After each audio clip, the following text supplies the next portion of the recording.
In the cave, a group of poi are running wild, and a message arrives upon seeing Ju's actions. What is he doing there? Seeing those poi, viewers on the screen become even more amazed. The more they see it open its mouth with sharp teeth, the more terrified they become. They jump from their original positions. Ju feels helpless as he watches this scene. A whole bunch of poi are gnawing on a nearby rock. I turn pale with fear, thinking to myself, do I also have to eat rocks? Viewers can sympathize with that damn poi looking pretty disgusting. Look at that idiot stiffening up, I can understand. Du is still hesitating whether he can eat things like that, which leaves the viewers confused. He's really planning to eat rocks like those po pui. No way. He encourages himself to pick up a stone and chew it. No, I can do this. Ju encouraged himself to climb the tower. I will do whatever it takes to survive. I will destroy this tower, Bo Boy. When you meet Han-S, she will praise you. It's truly admirable. Ju, lately it's been very hard to find a job. Ju, you're different from others. You have never stained your hands. You will stand out no matter what you do. Ju-Du shyly replied, No, it's all thanks to the support of the chairman. She sighed helplessly, wishing the others could be like you. Ju was curious. Is something wrong? Han-S put down the teacup and continued speaking. Actually, the director has been unwell lately. Our orphanage is a private organization funded by its own resources. If the director retires, this place can only last for a maximum of 3 years. Ju knows this is a difficult problem for the organization. He returned to his modest room and then collapsed onto the bed, exhausted. Kim Ju, the name the director gave him, hoping he would live a brilliant life. Ju means proficient or skilled in Korean. He has received a job offer from a company. The recruiter announced that you got the job. Ju smiled and replied, Thank you, sir. Now, lying alone in an empty room, he wonders if he has truly always tried his best. Even working thousands of days at the supermarket isn't enough to sustain the orphanage. Is there any way to get rich quickly in this place within 3 years? Feeling discouraged, Ju opens his phone and accidentally scrolls past a video about 3 ways to get rich. He realized that nowadays, no matter what you search for, all that appears are titles related to awakening. The 2 words caught Ju's attention. Awakening. Curious, you click on a video titled about the first income of a fake awakener. I have a question for the 2 fake awakeners. What is the biggest change in their daily lives after 2 of them return, having escaped the tower after facing countless difficulties and challenges? A person shrugged casually, sounding arrogant but definitely confident, holding up 3 fingers with a mysterious aura that made everyone curious and unable to guess. It's money? Money doesn't lie. The glow of a successful person? It must be true what he said, that the fake sword awakener makes a lot of money. The person next to him nudged his shoulder to remind him. Why are you suddenly bringing up poi? Ju sounds confused. What is poi?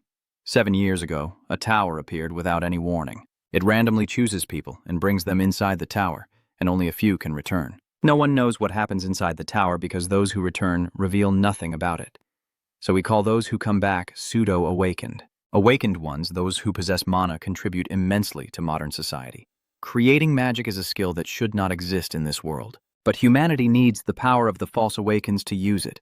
That is why many companies are eager to recruit them. They are eagerly sought after by major companies. Please come to my company. We will pay you more than other companies. Of course, they make a lot of money. They are walking energy generators. Ju complains. I wish I had a guide to get past the tower. At this moment, your phone displays a notification. You stare blankly, wondering what it is. A series of new notifications pop up. Kim Jesus has entered the 1st floor. Kim Jesus has entered the 6th floor. Kim Jesus has entered the 13th floor. Kim Jesus has reached 100 subscribers and received a reward. The library has 527 items. You look so scared your face is pale. What is this data pile? Did I get hacked? What the hell is that? Are you afraid of a virus getting into the computer?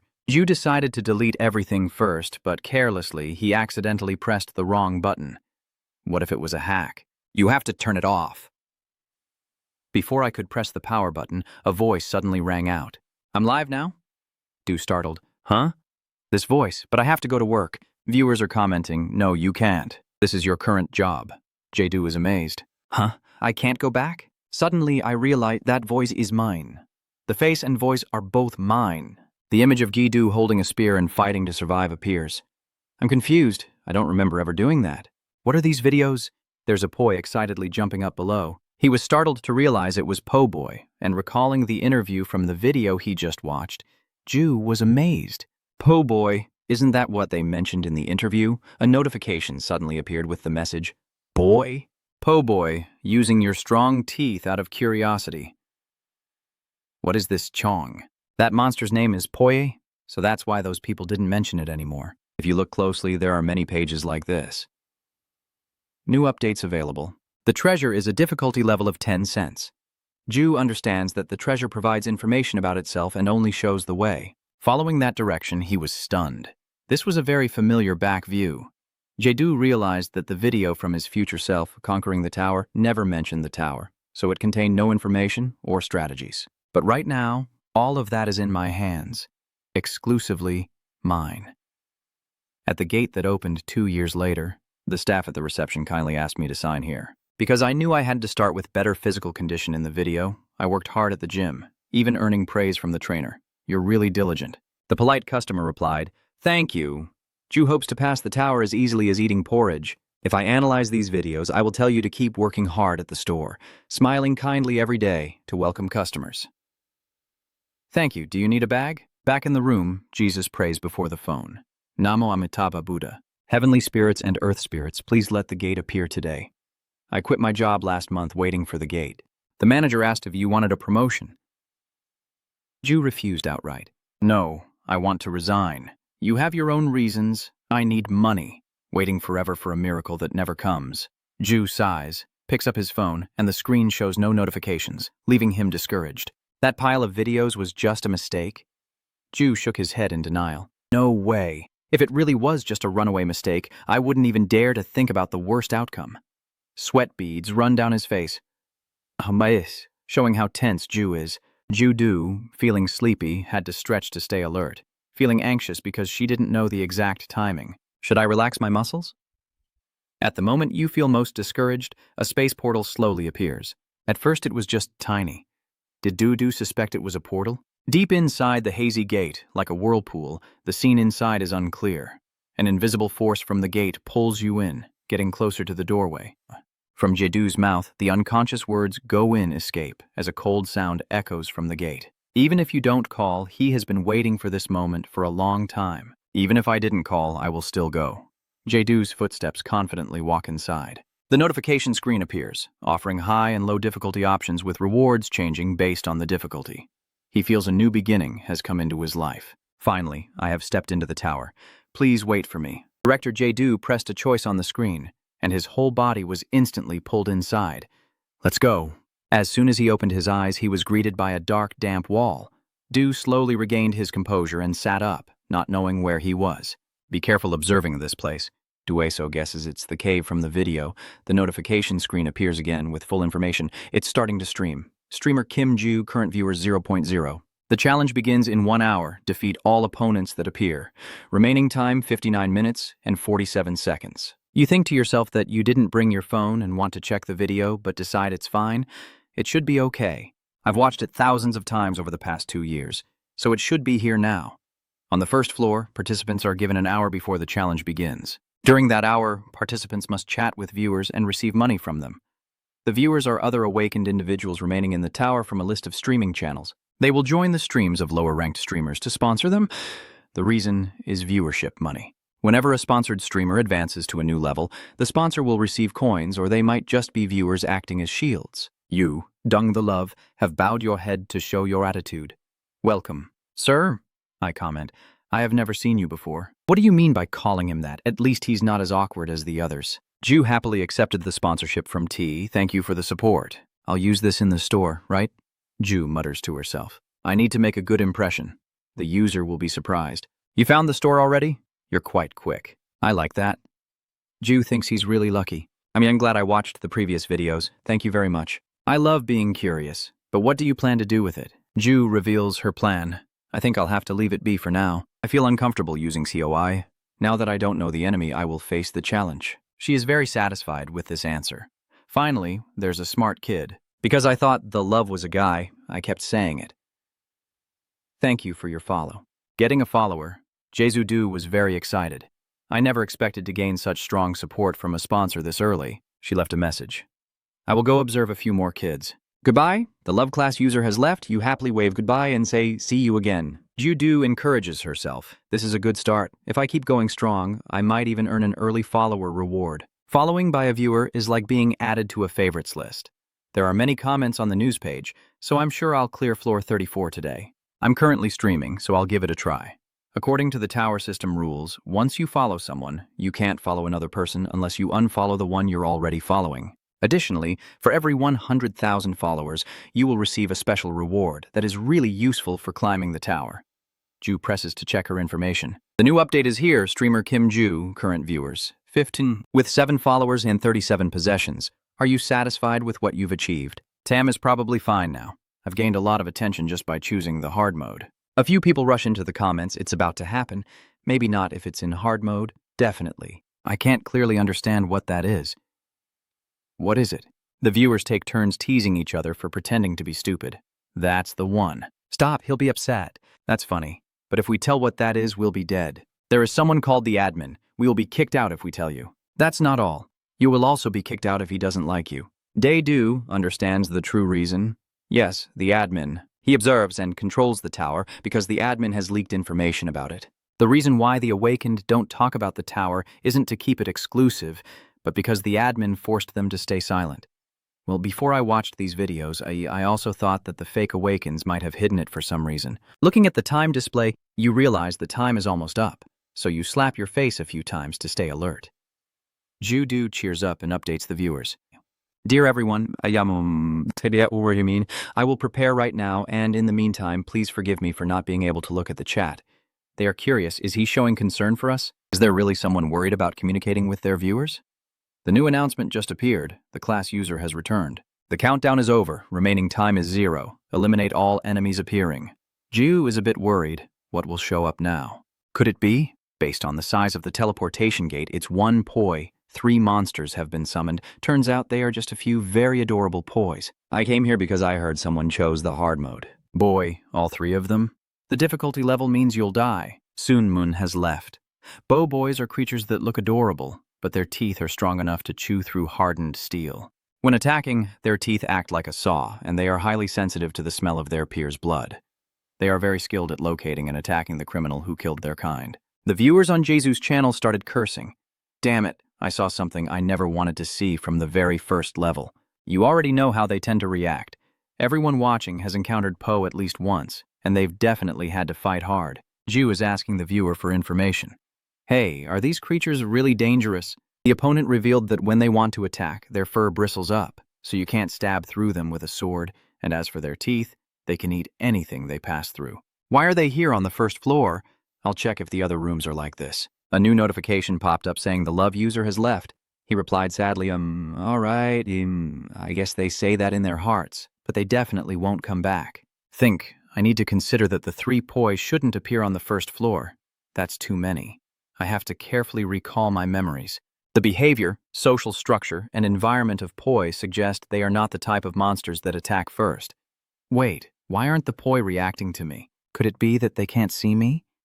Ju carefully observes the 3 poi running around that rock. One of them directly dodged past your foot, and that led Ju to discover a clue. Did you notice? They really care about me. They are hesitating because of me. Ju tries to kneel down and sit. This action makes the audience interested. Hit selector. I'll give you 4 hours. Try it. There is a bold plan. I will try to imitate their behavior so they think I am one of them. Those guys don't trust him much. I don't think he has a chance. I will go to another room. He's quite smart. It's really disappointing. Unhappy, Ju plans the direction of the channel and herself. I may be crazy, but this is the best way I can do. Fighting them is my last resort. In a dark room, someone is sitting in front of a computer watching the stream. That's a live stream. The university students watching this channel are commenting enthusiastically. He fights better than I thought. That's right. Is Seun really a college student in sports? The mysterious person decides to make a move. He's quite smart. I'll give him a follow. But when I press the notification button, I can't follow because you're already following another open bird. This person sneers coldly. It's true, you can't automatically unfollow if he's dead. I guess he's still alive. Someone else is surprised to realize, wait, is my viewership higher than before? The rookie is still alive while fighting the pop poi?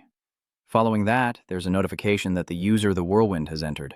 The pop poi are still moving along their usual path, bouncing up and down like balls. The viewers are surprised. What are they doing? They look so adorable. Seeing Doo-Doo jump behind them, they burst out laughing. Bo boy, I'm cracking up here.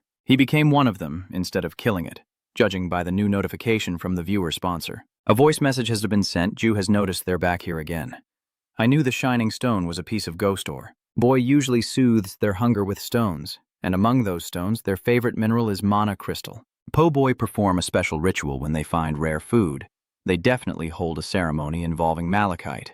However, for these cautious creatures, when a stranger is nearby, they wander around looking for food instead of continuing the ritual. That's why most people overlook it. I have been accepted by the Poi after my efforts, and they invited me to join their meal. I didn't refuse. I think I understand how the Poi are feeling right now. They are happy. You mimicked them until sweat was pouring down your face. Drop by drop, it fell to the ground, and the 3 Poi stopped. Trung opens his mouth with sharp teeth bared, snarling fiercely. The audience is excited. Yes, those are the Po Pui. I know damn well the painful memories. I was so crazy to briefly think they looked cute. Ju frowned as she realized they were transforming, one leaping high into the air. You are amazed beyond belief at its actions. Seeing all 3 chewing rocks loudly, the viewers find it very funny, turning it into a lively gathering. This is the first time I've seen Poi eat ice. Don't you know that? That's why we throw stones at them when we run away. If we get caught, Ju gets nervous. Do I also have to eat ice? They're not even sure themselves. Are you planning to try eating it too? You're joking, right?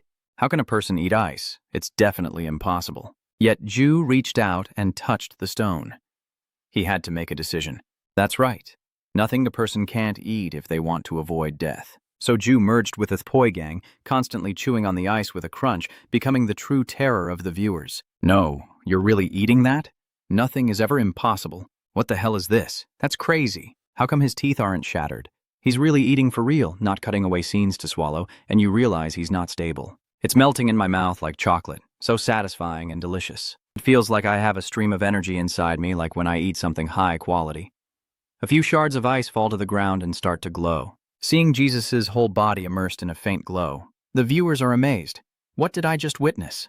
What is going on here? Kim Ju has already made a name for himself. Damn it, the brightness of his body is really crazy. Is that what they do before attacking? Yes? If he moves even a little, their teeth will be exposed immediately. Kim Ju, don't move. Don't take any risks. Ju, please. When they see a Poi jump up, they get scared. We're doomed. Ju, you're definitely going to die. But they are acting cute with you. What kind of situation is this? How many question marks are in this chat room? Truly a real person. The notification screen has appeared. It is a message congratulating you on completing the challenge. The path to the 2nd floor is opening. Ju can't believe she passed the challenge so smoothly. He directly fell down. I'm still alive. The whole group rushes after them in a frenzy. Some can't believe they defeated this challenge using that method. Just waking up, Ju saw the 3 Poi staring intently at him. He sat up suddenly, shouting loudly, still feeling hazy. Did I get defeated? Seeing the 3 in front of him with caring expressions, Ju asked curiously, Are you worried about me? All 3 shouted together as Poi responded, In this lonely and harsh place, Ju has 3 soft plush friends. You're really touched, so you pat one of them on the head. Thanks. The viewers flood the comments. That's enough for now. Stop it. That little kid, Ju, are you planning to film a tear-jerking romantic scene with those Poi guys? Are you okay, Dad? You must have been very surprised. Seeing him wake up with your own eyes and holding your breath was definitely more worthwhile than just sitting and texting. The house is too cruel. Ju cleared her throat and spoke. Hello!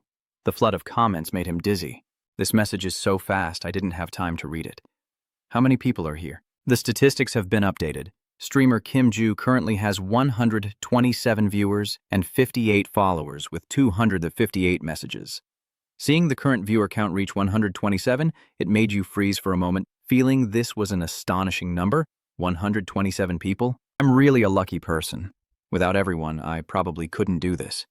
The viewers are genuinely grateful, not because you like the view counts I send, right? All right, keep going. You're not surprised at all. Mineral stones really are just rocks. Po usually eats rocks to reduce hunger, and the type of mineral they like best is rock. The viewers see Ju mimicking Poi walking around the rock, so they're curious and want to hear what Ju is saying. Just listen, then decide what to do about copying those Poi. You secretly think that if you say you understand Poi very well, no one will believe you. On the surface, there's nothing to hint at.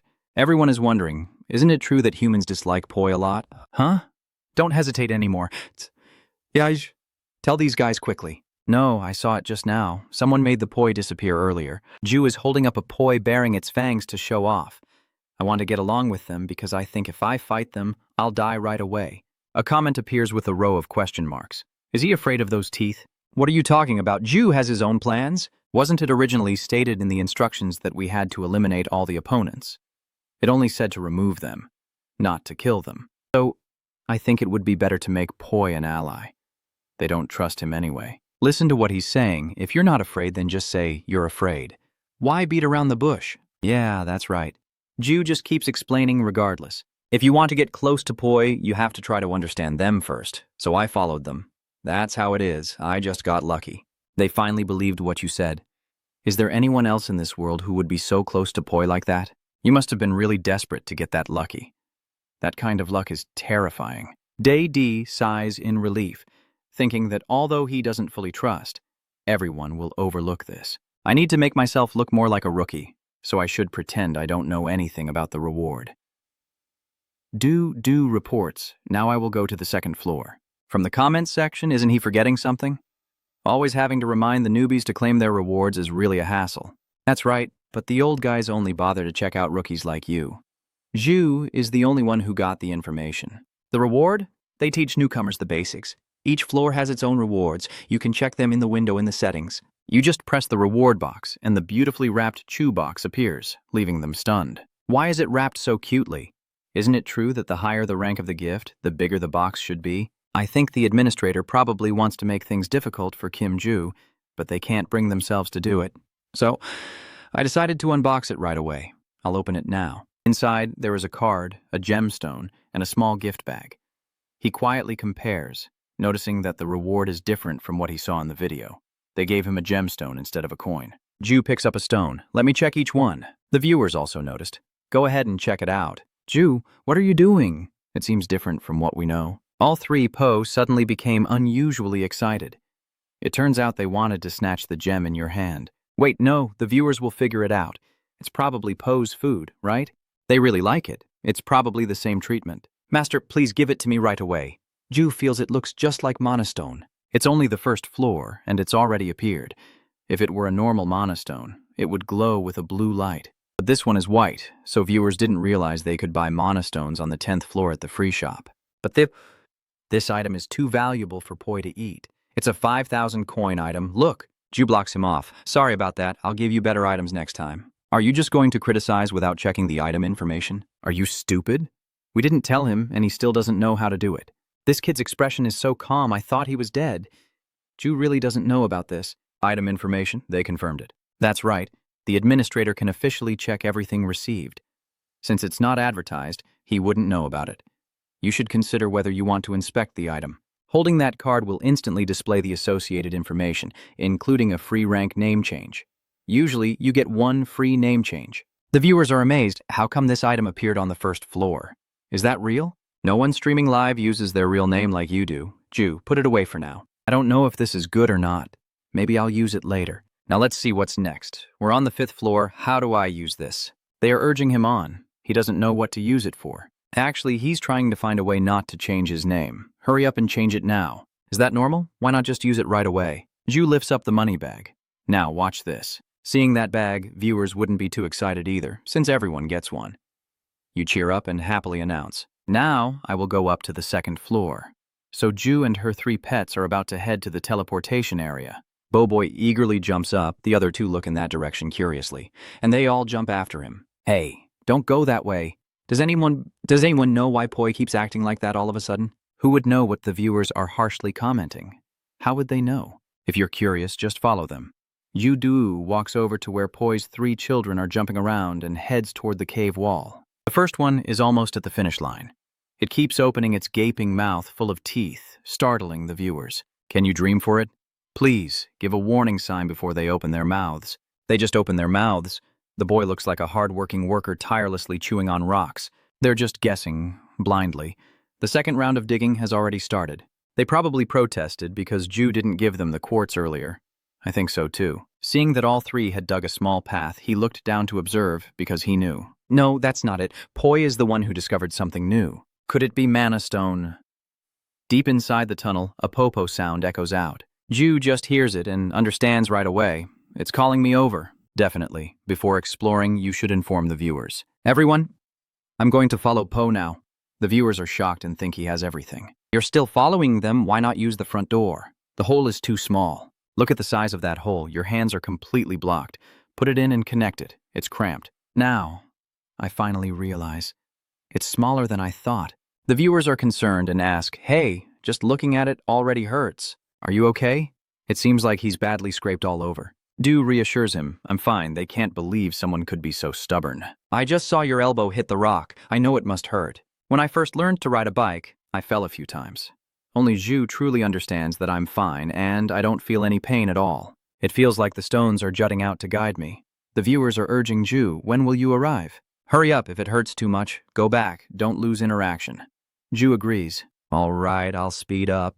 Seeing you crawling in the corridor with your glowing hand, everyone couldn't help but laugh. The owner suddenly realizes there's a light shining on her face, and Du panics and calls for help. Everyone, what's happening to me? They haven't even teased the rookie. Now you finally realize you're old. You should change your name to the light person. It's just the flashlight toggle mode. I'm dying of laughter. Hurry up and change your name. Zhu also felt like this when he ate mana ice. So, Poi also glows after eating mana ice. Is that how it is? For now, I'll go ahead first. Don't the viewers think it's not quite like that? That's right. That's what I mean. Kim Zhu looks confused, Jesus thought. Of course I know. This is the power of a knight. Wizards possess many spells and techniques. You can also become a mage, someone always useful everywhere. You can only choose one of the 3 classes, and there are also some jobs that don't require fighting. But those skills are not very common because they are quite useless in practice. The power currently being activated is similar to that of a knight, with an aura surrounding it to boost physical strength. Your hand is now covered with a faint glow, and you've finally found the 3 popoi. As you crawled in, the viewers could see it. There's something on the ground over there. If they surround it, they probably found something to eat. Pick it up quickly. Zhu took a moment to regain his composure. What is this? The sparkling light is coming from a necklace. You pick it up and examine it. It looks like a really impressive item. The monk is shocked. Are Poi's group calling to retrieve the item? Laughing out loud. It's not just the necklace everyone used to see before. Until the 3 Poi brothers, greedy for a bite, tried to snatch it. He lifted it high and shouted loudly. No. Zhu started checking its information. The profile shows it as a rare-grade protective amulet, which brings good luck to the wearer just by wearing it around the neck. After saving its owner once, it will be destroyed. The 2 lines of rare grade catch the viewer's eye. They couldn't believe it. What? Are high-level items always like that? Why is the protective ring appearing on the first floor? You must have used a lot of reward tickets to get the protective ring, huh? Wow. Is this some kind of hack? Explain quickly. Zhu might be able to guess from just looking that it's probably good stuff, right? The viewer is revealing his expression. He probably doesn't understand why this item is so good. Damn it, this one-time use item is really rare. Basically, it also has to be at hero level. Who dares to poke me? Try it! Zhu remembered that Kim Zhu used a protective ring on the 15th floor to survive. This is an item everyone should have after passing the lower floors before reaching level 10. Thanks to Pop Poi, I got it right at level 1. The problem is, I got it too early. The system notification. Love User has sponsored you 10 electronic sound coins. Hurry up and put it on. They just shocked some wealthy person to come see. Do they know who that is? That name is very famous. It's the one known for guiding new recruits. You're relieved now that it's resolved. Their full attention is on the person from earlier. Thanks, love. I'll wear it around my neck but hide it under my shirt so it doesn't attract attention. Judu announces to the viewers. Everyone, I will be heading back to the store now. They find it quite funny, so quick-witted and adorable. Just when things are dull, he suddenly calls out everyone. So hilarious. Jesu's footsteps have returned. Are you ready to go with me? All right, I can't leave you guys behind. Let's go together. Viewers, stay tuned for Ju's new adventure. Why am I suddenly so worried? He'll do fine on his own. He's already got so many items. Thinking about it, it just feels so annoying. The guardian spirit is truly amazing, my friend. Du sends a message to the viewers. I'm leaving now. You stepped into that circle without hesitation. With a tall and imposing figure, the teleportation gate appeared somewhere else. Du had just stepped outside when a strong gust of wind blew, causing all 3 of them to instinctively close their eyes. When he opened his eyes, he was stunned. This place looked like an arena, with Jesus standing in the center. He decided to take a look around and explore the area. The writing on the wall caught Ju's attention. The information displayed. Remember well the bloodshed caused by those called heroes. You casually said it, but it's starting to scare me, like they're trying to intimidate me. With viewers commenting so skillfully, they must be nobility for sure. That's right, but you're also really unlucky. Right next to you. Suddenly, Ju noticed another line of text. What? That is a philosophical statement. With blood and effort, there will always be both nobility and baseness. So don't think that all efforts are the same. Jesus secretly understood that even the same effort might not lead to the same result. Even in this world, where everything is already arranged, I was born poor, but every effort counts, so it's best to always try my best. The preparation screen appears, a new mission is released, and the challenge will start in 10 minutes. Survive the monsters that will appear within the next 30 minutes. There are 9 minutes and 53 seconds left. Du is surprised. 10 minutes? There's no more time to waste. I have to get ready right now. You start browsing around the store. It's about to begin, so I'll just check the shopping window first. The viewers are even more anxious than you. You're dead meat, Kim Ju. If the red bear appears, you'll probably go crazy over the necklace you threw away on the first floor. Hi, really? Ju quietly calculates that since this is the highest difficulty, if luck is not on my side, the red bear will really appear. But maybe it's the sea serpent. The entire body of the red bear emits fire. It can breathe fire from its mouth and is also very huge. I can armor up and withstand it for 30 minutes. A sea serpent can be strong, but once out of the water, it doesn't do much. I just need to avoid its tail that wants to kill me. If it's a sea serpent, I can defeat it with weapons. I really hope everything goes according to my plan. But considering how tough it was on the first floor, it's highly likely that the same thing will happen again on the second floor. It'll be fine. They wouldn't give me a challenge I can't handle. Whatever it is, let's rush forward and start the countdown. The challenge begins. 29 minutes and 56 seconds remaining. Ju nervously looked at the shifting portal before him. He guessed that the small gate was probably a sea serpent. The door is getting bigger. Maybe it's a red bear. Given the size of that gate, it must be a red bear. Hurry and get your armor. He's going crazy over the necklace. The gate keeps getting bigger, surprising Ju. The giant shadow looming over made Poe's father break out in a cold sweat. Turns out that the gate is growing enormous, but no monster has come out yet. You have a bad feeling. Wait, maybe that gate has become too big. Jaedu's eyes widened in shock when he saw that thing. No way. A huge foot steps out of the gate. It stomped its foot on the ground with a loud bang that shook the earth, its roar making the entire space tense. You still haven't regained your composure, so what do you think a dragon turtle is supposed to be? I'm still wondering why they put the magic amulet on the first floor. This is truly the perfect balance of the game. Ju scrolls through the shop, hoping it's not the case. And in the end, it turned out like this. I have 292 coins now, and they're teasing me. This really is the highest difficulty. I think this is a 3-player challenge. Ju, go apologize to the administrator.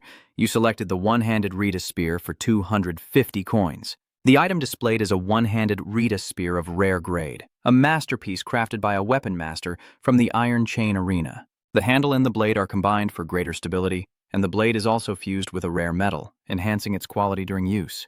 The viewers are amazed. Why would this crazy guy choose a weapon like that? Are you really planning to try and kill him? Even if Du wanted to run, he couldn't just run towards something. Looking at the dragon turtle across from him, Du has his own reasons for doing so. Whenever I livestream and initiate an attack, I get a hidden reward. Its eyes glow red with danger. You rush forward without hesitation, viewers have little hope. Just run away. But why would someone who knows nothing buy a weapon? How come there's a Longqui on the second floor? Longqui lifts his foot high enough to crush Ju Not Be. Watching him step down, the viewers have already made their judgment. Is he dead? Even if he dodged that blow, he probably would be knocked out by the shockwave, so it's probably over now. You can't really hurt it by provoking it, so why would he dare to attack head-on? A cloud of dust rises, obscuring the view. The staff in Ju's hand has pierced into Longqui's body. Are they shocked that he's over there? Kim Si-da trembles as she watches how calmly the kid is handling all of this. Ju realize that he needs a different approach because he can't settle this with just one move. He was planning to try climbing onto its back, but he doesn't know how much energy he's drawing from that mana stone. The axe is embedded deep in Longqui's thigh, and when it glances back at you, you secretly think it's getting angry. Watch how it breathes in. Longqui opens its mouth and unleashes a powerful bolt of lightning. Du leans aside to avoid the stream of energy blasting through, leaving the viewers in awe. He managed to dodge. It seems he saw how Longqui inhaled like that and avoided it. Does that make sense? It takes less than a second for it to inhale. Ju jumps to the ground, already having a plan. If it's a red bear, I just need to block its attack to get through. But with Longqui, I've understood its attack pattern. I can kill it. Wait for me. Hidden reward. Long Kui, unable to fight back, becomes furious and keeps stomping the ground in an attempt to crush Jeju. And you have discovered that Long Kui's weakness is its hind leg. Jeju tightly grips the axe in his hand, ready to attack, raising it with full energy, then strikes down on Long Kui's hind leg with a powerful blow, causing it to roar in pain. The viewers feel sorry for him, but I can't help but feel a little sympathy for Long Kui. Just looking at him makes me hurt. Seizing the opportunity, Jeju crouched and slipped past its legs. He secretly thought, how can I make you see what my next attack will be? Long Kui is so angry he's about to smoke, while Jeju has already run away. He understands that this guy is probably thinking of the best way to catch him. I didn't expect Long Kui's next move to be to tuck his head into his shell, with his head pulled back and a green light emanating around him. The viewers are all wondering different things. Is Long Kui hiding? It seems like it's healing wounds. Its way of healing is really annoying. Look at it bleeding just a little and hiding away like that. You do. Analyze it carefully. The reason why killing Long Kui is so difficult is because it can heal all wounds within its tough shell. So often you can only stand there and wait. A series of comments flood in. Chris, I've seen this happen before, but what's going on? It seems like we're only on the second floor. Well, this is the arena. So what is that Long Kui doing? The FLA user has joined NUP. I'm about to die, so I have to escape to this refuge. Hello to the refugees. But why are we already on the 11th floor here? Everyone says that. It's time for you to act. The figure has left its position. Jeju skillfully slips past the turtle's shell, grabbing onto a sharp thorn on its back. Jeju breathes a sigh of relief because the dragon turtle has lowered its foot, allowing him to get up here. The viewers are gossiping like crazy. Did he go up there thinking he would be safe? Just raising chickens. Probably doesn't know. It seems like he's not even bothering to check the messages, so the warning probably didn't go through. Jeju thought to himself. Many people facing Long Kui for the first time think that climbing onto its back will keep them safe. But the spines protruding from Long Kui's shell can transform and explode, then disappear. I need to find its weakness. The new notification has appeared. You have received a message from the user. The spikes on its back will explode. Go down. You observe that they are gradually getting smaller. I know now, at this size Long Kui will be weaker. Jeju picks a thorn, then raises the axe. The blade strikes the tough thorn. He continues with the second hit. Just one more, and a few people are still unclear. Come on, light up, buddy. Can someone please explain why he's glowing? You wouldn't know, only I do. The next strike of the dagger successfully cut through the thorn. Watching Jeju pin the spike under his arm, they are curious. I really want to know what he's thinking right now. Long Kui's whole body started to move violently, furious at being played with. Watching Long Kui's movement, he realized it was trying to force him down by crashing into that wall. Jeju took the chance to quickly stab the spike back into Long Kui's body. I only have this one chance. Next, lift her up, strike down, and pray. Please work, please. When I strike down, Jeju feels the energy flowing along the spines that have an effect. The dragon turtle thrashes in agony as an explosion erupts, blowing everything apart, and it appears to be motionless. The viewers are confused. What on earth is happening? Is it dead? Wait a moment. They become more suspicious. What is happening? Why isn't Long Kui's son moving? Could it be? Ru walks out of danger safely, only a few bruises on him, and the viewers suddenly remember, I believed in you from the very beginning. Damn it, that's right. The broadcast will stop if Jeju dies. I forgot about that. Remember earlier when Long Kui was struggling, did Jeju think it was trying to knock him off its back by ramming into the wall?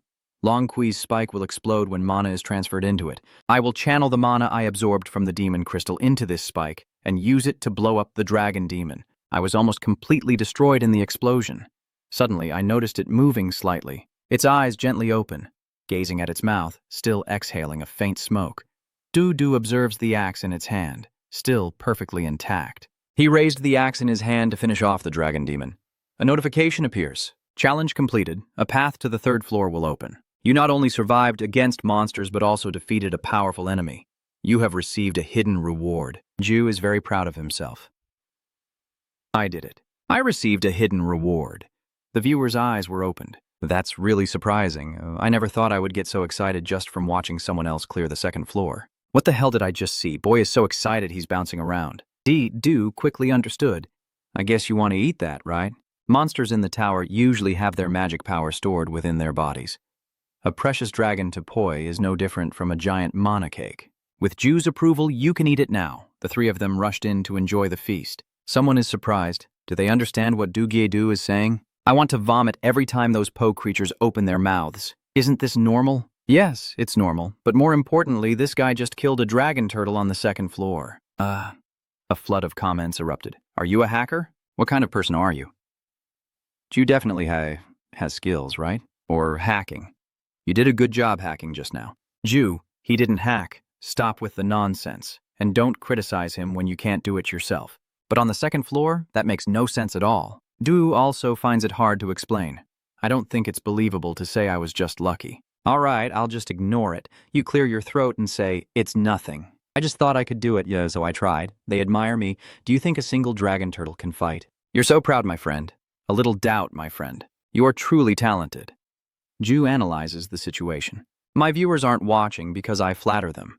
They're watching because of the level of horror I've overcome and the interesting way I used. My viewership proves it, considering I have nearly 200 people on the second floor. You're quite satisfied with this number. Ju smiles contentedly. Usually 50 is already very good. The notification reminds me to accept the reward. The hidden reward for reaching 100 followers surprised your fans. You already have 100 followers? That's impressive. That's why I watch Ju's streamer channel. This is really exciting, even though he already has a protective necklace from the first floor. So, to be honest, the PO group found that thing. It's not a reward. First, you want me to check the floor rewards first. The fancy red ribbon box appears. The 9 viewers agree. I will check the floor rewards first. I think I saw this before. The system notifies that the 500 coin purse will automatically convert to a bag when doubled. The subspace backpack, a rare level invention by genius demon engineer Arpix, with a maximum weight of 500 kilograms, JZU examines 2 gifts. 2. The pile of Koi is a basic reward as expected from the auxiliary space bag. It only appears when you're lucky, so I'm not very fortunate. The viewers won't be disappointed with this. A few people say it's good, right? 500 kilograms is quite decent. Back in my day, we had to tear our clothes and sew them together to make bags. Did he just receive something like this? Judu picks up the magic crystal. A magic crystal, it's best not to reveal the item description for this one. Each crystal is different, so it would be too dangerous to keep eating them. I need to change the subject before they start talking about the magic stone. Ju taps on the screen. Now, let's see what hidden rewards there are. They discuss and imagine being careless with the rarity of the reward. Some people might think he's joking about the poor people's club right now. Ju looked at the magic stone in his hand in confusion. This is the information about the item already obtained. A level-up wormstone for hero rank will upgrade the level of an item by 1 level. However, the item level cannot exceed the level of the rune. Viewers, please wait for comments. This is really crazy, right? I guess it deserves to get the hidden reward. Who said he was just wasting time and achieving nothing? Ju, put it in your backpack. This looks decent, so I'll keep it. They're urging you to use it on your spear right now. Using an item worth 20,000 coins to upgrade a 250 coin item. There are really some bugs in the chat channel right now. Suddenly, you showed unusual behavior. Dull. I feel dizzy. The viewers already have a solution. Finish your reward quickly and move on to the next floor. You've lost too much blood. Go up to the 3rd floor. That's right. Go quickly. Every wound will be healed each time you go up a level. You can open your follower reward at any floor, so just keep going up. Ju, try to hold on. All right, what's the next reward? A notification appears congratulating you on reaching 100 followers due to your high potential. You will receive a blessing. You can choose one of the blessings below. Vitality blessing, strength blessing, agility blessing, magic blessing, luck blessing. Each offers a different choice. Come on, get some blood in you. What is he talking about? Anyone normal would choose strength. Based on Ju's fighting style, agility would benefit him the most. Is the tower based on whoever has the best items?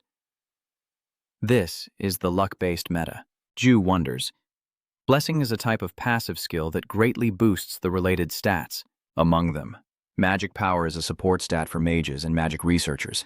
And as mentioned, it was not given much attention at the beginning of the game. That's why Ken Chak probably didn't pay much attention to it, and you made your choice. But Ju told them, I will choose this one. They are unhappy with this result.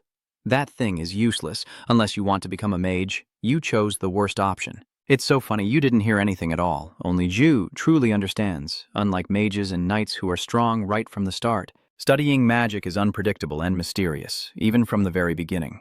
No matter how diligent you are, it has its limits. If many people regret their character class choice after selecting it, it is basically treated like a non-combat class designed to protect the team from behind, or simply for crafting. Well, that's just the beginning of the game. I clearly remember it from the video. A genius combat engineer. Seeing the magic from his palm shoot out, I was very impressed. Du exclaimed, a real man only understands how cool shooting can be. Moreover, the chance of me being able to craft engineer-grade magic weapons like that American genius engineer will never happen. Get ready to move. Call the 3 poi here. It looks very adorable right now. Ju hugs all 3 in his arms, trying to imitate and copy it. Maybe it's worth trying. Jae-do is just chatting with them as usual. You guys are really enjoying that long kui, huh? It's now gnawed to the point of being shiny. That leaves the viewers speechless. This is the first time I feel sorry for that dragon turtle. How can those tiny things eat so much? Hugh-do begins to show clear signs of exhaustion, with dark circles under his eyes. I think I'll go now. I've reached my limit. The viewers agree. Please go. He was almost collapsed before. The teleportation gate will help him feel better. Ju-do quickly stepped through the teleportation gate. The 3rd floor is an area with architecture reminiscent of ancient mythology. You clenched your fists and exclaimed, "Better now." All the scratches have really disappeared now. Watch the truth be revealed as we look at this bastard. His personality on the 1st floor is fake. The real person is on the 2nd floor. A new mission notification is displayed. The full challenge content for level 3 is about to begin. It takes place in the garden of an ancient forgotten god. The guards sleeping here will lead you into the test of victory against them. Time remaining until the fight. 9 minutes and 47 seconds. Be careful. If you leave the area of the ancient god, you will be permanently trapped on the 3rd floor. Ju hesitated. Levels 1 and 2 are much more difficult than in the video, but the 3rd level seems quite similar. Viewers are commenting. That description is quite detailed. Floors 1 and 2 are just for clearing out the weaklings. Yes, this is where it truly begins. Consider if the 3rd floor has the same level of difficulty. Next to another challenge conqueror, he happily said, "Yes, Mr. Clown, thank you for the 10 coins donation. Yes, everyone, I have successfully reached the 3rd floor." Could it be? Is it equally difficult because it's a challenge that I have to cooperate with someone else? John XC looked at him blankly. A human? He seemed a bit confused when meeting someone of the same rank. Ju coldly assessed his opponent. John politely extended his hand and said, "Hello?" Long thought to himself, seeing how nervous he was, it seemed he had already suffered a lot on the 2nd floor. Ju politely responded, "Hello?" The 2 shake hands to introduce themselves. John XC looked at Ju with emotion. "Hello? You're a streamer, right?" Ju confirms. "Did you face many difficulties?" He let go, awkwardly saying, "Sorry, Ju can understand that. This is probably the first time he's met another person in the tower." John looked guilty and said, "I have no experience at all." The viewers flooded the comments. Now this is the reaction of a real rookie. Is Ju a robot or what? Acting all proud, this arrogant rookie? He introduced himself. "What's your name?" "I am Hanseo. You answer that my name is Kim Ju."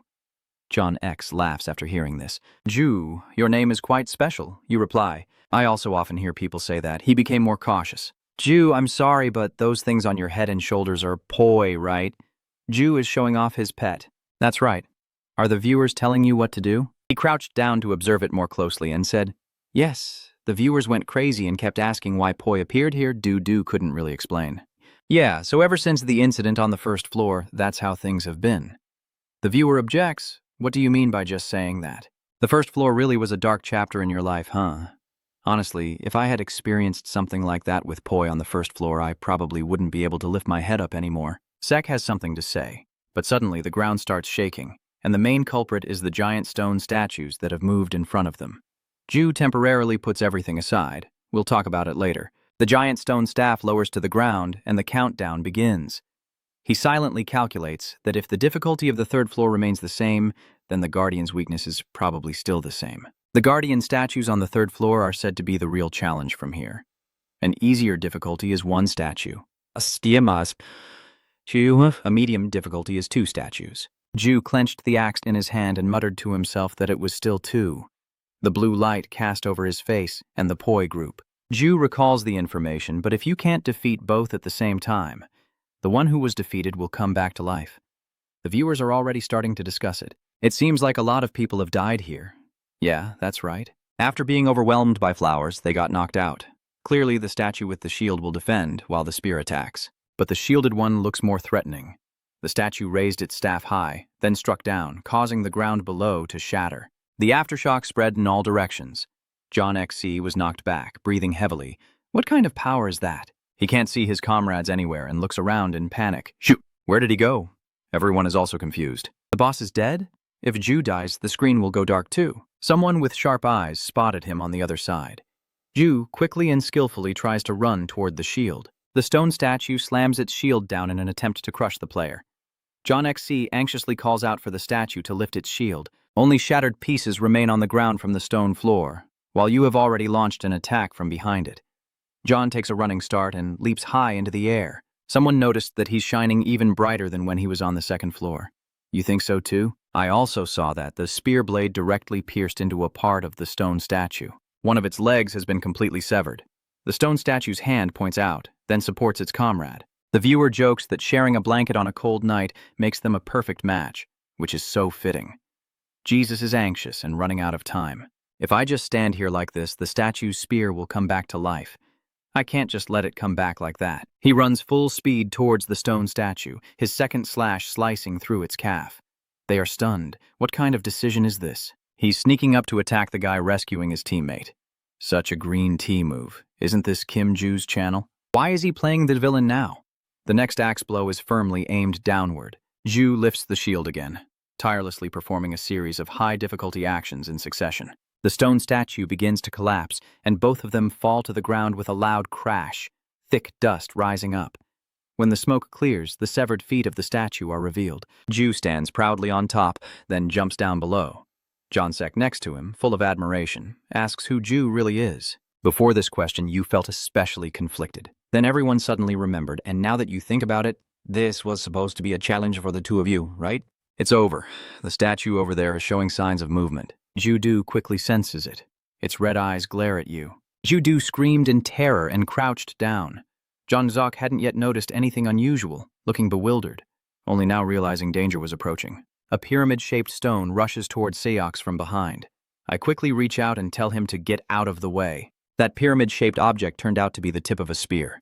John managed to save Seox just in time before it was too late. Where he was standing, an explosion erupted. The giant shadow blocked the light shining down on the two of them. That statue has approached the viewer's comment. Hong Kong martial arts films always kill so lightly. Ju? Its glowing red eyes stare intently at the player. You never expected it could throw a spear to take them down, but it's not over yet. Now finish the job. They immediately put their shields down. The viewers comment in amazement. Kim Ju's strength. Brother Ju, you're so cool. He quickly ran forward, escaping Ju's leap and now standing in front of the shield facing the statue. Du-Du kneels down to prepare for a run-up, then speeds up and charges toward the stone statue. Du-Du jumps over the severed leg, building momentum to leap onto the top of the stone statue's head. The axe is ready to strike down on it. The entire statue was split in two, with parts of its body falling to the ground. He stood on the remaining part, admiring the victory he had achieved. The remaining stone statue's hand reached out, and Du-Du slid straight down to dodge the attack. But a stone statue was already there to intercept. He's worried there's no room to dodge up there. What should I do? I don't have time to think. Before this broken statue revives, I need to finish it off quickly. Ju continued swinging the axe, preparing for another strike. The axe came down, and its arm shattered. The stone statue watched helplessly as its hand fell, no longer able to protect the statue, and its body collapsed backward. The battle was over, and you landed on the ground, with two defeated enemies crashing down behind you. They looked towards the person who defeated them, the red glow in their eyes fading. As a notification reminds you that you have completed the tutorial, multiple users have donated. The user with the ocean banner donated 5 cents. The user Daisco donated 20 cents. And the user Kim Peripo also donated. Ju secretly thought he could use the strategy of breaking the red eyes, the guard's weakness. But he couldn't destroy these statues quickly. He announced to everyone that they had safely completed the task, though it took too much time, right? They thought they heard wrong. Taking so long, my noodles aren't even ready yet, so cool. I'm really looking forward to a rookie like you. Ju glanced around sideways and up and down, but the gate didn't appear. Do they think that when you look around like this, he's more like a rookie? It's up ahead. Go in and see. He looks like an experienced player fighting, but I don't know where the gate is. Du-Du thought to herself that she should have pretended earlier when she was at her best. Dion, faint in the corner, raised his hand to signal. Wait a moment, Kim Jae-do. Turn around and wait for him to speak again. Yes? John Seok expressed his admiration. Can we talk for a bit? Ju is getting impatient. I've spent too much time on the 3rd floor. I need to go up quickly. So you said goodbye to this new brother of yours. Sorry, but maybe next time. Zhu ran swiftly like the wind, only leaving behind a promise that there will be a next time. All that's left here is loneliness. I've been abandoned. Zhu arrived at the sacred hall, slowly ascending the stairs and stopping at a scroll. He carefully examined it, revealing that it contained the contents of our waiting for our day of doom. The desperate screams of the starving and the souls of fallen soldiers wandering throughout the empire. In the year 957 of the empire, the Mad King's warning bell rang out after beheading the young general who had just returned. The reason is simple. He didn't listen to anyone and waged war according to his own will, so he was executed. If the traveler is reading this, let me advise you never to anger the king. The viewers might wonder, what does this mean? Really? At least it's useful. What is this? Judu guesses that obviously I don't know anything yet, but at least this is a hint about the 5th floor. The final gate finally appears, and you quickly make a choice. First, you must check the reward before entering the 4th floor. The viewers are urging me to hurry up. Since the difficulty of the tutorial round is only average, I think the reward won't be that great. Ju reaches out to take the reward, looks inside the box, and is genuinely shocked. Is the reward just a bag of money? The viewers are delighted, guessing correctly, but the prize is surprisingly trivial. There are plenty on the 1st and 2nd floors, so why is it so normal here? You still can't believe it. Just one? Usually at this difficulty level, it's 3. The new notification shows a wallet with 5000 X level. Normally, it would automatically convert to money. A viewer is stunned. 5,000 coins on level 3? Due happily returned. I was worried because I only had one bag of money, but it turned out to be so much. The viewer feels like they've been slapped in the face. I was laughing at first because it seemed so pathetic, but now I'm crying out of envy. Current viewer count is 211. Current followers are 138, due 5,608. You secretly calculated that the increase in viewers is probably from Jeonseo's chat room with 5,600 coins. If there's only coins on the 5th floor, then I need to learn more about magic too. Someone reminded me, but Ju, hasn't Po been pretty quiet since the 2nd floor? If you're the one taking care of them, you should pay attention. That's right, I thought they had already died. Ju only just started to care now. What is this? Poi's body is trembling, and it looks like all of them are exhausted, lying flat without any strength to move. Ju Du nervously sits down and asks them, "Are you all sick? Does anyone know why they are like this?" Viewers are responding, "If I knew, I wouldn't be watching the stream." I swear, you're the first person to bring Poi along. Someone speculates, maybe they are hungry. I remember how voracious they looked, but they already ate some turtle shells on the 2nd floor. Du rummaged through his backpack, always prepared. In his hand was a magic crystal. The boy wasn't very excited about this item. He sighed in helplessness. I don't think it's because they're hungry. The sponsorship reminder system shows 20 coins from the user's lover. Try sending the message to the 5th floor. Du was stunned and thanked for the donation. 5th floor. The viewers are hinting at something. I think they are talking about that incident. That incident, the way they handled it, annoyed me. You just remembered. That's right. Someone on the 5th floor can take care of Poi. Holding the 3 weak pets in my arms, I quickly decided I will go to the 4th floor because the little ones are not feeling well. Just then, a familiar voice called out, "Jue, wait a moment." John XC, exhausted, said, "Ju, wait a moment." He hesitated and replied, "Jeonseo, I have urgent matters to attend to." He shyly responded, "I know you're busy and can't talk right now." But then Jeonseo bowed deeply and sincerely expressed, "I think I still need to say thank you. I finished without a scratch thanks to you." "Ju, thank you so much." This attitude left him momentarily unsure how to respond. In the end, Ju cleared his throat softly. "You agree?" "Of course, whenever there's a chance." John X looked much more lively. "Yes, Ju doesn't have much time." He hurriedly heads toward the teleportation gate. Helan arrives alive to reunite. "You have entered the 4th floor. The mission has been updated. Begin the 4th floor challenge. This is a temple sealed by ancient symbols. Destroy the seal and open the exit. Time. Be careful. If you fail to break the seal, you'll be trapped on the 4th floor." Ju thought to himself that they said trapped, but they really meant dying. Even if I buy food through streaming, there's still a limit that's like a death sentence to be stuck on one floor. Be careful with every step. This is a reinforced room with special characters recorded on the walls. I guess there are probably hundreds of crystal stones at the difficult level. Viewers are leaving enthusiastic comments. He came here to test his intelligence. 6 hours is enough to clear everything out, only my brain would be the one destroyed first. You have a plan. I will check the store entrance. The notification is being updated to adjust the entrance based on the player's level. Ju knows that the entrance to the 4th floor is different from the others. filled with food and supplies to tempt players rather than weapons or defenses. The fourth floor is a battle against time. If I become too comfortable because of the food options and the long time limit wasting my time, I will definitely die from being trapped here, so Ju decided to ignore it. I don't need anything right now, so I'll just wait and see. Anyway, I don't have enough time. They're dragging this out. Are you ignoring the chicken? I just ordered it after seeing it, but you have a lot of confidence. Go ahead and do it. Jo has her own reasons. I want to save it for later. And my children are sick too. The viewers agree. Go away, you bastards. The baby is sick. You understand that on the fourth floor, you must use the characters in the crystal stones to find the correct image and color. The stones will change color when you touch them. That's the basic rule. Looking back, I struggled because of this. Jae-do touches a stone. It turns green. The stone with this character has a different color order. Jiu felt dizzy at that moment. At first, he had a terrible headache, trying to remember all the characters he had never seen or even heard before. If the method I decided on was to replace a letter with a number to make it easier to remember, it should have been more complicated by now. The real annoyance on the fourth floor is that the crystals change color even when I don't touch them. Viewers pray for the player. I think the fourth floor is about to get sick. There should be hundreds of gems on the fourth floor, right? He just presses randomly and hopes it works. Ju is very calm, but for me, it's just a troublesome ruby block that needs to be solved. Watching his series of actions, 1, 2, 3, 4, 17, 9, once again, they dismiss it. This crazy guy just presses randomly. He shouldn't have done that. It's more accurate to say he's mentally exhausted than intelligent. Light shines down on Ju's calm face. The top row is the same color. The viewers are shocked. Huh?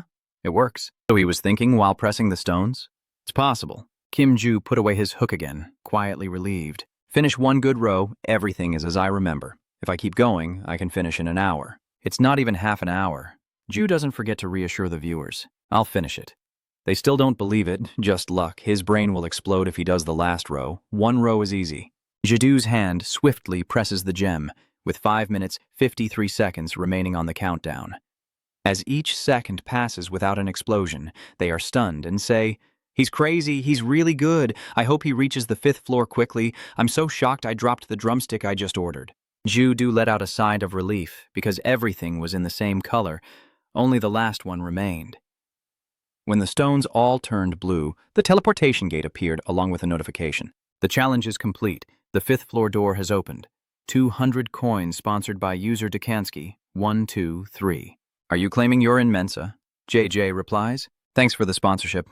I'm not in Mensa or anything like that. You don't dare to say it. What a genius. I only remember the answer being in the bedroom. There's also a new sponsor supporting 200 views from a user who is a Nim fan. Good job on the message.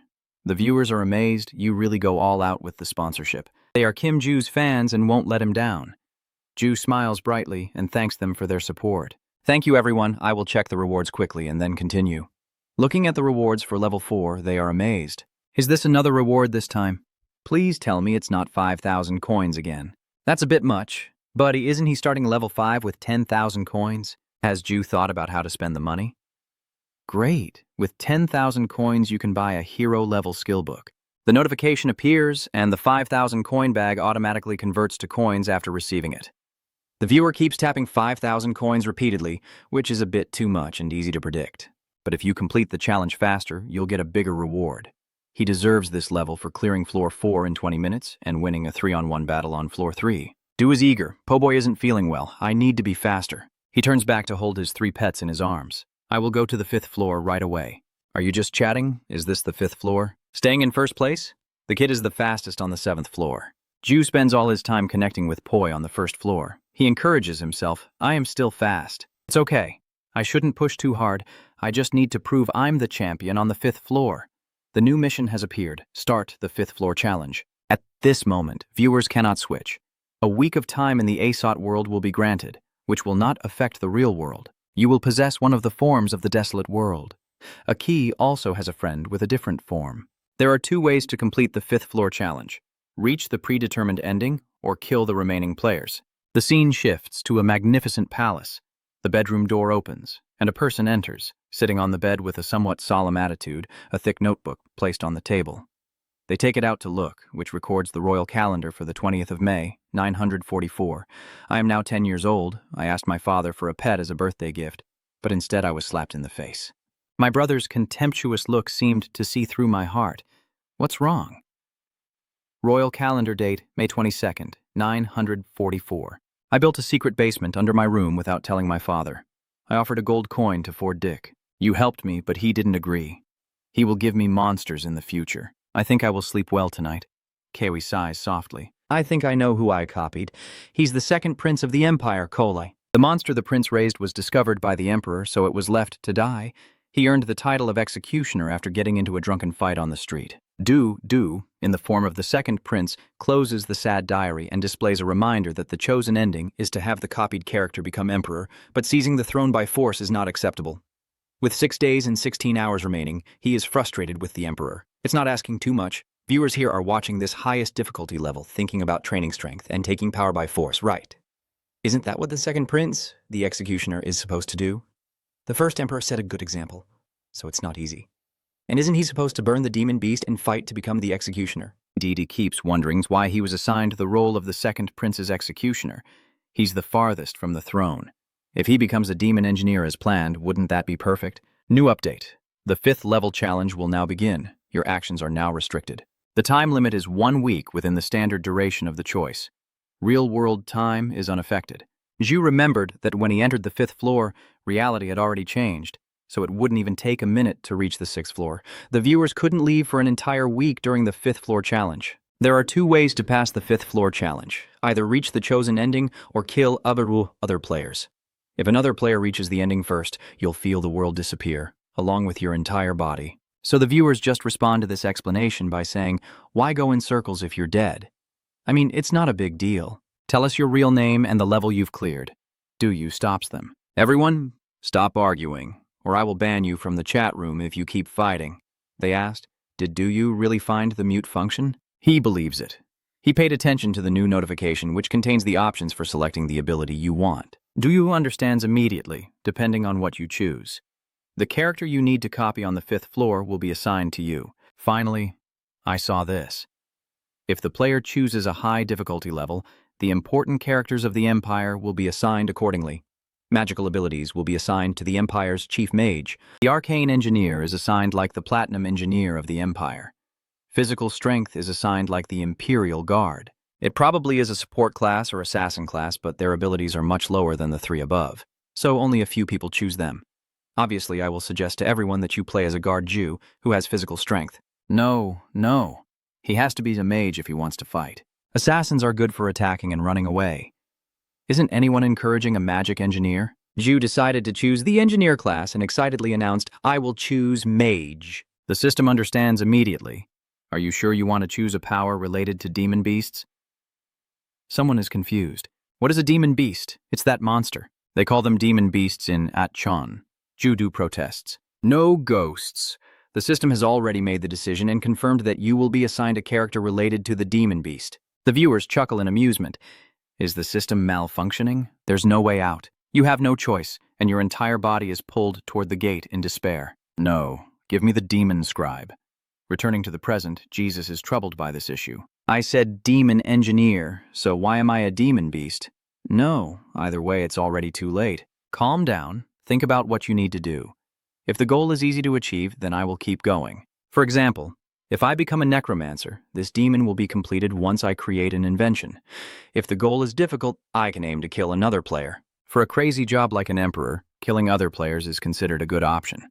The first day of the week is crucial for familiarizing yourself with the cloned body, and it's very important for players to read the character's diary to understand the situation. Zhu considers each choice carefully. He asks, is anyone outside? You humbly request to be summoned, my lord. Jadu orders Ford D to come, and he obeys. Yes, sir, the audience is naturally amazed. You performed well. I really thought he was the real prince. Judu secretly hopes to see how Ford reacts after reading this diary. They find it truly terrifying. Impossible to believe he could act like that after reading it. He flinched. He entered, bowing respectfully, and asked, Did you call for me? Prince, is it because of the new demon beast? Dudu admitted. Yes, I was just debating what to say inside my heart. I said, forget it, perfect. Then Dish snapped his fingers to signal his subordinate to bring in an item covered with a cloth. I thought you would ask about it, so I prepared in advance. This demon beast comes from the north. The subordinate carefully placed the box on the table. lifting the white cloth to reveal 3 exhausted poi inside. He introduced it as famous for its fierce nature, but it's been strangely quiet, which makes the job easier. Ju suddenly remembered those poi. He pretended not to know, as if they were exhausted. There are 2 other viewers commenting that the moaning sounds confirm it. Tu Fuang Bak, you really are something. For the report, I asked the hunters, but they didn't seem to know the reason for their pain. I checked myself, and it looks like they've absorbed too much mana stone. Keep an eye on them. A few people have been commenting from the start. Was the stone on the first floor a magic crystal? Just a small piece is already worth thousands, but something that big? No way. And they also eat dragon turtle shells on the second floor. They are just full from eating. Seeing the aura around Jaedu's head, he was terrified and shouted out loud, "Prince, no way. How can there be magic power shining from a person's body? What has been happening all month while the gods go up north?" You reassure him that there's nothing unusual with my body, don't worry. But he absolutely refuses to believe it, no way. Normally people would explode from that much magic power. Only you understand that besides luck, it doesn't threaten my life. The magic energy has taken over the top of my head. From now on, if I just worry or get angry, I could become a vegetable. If it gets worse, my emotions could completely shatter. He advised, "Prince, you cannot absorb any more magic power." Jesus patted the person on the shoulder and reassured them, "I understand. I will remember what you said in the end." Foich had to give in. "Prince, all right, I will go outside. Also, the Crown Prince has been acting suspiciously lately, so please be careful." "Thank you for your concern. I will carry these monsters down to the basement myself."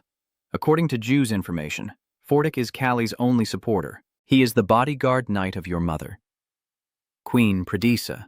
Ford once abandoned his position when the queen passed away, and notably became an assistant to the young Chao Li. Forget about it for now, it's just some magic stone after all. Normally, I would tremble with fear when facing the dragon turtle, but the actions of the Crown Prince are quite suspicious anyway. I have to defeat the Crown Prince within a week and become emperor. Killing the other players would be easier, but reaching the ending with better rewards will be more difficult. Just like the diary said. All right, here it is. When Ju took out the diary, the bookshelf suddenly moved, revealing a tunnel downward. The viewers were stunned. What kind of new skill is this? A star mage or a star engineer? Ju carries the poi cage down to the basement. Inside the sealed room, there are also many similar cages. Noticing the new notification on the screen, Jesu saw that instead of worry or dislike, the creatures in the cages seemed happy to see their owner. These are the magical beasts that Goryo keeps. The 3 poi look confused as you set down the cage. Ju tearfully said, "Poi, I will leave you here because I don't know what's happening outside." The viewer angrily scolded, "You left the poi behind by mistake? Are you crazy? Do you think they would let a prince carry those poi with him?" Seeing their pitiful faces, Jaedu truly felt sorry. "I apologize, little ones. This is for your safety. Should I buy a skill book for the poi? The shopping store is showing." The choice changes based on the basic settings of the magical beast, 500 coins.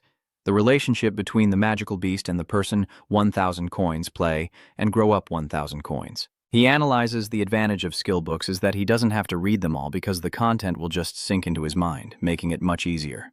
Ju presses the normal level selection button for a basic book about magical beasts and increasing his understanding of magical beasts. A basic level 1 magical beast skill has been created. This notification makes Ju feel depressed. There's nothing useful for the poi group. The viewer reminds you to see if you feel anything different. Du mumbled. "Not much, at least it's cheap." They agree that this is why no one cares about monsters. It's not too late to switch to a knight. Switch to a mage because you have 10,000 coins to buy one. Ju pulls the bookshelf to block the way down to the basement to prepare to leave, because you know there's only one more place you need to go. Keep your spirits up, viewers. You secretly realize that your opponent has probably chosen to be a knight or a mage. Mages usually have their own research room, and knight captains have their own training area. If I think about the reward, I have to limit the actions of other streamers. On the side of the goat player, they are preparing to enter sword training. Each graceful sword stroke interweaves with the others, slicing fixed targets into fragments. He thought to himself, "I'm going crazy, really going crazy. Just a few skill books and it feels like I've been training for decades." This is the 4,891st generation of Tower X, Mr. Goat. The viewers are commenting that Mr. Goat is so proud, just as it should be. Level 5 is when people get stronger. The more he fights, the more excited he gets. Just moving around also levels up his skills. Mr. Goat thought he had luck on his side. By choosing a high difficulty level at the first floor, he received many rewards and on the second floor with his kendo skills. Sungdi easily defeated the monsters. On the third floor, he used his companion as a meat shield, so he passed through quickly. Mr. Goat thought he would be crushed by the audience after causing a teammate's death. But unexpectedly, his resilience earned him even more rewards. He nearly failed to pass the fourth floor with only 30 minutes remaining. Another viewer reminds Mr. Goat, "There's another guest arriving. I've seen this person before. His clothes look like those of royalty." What's this guy's name again? You're the Goryeo Prince, right? Someone is reminding him. What are you doing? Step aside. Kneel quickly. He immediately knelt down to pay his respects. Your Highness, it is an honor to meet you, though I am quite annoyed inside. Why is there a prince here? Is this really the place I read about in the diary? Ji-do reminds the other person to stand up. Seeing you train like this for the Empire makes me truly happy. The old man's carriage responds seriously. I am just fulfilling my duty. He quietly probes, a starry bird? No, he's probably just a mage or knight like me. Yu-do knows the opponent's information well. Sungdi's character is a swordsman, the Dark Master, an honest person who hates lies. At first, I found their way of speaking quite tough, but after copying how other knights talk, I got used to it. He sheathed his sword and asked, What wind brought you to a place full of sweat like this? Viewers are commenting on this side. Dee's carriage is even good at acting, truly a stubborn guy. You haven't seen how he sold out his comrades to the Guardian on the third floor. Do smiled and replied, It's nothing much. I just remembered you really like wine. Didn't you tear up at my birthday party last year because you couldn't get your favorite drink? He shyly replied, Yes. Some people took the opportunity to tease him, and he blushed all over. If there had been another bird here, he would have been exposed in an instant. Do continued, I think I should send you some drinks, but I don't know much about alcohol, so I can't remember the name of that thing. What was it again? The more he talked, the more confused the goat became. What the hell is that? Comment, give me a little hint. A series of comments appear. The quiz begins. How the hell am I supposed to know? His goat car is looking at the comments. Everyone help him out. This kind of expensive drink at the checkpoint is usually one of the Regan Rosa X Nong or Pia Thai. Warning the drunkard to choose quickly. They won't know anyway, so D just took a gamble. I think it's Pia Thai, Your Highness. So that's how you reply? Sounds familiar. I'll send it to you tomorrow. He secretly let out a sigh of relief. Thank you, Your Majesty. I vow to do my best to serve the Empire wholeheartedly. And inside, I am celebrating. I am alive. Hey, Do, with that vague way of speaking, I just remembered I forgot to ask what your Korean name is, right? This made Zhang Dae lose his patience. This guy's gone crazy, he asked coldly. Who are you? Ju-do isn't in a hurry to turn against you like that one. Can't you see? The second prince of Goryeo Fortress. He exuded killing intent and asked, So you are a prince, yet you don't call your subordinates to protect you, so why do you dare come here and cause trouble alone? So let me ask you this. How do you know I've been trying my best to act natural? Ju-do calmly said, Do I have any reason to answer? I think to myself, it's because that introverted prince wrote everything in his diary. Master Hawk, it's just a type of drink. The coachman was surprised. What did you just say? But isn't the second prince just a useless and incompetent guy I can deal with in one strike? Those two words, useless, make Ju feel bitter. The viewers are gossiping. Look at that guy, he's really outrageous. Sister, you're really into character, but he should be angry, right? I bet he really wants to become a warrior. You scolded him outright without holding back. From the start, I could sense his immaturity and crudeness. I've also pretended not to smell this disgusting odor, but it keeps wafting right into my nose. The two crude words hit Zongdae like a heavy blow to his soul. He couldn't swallow this insult, and his hand was already gripping the sword hilt, ready to fight. You're dead for sure, you bastard! Before you could act, Ford Dai hurried in and shouted loudly. What do you mean? He cares too much. They brought Jesus back to life. Your Highness, are you all right? You reply. Yeah, it's fine. No need to overreact. He is angry. What is he talking about? I saw this guy only aim his sword at you, then he made an excuse and ran away. Don't worry, I just wanted to see his swordsmanship skills, so I asked him to perform. Isn't that right? He didn't dare say a word in response. Only the viewers would mock him. Look at how crazy he is. I really think Zongdae is just a fool. If he just swings his sword and kills Ju, he'll pass the 5th floor. So he's just putting on a tough act to scare Seongdae. I could clearly feel the bloodlust in that performance, even though Ju tried to advise that I had asked him to use all his strength. He's ignoring this. Next time, be careful with your actions unless you want to be charged with attempted assassination of a prince. Then whisper a few threatening words into his ear. You will have all your limbs cut off and be tied to a horse to be dragged around the city. Mr. Goat's carriage bows deeply to apologize. I was careless, for didn't even spare him a glance. Get out of here, since the prince has spoken. I won't dig into this matter any further. The carriage narrowly escaped and then quickly fled. He feels that he's really different. There's something strange about him today. Ju replied, because you deliberately dug into him. PH added regretfully. It's really pathetic. The heart of the Black Swords Empire's ruler is that careless. From the way you speak, I can tell you probably have a lot of nostalgia for the past. He fell silent when Ju mentioned this. Fitch skillfully replied, That's a difficult question. I don't have any other thoughts besides being loyal to the Empire. I just want to take a walk because I'm bored in the room. Don't worry, just do your work. He advised me to understand, but if you encounter the Crown Prince, it would be very bad, so please be careful. After saying that, he left immediately. Ju has his own matters to attend to. I've spent more time than expected, so tomorrow I need to stop by the magic engineering workshop. Everyone is curious. What will you do now? You found that streamer, but the situation is very tense now. Isn't this more exciting? Du hesitated and said, I will stick to the ending I chose. Everyone was shocked and said, You only have 6 days left. 6 days is enough for anyone to become an emperor. It's not too late to go kill that guy now. Go tell Ford that the guy just threatened you. It's too easy. Ford will make that guy die. Ju has another theory. No, there must be a way somehow. There must be something. The information department staff handed a set of files to Zhongdae. This is the document about Lord Fordic you requested. He politely takes it and responds, Thank you. I can't help but feel secretly glad that I got lucky. His goat card is begging for help from the crazy viewers. What should we do now, everyone? This person is even tearful, hoping the viewers will feel sorry for him. If he's a prince and orders me to be killed, I'm doomed. The viewers are indifferent and don't see it as a concern. But he let you live. You're really lucky, Day. It's not normal that Day found out your identity and still let you live like this. I think he's probably crazy. Just look at this idiot trembling like that. Listen, Mr. Goat, I will teach you how to make that guy dead. He asked excitedly. Really? They planned step by step, first going to the main office and then searching for information about the second prince. Yeah, see if you can pay it off. Remember to look into Ford as well. Finally, Zhongdae also found that document. It contains the details of the long-term civil service for the Ford royal family. The usage period is 29 days, detailing the investigation and understanding of the magical creature ecosystem. Note of ownership for the 3 poys. In a special case, all 3 points are silent as if they are sick. The suspicion is that the illness is caused by environmental pollution. Someone suddenly remembers. Hey, I think I know who it is now. If he's also a knight like Kong Di, then it's all over. Ba Poi and just one person? They are discussing with each other. Kim Deodo, right?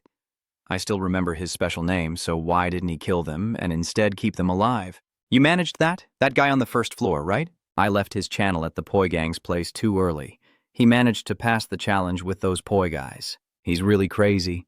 Your D's car still doesn't quite understand everyone, but what does his identity matter? They just pointed him in the right direction. Of course it's very important. Just listen to the whole thing first. Hey, we're at the outskirts near the gate. There should definitely be a chapel there. The goat car followed their instructions to the outskirts, and in front of him, he indeed saw a chapel. The goat silently thought this method only works if you've already identified the other player's identity. Luckily, it's almost certain now. Kim Ju snorted before the goat continued walking down the corridor, hearing footsteps from the opposite side, and he encountered Ju in the deserted hallway.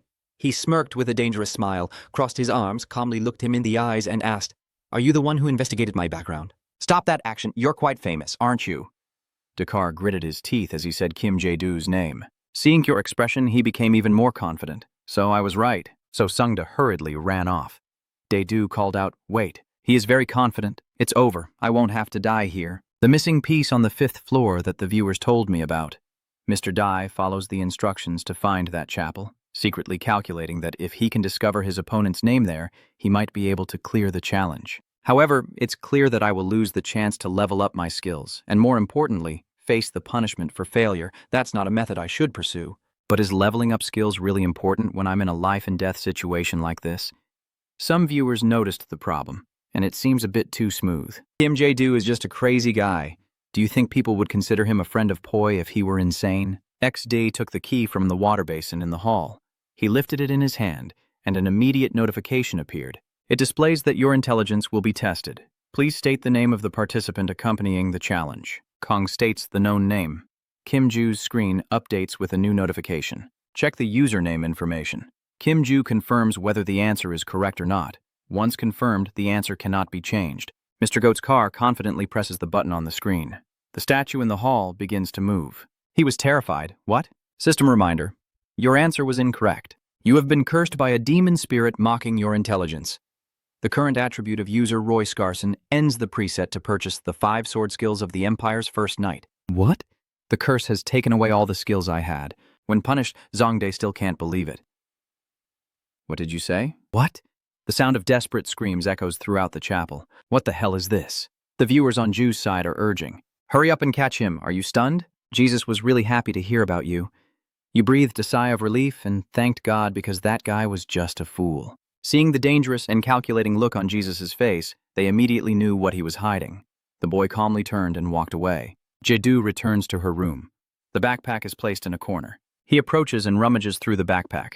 The audience guesses and guesses wrongly. I think I know what Kim Ju is thinking without saying. Seeing you take out a card, I was shocked. No way. Are you planning to use it here? How did he find out of the hidden piece? It was all just a conspiracy from the start, right? Without hesitation, Ju tore the card in half. The system displays both a virtual keyboard and a prompt to enter your new nickname. The new nickname is Kim, so go ahead and comment with that. What are you thinking? You need to change to Pobopo. You have successfully changed the name to Kim Ju 2. They are completely stunned by this name. Oh my. Ju Kim Ju. Do. Could there really be Kim Jesu from 1 to 5? Maybe that's his alter ego. Are you calculating so precisely? He's the master instructor after all. He must learn the swordsmanship of the Empire's first knights, right? Failing the intelligence test resets all skills to the beginning. Once a skill is reset, the player has to buy the skill book again. Without a wealthy sponsor in the broadcast, he won't have any chance to change that fate. Come on, Rozo, how would you know where the hidden piece is? And no one is stupid enough to invest in that idiot. The viewers are gossiping. What's so important about that? Someone in this chat room must have leaked it. The important thing now is Kim Ju 2, right? What the hell is Kim Ju? You finally got angry. So what if it's Kim Ju 2? I was in such a hurry that I couldn't think of another name. Kim Ju 2 is simple and doesn't get mixed up with my original name. Is that enough? They exposed Ju and we suggested a new name, but you didn't even bother to listen. Honestly, you even abandoned Poe. Was Kim Jedu 2 in such a hurry? Well, to be fair, you have your own struggles and are under time pressure too. The viewers won't make things difficult anymore. So, just give him a name. The truth is, even love has a name. Outside, shouts and curses are heard. Release those damn bastards. A few people thought this voice sounded familiar. It's that guy again. But it'll be fine no matter what. Ju stepped outside to ask what was going on. The soldiers all saluted the prince, blocking the way to prevent the attack. This is Lord Ryan. Just say you need to speak with him. My subordinate said you should come tomorrow because it's too late now, but you refused to listen. He frowned, trying to hold back his anger, and asked, "Are you available, Prince?" You agree. Just let him in. The viewers might find it suspicious. Should we let him in? Look at that sneering face. He looks like he's about to stab him to death. Why are these guards so lazy? At least take his weapons away. These people are part of the Crown Prince's entourage. They only rejoice when he dies. Does Kaoi not have a personal guard? Yet, for that is just one person's army. He really is a multi-faced bastard. Mr. D's car rolls in with a calm attitude, and just opening his mouth already breaches community standards. You bastard. He's so angry his face is bulging with veins. Who are you? Dudu smiled softly and replied, I think I already told you that, right? This attitude clearly hit the trigger in the old man. He angrily picks up the chair next to him and swings it directly at you. Don't mess with that damn son of a bitch. Dudu leans back to dodge, expressionless, making viewers angry on his behalf. They're really crazy. The guards outside didn't lift a finger while that guy is as big as a wrecking ball. Rip Siley's guard doesn't even bother to pay attention to me. He touches the sword hanging at his waist, deciding to go down with the ship. That's right.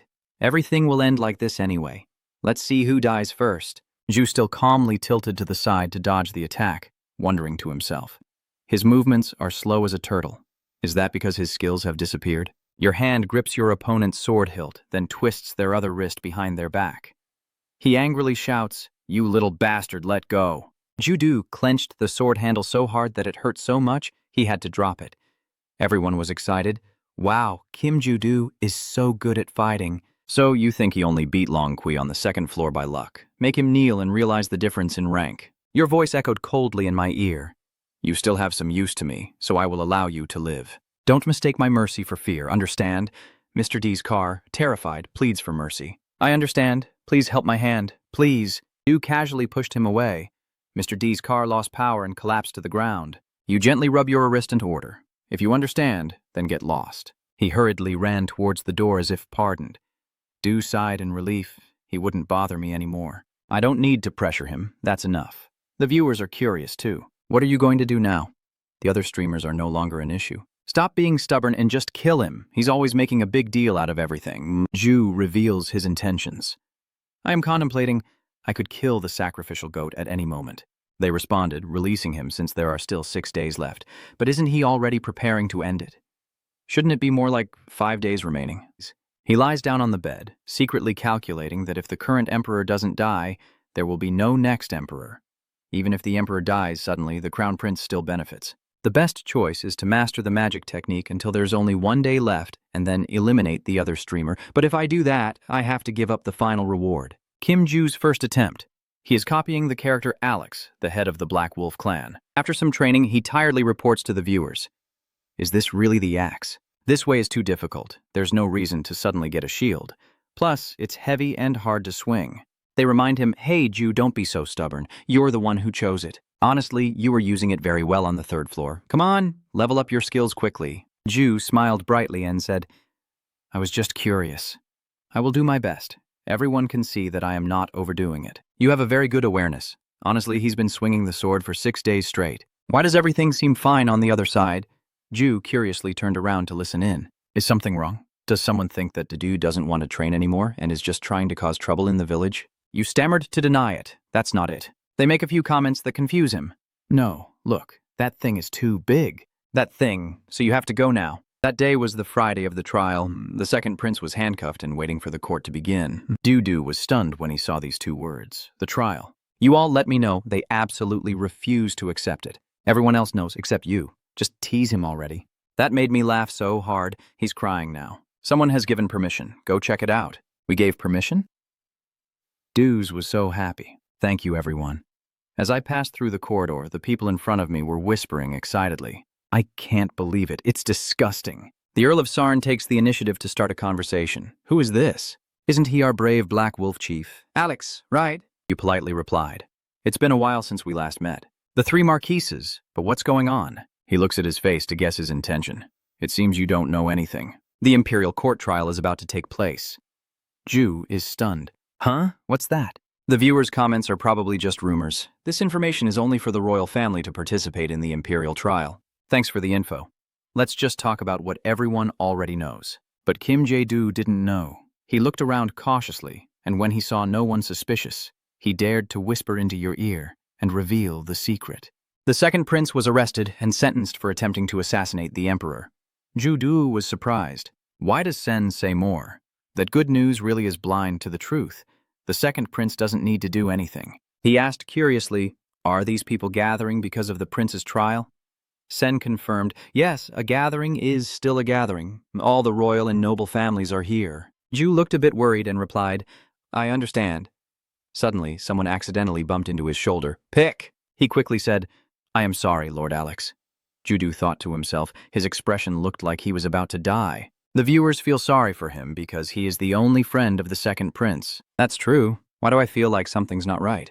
What do you mean? The emperor is about to die? You know the emperor doesn't trust anyone, so he hid a bunch of knights around here. They all died within a single night. It's truly as strange as the viewers said. And those knights are all shape-shifting beastmen. The second prince must be having a hard time. Let's see if the trial has started. Many people are attending today's court session. The viewers are clearly talking about the crown prince.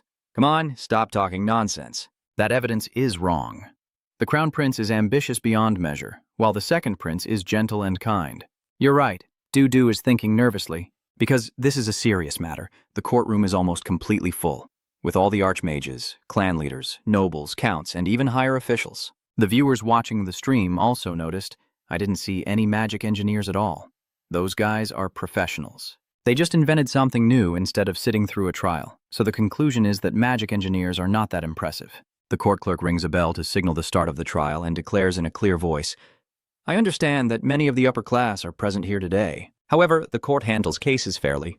If you cause trouble, you will be punished regardless of your social class. This aura makes viewers awe. Wow, the secretary has such a commanding presence. What if he's the dark butler? Yeah, that's right, he's definitely a confident lackey. That's his job. He introduced the last seat. The commoner representative has arrived. The representative stood up and replied, "Yes, they are curious. Is the commoner here just for decoration?" Yeah, this privilege is incredible. Next, V introduces Marquez Crow sitting in the middle, representing the nobles, and the viewers are surprised. How does he know so much about that wig? I'm so bored I just ran out of there. Totally crazy. He mentioned the next people in the highest seats because His Majesty has passed away. Duke Magnus will take his place. Jurors, please listen to the Goddess of Justice's teachings. Can you handle this trial without any personal feelings? All three of them said in unison. Yes, I do, of course. The words of all three surprised the viewers. Yeah? What do you mean, yeah? In this situation, as civilians, it's understandable that the nobles and royalty here are worried. Without emphasis, before we begin, please understand that this trial is proceeding quickly because the defendant was arrested immediately after the act. Therefore, the testimony was not carefully conducted, and the defendant has not admitted guilt. Please understand that this is an official court session. So Ju understands, does that mean they no longer need to prove the charges? The viewers also realize the problem. Just stop twisting what people say. The criminal has been caught. Why are you still arguing about who did it? The trial is fake. He asked the defendant to please sit down. Half of Keoi's face is shrouded in darkness. When asked for your information, state your name. He answered tremblingly, Kaoli. He asks the next question. Do you understand that because the guilt has been established, there is no question of who the culprit is or about the lawyer? Yes. He lowered his head and replied, yes. People wonder how someone like him could kill the emperor, but he already confessed. There was no notice about the incident. At 2 a.m. today, the Crown Prince of Goryeo went to the emperor's sleeping chamber and wanted to talk to him. Then they talked in the living room for about 30 minutes. Witness, am I saying anything wrong? The witness said no. When there was no sound coming from the living room, our night guard suspected and opened the door. Both of them burst in and saw the emperor collapsed on the ground, spitting blood right before their eyes. Kaoli, second prince, it's you. Those present begin to whisper and discuss. Gaoli couldn't control his trembling. He tried to hold tightly onto his trembling wrist. The witness continued, saying that after the autopsy, they found the lapis powder was dried tea leaves the emperor liked to drink, and the same powder was found on the second prince's clothes. The viewers wonder if the powder isn't flour, right? Yes, but it's very toxic. It has no smell or taste, so assassins often use it, Vought announced. Does anyone object or find any mistakes in what I just said? Kawi replied desperately. Number. He waved his hand and declared it over. Everyone present here is shocked. Jibitim, Dishad Ejuku looks confused. Is that it? Is the trial over? That's all there is. You clench your fists tightly, trying to hold back your emotions. This is Marnus speaking. Let's stop here. The noble watching from afar was laughing loudly as they tied the Crown Prince of Goryeo to the horse and dragged him across the kingdom. First, for all the people in the kingdom to know, and second, to confess their sins before the god of evil and beg for forgiveness. He asks everyone's opinion. Do you agree? Both Kus and Kay exclaimed at the same time. Yes, of course. Ford is the only one who objects, which makes no sense at all. Marnus questions, Lord Ford, do you think there was some mistake in the trial? He exposes that no matter how important the matter is, the court cannot skip necessary procedures and quickly handle it as if hiding something, just like the investigator. Second, please understand the normal life of the second prince and take a moment. The old man challenged the meaning of those words, asking if he was criticizing how I handled the trial. There's nothing more to say. Take that criminal away. 2 soldiers escort Goryeo out, leaving viewers curious about his silent demeanor. Are you sleeping, Jew? I think he's in shock. That's why he's like that. What kind of man gets so shocked by things like that? Jew can't accept it. What kind of world is this? If they knew I was with you, what would they do here? The courtroom is in session. Without power, what can he do? Come on. Everyone on the 5th floor is like this. Jew felt the court's decision was very unfair. I will never agree to such a ridiculous trial. Just wait. I will destroy this tower. And with this stupid key or whatever, I'll drag the admin out and scold him. The viewer asks, are you responsible for those words? By the time he wakes up, Jew has already taken on the role of Callie. They asked, are you awake? Why is this guy sleeping all of a sudden? Just normal. I was thinking about Keoi's trial in my dream. I was really angry about that trial. What do you think Jedu should do? Kill him, damn it. Do you have another plan? I've made my decision. They advise him to give up because reaching Goryeo is very difficult, and after failing, he will regret it. Ju, on the other hand, is quite confident. I think that's a good start. You flipped through the diary to learn about the beast person. The viewers wonder why his plan is to become emperor in just 3 days. Ju carefully reads each line because he knows the reason Kaoi is obsessed with monsters is that the emperor cannot contact Sai in the video, so he has to find out himself. He is serious, as if afraid of missing some important information, but the more he reads, the angrier Ju becomes. He helplessly sighed. Damn it, this diary is too short. What should I do? Should I ask Ford? He, with sharp hearing, immediately rushed in. Yes, Prince, I will summon him. Both viewers and the streamer are startled. How long has he been outside the door? Monitoring? Daidu cleared his throat and spoke. Fitch Ali, I have something I want to ask. He bowed his head respectfully and was willing to answer. Try to probe. When I wanted a young beast, my father slapped me. Do you remember me crying? How could... forget? Yes, if it concerns you, I remember every detail. I'm surprised you still remember. The viewer wonders, isn't he the boy's father? Itrang, tell me what's on your mind. When I asked why your father was angry, he said you would talk, but you haven't told me yet. Wasn't that the right time? Yoichi's refusal was final. At that moment, Du left the room. The viewers were surprised as he went straight to the Emperor without reading the scroll before entering the 5th floor. The Emperor is a madman. Don't even think about meeting him. Even after Ford said that, it's not like it matters. He understands that everyone is reacting very negatively, and they should be. The Emperor has been gradually going mad since Empress Perdisa passed away. He believed someone had to be responsible for his wife's death and that he couldn't trust anyone anymore. Which also meant that the Emperor loved his wife very much. It's unreasonable that he didn't love the child his wife left behind, especially since at that moment she sadly revealed it was beyond saving. Beast you want for your birthday is too dangerous for a little prince. The viewers remind him, Ju, stay calm. You're in the palace. Why are you losing your mind? Outside the Emperor's chamber, guards are strict, and Gyadu tells the viewer, I need to focus before I go in. So can I turn off the chat for a bit? They keep spamming comments. Just some quick talk. Don't be mad, everyone. You'll see it when the time comes. If I could leave the room, I would have already. Now, keep watching, because he's just curious. After closing the chat window, Jadu took a deep breath to self-hypnotize. Okay, I've turned off chat, focusing now. I am Kaoi. Instead of a timid and gloomy Goryo, a transformed Goryo surprises even the Emperor. Ling Gok is amazed, working so hard early in the morning. Du announces that I am here to talk to Bi-Ha. They are stopping you, it's not possible right now. Even the prince? No exceptions. The boy sighed in frustration as the beastman showed no emotion. Ju-Du gathered his courage and shouted, Your Majesty, the second Prince of Goryo requests a meeting to speak with you. After speaking, he stared ahead waiting as the large door opened. The attendant inside announced, Please wait in the waiting room. Ju-Du quietly rejoiced, It works. Follow this person into the waiting room. Jeju sat down and waited, but looked quite tense. Jesus closed his eyes and continued self-hypnosis. I am Goryo. The large door inside the room opens. The visitor is Emperor Astro J. Radiak Dutop Rock. He was quite surprised and intrigued that you still sought me out. Ju bowed his head and replied, What do you think when your son wants to find his father? Since when have you treated me like a father? Rediak asked as he sat down facing him. Kotran Tin smiled and replied, Always been like that. He rested his chin on his hand, sighed softly, and shared his thoughts. I always emphasize that you need evidence for your words. Dudu sat down calmly and replied, I know that the person who raised the beastman nearby isn't worried about me. Rediak was surprised. You dare to guess that? You continue, the main point is that you understand it as parental love, so as a child, you will follow them. He silently thought to himself that he learned about the secret of the beastman when the viewers in the chat room were talking to each other. Then he sighed and leaned back on the sofa, more relaxed, and asked, So is that all you want to say? Ju boldly suggested, Take the beastman away so they can't divert our conversation. Redia needs a valid reason. He forced a stiff smile, feeling a bit embarrassed. A tense silence filled the room.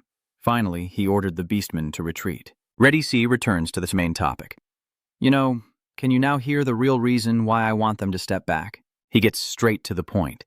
If the magic ring really controls the beastman, then you could say you knew about it. The ring you're wearing is fake. He frowned in displeasure after hearing this. Rediak coldly threats with a mocking tone. And where is the evidence? The next words could decide your fate. Ju reached into his shirt and, more precisely, revealed another ring before taking out a piece of paper and reading aloud.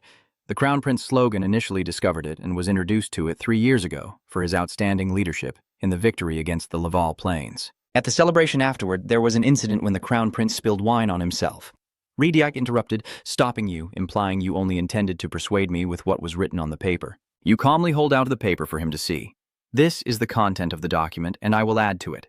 The crown prince wipes the wine with a handkerchief, casually takes the person's ring, then secretly swaps it with a fake and hides it in the handkerchief. Rediak gloomily said, "Everything has been just speculation from the start. Where is the evidence for those claims?" His attitude made Ju afraid, and he had to reassure himself, remaining calm as there was no reason for the emperor to be angry. Here it is on the surface. You answer calmly and clearly, without needing any evidence. You already know everything, but I just want to tell you that I also know. Rediak laughed out loud. This is the first time I've truly laughed in a long while. Jesus continued, "You understand that you have more days to live, right?" He confirmed. I didn't think you were hiding a secret card. Pretending you didn't know from the start means you have something you want from me. He clenched his fist tightly and replied, "Yes, that's right. I don't know where Ju found the courage to declare so confidently. I want to become emperor." Rediak stated the main point. A country cannot have two kings. You obviously understand, I know. So, Jadu's expression turned cold and gloomy. "Then you shall die." This scene also makes one viewer burst out laughing. Jesus' face appears on the screen. He sneered, "You're kidding? That bastard Kim Jadu really has no rival. I'm still waiting for someone like you, and suddenly you appear out of nowhere." So, this person chose to donate 1,000 coins to support Ju. Notification. "Sir, you have donated 1,000 coins and recorded a voice message." He loudly commands, "Ju, cut off all their heads." The viewers watched the dazzling rain and marveled. "Oh my god, that guy is disgusting. I really hate him. What did I just hear, Kim Ju? That guy is a god." You hesitated and said, "Thanks." Disabling the chat board is really annoying. Hung Neem posted some new announcements. User Kai has supported 200 horns, and user Pori Pori has supported 1,000 coins. The viewer comment, "No, it's just the situation. Kim Jadu is really talented. It feels like watching an open ending. If everything goes according to plan, there should be some time left, right? What are you planning to do next?" Judu revealed. "Right now I want to go have breakfast, then I'll learn some new skills. When I arrive in front of a building, I feel excited. This is the workshop. I finally get to learn magic construction." "Someone saw Ju. What are you doing there?"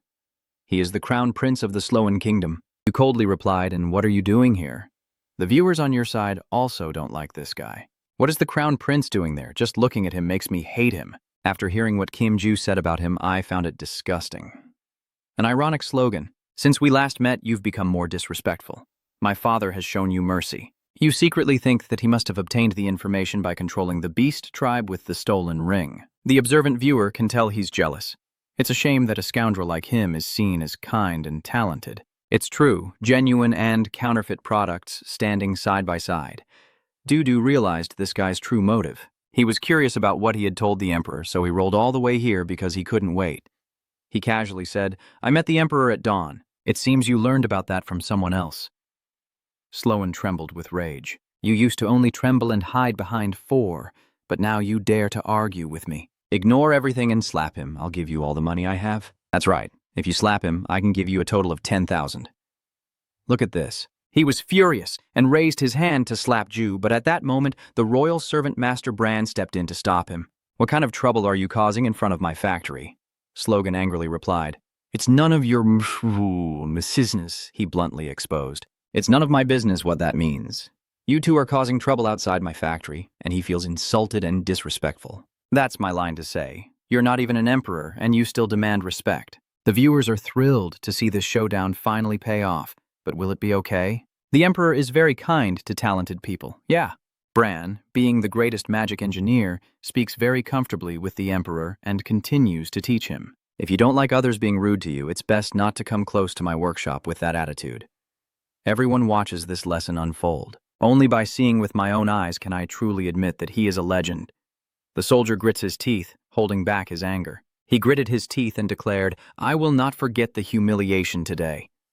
In his heart, he thought, "How dare that old man insult me right in front of that damn high elf?" Bran shows no fear, as if you want me to ignore you, even if you come to spit on my grave after I die. But I will carve this line on my tomb. Prince Sloan is a useless piece of trash, only knowing to rely on those around him. Bran rests here as a final truth. This exchange makes viewers feel satisfied.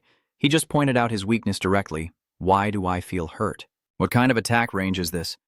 Sloan looked at him, calmly smoking a cigarette, but was so furious that the veins on his fist bulged. He swore that once he became emperor, he would kill that old man first, to see if he could still open his filthy mouth after losing his head, so Slogan had to swallow his anger and leave. I can't stay here any longer. Too annoying. Bran bids farewell. Fine, annoying guy. I didn't enjoy meeting you, so I won't see you again. The problem is resolved. Ju turned and said, thanks for the help. He didn't dare to accept. Didn't help at all. I just felt annoyed that the peaceful morning was interrupted. The viewers really like this personality. I'm not helping because I like you or anything. He is truly wild. You hesitated before speaking. I have something to ask. Bran coldly refused. If it's a mission to assassinate the Crown Prince, I refuse.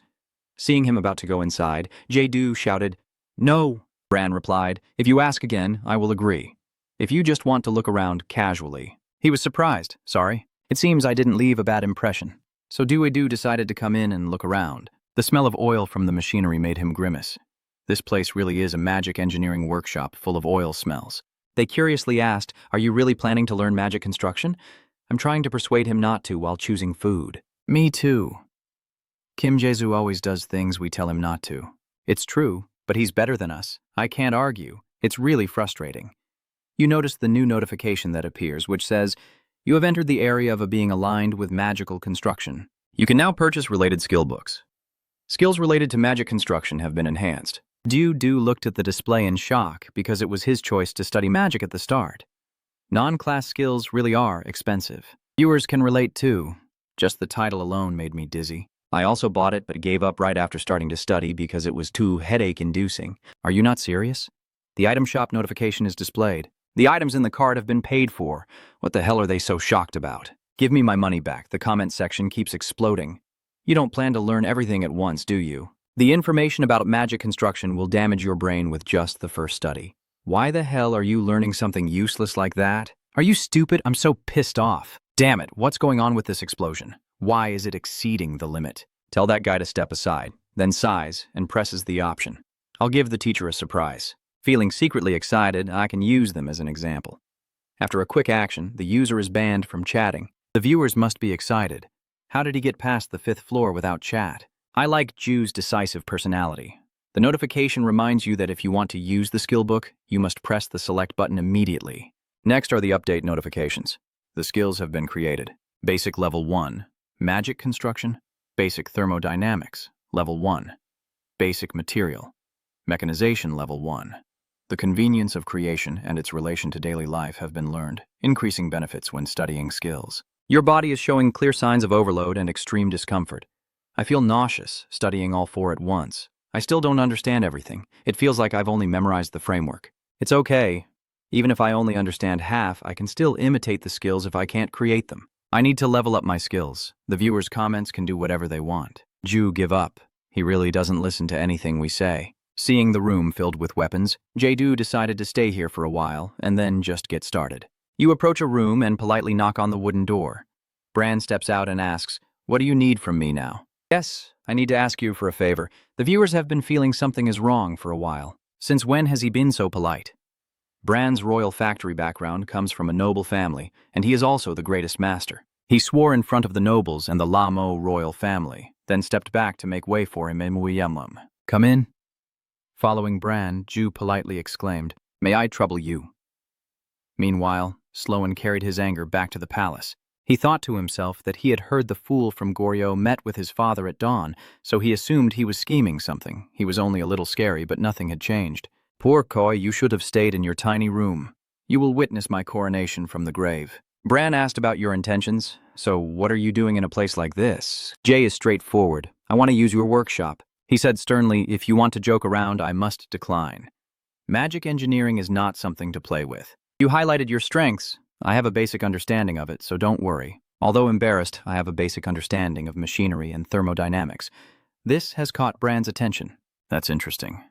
He took a pen, dipped it in the ink, waited a moment, then started writing on the paper. Bran hands over the design with the specifications and notes. Can you explain this? Asu took it and replied yes. He even thoughtfully pulled out a chair for him to sit. Bran points to the paper and explains that the circle is made from machines or materials used in the Empire called Latin, now explained. Ju rubs his chin in thought. Latin is a material used like steel in engineering, and the three materials outside the circle are. Thinking of this, you diligently write it down on the paper. A moment later, Jesu put down the pen next to the notice. Done, he picked it up to evaluate it. Unfortunately, that's only half right, and you're a bit worried. I understand now. So I'm not allowed to use the workshop. Are the viewers now feeling anxious? Is Kim Ju eliminated? Tu thinks he only told half the truth. Looks like I lost. Surprisingly, Bran is quite satisfied. Even if it's only half correct, it's still a reasonable explanation. You can use the workshop however you like. However, upon careful thought, it's not good for someone young like you to be interested in magic techniques, especially as a prince. Du smiled brightly and replied, "Yes, please help me." He went upstairs only to leave a single sentence. "I will make sure the Crown Prince doesn't come near here." That remark eased his worries. Now nothing can stop me from learning magic techniques. Before I start, Jedu warns the viewers. If you're a bit bored, just understand me, everyone. They wonder if he's really serious about doing this. What should we do? We can't leave it on the 5th floor either. Ju enters a series of days dedicated to studying magic techniques. As time passes, the Poi group appears to grow weaker. You keep bothering him before finding a solution. 5 days have passed, and Jedu is still diligently tinkering. There is 1 day and 16 hours remaining when hurried footsteps rush in.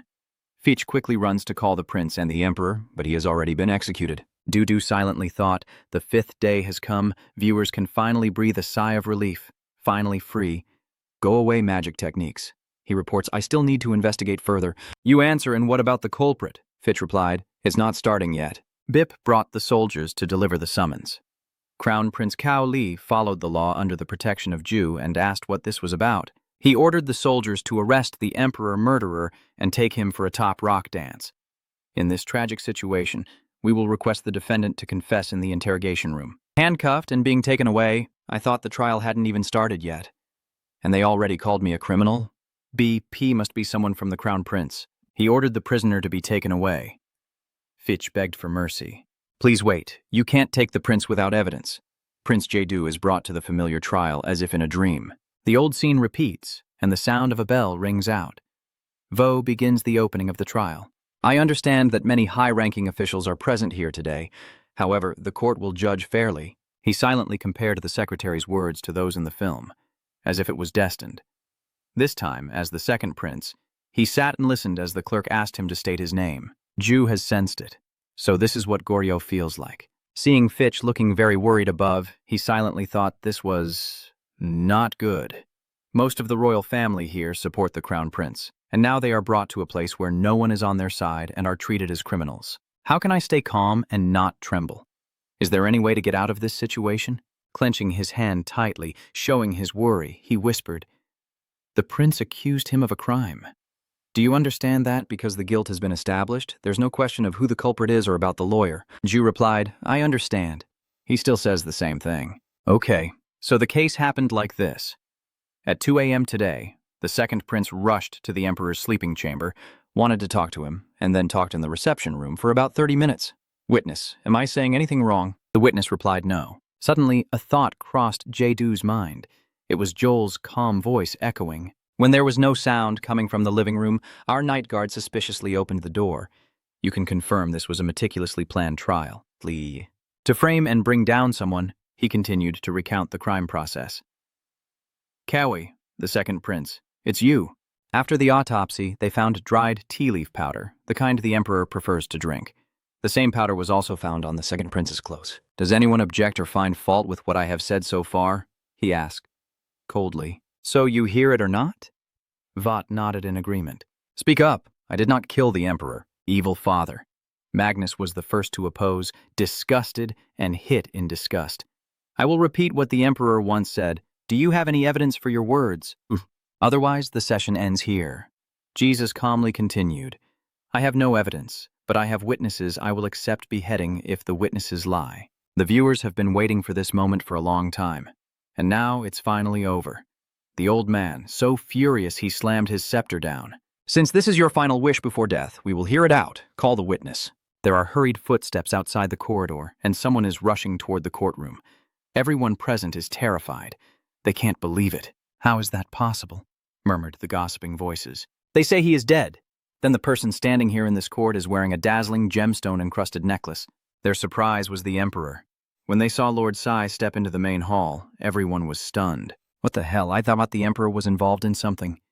Vedi focused on the seating area. He calmly said, "Thank God everyone still looks well. I can see that everyone is very close to Sloan while I was away." Magnus was terrified and couldn't believe it. "It's really the Emperor. What's going on? Is he not dead yet?" "Duke Magnus, it's been a long time. You look healthier than the last time I saw you, but when did I start looking up to you?" This remark seems to strike a nerve. Marnus hurriedly ran downstairs, then bowed respectfully to the Emperor. For the honor of the Empire and for the citizens under his command, his accomplices followed suit, praying for their blessing. Jesus was so happy to see people smiling back that he got scared. Was I mistaken in thinking he looked happy? The viewers comment, "The Emperor's aura is truly crazy. I thought he was gentle." Radok brings up the pressing issue of high taxes in some areas. He walks over to Magnus, who is nervously kneeling at his feet, and expresses his disappointment. "Duke, get up. Why did you let this happen in front of so many people? Do viewers think you're threatening the bad guys?" "Yeah, I got a girl to follow me by doing what he told me." "Really? What's wrong?" Radok is calling Magnus, implying something. "At first, you splashed water in their face during the secret date and said you were watering the flowers. I was really stupid to take it seriously." At this moment, Radok is asking who should sit on that throne. The old man replied, "It should be you." "Your Majesty, Mr. Thwan has made that request." "Then my verdict shouldn't be a problem either, right?" Magnus has nothing left to argue. "Yes, I will accept it." Redisi waved his hand to signal the soldiers to bring the chair down and said, "Your face looks terrible. My introduction has gone on too long." He sat down calmly and said, "Let's start an honest trial." Kus summarized the trial, feeling awkward and unsure of what to say to make it appropriate. Crow regrets too late that he shouldn't have followed Magnus. "Please, take care of me, Duke." The old man produced a map and said, "Trust me and don't worry. This is a small gift to show my gratitude." The contents inside made him unable to hold back. Now Crow stammers, too afraid to reveal that he trusted Duke Magnus Rediak in court, and he just hates this attitude. "No need for you anymore." He summoned the tree. The other immediately responded respectfully. "Yes. Rediak is giving him a chance. Can you summarize the trial?" Kay agrees. "Yes." Currently, Crown Prince Kaui is under arrest and charged with plotting to assassinate the Emperor, and the Cao Li defendant is requesting a witness. He quickly made his judgment.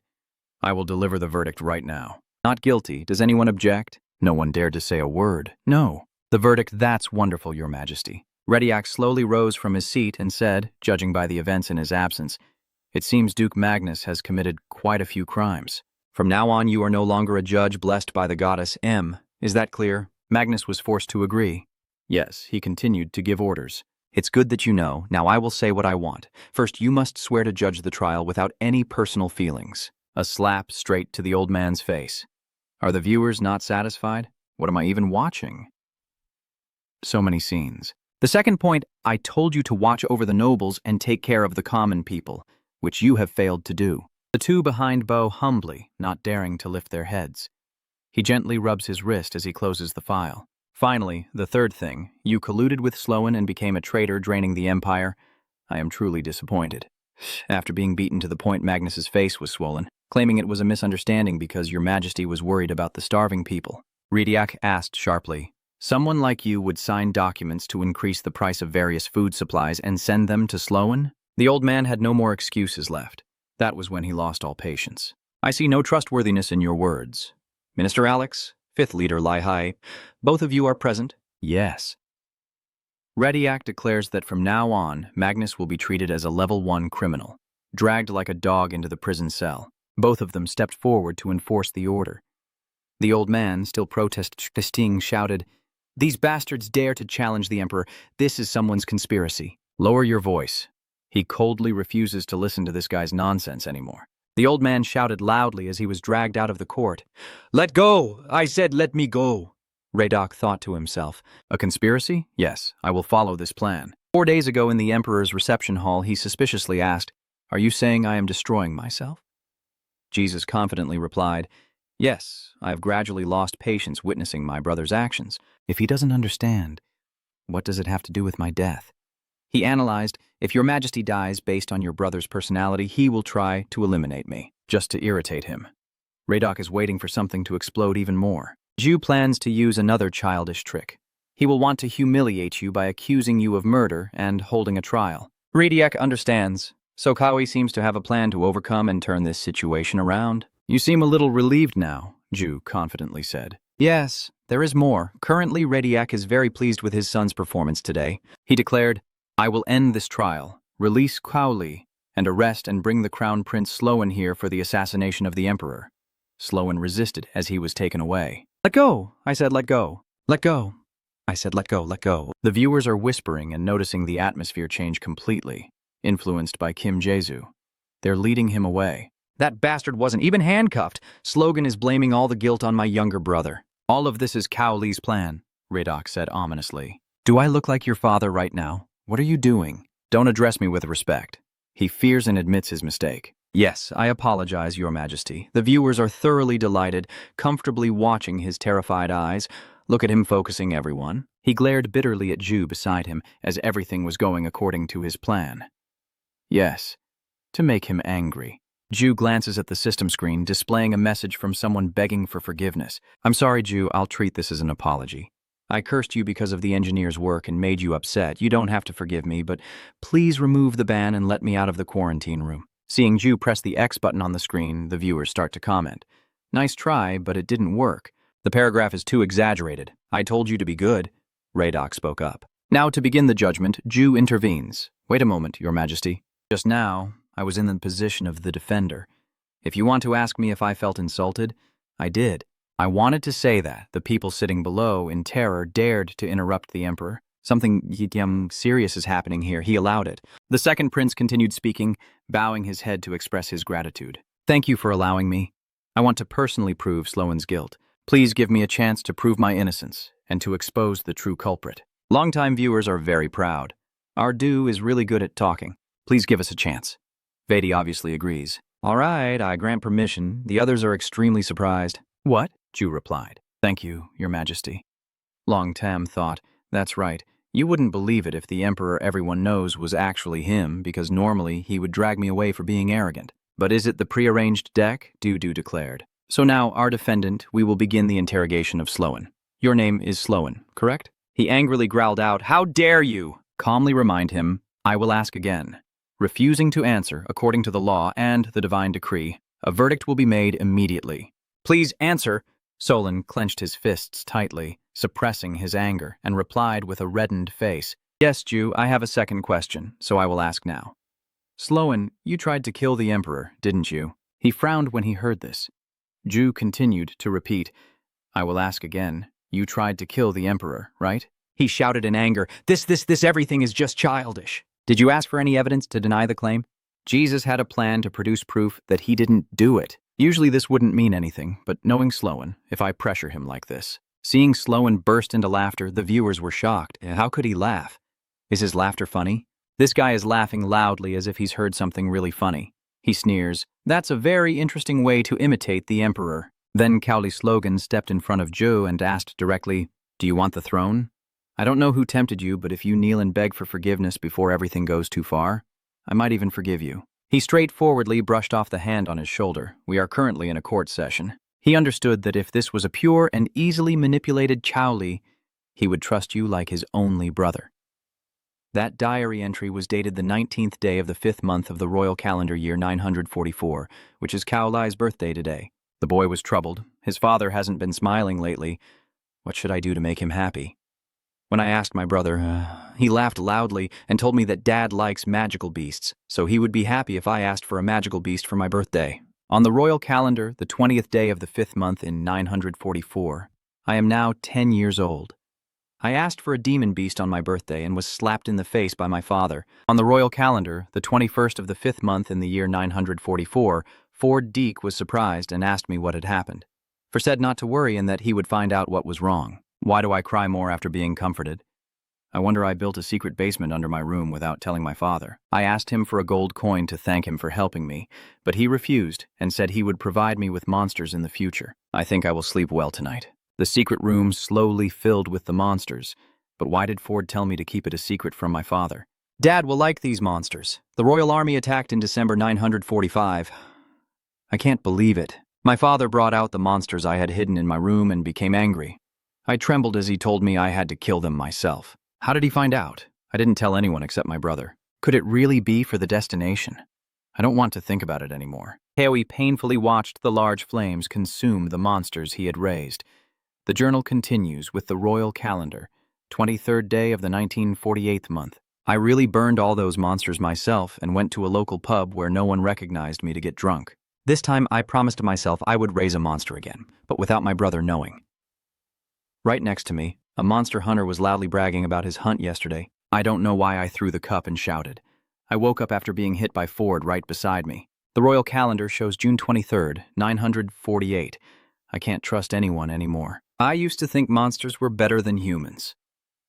As the memories of Sai's past surfaced through the pages of the journal, Ju became more determined. You bravely said, I will continue with this trial. Sloan is prepared. All right, very well. If you've said that, I will listen to the witness for you. I will call the beast guarding the reception room as a witness. Ju-du requests the other person. Good witness, please take your position. He approached and said, I will ask the knight standing at the stomach. Slogan reached into his pocket, pulled out a cloth with a ring inside, and asked with your eyes, who is the person you saw in the lounge? He was very confident with the ring that controls beastmen. It's really easy to control them. The one who will go down is you, Cowley. The beast hesitated and said, It's him who told the truth. It's Prince Slow. He was stunned when his own name was called out. What did you just say? This beastman responds more fully. The deity says, With the blessing of the goddess of victory, Anion and my knightly honor, I am certain it is Prince Sloan. He cannot believe his ears. What? Radak said. What's going on, Sloan? He still hasn't recovered on the beast. No way. He propped his chin, the ring on his finger shining. You don't seem happy about something. Is something bothering you? Sloan asked, noticing the ring in his hand, trembling with fear. If the Emperor's real ring is confused about his orders, my whole body suddenly feels dejected. The ring falls from the cloth, rolls a few times on the ground, and the clink echoes loudly. Ju walked over to the fallen ring, picked it up, and said to Sloan, You have admitted the evidence and helped us save time searching for it. Sloan, you have been sentenced for attempted murder of the Emperor. He turned to ask Jack. The ring the defendant is holding looks very familiar. Your Majesty, do you know anything about it? He held up the ring he's wearing. Well, it's nothing new. This looks exactly like the ring I used to control the Beastman. A device created by Bran. This has no compatibility whatsoever with a foolish apprentice. You stole your master's fingerprints out of greed for money and made worthless fake stuff. The viewers are completely drawn into the legend. Is the legend just that my heart is pounding fast? His dark voice echoes. Please don't shame me any further, Sloan. Ju requests, sir, if possible, could I be the one to make the final judgment? Vidi immediately agreed. I accept. Slogan gritted his teeth in rage and shouted, I do not accept this farcical trial that doesn't follow proper procedures and that arrogant bastard who has no right to judge me. He pointed to a few people sitting in the upper seats, including those who took my money and still pretended to be innocent. I will not allow it. Juto vedien roy, kontuinyan kavik yajuk lot. You follow up, so if you've decided to push this far, let me ask the audience. Is there anyone willing to stand up and defend Sloan? Those two who were bribed dare not say a word. He fell silent as he looked at the group of people sitting quietly behind. Ju announced that no one was there. So, with the judge's permission, I will deliver the final verdict. You pity him. Poor Sloan. Those fools you bribed with power and money have turned their backs on you. In this situation, it's obvious. Order the soldiers to arrest Slogan immediately since he's been proven guilty. He struggles desperately. You crazy idiot, let me go right now. The viewers still remember what happened earlier. Where is that soldier who looked down on Kim Ju? Even when switching sides, he also defeated Crow, so he probably will just cry until he runs out of hair. Ju asks Jedi, Your Honor, before I carry out the sentence, may I send a personal message to the prisoner? He doesn't understand. Why would he do that? I responded that I wanted to take revenge because I had been harmed before. He granted that wish. All right, I grant this request. Du politely replied. Thank you, sir. The slogan is so infuriating it leaves me speechless. If you want to support or do whatever you want, go ahead. Is this guy really Tander? Ju truly deserves to be favored and given special treatment. You told me to say this first. Consider this a compensation for all the times you harmed me in the past. It might just be enough. Sloan was stunned by the opponent's actions and raised his hand with all his strength, saying, That hurts a bit, brother. That slap was delivered with all your strength. They were horrified as they watched this scene. Did he really put all his strength into that hand? It's shining, look, from father to son. The Emperor's child is Koei, and mine is Kim Ju. This is the son we raised and used as a shield. You're exposing his crimes one by one. First, you mocked the imperial law based on the will of the gods, and they realized that this was not Kim Ju, but Kim Ju. Remember that? So the problem is there, huh? Damn Kim Ju. Second, you continued to say that you used the title of prince for personal gain, and I am truly very disappointed. One punch straight to Sloan's face. Watching him cover his nose to stop the bleeding, he exclaimed, and ultimately for personal ambition. You tried to assassinate your father. This is beyond disappointing. It's disgusting. My personal message is now complete. You order the soldiers to let the verdict be passed. The crown prince of the Sloan Empire, a criminal who has committed an act unworthy of a prince. Let all the people know about this crime, tie the criminal to a horse, and drag him across the entire empire. We also confess to the gods that we have committed such a sin and ask for their forgiveness. Finally, I hope the judge and jury make a decision worthy of admiration. That's all. Jesus has bet everything on this game. I just need to take one more step to reach the ending I chose. Rady Z praises and encourages.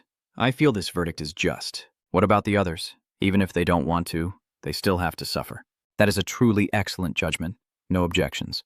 Rediak emphasizes. All right, then I will make the final decision. As the trial concludes, Choi Sloan is dragged across the entire country on horseback. And after that, his corpse is to be decapitated and displayed in every city for a month. This cruel punishment made Sloan cry uncontrollably. The viewers were horrified, for that was also his son. That's what an emperor is. He tried to kill his own father. So what? Soldiers, take Sloan away. Before the royal law, everyone is equal. As they leave, Ju continues to watch. Rediak stands up and announces, "Let's end the trial now." He intervenes.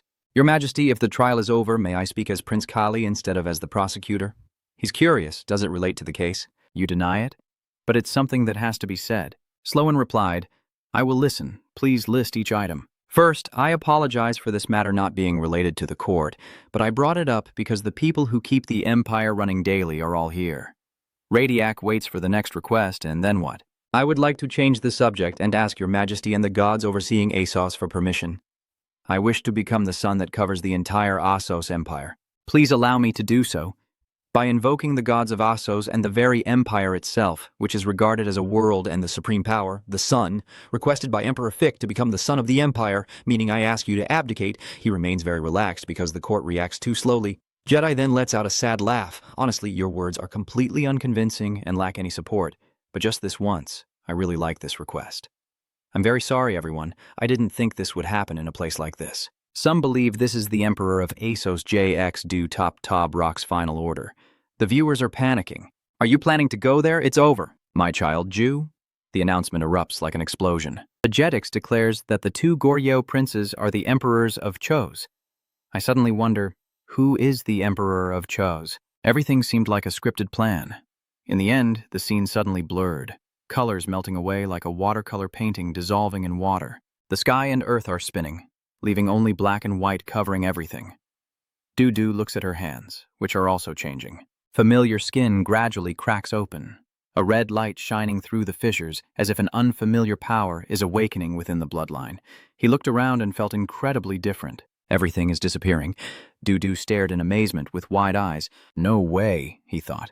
Administrator, at this moment, Du has escaped from Cowley's form. System notification. Congratulations on successfully completing the 5th floor. You called, Administrator. The screen responds. Yeah. Du asked, what does the Administrator want from me? The system issued a series of commands. Become an Administrator or not, become an Administrator or not. Questions about yes or no flooded around him, making Du's head explode, and the screen issued a warning. If you refuse, the system turns red and displays a message. Dead. A player has died. Ju shouts, I refuse. The state gradually falls into darkness. The screen displays the question, aren't you afraid of what the future will hold? And the annoyed remark, you just said if I refused, you'd kill me. A mysterious eye appears, and the system announces, I will wait for you on level 10. You have passed. There is still time. If you choose to continue the challenge, you will automatically be transported to the 6th floor when the time is up, whether you like it or not. After making your choice, the space shifts unexpectedly. It seems you've returned to the form of the second prince, huh? Do the viewers' comments think it's only me who's been affected? It's working again. He's back. It's like an ad suddenly appeared right at the most dramatic moment. Exactly. Lian Tu and the 6 ads ruined the mood. Suddenly, a hand gently pats Ju's shoulder. So it turns out Jedi was trying to send a message. This is clearly something you wanted, but you seem quite surprised. Is there something you want to say? You look surprised. King Goryo-do Top Rock is in a panic. I apologize, sir. You have given your heartfelt advice. From now on, even if you apologize, it must be done seriously, because I am no longer the emperor of this land. Rediak proudly affirms that it is you. He nodded and replied yes. From now on, I will be more careful. He pats my shoulder. Today is a day to celebrate. So, does everyone want to have a drink? You can't miss a special occasion like today. Everyone has to admit he's quite friendly. From now on, we will no longer call you the puppet, Your Majesty. He is no longer the emperor. Kim Ju is the emperor now. Someone shouted out, and at the same time in the prison, Slogan bowed his head in disbelief, trembling. I can't believe it. He can't accept the truth. How is this possible? Sloan's eyes turned fierce. Are you mocking me? The hand of the person opposite immediately stopped his agitation. Mr. Day sighed inwardly. Now is not the time for that. The crazy comments from Kim Jae-do are becoming more intense. So when will this boring channel finally end? It's about to die. Yeah, once it's over, we'll automatically be moved to another room. He gently said, Everyone, please don't do that. But secretly cursed, You bastards, you told me I could trust you. A notification begins to appear on the screen. Night number 4891, Lion D, you have lost. Another player has already reached the end before. Your opponent has achieved the ASOS Emperor ending. Why would he be surprised? The screen flashes again because you couldn't reach the end, and you will be completely erased from this world. Mr. D's vehicle refuses to accept it, and he grits his teeth, letting the burning hatred inside him blaze like an unstoppable fire. The system now shows a remaining time of 1 day and 11 hours. No matter what the viewers comment, this is definitely the most legendary level 5 I have ever seen. Kim Jae-do truly became the emperor, so why are we the ones celebrating? All the subordinates lean forward to welcome him. We humbly bow to Your Majesty. The viewers remind them to stay calm. They once looked down on you. See how much they've changed. Has it really been that long? Yu-do looked out the window, quietly wondering if the celebration was still going on. Hurry up, I've got permission from the Emperor. No more delays, but let's finish this and get out of here. Everyone's commenting. And suddenly the Emperor wants to drink with you. What is he doing here? Hello, Emperor Kim Jae-do. You hurriedly stepped forward, but your foot suddenly paused. Ju-do looked up at something, saying it just felt like I had to get here first. Previously, you looked at it with great sympathy, gazing at the photo of Jae-do sending a message to himself. Kao Li. You cry for the fate of the person in the picture, this poor soul. If I can reach the 5th floor, I will definitely help you. I will stand up and defend you. Diaduke Nyammat Man Nguyen. I did it. Everyone is waiting for me. I have to go. The viewers' comments about the atmosphere on the 5th floor light up. Oh my, just go have a drink and forget about those things. That's not even real. You just glanced and said yes, that's what the viewers are saying. This world isn't real. I'm not even Kaoi, but I hope you're happy now. Kaoi. Ju opens the door to a lively party scene inside. The system notifies that there are 17 hours remaining. While you sleep and undress the scattered clothes on the floor, Jae-do's condition is a bit unstable. He lies tired on the bed calling for water, and the comments become lively. Your Majesty is awake? Not bad. You've been drinking. Really? How much has he drunk? Du thought back to the noisy celebration scene. Did I overdo it at the celebration yesterday? But I couldn't really refuse the invitations. Your Majesty the Emperor is refusing to drink? Cheers then. Your Majesty, please stop, demon. The viewers exclaimed in panic, Kim Jae-do, if you're going to vomit, pull the curtain down first, he's still driving. Display system, do you want to activate the blackout mode? The viewers can see that something's wrong. It's me. What am I? The screen has no signal. You feel lucky. Almost a disaster happened because when you turn on the blind mode, viewers can only see the comments, and the sound will be muted too. Everyone is starting to get curious. What are they doing? Is there anything left to do? He already defeated that streamer and reached the ending. Honestly, try it out first. I contributed a lot yesterday. You'll be surprised. Sorry everyone for not remembering. The viewers are a bit dissatisfied. I told you if we rewarded him while he was drunk, he wouldn't remember. No, we should be happy too. Honestly, if we hadn't rewarded him back then, we would really be the worst people around. Ju explained. It's all because of the bet with Bran. Suddenly, he looked at me in surprise. The system shows a balance of 16,592 coins. Ju quickly asked, Hey everyone, so how much did you actually give yesterday? The viewer honestly asked. I used up all my monthly savings on that. The screen continues to show that the love has gifted 10,000 coins. Another notification. Good job. The viewers admire him. He gives so much, but makes it seem so effortless. The love. You nodded repeatedly in thanks. Thank you, everyone. I will definitely try harder. So, I've finally been recognized? If the love has given so much on the 5th floor, then it means I've truly put in that much effort. I will visit a few more places and finish the 5th floor. The online community is urging me. Hurry up and claim your reward so he can do what he wants. Hearing the knocking, Ji harshly told them to come in. He softly called out the person's name. Kao Jae-do bows respectfully, finally meeting Tra. Vedi gently says, "You should rest more. There are many things to prepare." He responded politely, "It's nothing. I just thought I should come see you." The elder quickly closed the book and said, "It seems you have something to tell me, right?" Jesus replied, "It's nothing much, just that yesterday while reading my diary I came across a few things. When I was young and caught with those monsters, you punished me hard so I don't hold any grudges. I just really want to understand why you were so angry." Reddick sighed and explained, "Yet you still don't know the truth.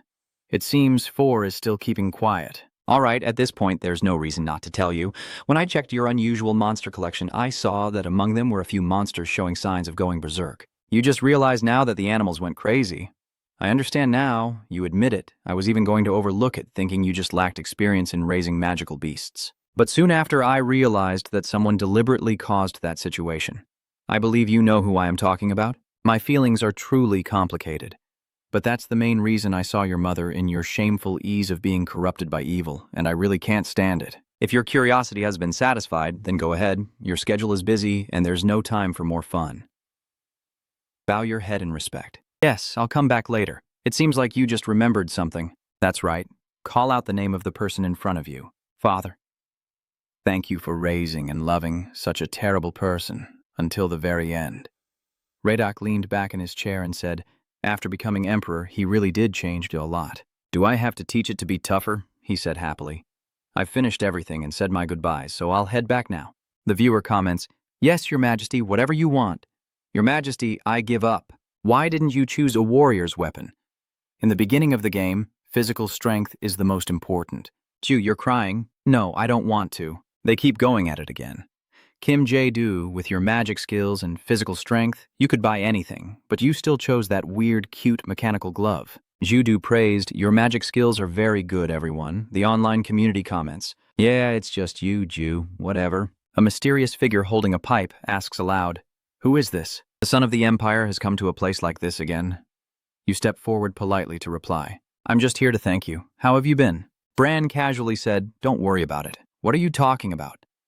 "You lost the bet to drink that alcohol. Are you worried about me? Let's say 100 years from now."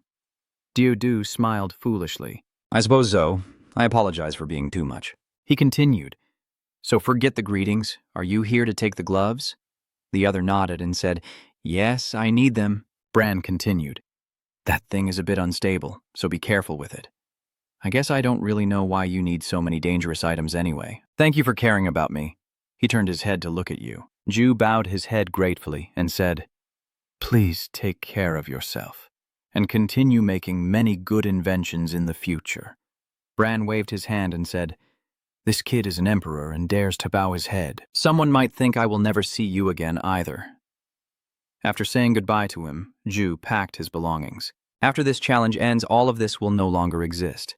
The system shows 13 hours remaining, and Sai's unjust death will revert back to how it was. I hope the time I spend on this 5th floor will mean something. At the same time, on the 3rd floor, someone's footsteps suddenly approach. User 4901 is crying and complaining. "Everyone, why is this so hard?"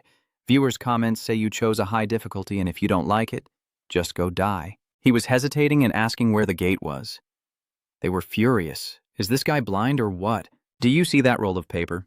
If you open it and read, the gate will open." Bishuan muttered, "This bunch of dogs, I'm risking my life for this." The Asot Empire in 957, for the first time in history, a sister was born who, out of strictness and fairness, committed no wrong at all. The emperor is incredibly wise and daring. All the people praise him, and the nobles always appear fearful and respectful in front of him. Celebration events erupt across the empire, sent to the brave soul reading these lines. "I beg of you." What's that? Someone comment online. Is the story really like that? Is it North? Don't play with your compassionate sister's heart because everyone becomes confused. Has anyone ever seen anything like this before? What is this? Just let me see. Be quiet. Sign your name for Ju. Walking away, I kept telling myself that once this was done, I should go check on the kids too. For the target, the viewer was really startled.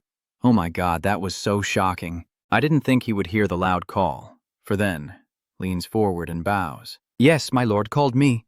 They are commenting excitedly again. He's here. You didn't think Ford would do what? You ask if they have found out why the Poi gang turned out like this, and he respectfully replies, I haven't found the reason yet, but there are no signs of madness and no strange behavior so far, so you don't need to worry. Du Hai nodded and said, all right, have them step back. Before leaving, For bows his head in greeting, feeling very happy. If there are no issues, let's go find Poi. The viewer comments, the Emperor is number one, Po boy. The scene gradually changes. The misty bone curtain gently dissipates to reveal a warm space with small, neatly arranged tents connected in a spacious house. Inside the cocoon is a corner of a private world, clean and tidy, with Poi sleeping peacefully. As if sensing someone approaching, they slowly open their eyes. Du asked with concern, how are they doing now? The Poi team was overjoyed to see the visitor. The online community was buzzing, and now they are completely fine. Why does our little Po boy have so many fans here? You know, people who don't like Poi have already left this channel. He gently placed his hand on the cage door and said, I will open it now, it seems. For has taken good care of them. Just a moment, it's open now. As soon as the door opened, the kids inside the cage rushed out, their round, soft bodies rolling everywhere like lively snowballs rushing in. The cheerful chirpings makes the room lively, eyes sparkling with tears. Ju gently pats their heads affectionately. Come on, who's the good Poi? Everyone is smiling and competing to be the best. The viewers seem really jealous. If I get close, they'll show their teeth at me. Magic studies probably aren't that bad, right? Tell them I need to finish what I'm working on now. I'll turn off the comments for a bit. The viewers are giving their opinions. Why don't you cause some trouble and enjoy the remaining time because you're the Emperor, right? Please do it. Ju just keeps playing with Poi instead. He slightly bows, lifts his hands, then drops them onto the ground. As soon as they hit the ground, everyone dispersed, rushing around chaotically, their round, soft bodies bouncing up and down like running snowballs. At this moment, Ju thought to itself, this is too unstable. Just as Brand said, if I make a mistake, it will be very dangerous. No matter what I do, interfering with magic entirely is very difficult. Fixing one thing breaks another, and if I fix this part, the good parts elsewhere could break. What a disgusting cycle.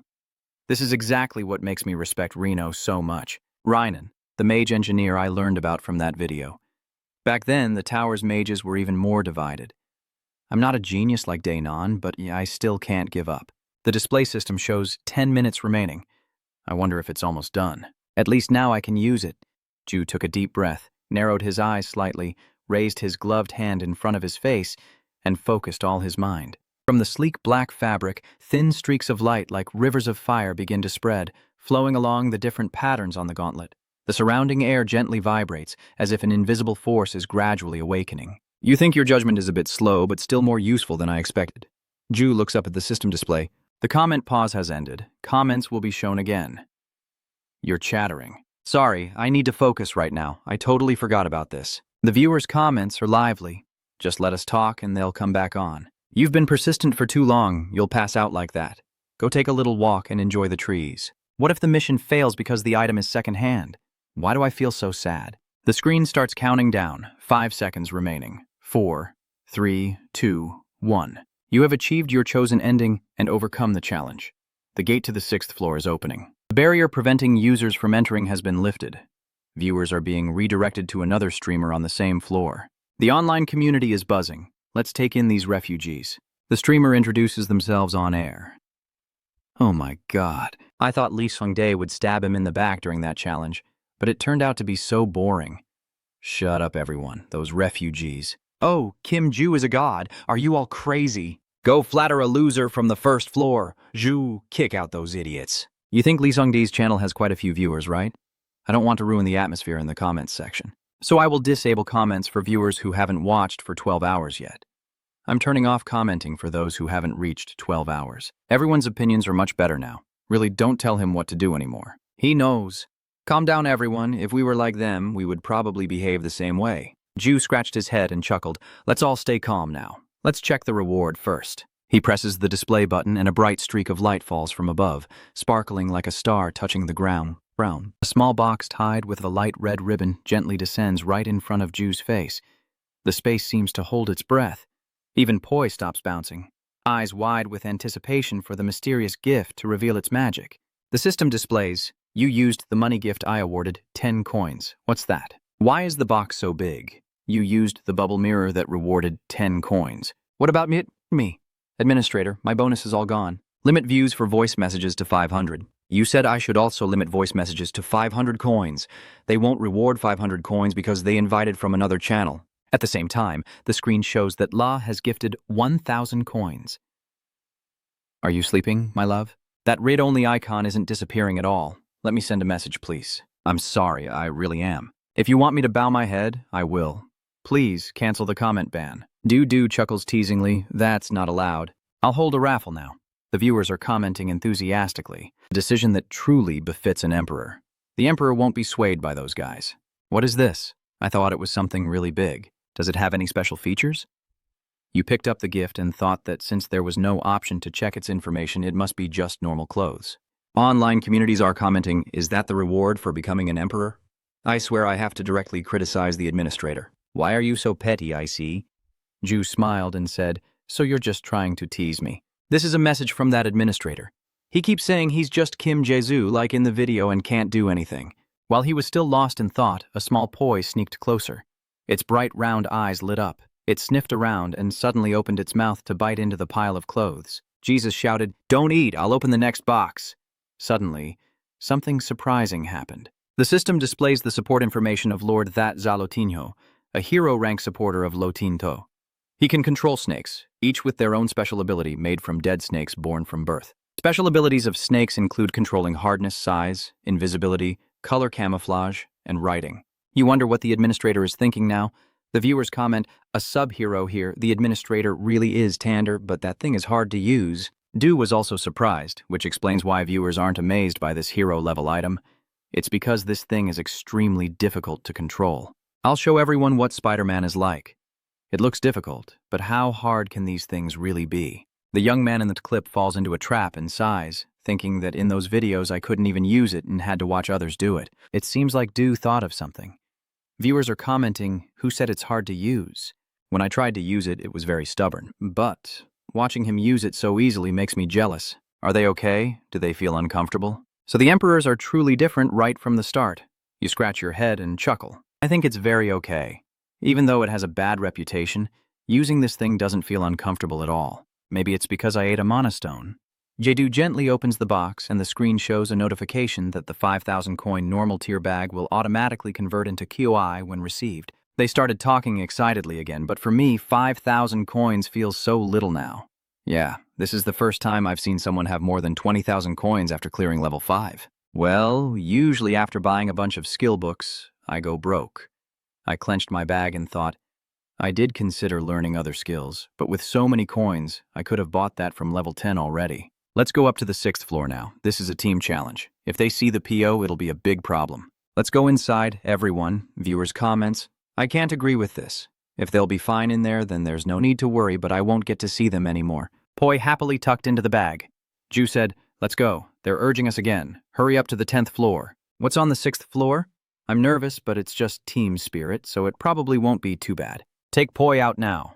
Yeah, it's no different from the group work on the 3rd floor. You don't care what it is, it doesn't matter, let them do whatever they want. Notification system numbers 4,891 and 4,892.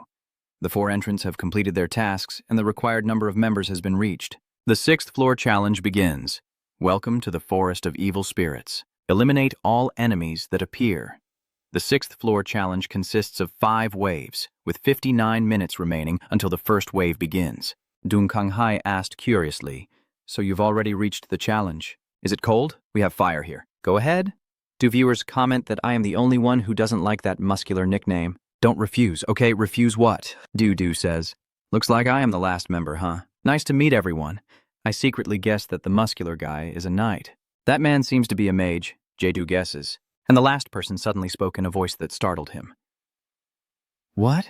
Is this your first time meeting a human? Ju was surprised by a voice saying, what? That girl asked coldly, have you ever seen a person before? He shyly said, sorry, your mask is interesting. I expected that, but her personality is really hot-tempered. The viewers are also upset. Who is that? How dare she speak to the emperor like that? Truly, she needs to be taught a lesson. But that mask is very expensive. What is it? Hey, whether we like each other or not, we have to get through this tutorial together, so let's not fight. Since we have a new member, why don't we introduce ourselves a bit? The group of viewers started to get noisy again. I don't like that bastard. His eyes seem to be lagging. In truth, those causing trouble lately will be the first to die. He volunteered to introduce himself, saying, I am Dung Kang Hyuk, 26 years old, a physical trainer in the outside world. Dung Kang Hyuk is a knight.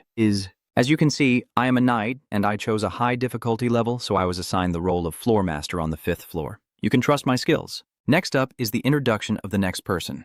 Bei Jesu is a mage, and he also introduced himself. Beijing Wizard, I will handle my part, so... don't worry. As I said earlier, I have no intention of following your pace, so after everything is over, I'll be on my way. He silently assesses his attitude. It seems there is some underlying issue between the two of them.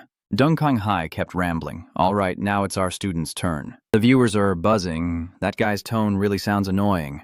I guess he must be competing hard for the captain position. Let me investigate his stream. So I'll take the mage's part, I'll check on the girl student. Wakanda Forever and Baby Dino Sopaduri have left. The HP Donut user has left. The last girl in the group introduced herself. Lisaha with an unspecified profession. I am Lisaha, and I don't want to go into details, but I am confident in both punching and being punched. Someone asked, and the last person happily talked about themselves. Kim Ju, a mage engineer. My name is Kim Ju. I work at a supermarket outside. I am a magic engineer. He's criticizing that useless profession. Isn't a magic engineer supposed to know how to fight? Number? What were you thinking? Your viewers are probably demons. You responded to the question. Number 1. I am the one who chose it. The viewer commented, that bastard is insulting our audience. Look at his face. His thoughts are obvious. But we really did prevent him from choosing the mage engineer. Dung Kang Hai slapped his head. Even his viewers tried to stop him. I lost my mind. She said it's okay about that? We can do just fine on our own. Old man, you're worrying too much for nothing. He shouted, what the hell? The kid might not realize it because he's young, but right now, Lisaha is sneering inwardly. A mediocre mage engineer. Bei Jinu has been silent all this time, but has to speak up. The student is right. Stop arguing and start planning. First, let's check our situation. The fog surrounds us from outside. It looks like ordinary smoke, but when touched, it turns as hard as stone. In other words, the fog is the boundary of this level.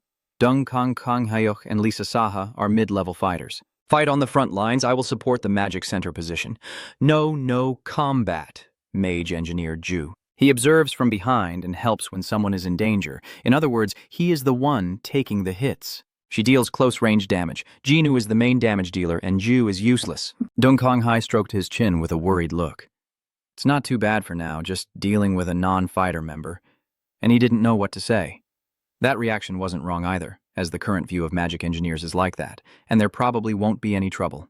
The system shows 15 seconds until the first wave begins, then suddenly a huge figure appears, with a mysterious claw emerging, leaving viewers confused. Something's off. It's not a soul floating, because they are the owners of that race. What? Why does it have this kind of physical I'm thinking the same. Is that a leg? A slash of the knife is swung out. He smiles confidently. Are we starting now? Someone in the group quickly intervened. Wait a moment, Lisa Ha said thoughtfully. Everyone in the chat room is saying something strange. Wait a moment. He also agrees with the idea. It's the same with us.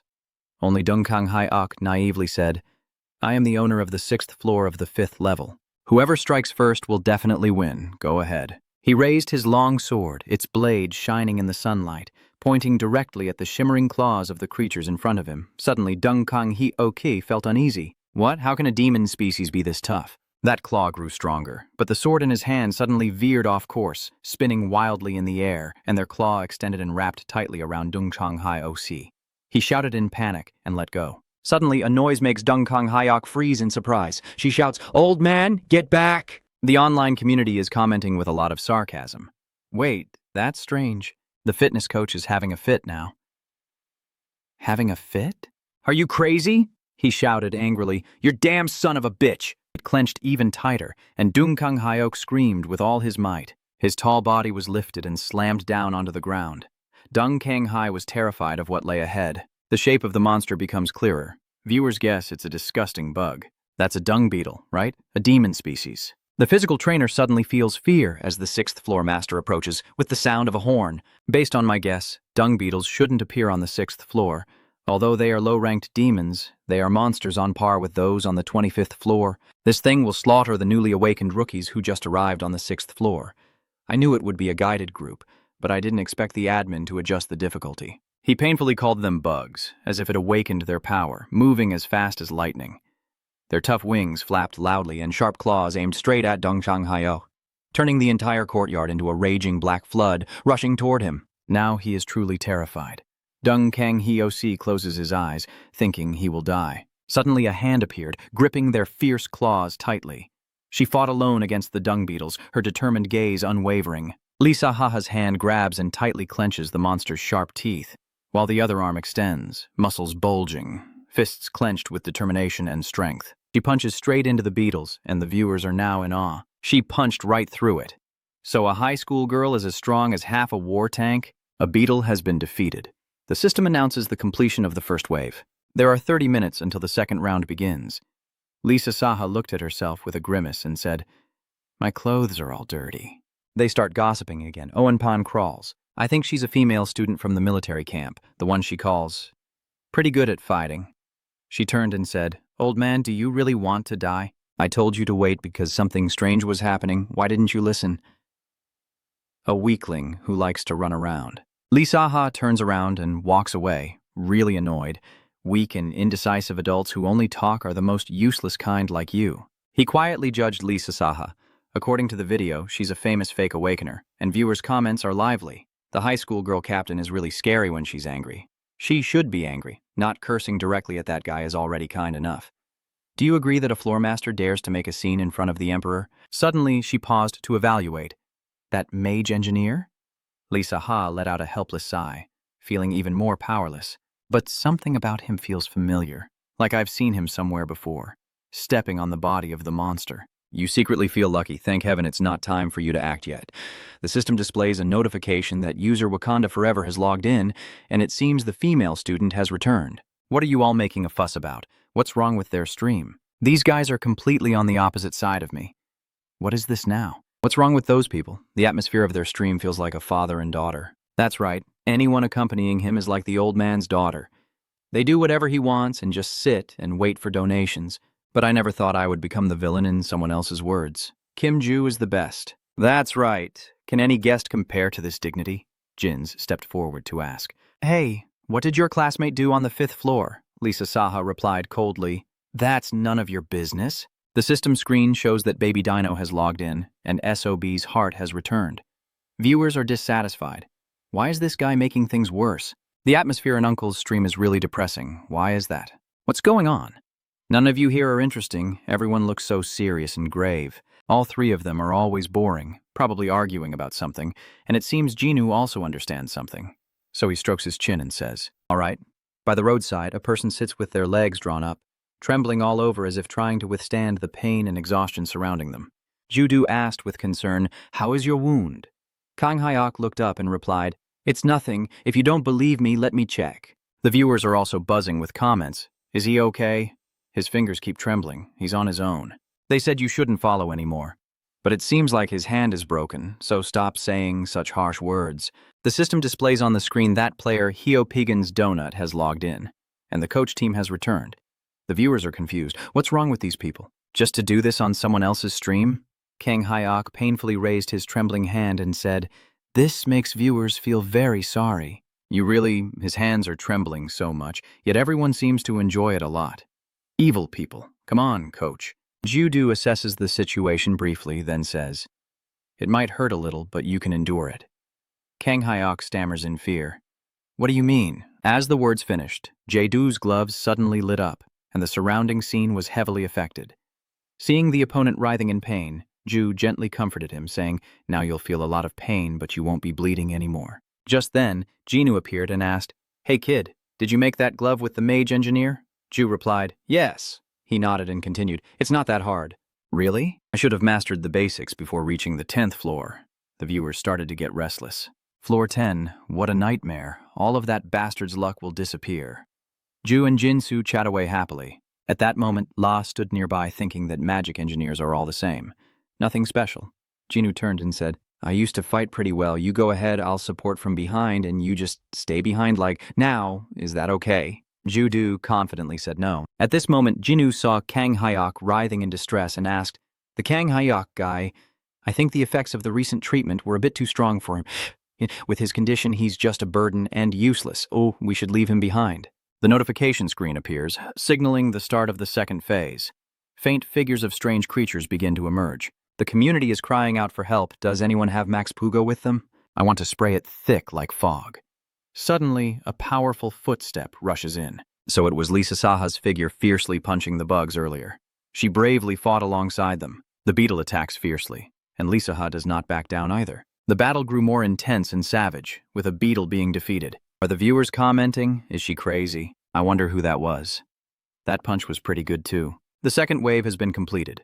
30 minutes until the start of the third wave. Seeing the dirty stains on Lai Saha's clothes, he irritably said they had ruined his outfit. Du stood beside him, admiring, and it was no wonder he could handle the second wave of monsters alone. The title of Close Combat Genius is not just a name. Lisa, a player who easily reached the fourth floor through luck and donations, then played the role of a commoner wandering the streets, accidentally met her master, learned close combat, and awakened. Then, with his agile body and dueling skills, the title of Close Combat Genius gradually became known to more people. He's also in the same faction as me, but I didn't expect us to meet here. Overall, facing so many difficulties, meeting Lai Saha is truly lucky. With 2 now, next it will probably be 4. Someone's voice echoes, the classmate blocking ahead, I will support from behind. You'll take care of those falling behind. Jinu chuckled. I trust everyone. In the end, we won't lose anyone else. The screen shows the countdown to turn 3, not long now. All 3 are ready to fight fiercely, and the 2 dung beetles appear even more aggressive. Lisa Saha assesses the situation. It's already the third wave, so why are there still only 2? The one who arrives first will die first. After thinking, she rushed out like a gust of wind. At this point, Dede nervously asked if he was okay. Overall, I think it doesn't look like it will be easy. An unexpected situation. Jinu turns to ask for advice. You also realize that, right? Why are there only 2 this time? Ju feels the same. That's right. Your eyes seem to sense that something is about to happen, your heart races, and your whole body tenses like a stretched string. A premonition of an upcoming fierce battle suddenly makes the surrounding air heavy and suffocating. Just as expected, the figure of the beetle appears abruptly. Ju-do thought, maybe there are more than just these 2 monsters on the 3rd floor, just that 2 appear at a time. Someone shouted loudly. The kid stepped back.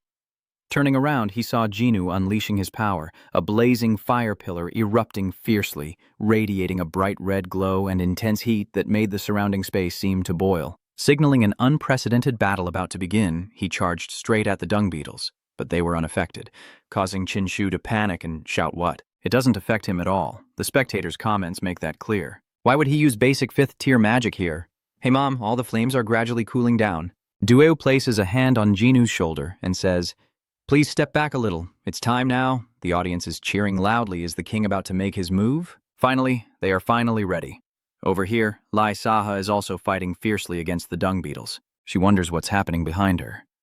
Are they okay? Something's wrong. Could it be that 2 others have appeared? The sudden attack of the dung beetles appears. They strike Lai Saha from behind.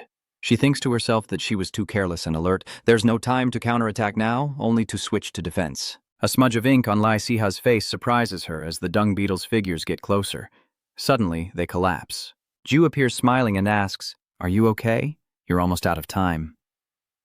Viewers in the comments, I totally believe you. The true punchman has finally appeared. Well, it's true that Kim Ju used performance-enhancing drugs on Rotanto's shoes. At that moment, Ju started to move. He said to come right here. For first-time encounters with monsters, mages are easily turned into their tasty prey. The dung beetles are becoming more aggressive. Ju clenched his fist, ready to fight, thinking that these creatures could fly straight at their prey with incredible speed. They also have an extremely tough outer shell that resists steel weapons, but look at them from a different perspective, and you'll see that's all they are. Du no longer hesitated. He turned on his heel and charged straight into the swarm of dung beetles. The first punch was so powerful it sent one flying far away. Its body struck hard, but they showed no fear. The more they were knocked down, the more frantic they became. The boy clenched his teeth, sweat streaming down his forehead, his hands gripping his combat gloves tightly, blood-stained from them. as another was taken down by Zhu's gloves. He silently thought it to himself, all right, with the other two, Lai Saha should be able to handle them. Suddenly, a dung beetle with a very terrifying appearance appeared. Zhu Du stepped back to defend. Danger is too close. Might not make it in time, using the powerful push of his shoes. The sound of stones shattering from intense friction echoed as Jadu's body seemed to merge with the battlefield, every movement carrying the weight of survival. The punch was like he poured all his strength into it. He spun around, swept with a kick, knocking down a few more, dust flying everywhere. Judu shyly smiled and said, I accidentally splattered blood everywhere again. Are you okay? Now the viewers are in awe. Wow, did I just see what I think I saw? Once Kim Ju reaches the 100th floor, they will probably kneel and worship him. Lisa Saha is still in shock. What's going on? I didn't even get a chance to see anything. The system shows that the third wave has been completed. The next wave will start in 30 minutes. Jui suddenly looked grim, and Lisa Saha's expression was the same. He tries to avoid her haws, telling himself to just pretend nothing happened. I have to pretend. Actually, Ma Min looked in that direction, worried he might say something bad. I need to change the subject. Ju changes the subject. Mr. Pooh, do you have any stronger magic spells? He sighed regretfully. Sorry. This is the best I can do. But kid, you did say you're a magic engineer, right? Ju replied. Yes, that's right, Jinu continued. But your speed is even faster than a scribe. Jesus shyly replied, It's just a coincidence. The viewers feel it's a lie, just a coincidence. Yeah, right. Why didn't he say he's that fast? Remember to bring the magic stone and go all out. Kang Hai-ok cheerfully encourages everyone to keep going. Things aren't going very smoothly, but everyone is strong, so there's no need to worry. The other three people also fell silent before his words. The system notification says the 2-minute wait for their turn is almost up. Everyone get ready. Kang Hai-ok chuckled. This time there will be 8 monsters, but it probably won't be too difficult for everyone. Jinu nearby said, just as he said, 8 will appear from both sides. All 4 are preparing for a fierce battle. Dedu thought to himself, it seems changing the monsters still isn't enough. They even doubled this difficulty by doubling the number of monsters in the scene. Clearly not wanting us to pass easily, you punch the dung beetles fiercely and Lai Saha fights with all her might. Meanwhile, Kang Hai-ok was frightened and ran away, causing her to get angry. The system announced the completion of round 4. There are 30 minutes until the start of phase 5, and the flames are raging fiercely. Their expressions are not looking very good. Maybe everyone can guess what will happen in round 5. 16 squared is 256. Jinu is stunned, holding his head. I must be going crazy. The viewers say they tried calling the management, but no one answered. The viewers are drunk and say he's telling the truth. I just finished trying. The line was disconnected, so we couldn't say anything either. Those 2 groups of people deliberately disappeared. Kang Hyuk can no longer keep calm. What are you talking about? Jins also didn't give in. Why are you shouting at me? I don't know how to do anything else either. The system reports again. The remaining wait time until your turn is 26 seconds. Du thinks that this is the only way. Kang Hyuk, who is hard to understand, calls out to him to speak up. Everyone, step back a little. The system is starting. The 5th wave begins. Jesus warns everyone, if you want to survive, listen to me. This is a warning. They emerge from every cave, crack in the wall, and even from underground, flooding the road like a black flood. He poured all his strength into it, every vein on his arm prominent, gasping for breath but not backing down, so powerful that Lisa Saha had to press Kang Hai's head down to prevent him from being affected. A bright light shines into the scene, clearly outlining Ju's small but resilient figure amid the raging swarm of insects constantly swelling.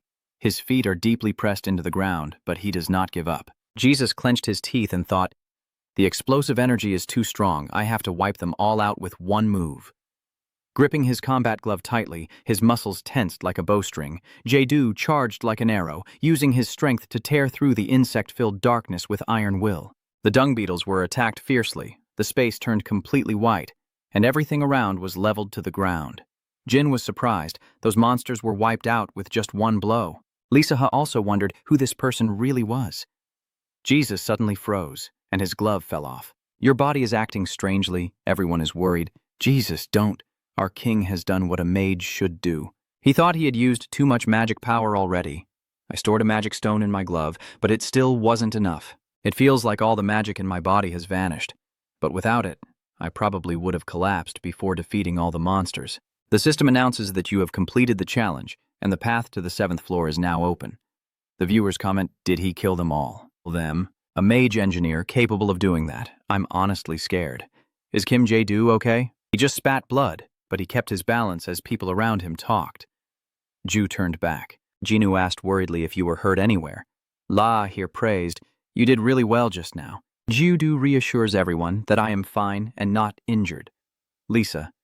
Saha cares, saying how can I say I am fine after coughing up blood? He casually drapes his arm over Jinu's shoulder and cheerfully replies, it's really nothing. This is just a side effect of using magic power.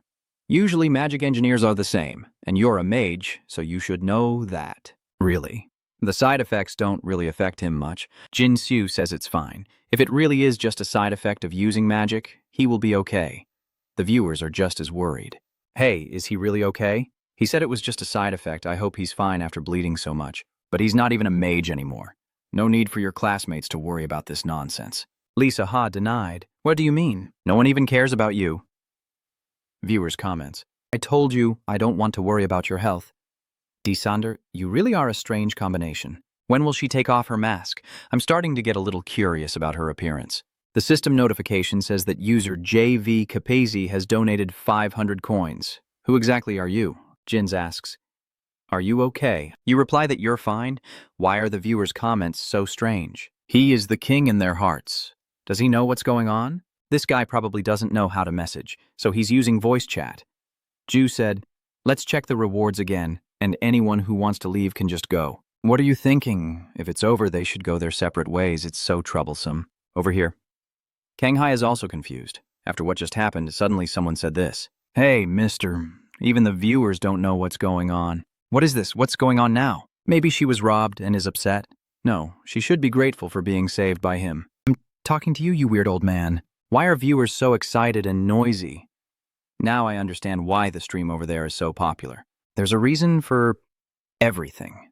How much heartbreak did this classmate have to go through to reach the 6th floor? What heartache with that ass. She's asking what your real name is. At this moment, Ju was also surprised. His real name. I told you. My name is Kim Ju. But Lisa Saha didn't believe it and said no. The viewers of my stream said that name isn't in the search system. At this point, the system finally responded, change successful, the chosen name is Kim Ju 2. The viewers found his stupidity amusing. Kim Ju 2. Kim Ju, where's the 15th floor? Could he have dissociative identity disorder with Kim Ju 2? Yes, he's no longer Kim Ju. Ju thought, but those people said, it seems the viewers of these two are quite loyal. Unlike Dongkang Haya, I didn't expect many people would switch to my stream. Should I tell her to see how the viewers react? Ju decided to say it again. You need to add the number 2 at the end of your name. That number 2, the viewers are commenting. The system is really trashy. Why does it still not work after entering the full name? This system really is stupid. Looking back, it's just adding the number 2 to the name. I entered 2. The system kept showing notifications, so Ju had to turn off the viewer alerts. Suddenly, Kanghai shouted loudly, Sorry, Ju, all my viewers have left. Do you think what you believe is correct? As I suspected, all of their viewers have switched over here. The viewer commented, I don't want those guys over there coming here. I saw their conversation. That evil birdmaster blocked them all. Judu spoke up. All right, let me set the restrictions. You think to yourself that after activating Dongkang Hyok's viewers, there aren't many left. This floor seems unlikely to earn any viewer rewards. The system shows that Dung Saha has donated 5,000 coins. Thanks to you, I'm still alive. Ju casually rubbed his neck and replied, There's nothing I have to get through the level anyway. Thank you for your support. The viewer commented again. My father will see this as a regular viewer. Kang Hyok said shyly with a smile. Yes, Ungnim. Thank you for coming back. Of course, I will work really hard. We almost lost all the viewers. Jin noticed everyone just standing there and spoke up. Come on, what are we standing here for? Let's claim our reward and get going. Hearing that, everyone returned to the system screen. Jinu urged them on. Hey, kid, what are you doing? You should check out the reward once you're done. Joe reluctantly said yes. I guess I should too. The viewer comments, I think I understand why he's like that. Me too, my king. You just have to think for yourself that because there are people around, you need to pretend to be normal, right? Lisa Haha shouted, Uncle, we've met somewhere before. Suddenly, a gift appeared in front of both of them. Both Kang Hyok and Jinu were stunned. He wondered, is the reward on the 6th floor based on ability? Kang Hyok standing nearby was also curious. His box was completely different from ours. With such positive comments from viewers, Does that mean he's the king? Everyone is trying to cause trouble. Ju quickly opens the gift to try it out. Ju quietly opens the gift. I knew it all along. What's going on? Kang Hyok shyly scratches his head. No, I just wanted to see what's inside the special gift box. The comments from viewers only make him more embarrassed. I just want to take a quick look too. Honestly, that sparkling box is really eye-catching. But Kang Hyok felt annoyed. Damn it, I just wanted to take a quick look. Why be so stingy? D-Do gently opens the box and the system displays the reward value of Lo Tanto's glove. The owner of the 7 snakes, a hero level, Lo Tanto's leather gloves, you can control snakes. The gloves are also made from the skins of snakes during their shedding season, and all the abilities of snakes are combined in these gloves. The ability to control temperature and cast magic. Viewers are leaving lively comments. Unbelievable. But if they didn't do this, Jesus wouldn't have either. So it's really true. Do thought that if they had already allowed her, refusing would be inconvenient. The system displayed activation of effect chain 2 out of 7. The snake would be attracted by its kin. The function for casting magic that simulates color and texture is already difficult enough with just one of the 2 comments from viewers. But it should be fine with Ju, right? Yes, but I'm still a bit worried. This is a monster stuff. Kang Hai is just waiting nearby to mock us. Heroic item. What about this one? It looks just like ordinary gloves. Jinu stroked his chin and guessed. My viewer said that this is a useless hero item. He told me to check my reward. Kang Hai okay responds. All right, I'll try to tell him. My viewer asked if you could remove the viewer limit. You can't, right? But Ju flatly refused. I can't do it. So for my viewers, it's been very inconvenient. The viewers speak up. That's right. They will really ruin my mood. The high school student is already unenthusiastic anyway, and this only makes Kang Hai more frustrated. You arrogant bastard. Are you plotting to steal my viewers? Do you think I want to stream with guys like this? The system displays a regular tier 5,000 coin bag. This item will automatically convert into coins after use. The viewers are commenting, but who is the admin sending this gift to you? They're really just some kind of trash. A corner of the gift box is broken. Jinu cheerfully says, Thanks, kid. If I had known that the magic engineer was this amazing, I would have been more impressed.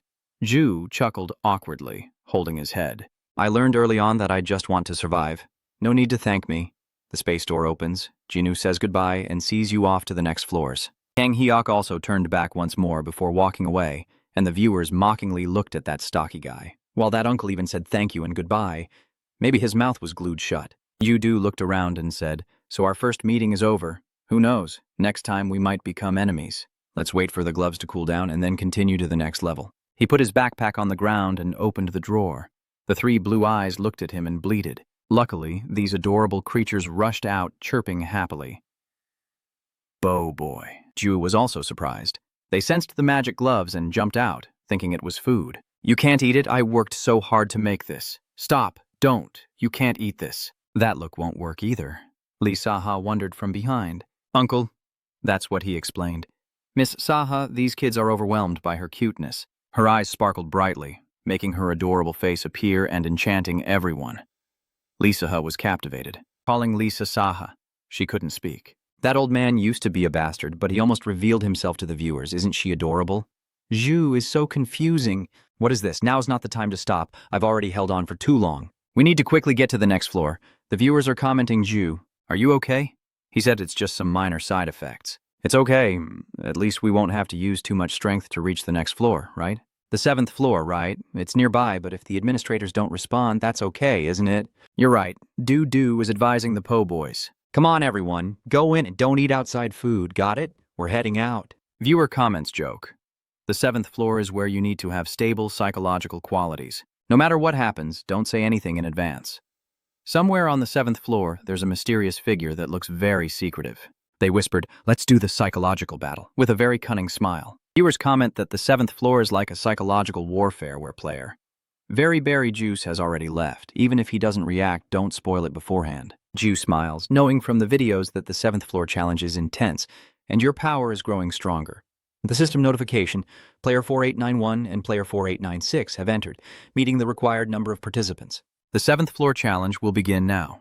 From this point on, viewers cannot move between stream rooms, and the use of force on the 7th floor is prohibited. The carved wooden figure warns that evil tricks will test you. Time remaining before the mock battle begins. 30 minutes, viewers are commenting, the puppet master trembling. Ju presses the summary to check the rules of the match. Isn't this just a game of luck? Damn it, look at those creepy hands. They're trying to kill him with every weapon they have. What is that hammer? Ju, there's someone over there. A strange young man has appeared. You're no one either. That person is unbelievable. The young man simply said softly, I won't harm you anyway. Mind your own business. Ju is upset.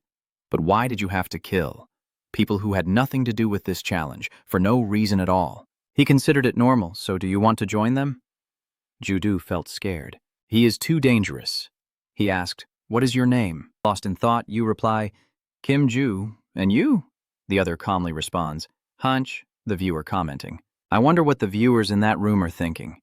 BER's face is on. He's going to lose the G-stop game. Ju asks, Hangijok, what kind of work did you do before coming to this tower? Hanjok replied, he's already greeting me. We haven't even checked the details of the challenge yet. Asking now is a bit too soon. I thought Kim Ju would quickly get used to him.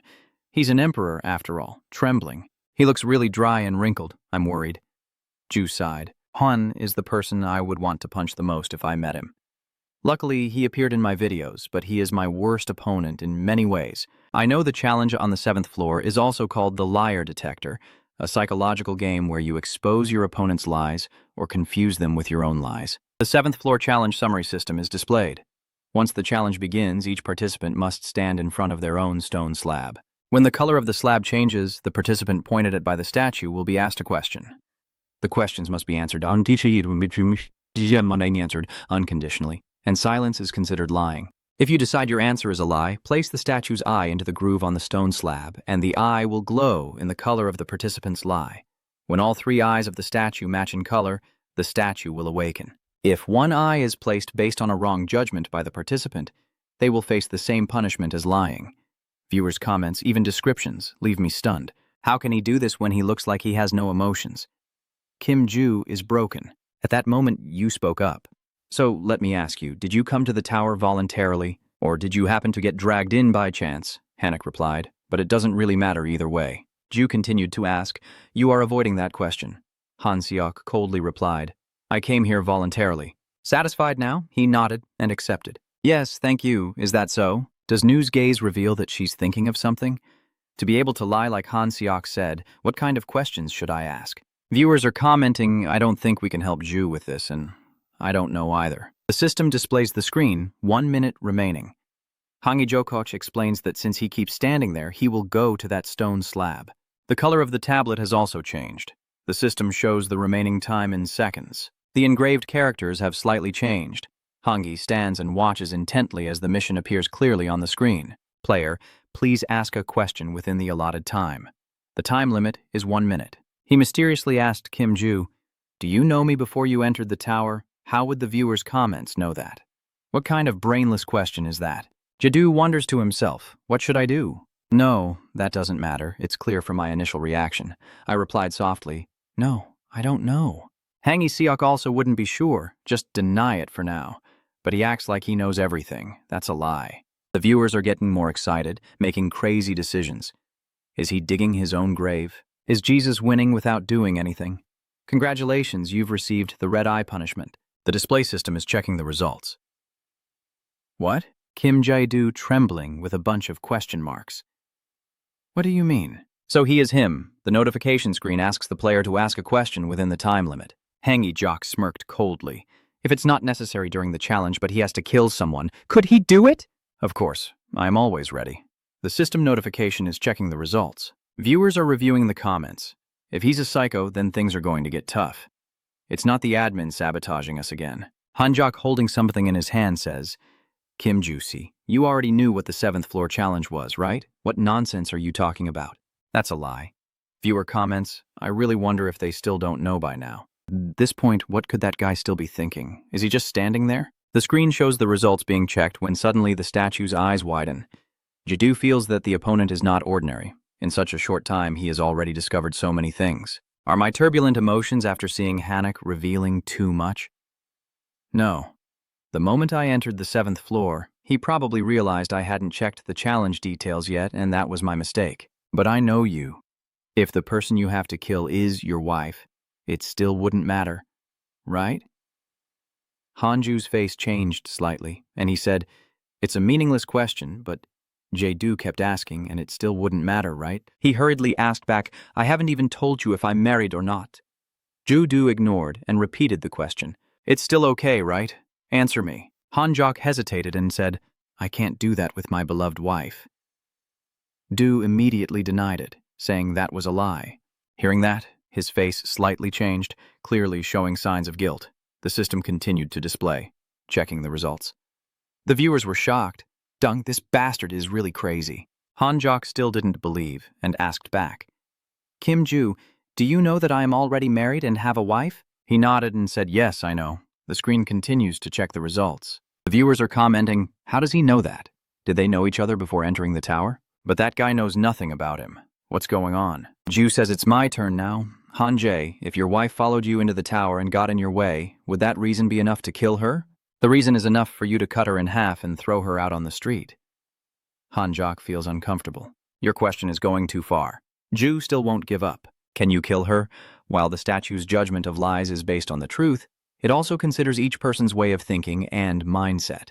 His words are becoming more hesitant. I can't. Ju-do sighed in relief. As expected, if it's love, then of course he wouldn't be able to do that. His answer was a lie.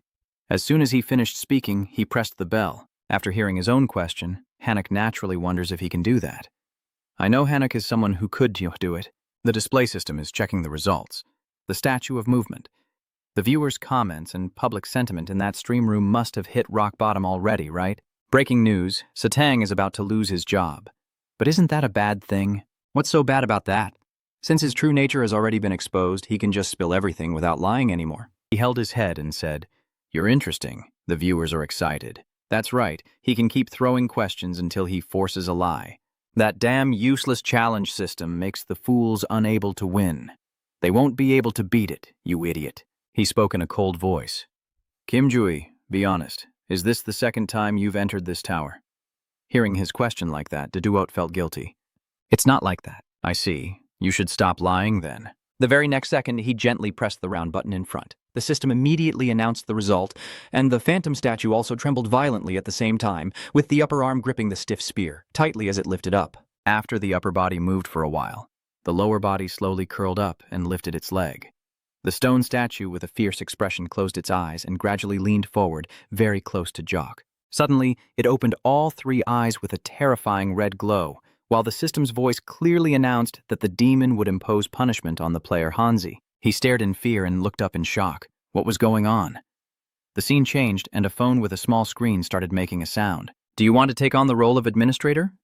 A small conversation between someone and Ju L.M. appears. You will be able to turn all your wishes into reality. Ju doesn't answer immediately, but takes his time to think. Suddenly, the determined and confident look in his eyes pulls him back to reality.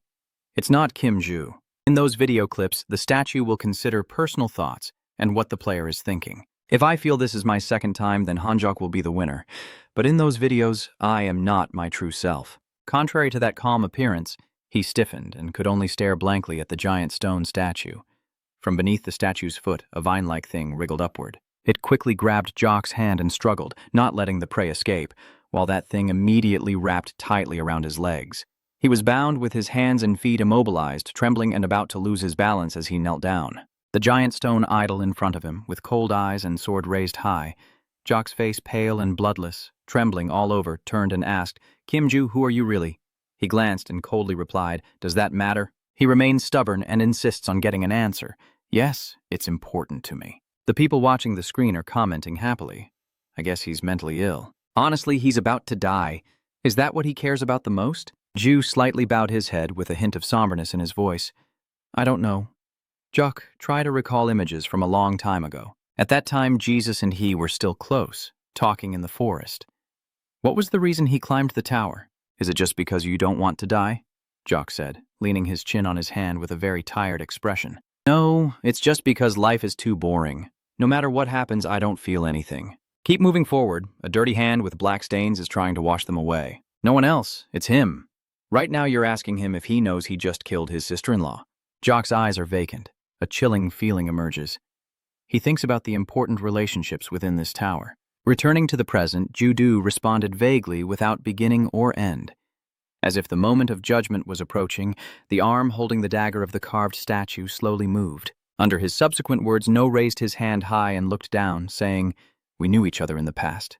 Jock had no way out and was immediately cut by a sharpie blade. Then came the screams of agony. Judu quickly closed his eyes and turned away. You also don't know what the outcome of this will be. The viewers just keep watching their story. I'm really satisfied with that, but suddenly your comment about how he makes me feel strange and hearing those questions makes me think he's really bad, huh? That's right. Will Han Jock's wife be happy when she comes to the tower later, or will she be even more sad? Those curious gossiping comments from the gossip accounts keep flooding in. Damn it, he's very smart, or maybe he's so smart that he's become a monster. Who knows if they see us as monkeys for experiments? A test where the monkeys have to reach for bananas hanging from the ceiling with ropes. Fayen Tu Tuongdu happily opens its mouth wide in a bright smile, looking down at the upright spear, and everything that was supposed to happen has already come. Now only the sound of the comments remains. At first they weren't very smart, but after being injected with the experimental drug, they became smarter. They started to self-destruct with the ropes hanging from the ceiling. All Zhu did was to escape from a terrible future he already knew. The tense atmosphere quickly disappeared thanks to those commentators. It's so quiet, so they turned into bananas. Bananas? So, they've achieved their dream. At least he managed to defeat it. Let's move on to the next level. Let's go. He could only sigh helplessly, wondering what to do with these people. Whatever, just forget it. The system quickly pops up a notification. You have passed the challenge. A space door appears right beside you. Ju casually opens the information panel to check. I'll look at the rewards first. The continuous barrage is an endless stream of notifications. User Calorie has donated 500 coins. Sir, we apologize. Please lift our chat ban and remove us from the dialog box. User Searcha has donated 500 coins to restrict chatting. You supporting with flat shoes for 500 coins is too cruel. Please tell the user with the paw print that they have also supported with 500 coins. Knock, knock, knock, do knock, knock. You quickly and firmly said no. Deep down, Du also guessed they were viewers on Li Songdae's side. They would definitely cause trouble if I lifted the ban. No way. Those gossipers are really lively, constantly discussing. As an emperor, you must stay steady. It's really true. Our Du is completely different. Winning the second time because of the phase, but the Tander rule again. I'm a bit scared that this will become real. You don't care, and immediately put your hand into the fruit-colored box, revealing a pair of black gloves with their attribute panel also appearing. Luotantu's protective gloves, owner of the 7 exits.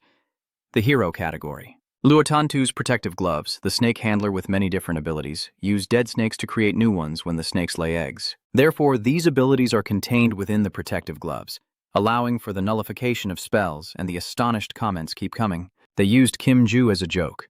Lotanto agrees. Stop. At least the protective gloves are the best thing in the Lotanto series, right? He didn't hesitate to put it on his wrist and thought to himself that it would disable the spell. This is truly an exciting possibility. Looking at the item function panel, activating effect 3 out of 7 causes the snakes to attract each other, and several functions have been triggered. Activating the long-range projection function of the Great Void Demon Power simulates colors and shapes to disable the spell. Du then puts on the gloves and reads the command, the colors bright. His eyes light up as the black gloves slowly turn white, and quick-witted comments notice they're mixed together. Our Du really is a pro. Experts are strictly forbidden from using the word absolute. As expected, he holds the reward bag in his hand. As expected, the other reward is coins. A basic information panel also appears next to the bag. The 5,000 coin bag will automatically convert into coins when used. At this moment, the comments section explodes. Why do his coin bags have at least 5,000 coins? Kim Ju is even richer than us. That's not a reason for me to watch. I'm so sad and hurt. If you're that excited, you know what to do now, right? I will never leave Kim Ju's broadcast. So this really is the second time Kim Ju has entered the tower? The statue said no. The items to be checked are all done. You slowly look up and move toward the gate. I've got the reward, let's go to the next floor now. The viewer pretends to be clueless. Who cares if it's the second time or not? We only see clearly when investigating that number. That's right. Let's go to the next level. We're almost at level 10. A new challenge is about to begin. Go straight through the gate, everyone follow along. But the next level, the kitten floor, got hurt again. So excited. The scene changes to a dense forest with small rays of sunlight shining through. The system immediately announced that the 8th floor challenge had begun. The viewer limit was removed and I staggered forward, my head pounding and my spirit drained. The mission board quickly appeared, defeating all enemies that appeared. With 10 minutes remaining before the start, Jae-do looked up at the sky, shielding his eyes from the sun, as voices of discussion echoed around him. It seems like it's usually like this here, so the players on the 10th floor stopped streaming after seeing Kim Jue on the 1st floor. That person on the 10th floor is me. You're truly a genuine fan of Kim Ju. Thanks for ignoring everything else. Exhausted, I set my backpack down on the ground. Wanting to rest, I found a shady tree to sit under. Doo let out a long sigh of relief, closed my eyes peacefully, leaned against the tree, and slept soundly. In the gentle breeze and a bit of sunlight, a sound echoes, but it is quickly drowned out by the system's countdown. 1 minute remaining, 30 seconds remaining. Not long after, a group of poi emerged from the bushes, looking suspiciously at Ju. He immediately sensed it and opened his eyes, lifting his face. Ju looked somewhat confused as the poi army moved closer. Am I surrounded? They are unhappy about losing their territory, staying alert and constantly shouting, "Pooh!" Each one looks furious and trembling with anger. Quickly, one of them led the attack, shouting loudly. Ju moved into position, eyes fixed firmly on the approaching poi troops charging together. Boy. They try to act scary, puffing up their butts to threaten people. Boy. In the end, Poi Kid snuggled into his arms, showing a satisfied, happy expression. They all jostle for space, each one smiling gently as they nuzzle against Jubeo Po. He helplessly smiles and opens his arms wide to hug all three. The crowd of commentators also had to get noisy because of how adorable this is. Damn it. Somehow, I find Poi even more adorable now. Feeling jealous of Kim Ju is only natural, right? He sweat and looked at the poi, wondering if it was because I had learned the basic lessons of the demon beast or if they just started to like me. I can feel the emotions of the poi. They are very happy to see me. Unnoticed, Ju's bag suddenly makes a noise and opens, revealing a galaxy of 3 poi inside, who react quickly, rushing from behind to push him forward. Boy, they are annoyed and angry, each one vying to speak. Boy, stop! Ju forced a helpless smile. Jumping on me like that all of a sudden is dangerous.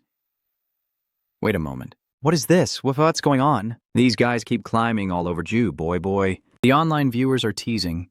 Kim Jae-do looks so miserable. Boy. More than 256 people are cleaning up in the outside world. Are they jealous? That's so cute. You just read and chuckled to yourself. Envy. At the moment the announcement was made, the gate suddenly appeared in front of you. You have completed the challenge? The gate to the 9th floor will open now. This cluelessness causes everyone to panic. Cheater, if you're angry, you should do that on the very 1st floor. Hey, don't you know what that thing is? This brat has been involved since the 5th floor. They weren't here from the very beginning. Ju gently moves the poi group downwards.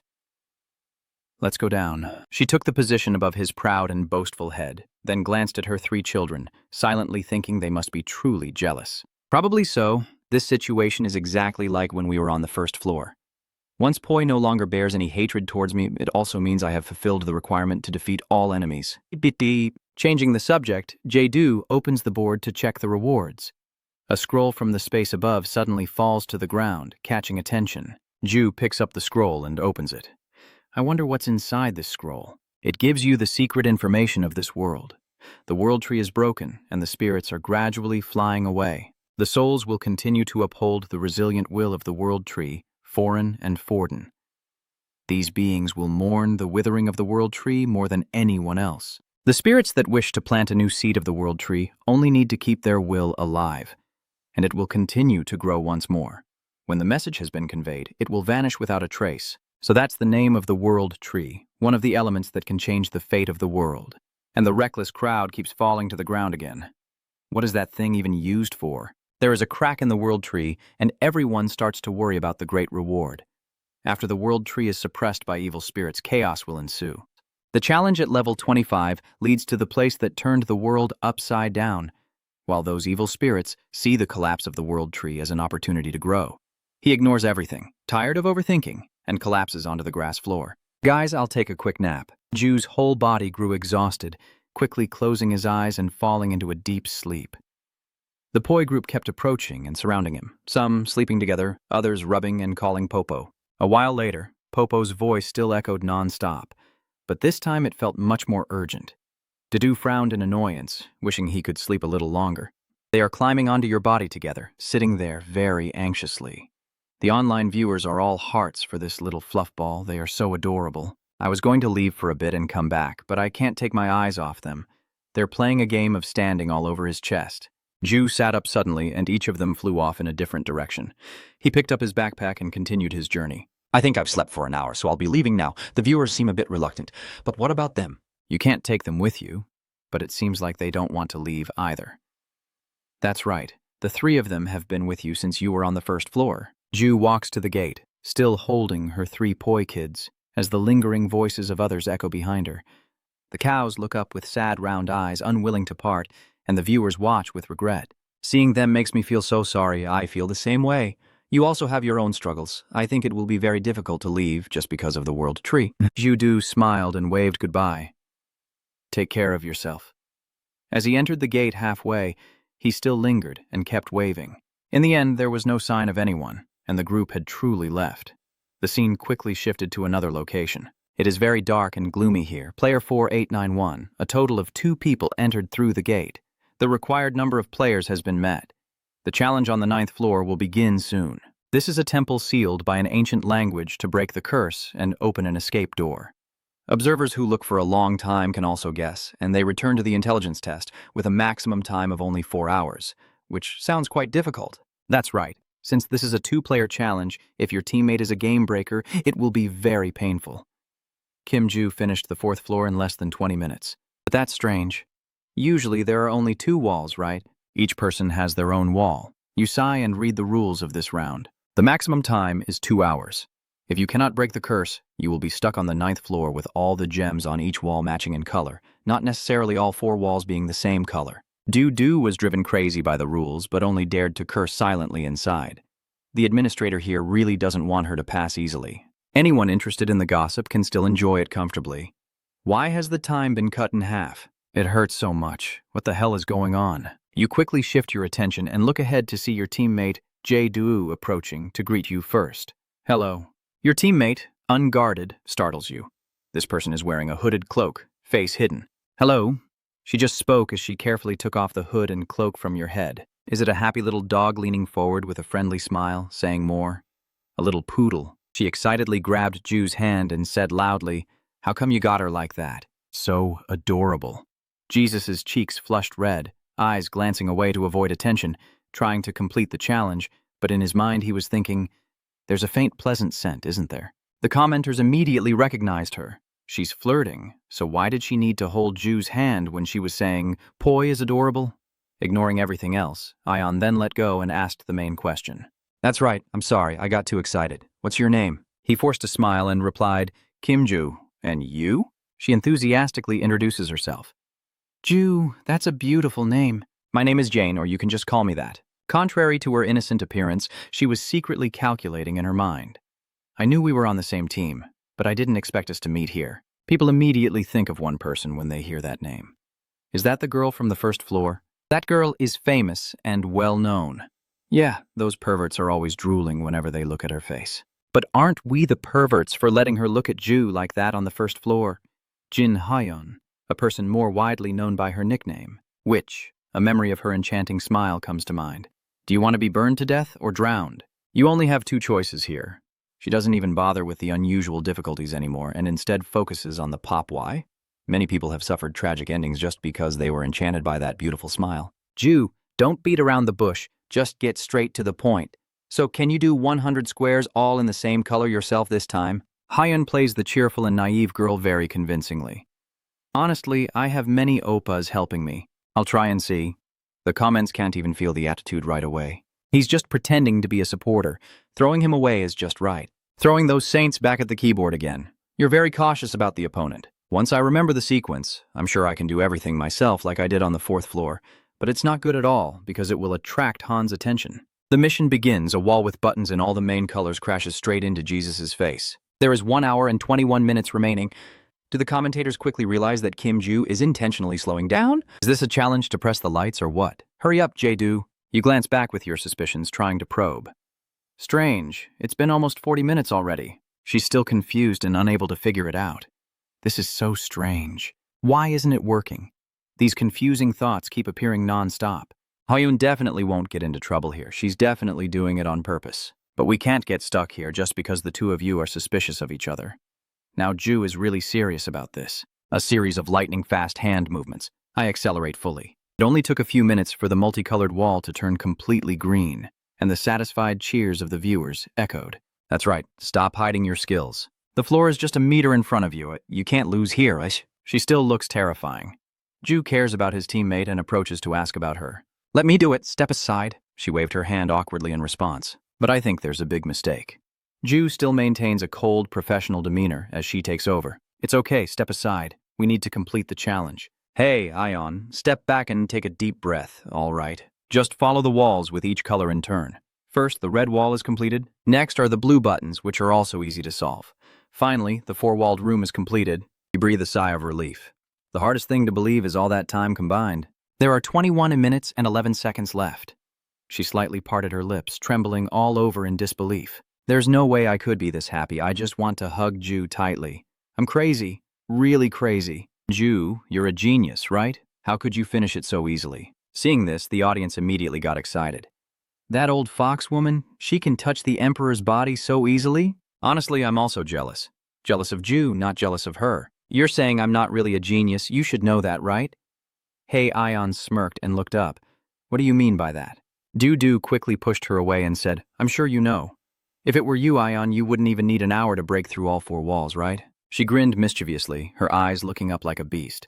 A memory from the past appeared when a teammate asked, Hey, Yan, how long did it take you to get through the 5th floor? I'm not sure either. I only met her about 30 minutes ago. Another teammate sighed in frustration.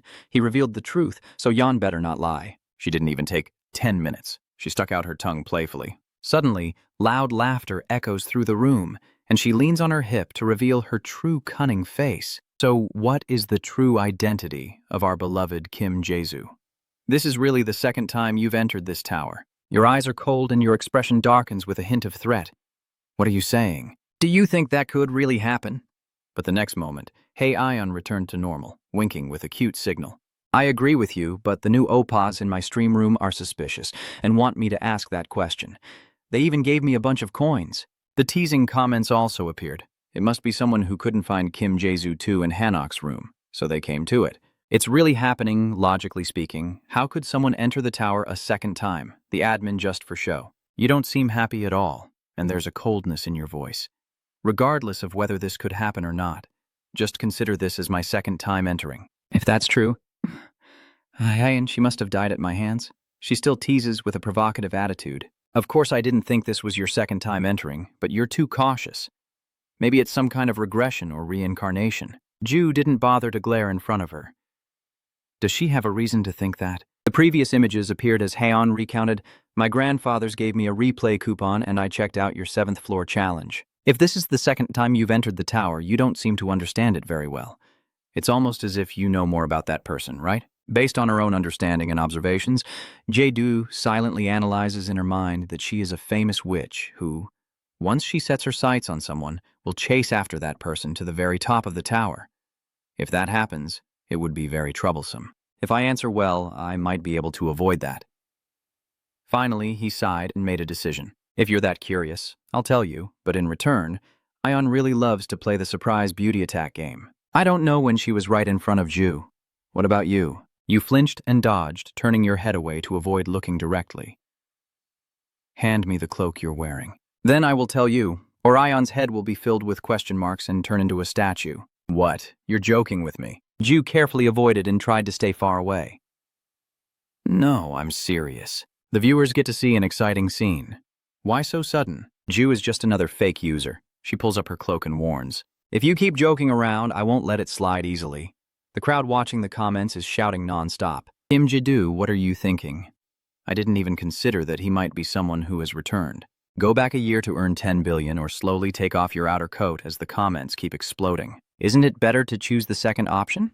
I only went there for the money. Congratulations on going back a year. Please don't waste time this time. The answer was already predetermined. When the cloak was removed, contrary to the gloomy atmosphere, she was much slimmer and more beautiful. Have you looked enough? Are you satisfied now? A bunch of guys rushing in for the girl, showing their abs. These perverts, I still love Jae-do the most. Can you forbid those honey guys from chatting, yet you still insist on not looking away and reaching out your hand? She means, do you want to see it or not?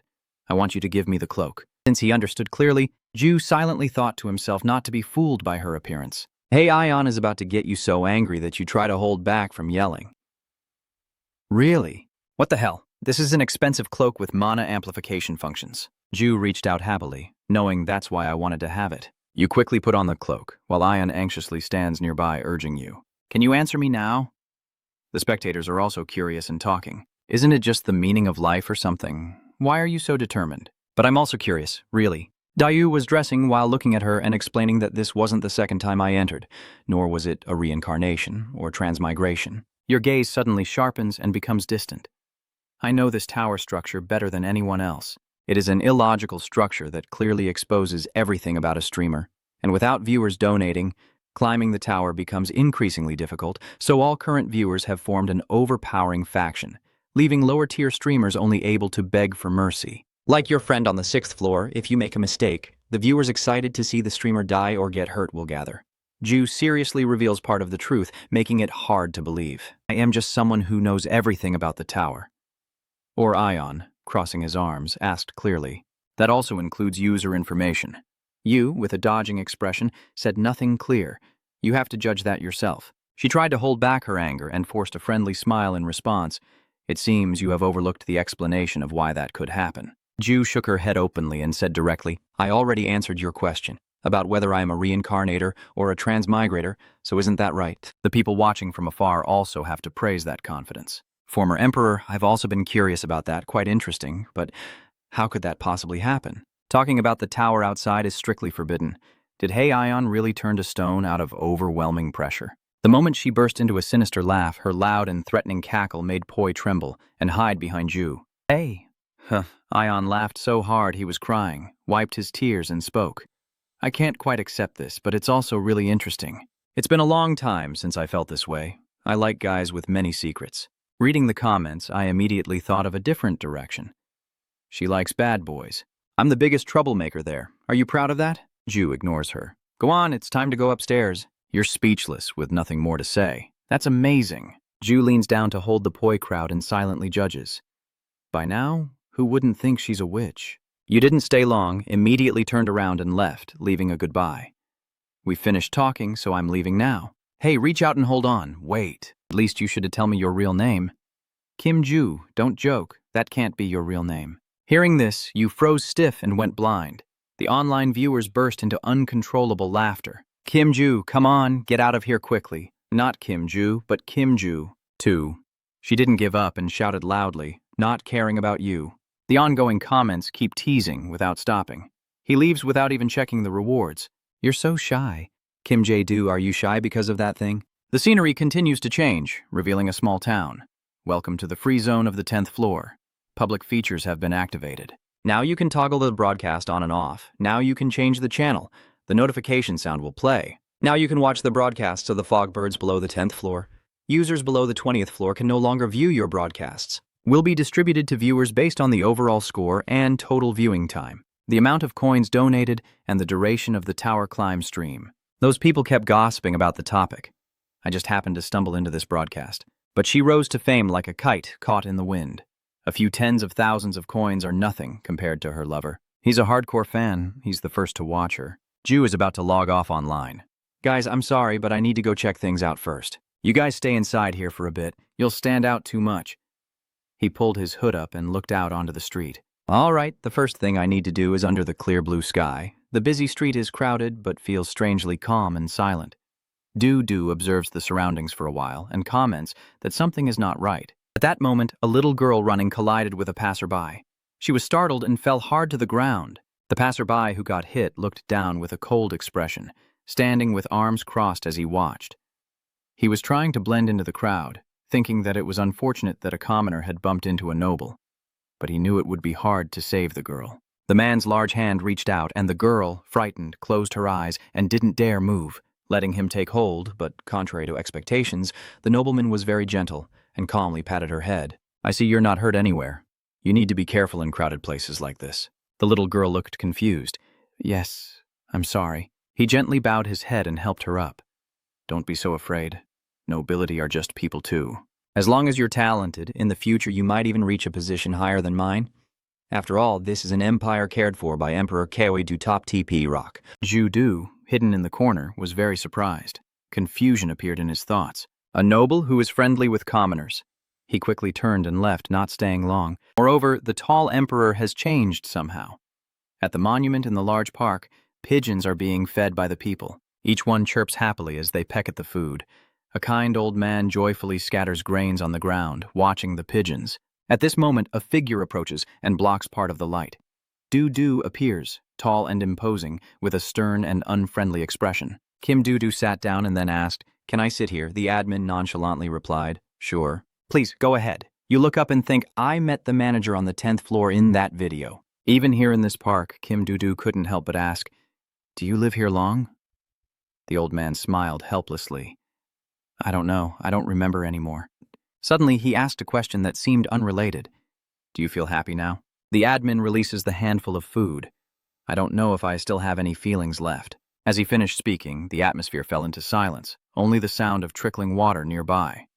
Suddenly, an image appeared, someone reaching out and inviting, "Do you want to take the admin's place?" Kim Ju then replied, "I will do it."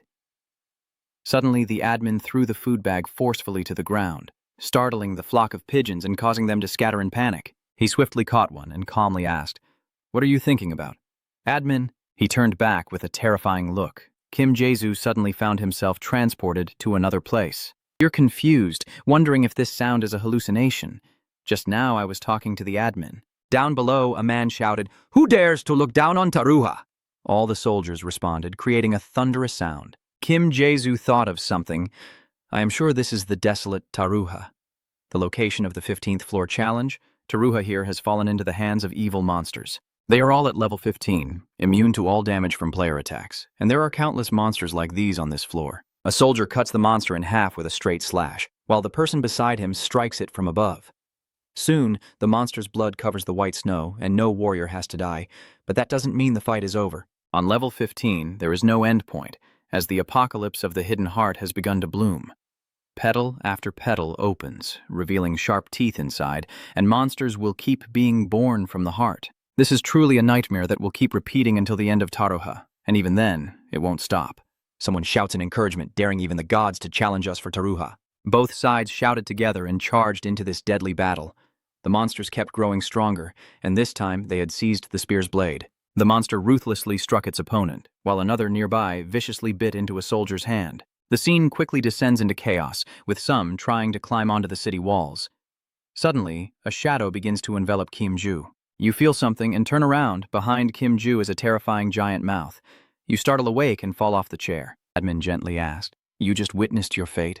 How do you feel?" Kim Jae-soo slowly stands up. "Whatever he does, I won't change my decision." He shows no emotion. "What are you going to do?" "Haven't I explained myself yet?" "That was just to show you a glimpse of my future." You worry and reply, "I have changed the future you showed me last time." "You should know too. You saw it after all." He chuckled softly. "So you know I've been watching." Kim Ju. "That's why you have to become an admin." He shouted in protest, "No, I am not Kim Jae-do in the video." The admin asked softly, "So do you know why those videos were shown to you?" I decisively reply, "No, but I will refuse to be an admin. I don't want to die, so I will try to pass your challenge." He squeezed so tightly that the dove was motionless. "Aren't you curious about the reason behind those tapes?" "If you want, I will tell you." Kim Jae-do hesitated to say, "Just go ahead and tell me. It's better than not knowing." Suddenly, the admin raised his hand, and the dove sprang back to life and flew away as if nothing had happened. What is an admin? Have you ever thought about it? You answer based on your understanding, as the name suggests, a supervisor and manager of the tower. He doesn't judge, just continues asking, "So what about the final world? Do you think it was only created for entertainment?" Kim Ju frowned, thinking about that time. "No. If I thought the world on the 5th floor was fake, I wouldn't have acted like a prince and would have beheaded that Ly Song-da guy." The admin chuckled and said, "That's not it. To be honest with you, a few other candidates were already qualified for the admin position. You asked directly, before I climbed the tower?" He didn't hide it. Kim Jae-do kept asking more questions. "So there are multiple admins.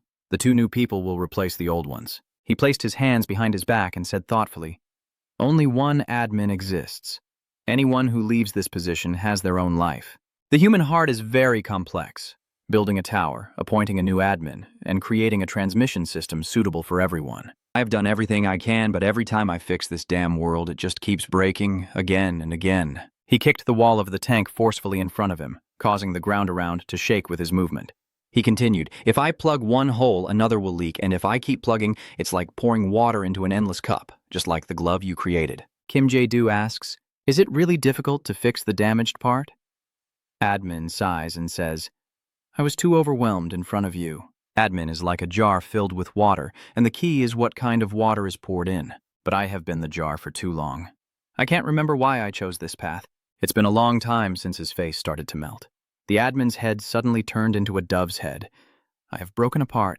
I no longer love, hate, or feel sadness for humans. Everything else is just a sense of responsibility to carefully fill the jar. You show no emotion. Just ask if all the admins go crazy like him. He turned around and explained that when someone becomes an admin, they all feel a sense of responsibility like me trying to fill the jar with water, just like obsessive-compulsive disorder.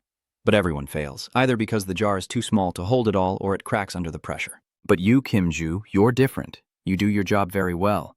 You help close deals without spilling water or wetting your own jar. So I raised my voice and asked what the meaning of the video I watched was. He calmly replied that it was the future if you became an admin. No, it's already in the past.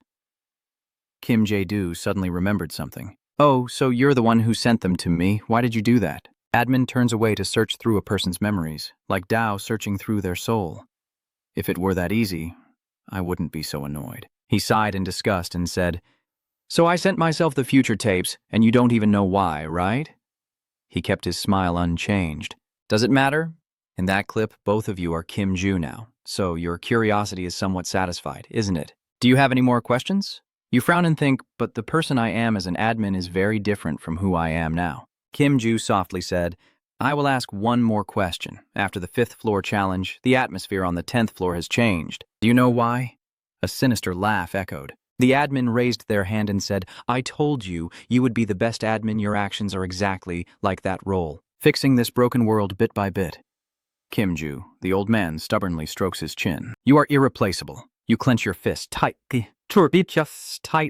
Everything I did on the 5th floor was entirely for myself, but it changed the key point like in that tape."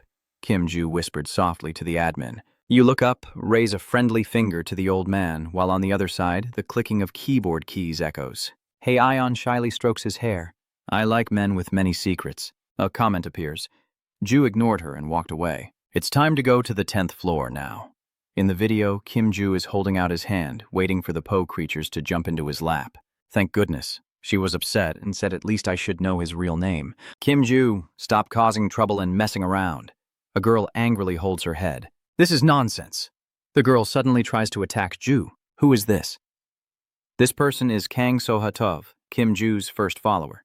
The total number of floors conquered, she softly says in front of the screen. "Hurry up and climb, or I'll scold you straight to your face." "All right, I'll accept the misunderstanding. Do you think I'd say that?" The admin said grimly. "Right now, your situation isn't enough to talk properly." Suddenly, his whole body twisted. Before long, the admin fell down. But beneath the clothes, only a dove remained, and it didn't hesitate before flying away and disappearing. Kim Jae-do looked at what was vanishing with unease. I guess the admin wasn't the one who sent those videos. "Kim-ju, why did you send them?" "You're also doing a great job as an admin. What's going on?" To find the answer, I have to keep climbing the tower. Suddenly, those poi guys come out and lick Kim-ju's face. You gently stroked its cheek and asked, "Are you comforting me?" Kim-ju suddenly remembered something and opened the system panel. "That's right, nothing will change if I just stand still." I have more followers than I thought. Those with the highest points at level 10 cannot watch live streams from other level 10 streamers. The system screen shows Kim-ju 2's current viewers as 0, with 227 followers and 42,950 coins. Currently offline, my follower count on the 5th floor was 235, so if now it's 227, only 10 people are on the 10th floor. Most of Lee Seong-jae's viewers are users on the 10th floor, so they have all been filtered out. What they want is just to find slaves or allies or simply earn more coins. He sighed. I guess there are some people staying to watch me with the poi gang on the 1st floor. Suddenly, the system window appeared again when I broadcasted on the 10th floor for the first time. Your live stream might be featured in the trending section for a short while. Is that so? Kim-ju stroked his chin thoughtfully, considering that broadcasting his live stream to Han Seok and Jin or Ion's large audience first might be a risky move. In the end, he still chose no. Now the live stream has been reopened, and countless viewers flooded into the room. Kim Jae-do greets everyone, saying, "Welcome back. Thank you all for watching." "Have you all been waiting long?" Continuous comments keep appearing. "When you suddenly turned off, I thought you were done for. Just like buying a ticket to watch that pop." I kept clicking repeatedly until you went live. So, Ju, why did you turn off the stream? I was a bit busy with something. Sorry, everyone, for turning off the stream. There are so many messages. The viewers are really excited. Is our Ju going through puberty? It's like he's being raised by someone else. We're the ones taking care of him. Who else could it be? Our guy clearly has a lot of money after all. Kim Ju opens the letter. The content is you sending Lucky Cham. Kim Ju would be an honor for you to join our guild. We promise to prioritize giving you the best support. If you're interested, please accept the invitation to join Crimson Eagle. We look forward to your response and will admit you into the guild immediately. The comment chuckled. The invitation was too formal for a level 10 guild. I bet all the adults chatting are just sending friend requests or guild invitations with a sneering smile. For now, I don't need to get involved in a guild. Viewers share Kim Ju's thoughts. The Emperor just watches. You stop worrying about this and put on your backpack, saying, I need to organize some things before going to the 11th floor because it's my first time in the free zone. Sorry, everyone, but we need to stay a little longer. He secretly calculated that the first channel he switched to was channel 97, and the comments were shouting loudly. Stop with the poi, just ignore the OG crowd. Does the Emperor need to care about what others think? Let him be. There are already too many people searching for Ju now. Each country has a total of 100 channels. I'm on channel 1 in Korea. The only thing that changes when you switch to that channel is the users entering the tower. Asos's location and identity remain unchanged, just like when he was still in the game, and viewers continue to discuss him. How come it's so fast? Look at the surroundings. It's Tianlin Park, right? It looks much cleaner. I bet the people on the 10th floor can't find Doo anymore. They don't know about this channel. Kim Doo thought as she walked, wondering if the workshop's brand value would drop since there are no useful magical construction items here. The girl covering her mouth sighs. Apple pies are so expensive. The shop owner kindly explains, our store only uses the freshest apples from the first harvest. His steps gradually stopped in front of a magnificent and grand place. This is the Gray Workshop, the magical technology industrial factory of the Empire. The IST Workshop is located right on the main street. The Gray Workshop, note that IST stands for Information System Technology. The commentator couldn't help but be curious. What do you mean? Isn't this Bran's workshop? It's giving me chills. Where did Bran go? Is this some kind of parallel universe? Kim Ju opens the door and walks in. Is anyone here? Gray stretched and asked what's going on. A tourist? Sorry to tell you, but we are not accepting any item orders at the moment. If he misunderstood, explain that I didn't come here to place an order. Is Bran here? Gray hesitated, rubbing his chin nervously. Why are you looking for the Empire's best craftsman here? You have to go to the palace, right? The viewers were quite shocked. Nye, is this a technical error? That bastard admin ignores all feedback and changes the map at will. So where is Bran? Is he dead? He didn't ask anything. So that's all you wanted to ask? Kim Jae-do said no again. I also want to fix a few more things. Or you could lend me the crafting table and materials. I've also learned a bit about magic engineering. Gray was a bit surprised. That's interesting. Usually, visitors here aren't interested in magical engineering. He shook hands and introduced himself, saying, I am Gray. What is your name? He smiled and replied, Kim Ju. Kim Ju, travelers often have some interesting names, huh? He forced a nervous smile. I guess so. The comments must be lively, and we also find it interesting. It's not Kim Ju, but Kim Ju from Gray suddenly changes the subject.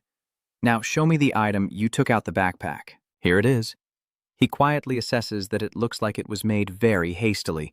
It also has a very dangerous tangled magic energy flow, but it looks pretty interesting. Please pick up a magic stone once you're done fixing it so I can check if it works properly. Kim Jae-do politely replied, Thank you, I will find a magic stone as soon as possible. The viewers can't help but be excited. These gloves are truly a masterpiece. Cray's sarcastic critique was a bit too much. He said he's going to fix it.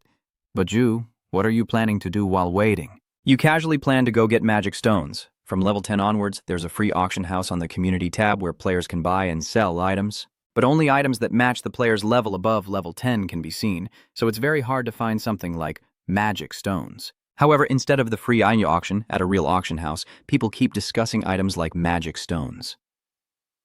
Kim Ju, are you heading to the territory of the wealthy? Over there, it's just a gamble. Honestly, how can you buy items without knowing anything about them? You didn't pay attention to the comments and just thought that the disadvantage was not being able to see the item information, so you could only trust your own eyes and there must be a suitable magic stone. I want to buy the bloodline core, but that's not something you can get just because you want it. Suddenly, someone raised their hand to call out. Excuse me! Yeon Min asked with a smile. Are you a player? You look like a wizard with that cloak. Kim Jae-do looked confused and wanted to reply. I am not a mage. But before he could finish speaking, he called So Jiang over. Seeing that, she pouted and said, Oppa, I've been looking for you forever. Dui Mi winks confidently, thinking he's a wizard, but it seems he doesn't know anything. So he's planning to help. Then he turns back to ask you, are you heading to the auction house? I guess you didn't find what you wanted at the free auction house, huh? Kim Jae-do mumbled dismissively. Diamond kindly explains, even so, don't go there. I'm not one to boast, but I brought 10,000 viewing coins and still got rejected. Moreover, he couldn't even see the item information. Normal eyesight wouldn't help at all. But inside, he thought he could trick him into joining, since we were both in need of a mage. So it was perfect. People are giving up on Gemin, still opening their mouths. This guy doesn't even realize Ju is live streaming. All right, bye-bye. The player on the 20th floor extends a friendly hand to invite. So why don't you join our team? We just reached level 20. Yeah, it's this so we can help you easily get through level 11. You ponder silently, and it seems quite reasonable. From level 10 onwards, each time you ascend a level, you can return to the free zone of level 10. So they must be here to recruit team members. Even so, he still turned away. Thank you, but I'm fine. I have some things to do at the auction house. So Zhang quickly stepped forward to stop him. Come on, let's go somewhere and talk for a bit. With love also means Kang Soha is angry and commenting. Why did she hold his hand? The others just laugh. Is this an organized scam? Old tricks, but they always work. Kim Ju pulls his hand back. No, I'm really fine. Besides, I'm not a wizard. She weakly cried out as she was pushed away. He worriedly called out, Sang. You didn't have to push her like that, did you? If you're so determined, then fine. He looked helpless and grim at these two debts. She reminded me of Jane Hyon, so I might have gone a bit too far without realizing it. Kim Jae-do honestly said, Sorry for pushing her. That's it, goodbye. And she still talks behind my back. Brother, I even had 10,001 to watch with and still couldn't. Why is he so stubborn? Yeom Min was also dissatisfied. So Jiang, he heard that. I give up, you're right. I heard everything. He gritted his teeth, thinking if Kim Ju leaves without hesitation, we don't care, even if he's not a wizard. Let's see what kind of path you'll choose. You just arrived at the gate and the guard stopped you. If you are a visitor, please confirm the value. Kim Jae-do silently opens the system panel, which displays the current viewing amount. He pressed the yes button. 2 lines of text appeared above Kim Ju streamer, Kim Ju showing the amount 42.50. The guard immediately respectfully invited him in, saying, Welcome to the auction house at the edge of the border. Selenon Diamond opened his eyes wide in disbelief. How do I do it? The boy turned back, nodded as a greeting, and then walked straight inside. Moving to the Selenon auction floor, a polite staff member asks, Hello, is this your first time at Seleon? Kim Jae-do nods. Yes. He hands over a paper. Then please fill in your information here. It states the customer's name for identity verification. Please write clearly so we can confirm your identity. He seemed to understand but suddenly hesitated. Kim Ju remained silent at the name section. Everyone knows, but still teases. Why are you hesitating? Write Poi. You're embarrassed about the name Kim Ju, huh? In the end, he still silently typed in his name. Kim Ju, give it back to the staff member. Done, he said. Thank you. I will check it quickly. The paper was inserted into a nearby verification device to confirm the customer's identity as Kim Ju, but the results came back inconsistent. The staff member was confused about why it turned out like this and handed it back. Excuse me, sir, could you please verify your information again? So, you will need to fill in the number 2 again. The viewer's teasing made Kim Ju laugh so hard she almost died. Then the staff politely raised their hand to confirm that it's done. The auction will start shortly. Please wait in the waiting room. Please give me your cloak or pull down your hood.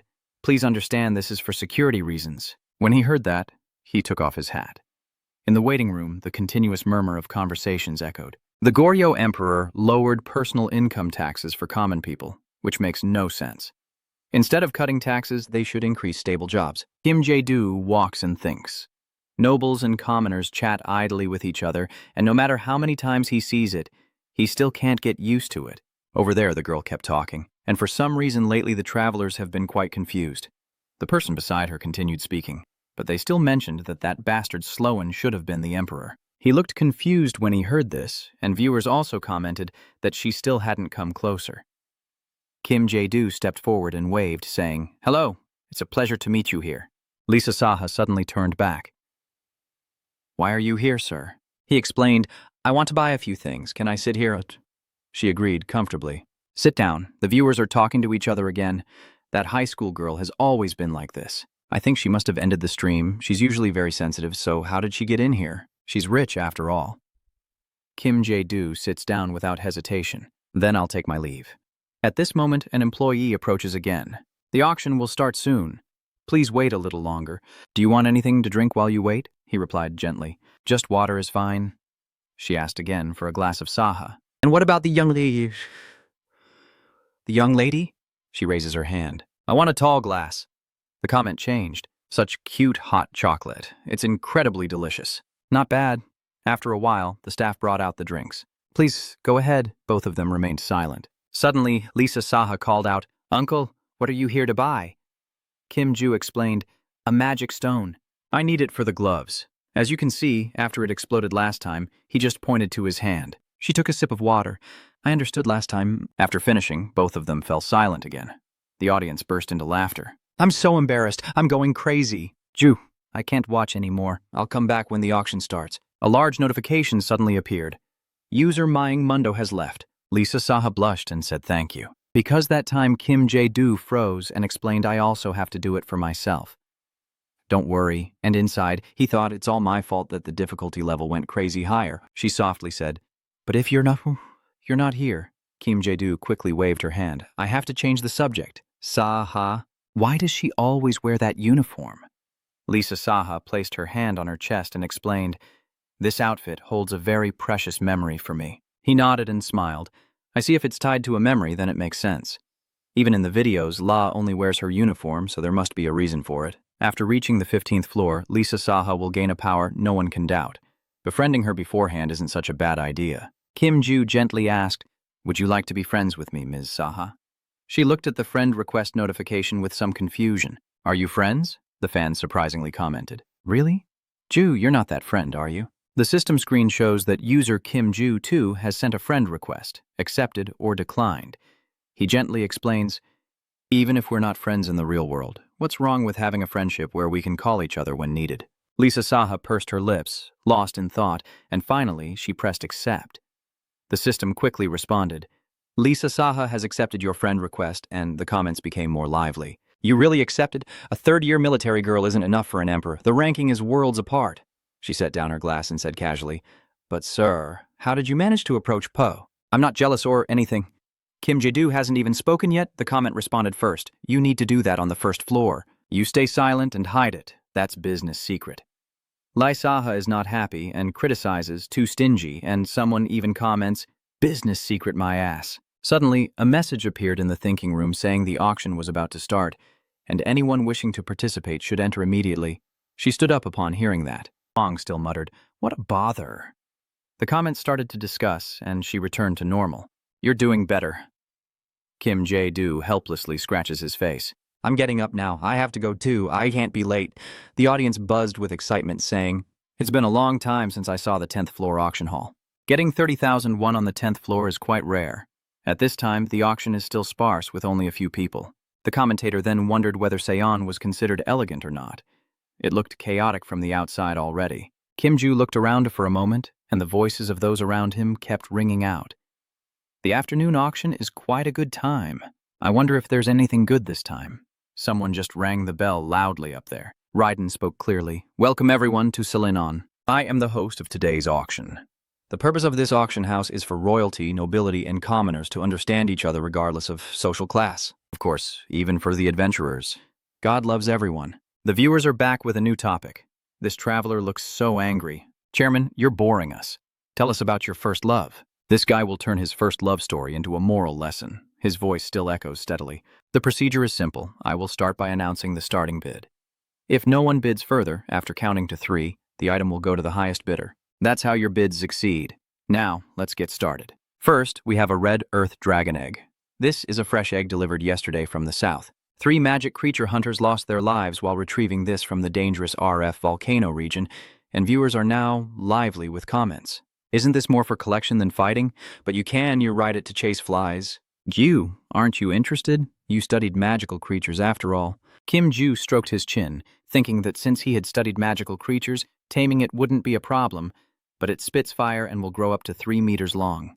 Taking it around would be very dangerous because it stands out too much, and some people look down on it. What the hell, idiot? What is that? A failed 20th floor bidder, written loudly, announced the starting bid at 3,000 dong, and the price kept rising to 4,000, then 5,500 dong. Finally, he enthusiastically slammed the gavel and announced that the red earth dragon egg was sold for 6,000 dong. Now it's the 8th item. This is a carefully selected item. Princess Clay's daughter gifted this necklace for the auction. It's unclear who crafted it or what the material is. We only know that it looks very precious and beautiful. The starting bid is 10,000 dong. The viewers can't believe it. Why does this useless necklace cost 10,000 dong? The stone is big, but not worth that much. Suddenly, he shouted out 10,000 dong. Raiden happily confirms. Yes, we have a bidder at 10,000 dong. Kim Jae-do kept the number 71 in hand, silently thinking this was probably it. That red stone was the blood crystal he had been searching for. He enthusiastically said, yes, we have someone bidding 10,000 dong. The traveler holding number 71 has very good taste.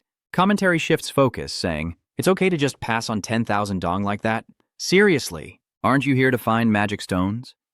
No way. Kim Jae-do grits his teeth, thinking that of course a demon stone expert wouldn't know what material it's made of since blood crystal isn't a type of gemstone. Raiden raised his hand to ask again.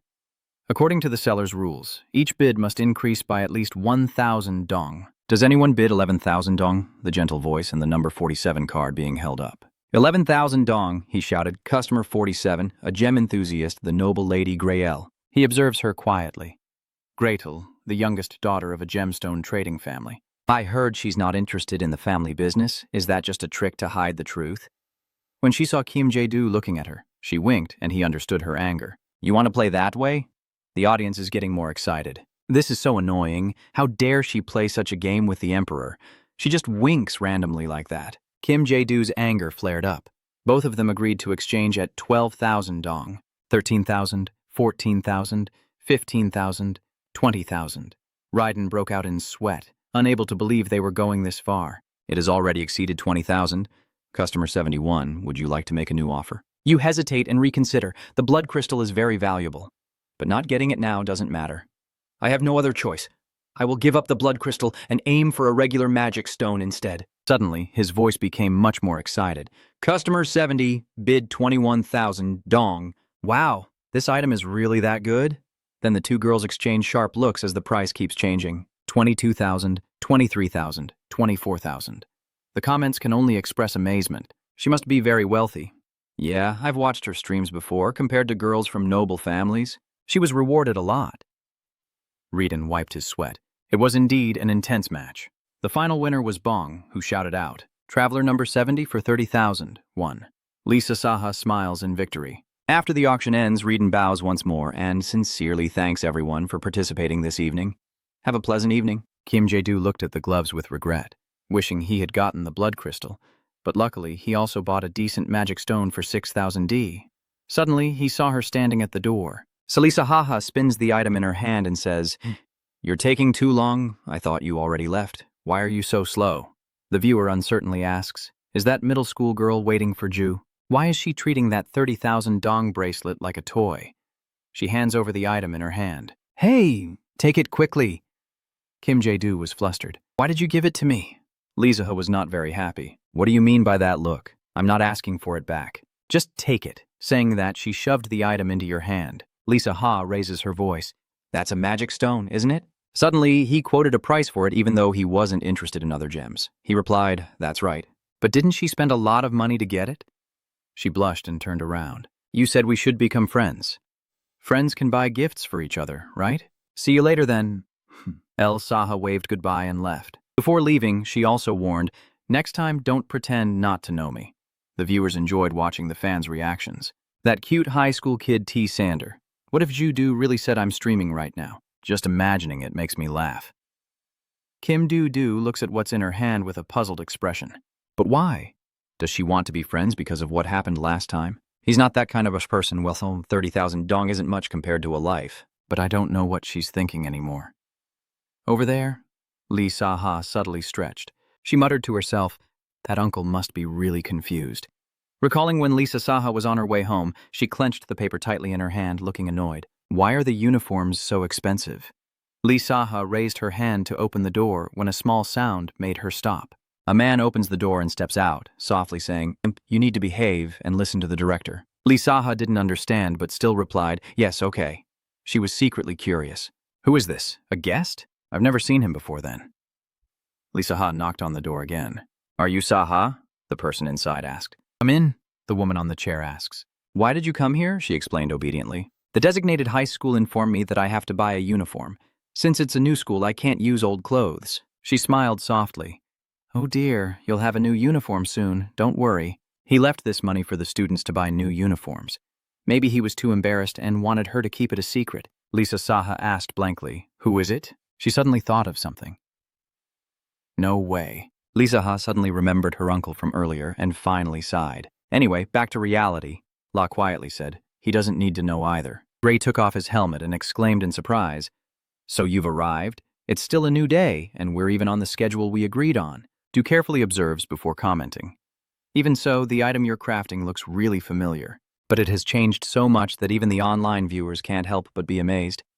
Is this really that ugly glove of yours?" Kim Ju is totally captivated. "Hey man, young people these days don't understand that kind of talk." He laughs happily and cheerfully because engineers always enjoy completing the work they find most interesting. You take out a necklace with a sparkling gem and say, "Lucky me, I didn't think you were almost done." "Since the bloodline is smaller than I expected, I came to ask you to adjust the size a bit." Gray puts on safety goggles and assures you, "You don't need to worry about that." He begins to explain using his expertise. "I've figured out the glove structure. A magic stone can fit into it perfectly. Because the size of the magic stones you might want to use will vary, I just need to make the glove adjustable accordingly. It's hard to put into words, so it's better if you see for yourself." Ju listened and leaned in to observe.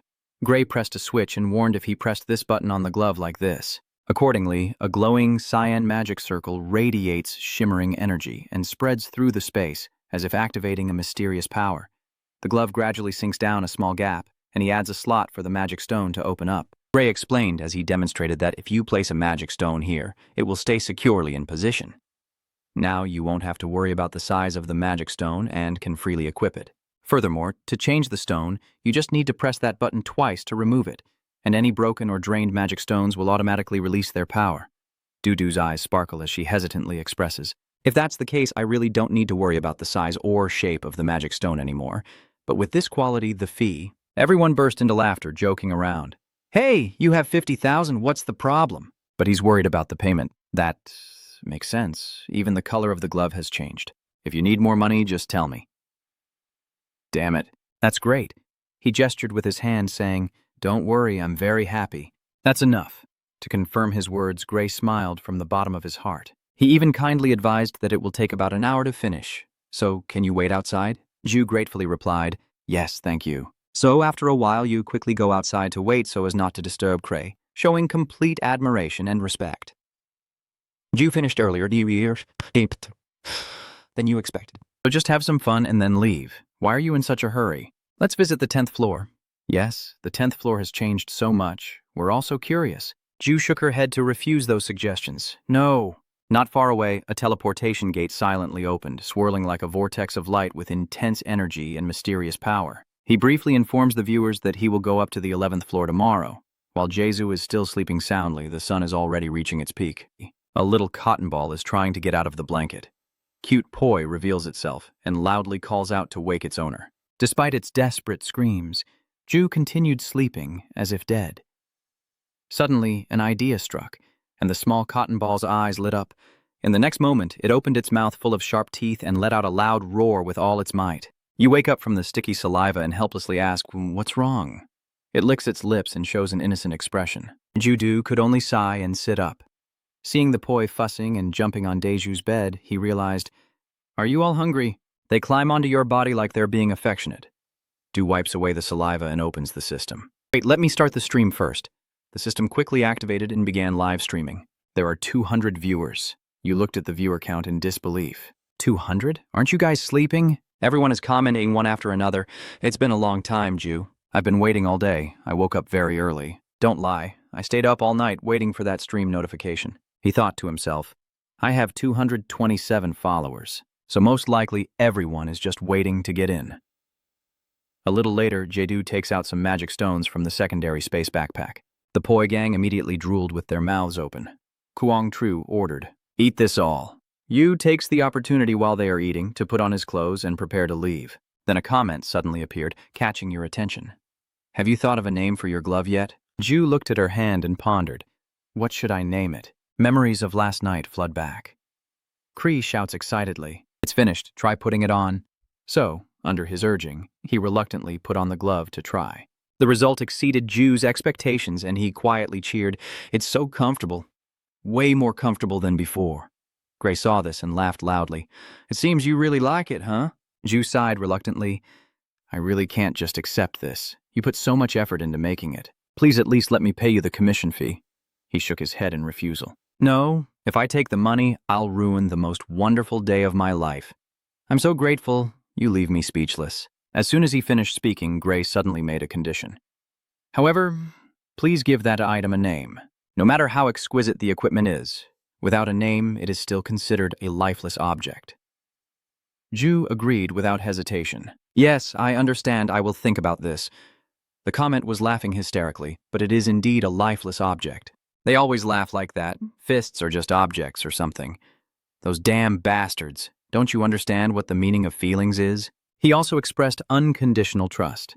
I believe someone like you wouldn't lie. You responded politely, thank you. Remembering that Ju couldn't help but clench his fist, he said with determination, I have to come up with a really good name. If you don't try, promising won't mean anything. Today, more people than usual are leaving the city. The portal to level 11 is connected through a space-time gate. Although it seems there might be something behind it, it is blocked by an invisible wall you cannot pass through. Moreover, besides the players, the residents of the outpost can't see the gate, let alone go through it. Du also donned a cloak and joined the crowd. I've switched channels, but there are still quite a few people and viewers seem worried. Are you planning to go straight to level 11 without forming a team? Bringing along a bunch of useless people? If you keep forming random teams, you'll definitely end up with some useless ones. Ju knows there are many team challenges from level 11 onwards, so normally regular players form teams after checking the recruitment page in the community chat. But his answer is still that he's planning to just go straight into level 11. Many people are protesting loudly.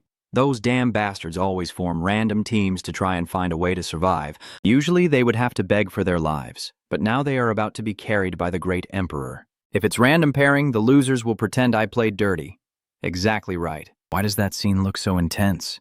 Du thought to himself. I want to act together and help those who are on the first floor watching my stream. But since I don't know what tricks the administrator might have up their sleeve on the 11th floor, I need to make sure first. If I team up and those people get dragged into levels where the difficulty has been manipulated, it would be really bad. You quickly reach the space gate. The system immediately presents your difficulty options, high, medium, or low, with rewards based on the chosen level. The tower's rule is that stronger and more confident players on the 5th floor will increase the difficulty. Meanwhile, the players are threatened by viewers to lower the difficulty to survive, but Ju calmly says, anyway, I don't need to worry about that now. So according to your choice, the system has announced that you selected the highest difficulty, and everyone watching online nods in agreement, as expected of Alpha Me. The Emperor is truly confident. Du resolutely looked straight ahead. Let's go then. On a small island, the peaceful atmosphere is shattered by an argument. I'm so annoyed. The angry man shouted loudly, does she think the answer will just come out of there? That girl also didn't hold back. We have to get it before it surfaces from the ground. At that moment, a portal opened, and a person appeared from within. The two players immediately turned around. Judu Bintin steps out, and the gate slowly closes behind him. The system quickly reports the players 4891, 4890, and 4880. A total of 3 people have entered. The required number of players has been met. The 11th floor challenge will start soon. Get ready and defeat the monsters. The difficulty of the monsters will be adjusted, based on the average skill level of the players. There are 20 minutes left before the challenge begins. The girl happily asked, so you're a mage since you're wearing a cloak, right? Du politely said, hello to the other guy who was happily waving, perfect timing, come over and chat. At that moment, he quickly glanced ahead and silently assessed the melee and spear players. They must have been very happy to see someone dressed as a mage. The comments flooded in like a stream.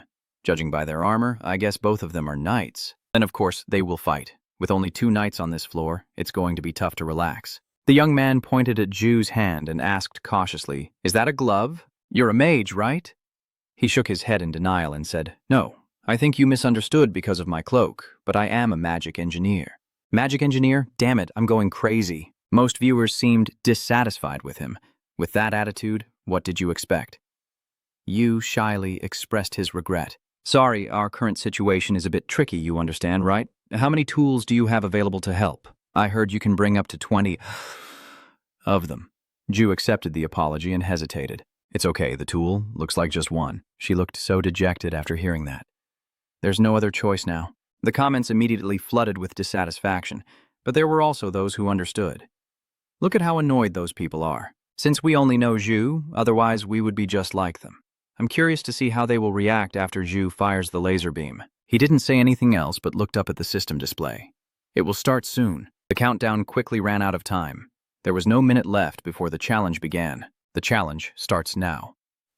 X-Bomb and Unu quickly take defensive positions, and he shouts desperately, "Please! It could be 100 sea snakes, just please, as long as it's not that." Something terrifying is beginning to surface beneath the sea. She trembles and turns pale, still clinging to hope. Damn it, does it have to be that thing? Bell clenched his teeth with regret, closing his eyes. I thought I could escape safely from my own group, but now I have to die here so stupidly. Their reactions aren't looking good. What is the administrator doing now? A giant shadow faintly appears near the water's surface, accompanied by terrifying screams. I suddenly freeze. Why does it sound so familiar? The green-scaled monster with red eyes slowly raises its head, then completely leaps out of the water, revealing itself as Longqui. Uzu and Zell turn pale in horror and scream, "It's Longqui!" Only Jae-do remains emotionless, standing frozen like a statue, while someone bursts into laughter. Kim Jae-do was very worried earlier, but now he's getting angry. He quietly hides his gloves, thinking he probably won't need them and doesn't want to attract unnecessary attention. But this might break because I can't control the force. Then Ju took the spear and stepped forward to warn the two of them. Get out of the way, move aside, I'll handle it myself. Before he could shout in anger, he was just talking nonsense. Dae-do only held the spear tightly in his hand, but the aura he emitted was incredibly powerful. He was so frightened by the intimidation that his presence suddenly weakened. What? Are you mocking and laughing? At first you were arrogant, now you're scared. Seeing the staff and Lo Tonto's gloves, are you afraid now? So adorable. Longqui's eyes turn bright red and he loses control, shouting loudly. You hurriedly shouted at Unsu and Zelm with no time to explain. If you don't want to die, step back. She still stood there, clueless, holding the spear. What are you talking about? The viewers are all leaving comments. The little turtle is freaking out because it's been ignored. Heiju, isn't this your second floor friend? Say hello? What do you mean by the second floor? Longqui could no longer hold back and charged forward, causing a massive explosion where it struck. As the dust settled, Longqui quickly targeted the juicy prey on the shore. Usu and Sibilim didn't understand what Ju was saying, but they obediently ran away. Seeing it follow them, they secretly felt relieved, as if they suspected they were being lured. Then it's better for me. A second later, Ju enveloped himself in a stream of blue magic and soared into the sky. He moved at an incredible speed to match Longqui's pace. Ju held the axe tightly and channeled energy into it. Seeing the moment was right, he decisively swung the axe to curse it. But the blade immediately broke off, flying in a circle in the air for a while before landing not too far away, while the Longqui roared in fury. Du still holding the handle of the spear, feeling heavy-hearted, as if it's about to break. But he doesn't give up and pushes the handle forward, and suddenly the blade reacts as if attracted, like a piece of iron pulled by a magnet. Seconds later, the blade of the axe lay peacefully back on the balance scale. The audience was stunned. Damn it. Its transformation was just like that. Seeing that, I suddenly want to quickly equip the love toning powder, then you just push it onto the auction floor in a day. Longqui was so angry he was trembling all over, his severed tail started glowing, and the commentators were amazed. It's in recovery mode now, unlike on the second floor. Since there's water here, if it doesn't kill quickly, it'll be troublesome. If it jumps into the water, its recovery speed would increase like crazy. The greenish light gradually envelops Longqui's entire body. Even the broken tail has grown back a new one. Du was also surprised by this rapid recovery. It can't go into the water because it needs to escape as quickly as possible. Luckily, if it had submerged, we would have died trying to follow. Zeb is eager to help. Let me assist you, but you coldly refuse. It's very dangerous. Stay put. Everyone in the comments has their own opinion, so stay still and don't block others anymore. Why get angry? Be a bit more polite. What kind of act is this? Let those two stuck in the mud be. I'll just jump a few steps and climb straight up the turtle shell. You rub your neck, realizing you had to use all your strength to climb to the top of it back on the second floor. but now just a jump is enough. In the comments, some viewers recognize Long Kui as the one from the second floor, right? But some newcomers are still clueless. What's going on with it? How come only a few people know the explosion is coming now? At this moment, Long Kui suddenly turned around, startling Ju. Realizing someone was on its back, it began to thrash, trying to drop its prey. The viewers are really excited. Dancing disco? Wow. Kim Ju is so skilled. He calmly pulls out his axe and assesses Long Kui's thorns. Good, the size is just right. A second later, a gentle axe stroke glided past a thorn. It was caused to freeze by Ju's action, and the spot where the thorn was cut turned red and swollen clearly. Realizing the growing ominous atmosphere around, he begins to worry. Long Kui is furious. The viewers watching your live stream panic and frantically press keys, then suddenly calm down. Kamikaze Jesu, run fast. He also sensed the danger and grit his teeth, running headlong. I have to go faster. If it explodes, I will survive, but those two won't be able to avoid the blast. For their safety, Jedu immediately channels some mana into the spear he just caught. He decisively throws the thorn far away, then quickly leaps forward in long strides to escape. Ju swiftly jumps off Long Kui's shell. He then headed towards the sea, expecting Ju to keep running, but he suddenly spun his bike around and flipped over in midair. During the flip, Jedu caught the earlier spike, gripping the handle tightly, ready to strike. Still, he risked everything and played to the limit despite his doubts. Even though his only experience was throwing basketballs at 50-cent arcade machines, the moment his eyes locked onto that thorn, Ju knew the opportunity had arrived. He struck it hard with an axe, causing the spike to shoot out like an arrow and embed itself straight into Long Kui's shell. The red streaks quickly appeared on that thorn, and just as Ju predicted, it exploded rapidly. You also landed safely. Ju immediately turned back to assess the situation. As expected, the explosion caused Long Kui to suffer a defeat, lying motionless on the ground. The system displayed a message. The challenge was complete, the door to level 12 would open, and the door back to level 10 would also open. Another portal appeared at the same time, and only then did he breathe a sigh of relief. That was close. He quickly melted the axe to store it away. Everyone watching was excited. Ju looks so cool now. There's no comparison to when he was on the second floor. If you don't use it properly, the load tintu will break. Hey, if you only look at Kim Ju and buy based on that, you won't get a good result. You lazy to check the comments, so you keep the gauntlet aside. Yusu and Seblim, burdened with the load, awkwardly stay on the side. Eventually, both of them bravely faced the person to sincerely express their gratitude. Thank you. Thank you for saving us. She smiled brightly and said, I thought I was going to die here. She clasped her hands and added, thank you so much. Ju shyly pulls up his hood. It's nothing. I still need to clear this floor anyway. It's okay. Lift your head up. It seems everyone is swooning over how embarrassed you look. You're so adorable. But he's gentle too, you know. Sebel awkwardly added, I really appreciate it, so if you don't mind, could I know your name? Hearing this, Jesus immediately interrupted with a face full of disdain. Sorry, please go ahead. Yes? The viewer laughed teasingly. See how cold he is when he talks about that person? Why not just say Kim Ju? They're upset. Are you planning to embarrass number 2? Ju actually cares a lot. I didn't chase them away because of my name, but these pranks really piss me off. He clears his throat to pretend to regain his authority. Now that they've gone, let's see what the reward is. Ju opened the system panel and thought to himself, level 11 is normal, but level 9 is difficult and controlled by the administrator. I don't want any more attention, just take the reward box. As soon as the system finished adjusting, he pressed confirm to receive the reward, and a wooden patterned bow and a pure white box with a bow immediately appeared. The crowd started commenting excitedly. Kim Jae-duen Chi, if those two see this, they'll probably laugh their heads off. You calmly open the boxes one by one. The rewards include a level 5,000 gold pouch. Normally, items are added directly to your money. Vo's space bag increases the weight limit in your inventory by 500 kilograms. Low-level common magic stones are small, marble-sized stones used for basic magical crafting. Seeing the quality of these rewards, Ju pondered a bit. Since there's no admin intervention on the 11th floor and the rewards are quite normal, I decided to open another box to confirm and see what the 9th floor reward is. However, opening it only reveals a level 5,000 gold pouch. Usually, items are directly added to your money. The viewers just find it funny, like you have too much money. This is the real reward. Really? Who wants 1,000 times X?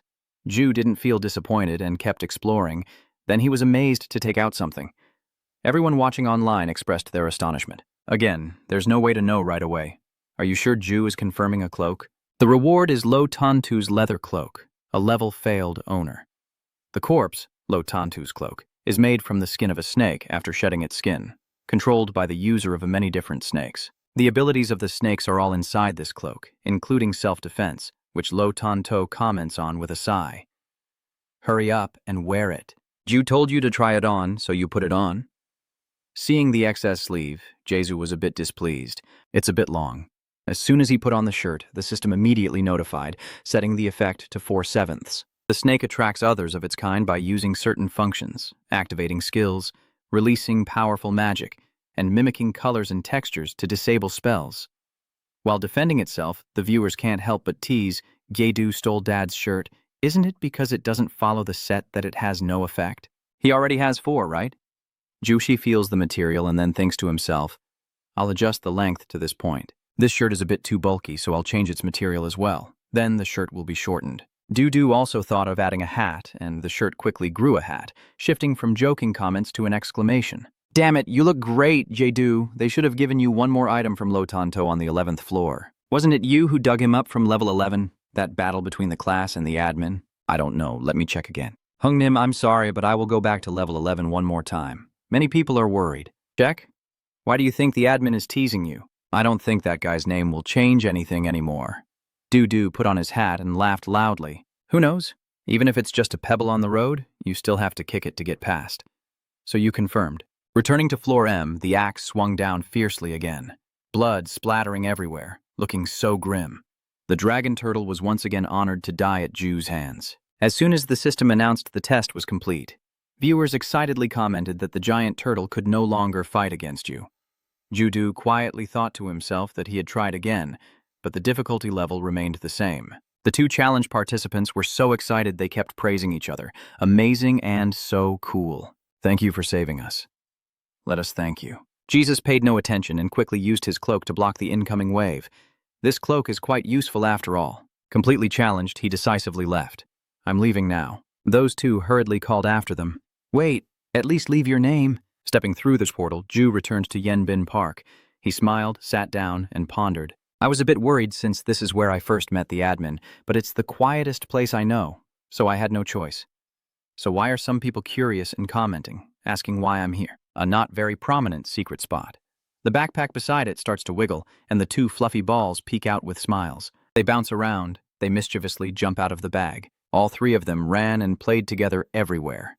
Dudu carefully warned, don't go too far. Everyone was quickly won over by their adorable appearance. Who would have thought I'd witness a PO explosion live on stream? But they're so cute, as long as they don't open their mouths. I also happily smile and look at them. Suddenly, he spoke to the viewers, saying, I'm thinking of naming them. Does anyone have any suggestions? They immediately commented, now I thought you didn't care. Is this because Gray said so? The 3 adorable poys are striking various poses by the lake. Po Boy Ju kindly explains, I also like them, and since there are 3 of us, I can't always be poi. The system suddenly announces with a sound. Sweet Red Bean Bunang Pong has donated 1,000 coins. What about Bosun, Bodun, and Bo? Ju, with a pained expression, comments.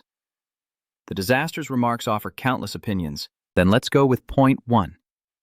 2. 3. Nabichi Lumi, they are probably cats. Ju is studying about magical beasts. He probably knows more than us. You read all the comments and then open the system panel to look it up. A monster? There are many skills related to it being sold, and it's cheap too. The information gathered shows that the relationship between mana stones and magical beasts, as well as the history of magical beasts and humans, is getting closer to the beasts, so who would want to spend money to learn beast skills? Honestly, who would think they'd buy books that no one else wants like this? Still, Jedu closed his eyes and bought them anyway. The system keeps notifying that you have purchased the relationship between mana stones and magical beasts, as well as the history of magical beasts and humans getting closer to them. You carefully review to make sure everything is correct before moving on to the next step. When Jesu closed his eyes, a gentle flow of mana enveloped him. A level 1 magical beast. The history of monsters and humans has increased your understanding of monsters. The relationship between mana stones and monsters has improved your skill experience gain. Ju suddenly felt overwhelmed. Luckily, I don't have to actually read these books.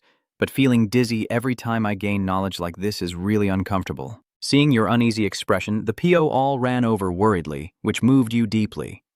Hey guys, was your surprise at seeing us because of the skill? The poi felt very different from before.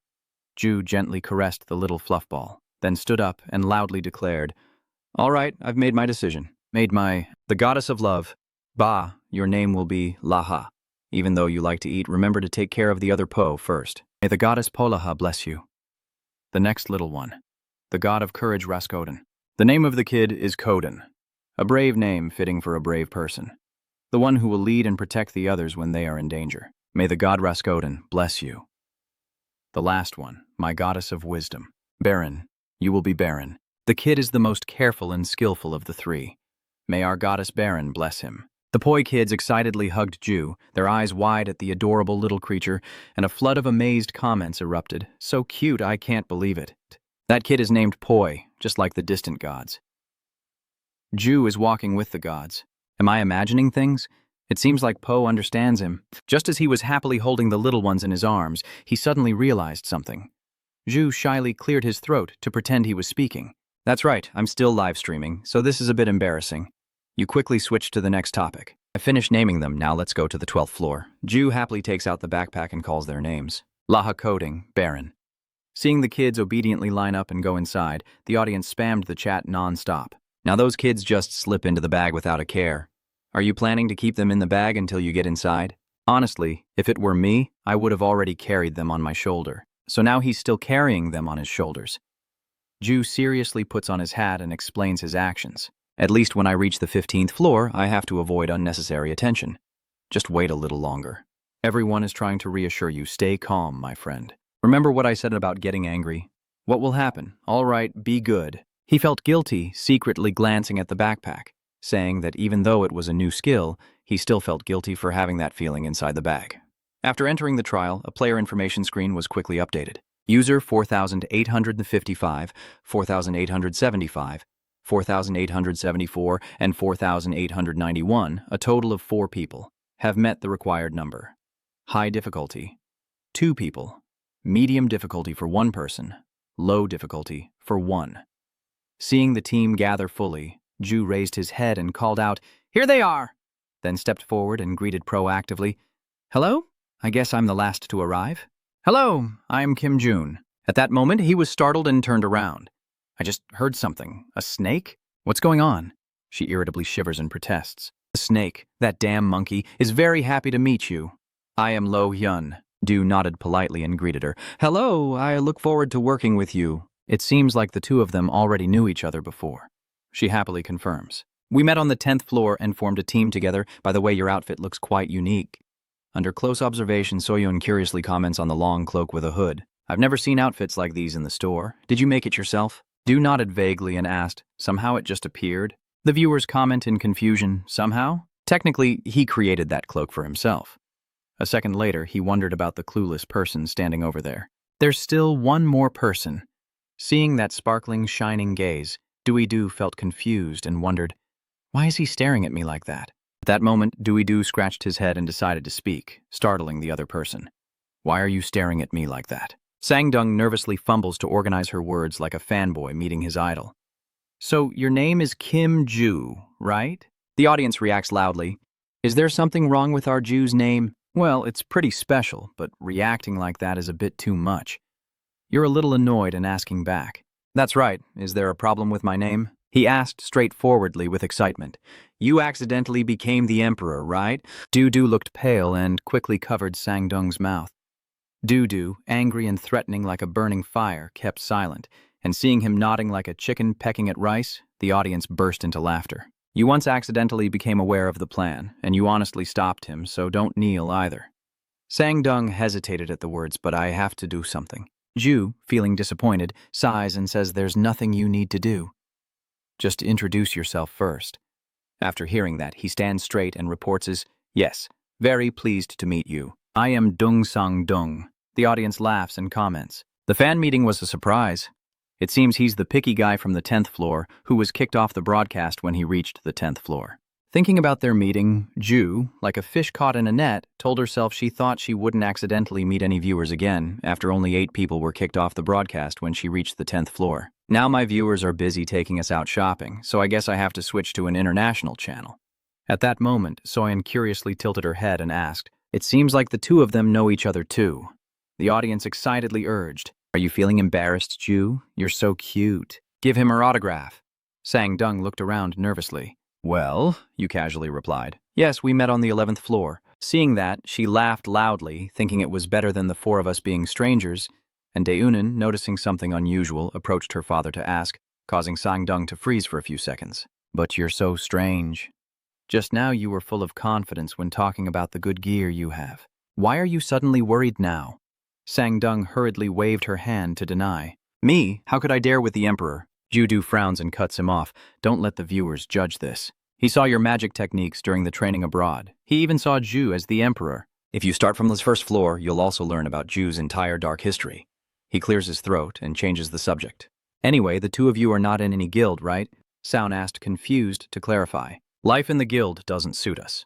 He agrees with that opinion. "They can't help us at all. They only demand sacrifices all day, so we decided to leave." Du then asked, "Is this your first time trying the 12th floor?" Both of them replied together, "Yes." You realize the problem and continue asking, "What is your broadcast name?" Dae-hun muttered, "By now they've probably already stopped their broadcast. My viewers haven't even reached 20 yet. They just come to insult me and don't give me a single cent."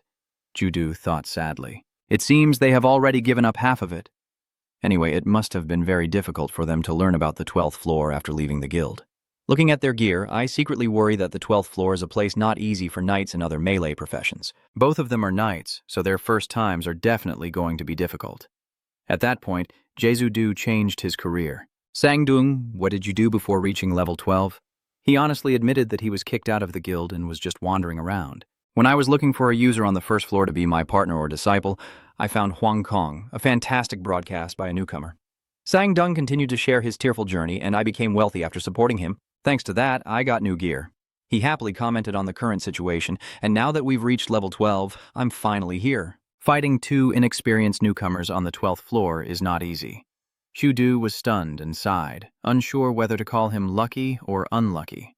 Ju-unun suggests we skip the introduction and get straight to planning the mission, since we only have 10 minutes left. Sang-dung resentfully said in a harsh tone, "How dare you order Huang Jue-du?" He calmly tried to advise. "It's okay, Sang-dung. Have you ever had experience playing on level 12 before?" He replied cheerfully. "Are you calling me?" Du sighed and gave his opinion. "Then let Sang-dung decide our position. Does anyone object?" His teasing remark made Sang-dung angry and turned to glare. Anyone who didn't know better would think he was a younger soldier in your army. June, confused, loudly protests, "We're playing on hard mode, and you dare to say you're specialized in magic engineering? Damn it!" Soyeon crossly rests her hands on her hips and criticizes. "You're so mean." Du sighed inwardly, knowing it was just as he expected. Every time I reveal my profession to others, I get reactions like this. The viewers enjoy commenting on it. The killer is about to appear. Sang-dung has turned on the rage mode. But if it were me, I would also get angry hearing that. He proposed a solution. "So do you have any useful tools or something?" Ju confidently suggests an idea. "I have just one. I will use it. It is used to support battles with magical cannons and the ability to boost power." June looks displeased and then offers a piece of advice. "You should choose to become a knight like me instead of doing strange things." Ju looks displeased and shows her attitude.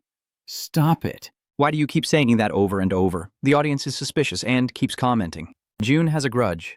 "The Book of Death, huh? I'll kill that bastard if he keeps going to the 20th floor like that." Soun interrupts to introduce his role. "I'm an assassin. Unfortunately, this place isn't very favorable for me. There's nowhere to hide here," she silently compared. Compared to the knights, their skills are weaker, and assassins can't do much when fighting monsters. Viewers wonder, damn, if her abilities aren't common, how did she get past the 5th floor? Then Soyeon pleads, "Maybe she can seduce the opponent on the 5th floor or something." Sang-dung interrupted, to get straight to the point. "So now I will decide our positions." He nodded in agreement. "Go ahead, they've agreed." Then he knelt down and laid out the plan. "So, look here," Sang-dung clearly explains each person's position in a coherent manner. "June and I will stand above to block the enemies. Huang and Ju will be in the middle supporting both sides. Soyeon assassinates the enemy from behind, emphasizing something even more important than our positions. Don't rely too much on your own skills in these real combat situations. Our enemies could be venomous hunting dogs. Stop describing how dangerous they are. Honestly, they're just quick learners." He clarifies the danger.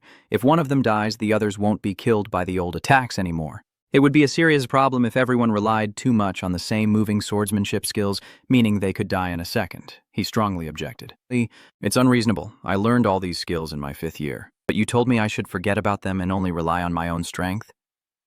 Sang-dung didn't want to argue anymore and turned away silently, knowing what to do. Now I understand why I refused the newcomer. Seeing something strange, Day watched their figures. They don't seem to get along very well, and things will only get worse if it continues like this. He hurried over to call Mr. Kim Ju. Sang-dung quietly asked, "You can fight on your own very well, but there must be a reason you're hiding this, right?" Ju asked the other person, using the word with a real teammate like this, and fighting alone isn't a good idea. People will think I'm just showing off. He immediately asked excitedly after hearing it. Show off? No way. Prince Huang, with a dark expression, reminded him. If you say that again, we will never see each other again. Sang-dung happily scratches her head. Understood. The viewers immediately recognize the plot. You idiot! He's deliberately teasing Jae-do, isn't he? I was also thinking the same as you. At this moment, the system displays a warning. There are 23 seconds left. Do suddenly realizes it's almost time. He urges everyone to hurry. Time is running out. Get ready to go. At this moment, a large group of people stands tall on the hill in the distance. Jedi raises his head and hoarsely calls out, Rakuha! Immediately, the Jedi group gathered together with fierce energy, shouting in unison. Rakuha quickly signaled in panic. Damn it, it's a Conti! Everyone drew their weapons. He was holding a sword in his hand, trembling uncontrollably. I'm really worried. The higher we go to the 12th floor, the more anxious I get. Du patiently places a hand on my shoulder to comfort me. Stay calm. If you keep going like this, you'll get hurt. Everyone will be fine. Sang-dung shyly asked. It'll be okay, right? Ju calmly advised. Just don't get too excited. Seeing this confident look, the audience bursts into laughter. So trustworthy, take me already. Ju, the one above, is just too much. The goat sneers and thrusts the stick into the ground. Why are you two afraid of beasts that can't even match that weapon? He confidently declared, I thought it was another Koilong Sohun. How many of them are there? She replied seriously. 1. Watch out for this boss ahead. It looks over 3 meters tall. June has calculated and declared. Did you hear that? Then each of us will handle 4 of them. The very next second, he charged forward excitedly like a gust of wind.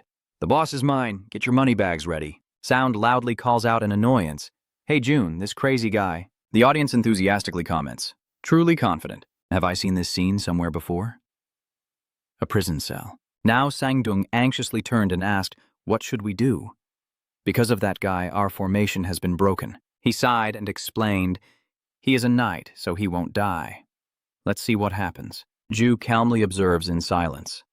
Some people never listen to advice and only admit defeat after experiencing the consequences themselves. That confidence might have helped him reach level 10, but if he keeps being stubborn, it will backfire soon. Watching his reckless actions, Ju coldly analyzes that helping him now will only lead to his death later. It's better to let him learn from his own experience. At this moment, Jedi froze, then waved his hand to signal. It grimaced and growled a few times before Jedi roared furiously. A cold breath from its mouth makes June shiver and stop in his tracks as Jedi confidently steps closer to him. Standing before its massive form, June suddenly froze in place. Jedi pointed and spoke a few words. Sumeha Turan, looking confused, comments, what is it saying? Is there anyone here studying mysterious creatures? Is there anyone? You, can you translate this, yes? You shake your head and honestly reply, no, I don't understand what it's saying either. I only know one word. Deep down, Jae-do thoughtfully and seriously assesses. Even though I couldn't understand, I could feel Jetty's emotions, just like when I named the Pop Boy Gang. Despite its age, its fighting spirit remains fierce. Jedi is a common monster found on the north side of the 15th floor. The older they get, the weaker they become, and they die when their leader is gone. Instead of feeling fear and anxiety, they turn it into motivation to fight. It wants to prove that it's not fake yet. And at that moment, Yunthik smirked with amusement. It's really funny, why is it mocking that guy? He tightly grips the spear and declares to himself, no, I can't escape. As if deeply ashamed in front of Soyeon and everyone, when Sion shot up like a missile, the audience cheered excitedly. What is he trying to do? That's interesting. That fool won't get blown away, will he? He spins the spear forward. June points the spear at Jetty, but he quickly and skillfully shifts his body to the side. Sumeha, he's struggling and grinding his teeth. June jumps up and then spins his spear. Jetty predicted the move and stepped back. He angrily thought, Simple attacks like that won't work on you. The viewers all criticize him. He didn't pay attention when Sang-dung was talking, but it seemed like he was thinking about what to do at that moment, without using any skills yet. It looks like it's about to happen. At that moment, Jun suddenly had an idea using his light ability. He doesn't trust himself and rushes forward like lightning. Does his skill have no effect at all? Jun points his spear and firmly tells himself that the only way to kill this thing is to use his skills. I'll blind it with an aura light and then attack. The audience gasps in amazement. Is that the healing technique of the 6th Knight Captain? It seems he chose a higher difficulty on the 6th floor, no joke. After he unleashed his move, I silently praised him. Even a simple skill can be perfect for distracting the opponent to attack. Seeing that Jetty was caught in the trap, Jun secretly rejoiced, closing his eyes. Was it because his aura was too dazzling? Just as he was about to unleash his final move, the spear suddenly fell to the ground. I will end you. Jun looked up in shock as it stomped forcefully on the spear. Then Jedi raised his arm high. Swaha saw his fist close to his head and shouted in fear. Number Jun begged desperately. Please! It seemed like I had been reincarnated, and he slowly opened his eyes. In front of him was a majestic and imposing figure. Jun suddenly called out Ju's name. He irritably orders Ju to get out of the way, and he frantically runs away in fear. Ju concentrates intensely on his move. He's really strong. I have to finish it off before it notices me. You step forward and push Jetty back. It struggles, swinging its muscular arms. Ju quickly seizes the golden opportunity. This is the chance. You swing the axe and slash past Jetty. It was startled and froze for a few seconds. Red blood dripped from the small axe to the ground. Blood gushed from Jetty's chest like rain. Ju confidently slung the axe onto his shoulder before its defeated form. The viewers are amazed and impressed. Is this the power of Lo Tan To? I'll buy it right now. A few days later, I'll sell the tools that Lo Tan To only used once. At that moment, he looked up with a serious expression, and the remaining Jetty members, seeing their leader had looked to the sky, trembled in fear and broke out in sweat. Ju seized the opportunity and charges in without hesitation, and the Jetty's morale collapses completely. It will end soon. In the end, it was a brutal, bloody battle. After the fight, he took a deep breath and looked up at the sky. Ju's body is stained red, and on the ground lie the piled-up corpses of Jetty. Immediately after, the system announces the opening of 2 doors, red and blue. The door to the 12th floor has opened, as well as the return gate to the 10th floor. After the victory, he didn't forget to praise everyone. Well done. The audience immediately catches the sarcasm. Ju took care of everything. That Jun guy was just putting on airs. Jun is my girlfriend. That guy's name is Jun. Soun and Sang-dung sincerely admire and thank you. Thank you.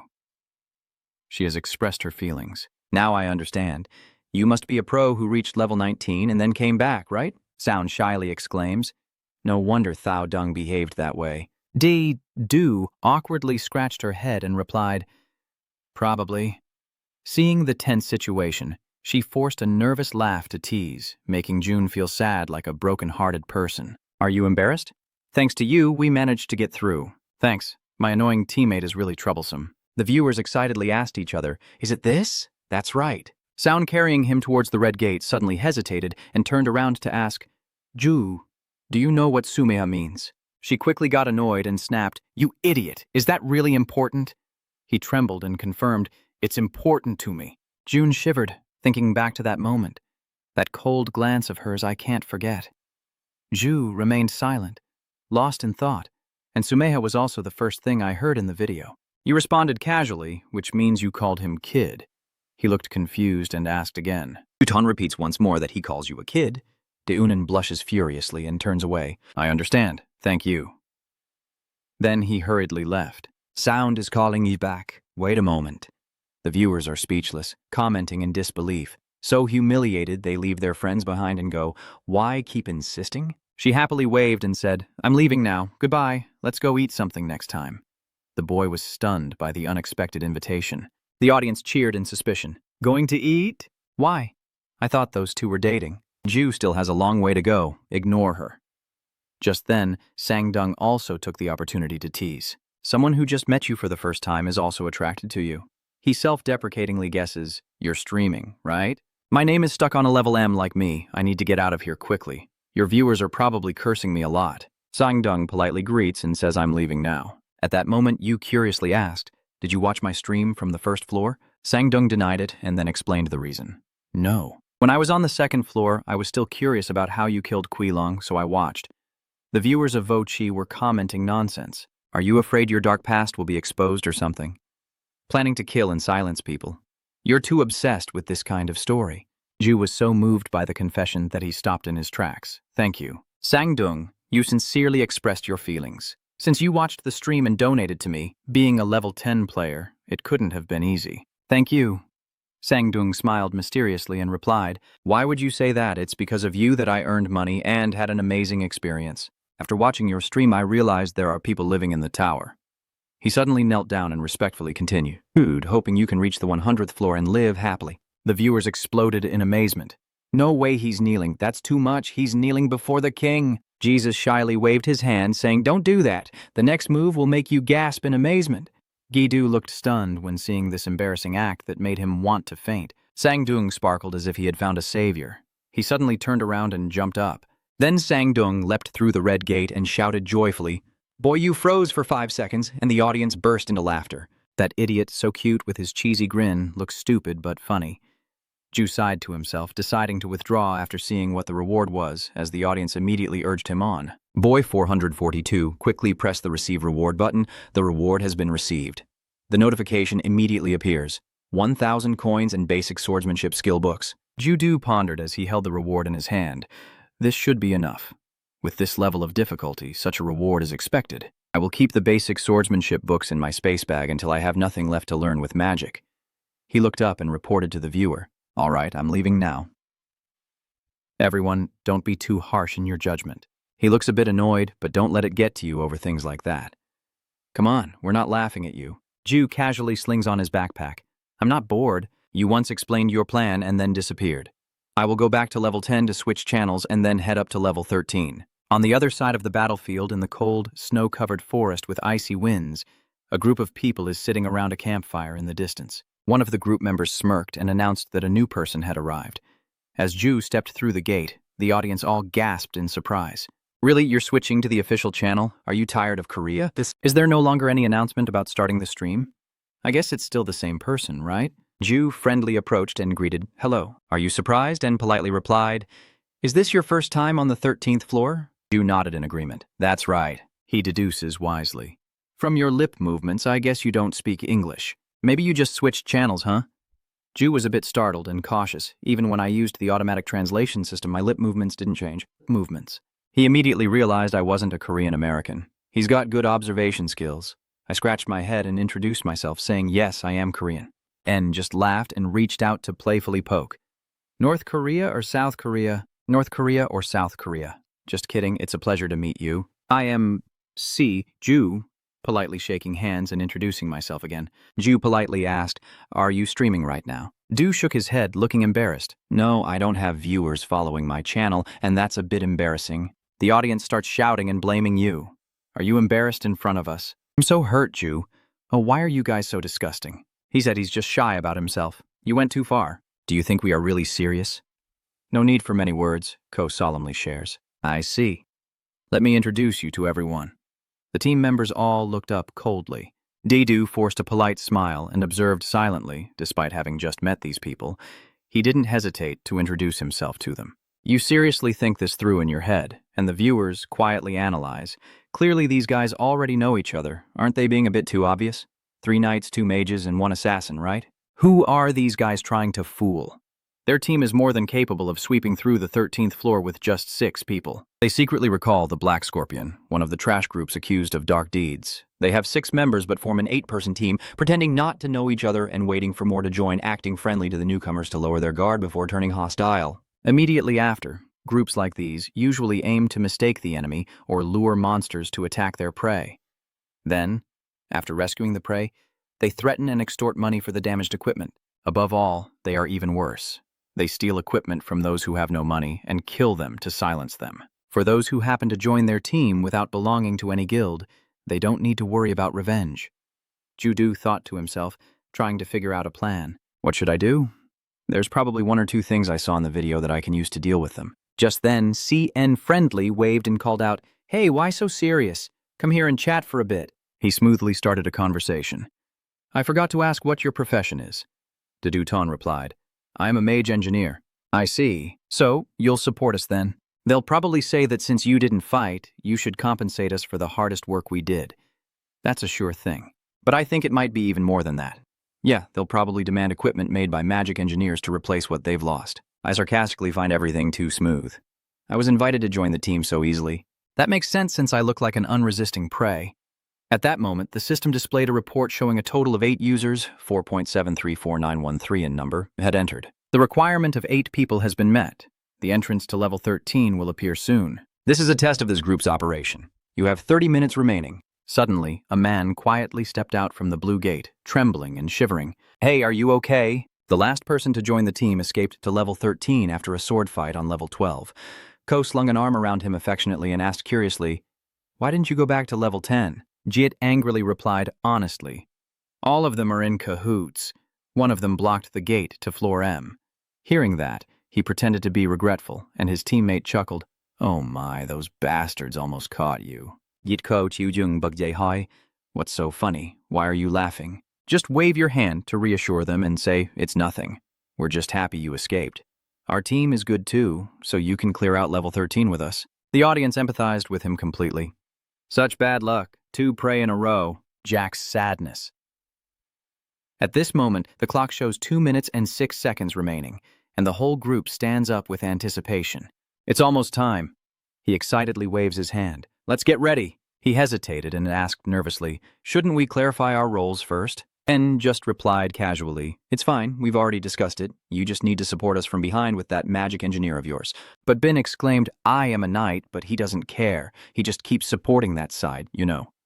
He was panicked and a bit confused inside. No, but at that moment, the dry branch started shaking violently, and a monster with large feet strode out powerfully. The toxic dog sluggishly and irritably moved forward. The monsters released disgusting green liquids, loudly warning, "Demonic hound, we have to retreat." Crowd Nor frowns and analyzes the situation. "This idiot talks too much. There are about 40 of them in total. I'll kill 20 first, then let the rest attack from behind so we can get started." Seeing the juicy prey in front of him, he sneered quietly. At that moment, Dudu immediately jumped up and charged straight at it without hesitation, then split the deadly dog in half. It stared at the sky right in front of the Black Beetle gang. The boy casually stood with his hands on his hips and shouted loudly, making the others sweat in confusion. "What are you doing? Why are you creating distance during the fight? Why are you answering so confusingly? Weren't you at the back?" "When did you get ahead?" Dedu confidently replied, slinging the axe over his shoulder. "Is that important?" At this moment, his face turned pale, and he quickly signaled that the signal was gone. Just as the demon beast opened its mouth to bite your neck, dozens of spikes suddenly pierced through them from your back. Dudu, who was once arrogant and mocking, now looks closely and seems to realize that you all don't really want to fight. "Shouldn't you have drawn your swords and fought these monsters instead of whispering about them earlier?" He stammered in shock, asking, "You're saying you're a magic engineer, right? So that armor doesn't matter?" Du shrugged calmly and replied, "It's just equipment." The audience shook their heads pityingly at them, watching Jae-du humbly. These scammers will cry when they find out that the cloak is actually low-ton toes, and they probably don't even know how to use it. Kot En suddenly shouted, "Everyone focus!" He sensed the change and quietly assessed the previously relaxed atmosphere. "These guys in front of me are even more dangerous than those beasts." Ju turned around cautiously, knowing that monsters have better instincts than humans, and they must realize that I am the most terrifying predator here. In the tense situation, he stands firm and still. Dudu frowns and asks, "What are you guys planning to do?" The viewers can clearly see his intentions. "Ku know this bastard. He's so scared he has to call for help. He no longer hides anything, huh?" The gang of mutts also cautiously stepped forward, filled with anger. Cautiously, he asked in a low voice, "Are you a hunter of people?" Kut En immediately asked upon seeing someone, "Are you a criminal hunter?" Judu calmly replied, "I guess no matter what I say now, you won't believe it." He then shouted in anger, "How dare you lie to me that you're a mage engineer? Do you think I don't know?" You remain calm and say, "I don't understand what you're talking about. Your delusions are getting worse." Qn is furious and says, "Clearly the equipment on you is the low-tan 2 item that can produce Ixayam. Don't think I am a criminal, and won't watch the broadcast. So what does that have to do with your mage profession?" He angrily pointed and said, "A normal person's body couldn't withstand the pressure of the Lotan 2 item. Do you think I'm that stupid? I don't know how you managed to gather those items, but the fun is over now. You've underestimated us too much. Do you think this is the first time we've dealt with arrogant hunters like you? They always exist, but the ones who survive are always the ones standing right in front of you. He kills without understanding, then turns around and asks, "What's going on?" The sword in his hand suddenly melts. Are you saying I lied to you about the magic engineer? Doan wondered. Was that glove just now transformed into an illusion equipment? Nier just nodded and said, "Yes, these are rare items only found on level 20, worth thousands of coins. Hero level." Bo excitedly exclaimed, "Hero level!" Ju suddenly placed the bag on the ground. Crouching, Nuo looked a bit contemptuous. He put down the bag and said, "Do you give up? That's right. If you want to live peacefully, you'd better follow our instructions. You roll up your sleeves. What you see may not be the truth. If you still don't believe, Ju will activate Anion. Then there's nothing more to say." I will prove that I am not lying. Many comments immediately buzzed. The magic profession, I trust you. The item Lord Prince is fully equipped. Aren't you going to stop Ju from using her magic profession? A blue light gradually surrounds Anion, and Krupt sneers mockingly. "Are you wasting your time?" The pack of cursed dogs charged forward. He suddenly moved his feet as if preparing to fight. They seemed to sense something. The pack of dogs paused to observe their surroundings. One quickly turned to look behind, and in front of it was a shadow rushing forward. Dedu delivered a powerful strike towards them. The injured venomous dog in front of him was seriously wounded, while the one behind, witnessing its companion being attacked, was terrified and dared not move forward. Commentary appears again. "Dad, what did I just witness? Does the whole family need to unleash their skills?" He quickly poured some hot water. The boy looked down at the mutant dog with a murderous gaze, and Khan immediately felt scared. His mouth. Is he really that powerful? This doesn't look good. He signals to the people above from the tree, and the monsters move closer to their comrades. Dedu understands clearly. They gather because they sense the pressure. "All right, it's convenient to clear the crowd too. You raise on and unleash your power." A large stream of blue light was shot out directly at the poison dog, causing the snow-covered ground to crack into pieces. Du thought to himself, he's more stable now. His firepower is less than when he fought the cleaning crew, but his body still stores tons of mana, meaning his mana consumption has decreased significantly, and side effects are much less, so he no longer needs ground support and can rely on his own strength through his legs. The person above the tree has been lying in wait for a long time, waiting for the right moment, and he's become careless after dealing with those monsters. This is your chance.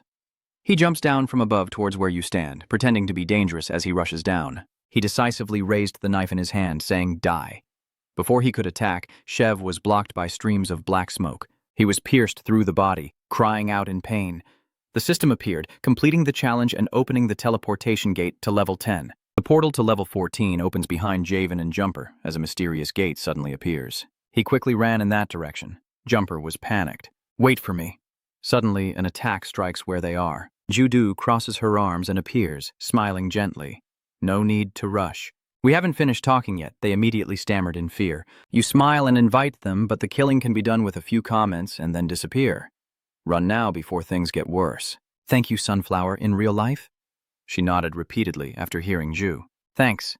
You smile warmly at them. "Would it be better to talk things over calmly? If you cooperate, it won't take up much of your time." The comment appears again. Talking with fists still means talking, right? Talking with fists? These guys are just the ones standing and laughing over others' corpses. "Kill them all!" Duo's eyes turn cold with steel. "Raise your hand if you have an opinion. If not, I'll assume everyone agrees. You're thinking of killing them all, but they shouldn't die that easily." Duo turned to them, now with a cunning look asking, "How many of you are there?" The others froze in place after hearing that. Jesus continued to tell them, "Sit down." Jumpo waved his hand and said, "Wait a moment, calm down. My friend, I think you're misunderstanding." Jadu loses patience. "None of your friends have any misunderstandings either. Sit down. You don't have any misunderstandings here. If they were just an ordinary gang, I wouldn't remember that name so clearly. Black scorpions usually operate around the 13th floor, robbing the remaining survivors. But with their rapid accumulation of wealth and strength, they increasingly tasted forbidden fruit after reaching the 20th floor and became notorious." Doe didn't finish his sentence. "We were just joking a little." Dudu said, "There are some new rules to help you cooperate better." "You understand well. Just watching the video shows theft and murder. There's nothing you haven't done. So how dare you say you're just joking?" Jesus told him to keep his mouth shut until asked and warned him not to lie. "I believe you are smart enough to understand what I am saying." Jesus then said, "I will set some rules so we can cooperate more easily. First, do not speak unless answering a question. Second, do not lie when answering. Then suddenly strike someone hard. Ju's face was icy cold, his eyes full of murderous intent as he looked at them. I trust that you understand what I mean. One of them refused to submit.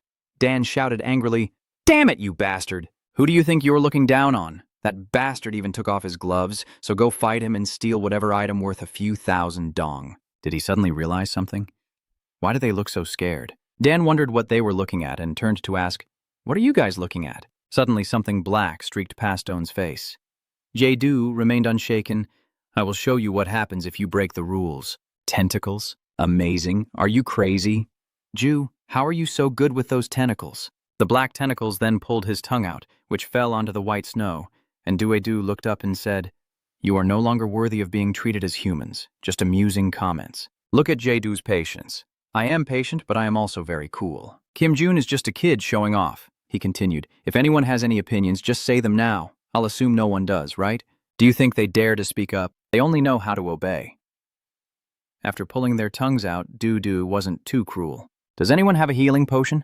Please heal that guy." Do then moved to stand beside him and replied, "Yes, please step forward." He steps forward with the dissatisfied look. "What do you want?" Ju smiled when she heard him speak. She smiled brightly. "To others, you are just trash and a criminal they want nothing to do with. But I think you are a good leader for your teammates." The comments are amused again. They're really teasing now. "So are you praising or insulting? You sound like you're complimenting, right?" Ju kept praising, so everyone gathered around and reacted to CNER's words, while the two knights ran away, just with his gestures. "He's tired. Do you want to say something new?" Ju gestured and said, "Accept my friend request. The system appears. Do you want to add the head butter as a friend?" "What? What? How did you find out my account name?" Du warns him. The first rule is he won't accept it. "All right, I accept it." Fans enjoyed commenting on it. Du scared him so much he almost peed his pants. "But why did you suddenly add me as a friend? Are you jealous because I didn't add you?" Ju thinks that the account name is Dao Chok, which is his nickname. "I know because it's a disgusting group in the videos. If you still side with them now, everyone will turn to the injured person who can sit down." "I told you that you're a good leader, didn't I, Kot? No." Ju threatened him to answer. He immediately became scared. "If you say so, there are comments showing he's scared." Ju continues. "That's right. As a good leader, you not only plan for the present, but also for the future. I'm sure you've planned to reach the 20th floor. How much money your teammates have, how to use it, you probably already advised them all." Swallowing hard, he struggled to speak. "That." Judu turned to them and said, "You seem to have figured it out now. How much money does your teammate have? Send it all to me through your friend's letter. Just say it. Don't lie. If anything is not in accordance with the agreement, I will be very disappointed." Commenting excitedly, "The Emperor's disappointment is truly terrifying. 3 disappointments, and it's all over. He really knows how to play. This money management structure makes it impossible for anyone to take the money directly. Unless the owner automatically transfers the money through an exchange, the funds will disappear upon the owner's death. That's why even the bandits have to resort to complicated methods to steal money." He pounded his chest in anger. "It's just nonsense. What do you expect from people who survive day by day on such things?" Suddenly, a loud shout rang out. Ju leaned close to his ear. "Sooner or later, until you reach the 20th floor, I heard you say this in a tavern. At the lively CN pub, my biggest regret is leaving the magic stone paper in the guild's house on the 30th floor because I rushed here." Judu placed his hand on his shoulder. "That's what you said." He denied it nonsense, and the comments quickly turned unfriendly. "What is he talking about? Why is he mistaken? Is there something you don't want us to know?" "A secret in your ear," Ju continued whispering. "I heard the stone is worth 1,000 coins. Do you think I would spend so much time browsing hundreds of channels? Because CN has a difficult personality and is full of suspicion. And if teammates and standards disappear, he has a trick to also run out of his money. He bought a magic stone worth about the same as money, and its value doesn't change much. Usually, it's not hard to persuade people in the guild to use it for insurance and sharing assets." Juzu continued, "If you give up all your current money, I won't touch the stone, and of course I'll let you go back to the floor. Nair understands that he is someone who can easily find his own name without revealing it, so the magic stone will also be easy for him to find." Nair agreed. "All right, I'll do as you say." Ju wondered aloud. "What is the knight over there called? Jerry, right?" "That's right, you can't speak because you've self-destructed, and everyone is commenting on it. You're the one who caused it, you cruel person, so why is Jae-do the bad one? Speak carefully, they are the real villains. It's just a joke.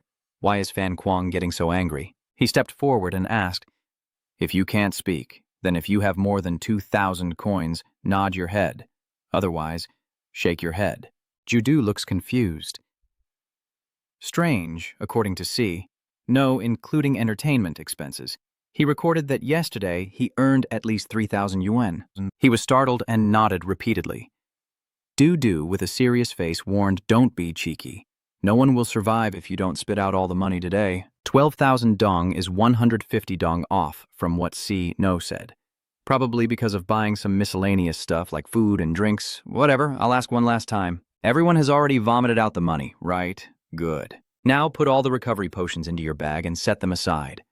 J is dissatisfied, but dares not speak. Taking the last bottle of medicine, this guy is even more cruel than us. Gizdu happily holds the bag of medicine in his hand. Good, he gestures for them to come in. Now the whole group happily thought they were about to escape, but suddenly, tentacles appeared behind Jesus and attacked each one in turn. I warn you, I'll only cut a little at each ankle. Consider it punishment for child molesters, serial killers, and kidnappers every day. Cheaters. Probably a bunch of disrespectful kids hanging out together, huh? Bin Luan just sighed in real life. How does he know? If it's true, he deserves it. Ji-Du pours the blue liquid onto the spot where they were just attacked. The group screams in anger. "You bastard, I will kill you. What does this mean? This crazy bastard, what the heck? Ju grabbed one of them by the collar. Do you know? The 14th floor is a maze. Interestingly, it's a 6-person team challenge. They seem to have realized something. So Ju turned around and continued speaking. And you guys deposited the account to form a 6-person team, right? Let me help you. Ven immediately held Ju back. Wait a moment. They shouted in despair. No. You promised. You promised to let us go to the 10th floor. Ju reminds them of the condition. There's a condition for you to go to the 10th floor. You have to vomit up all the money. They replied, you said you had seen the exact amount. That is the amount only CN knows. The actual amount is different, and I never said you could keep a single penny. Even though it's still there, no one wants to haunt it over. He shouted in anger. Damn it, you never intended to let us go from the start. You damn scammer. I deny what the robber said.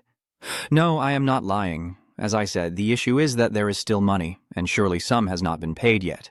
After getting the box of fruit, Jadu dusted his hands off, and the crowd buzzed with comments. What Duedu said to CN revealed his true intentions. Tell them, listen up, go ahead and tell them. You look satisfied. I don't want to. Right where Ju is standing is a fruit box. You stand in front of them and say, no matter how many times I clean up floor 13, I should at least get a gold coin as a reward, right? The comments become lively again. Did you already consider this from the beginning? After all, Ju isn't wrong. I'm getting goosebumps. Satang, Master, I still don't understand this part. Hey, you're pulling it a bit too hard. Judu is excited. Let's have some fun. Since they formed a team together, the 6 of them had to pass the 14th level of the trial on their own, trying to navigate the maze with one leg missing, which was essentially self-destructive. He couldn't resist and shouted in anger, Damn you! I will curse you for life. Jesus turned to the others and said, I will now check my reward. The comments cheered again.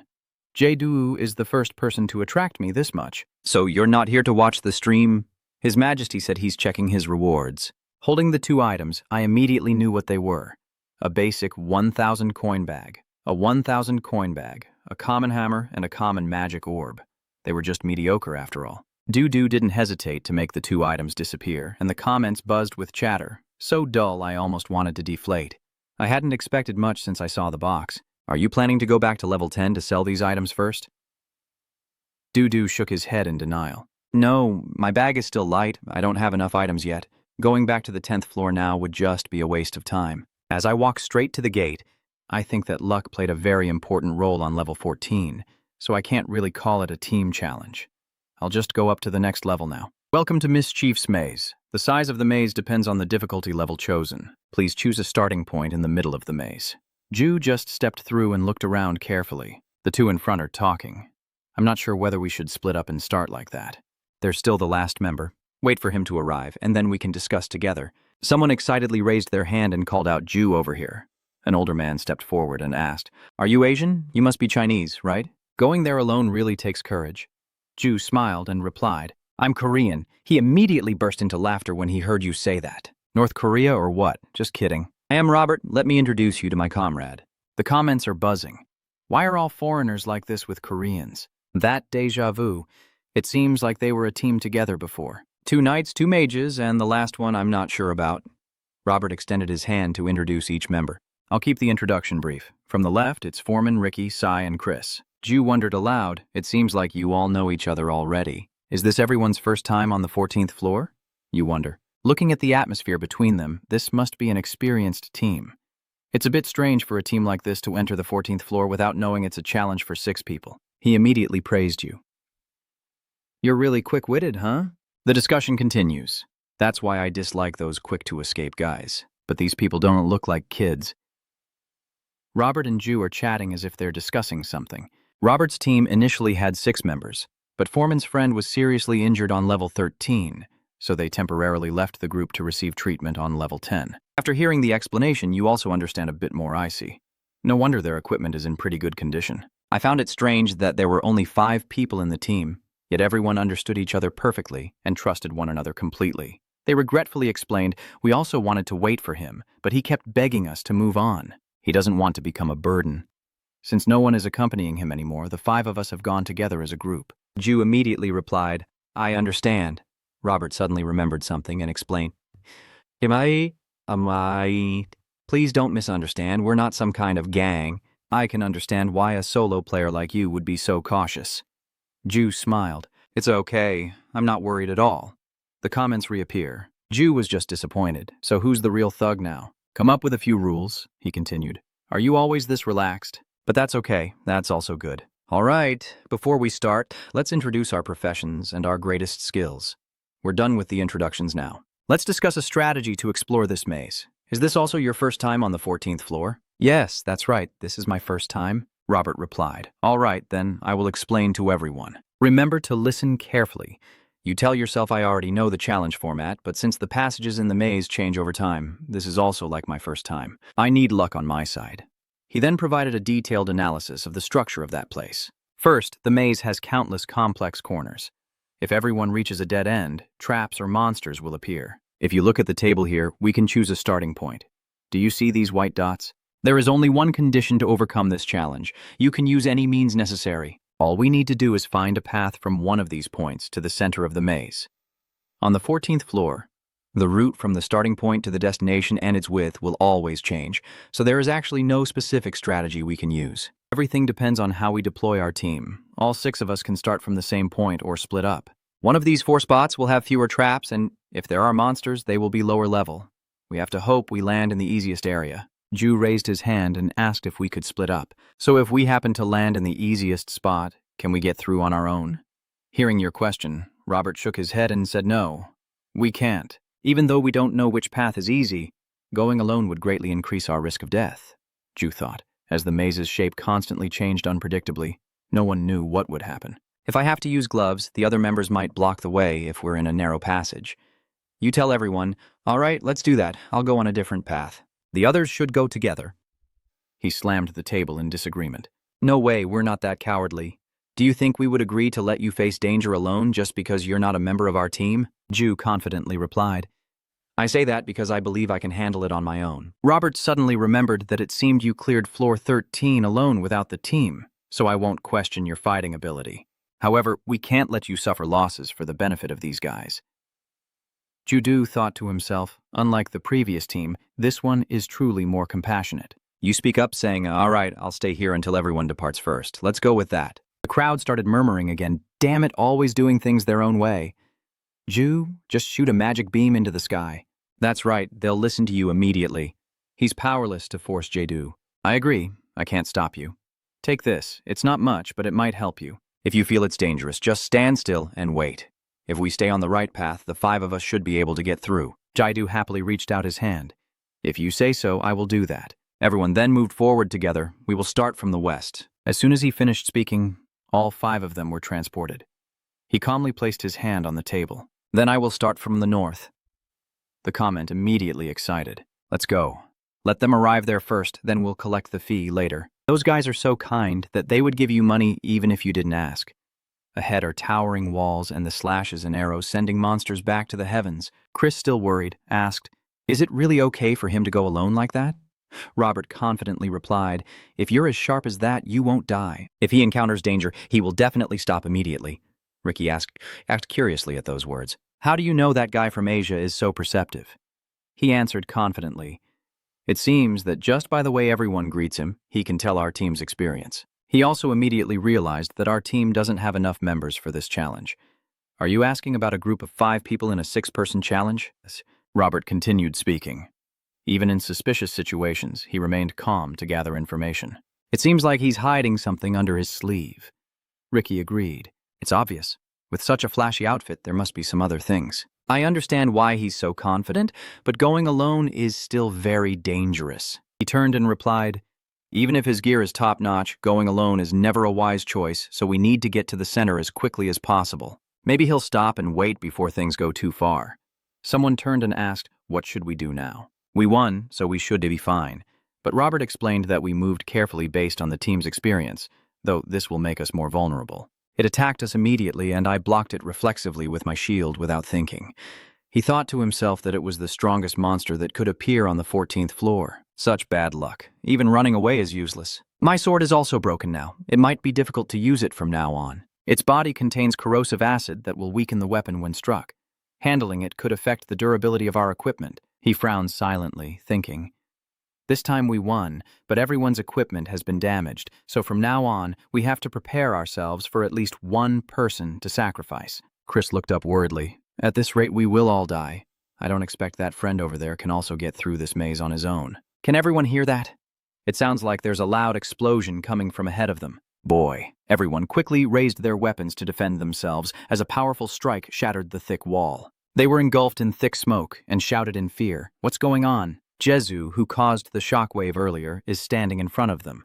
Not knowing how to explain, he nervously asks, "Are you all okay?" Jezu places his hand on the table and makes a decision.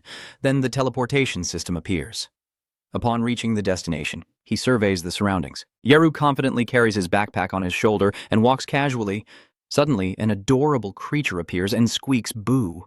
"Barin, why did you run out like that? Everyone online is talking about how unbelievably adorable it is." "How can Barin be so cute? It's really adorable." But with that formal name, it really does feel awkward. It enjoyed the gentle teasing from Zhu. Barin pouts. "Bo boy," he immediately teases. "Do you feel bored?" It wriggled and dropped to the ground. Zhu asked, "Do you want to go down? Why? Are you feeling hungry?" Barin. For some reason, Barin has become abnormal, completely different from the cute appearance earlier. It snarled with a fierce look. The online community also buzzed with excitement. "I still find Barin cute. Is that a problem?" "You feel the same way too, right?" "I also find it cute," he thought, confused. "No way." Yudu watches it frantically biting the stones in front. You wonder silently, is there magic energy coming from this black wall? I've never heard of black monostone before. Seeing Barin's passionate face as he bites into the stone, the online community's comments are buzzing with many theories. Is the entire wall made of monostone too? Does that thing even make any sense anymore? That is a door that cannot be broken even with that skill. Hey, this is cheating. Are you allowed to break it like that? 2. Poi also jump out of Ju's backpack, shouting and screeching. Boy, he happily greets his 2 friends when they arrive. Popo. The online community was also surprised by their attitude, teasing them. Is Barin part of the development team? This restaurant is good. Ju, did you starve that guy? Seeing Po eating happily in front, he was sure he had given enough stones to that kid to fill his stomach whenever he had time. And even though he was eating with gusto, he still put the stones on his head and moved to Ju's place. Barin's eyes filled with happiness as he exclaimed, boy. You take the stone it brought and smile, saying, I'm not angry, I was just thinking for a bit. Is this my part? Thanks a lot, Barin. It squealed with happiness, trembling. B crawled away. He carefully examines the stone, first making sure it's actually a stone. Ju raised his hand. This is the ion glove. You gently take out and place the stone Barin brought in. The online community is commenting on whether Ju is thinking of using it right away. It's true. If you owe Ju money, you'll end up losing everything. Even underwear, even underwear. Pretty cool. Ju wonders if this really is Mana Stone, then it should activate. Will it work or not? The online community also doubts if it can work here. Your hand clenched and the stone slipped out. Du sighed. So this isn't Mana Stone after all. The Poi group happily finished eating and cheered. Boy, they happily jump onto your head and shoulders, making happy sounds. Boy, Jedu tells them, from now on, I'll go like this. The whole Poi gang moves with you. The online community comments, I wonder which way they plan to go, but turns out they will go that way. There is a penalty if you climb or fly over the 14th floor wall. This time, it's just walking through the maze, just like the name suggests. So, it should be fine. You're unsure about the way. A T-junction? Ju also doesn't know what to do next. So now what do I do? The online community cheers and enthusiastically guides me. Trust me, just touch the wall and keep going. What kind of method does Lo Sai use? I've done it before. In the end, I was stuck in the maze for 3 days straight. It's like you've discovered something. Judu saw a pink light shining straight up into the sky, wondering. That is a blood-sucking demon. That's where Robert and his team are. So you ask Laha if he thinks he can break that thing. It cheerfully responded, boy. Laha's appearance becomes terrifying and aggressive, smashing through the wall with a powerful strike. The online community suddenly reacts. What's going on? This time it's not like the last time Baron did it, right? This time the kid is enhanced. That aura signals that the kid has been enhanced. Laha broke through the attack path and rushed in after smashing the wall, causing Ju to shout in alarm. It's done, it cheerfully exclaimed. Boy, you're also rushing to catch up.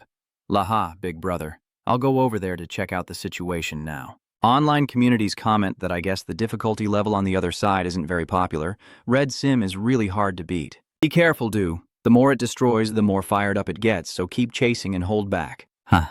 Let's see. Ju guesses that Robert and his team probably also crossed the wall over there. Wait, don't break through the wall yet. Before you finish speaking, the wall is already shattered. It smiled smugly. Po Boy Ju and the other 2 Po Boys also broke out in sweat at the scene before them. You panic and order him to come here, Laha. Can you kids be quiet for a moment? Is everyone okay? He is confused.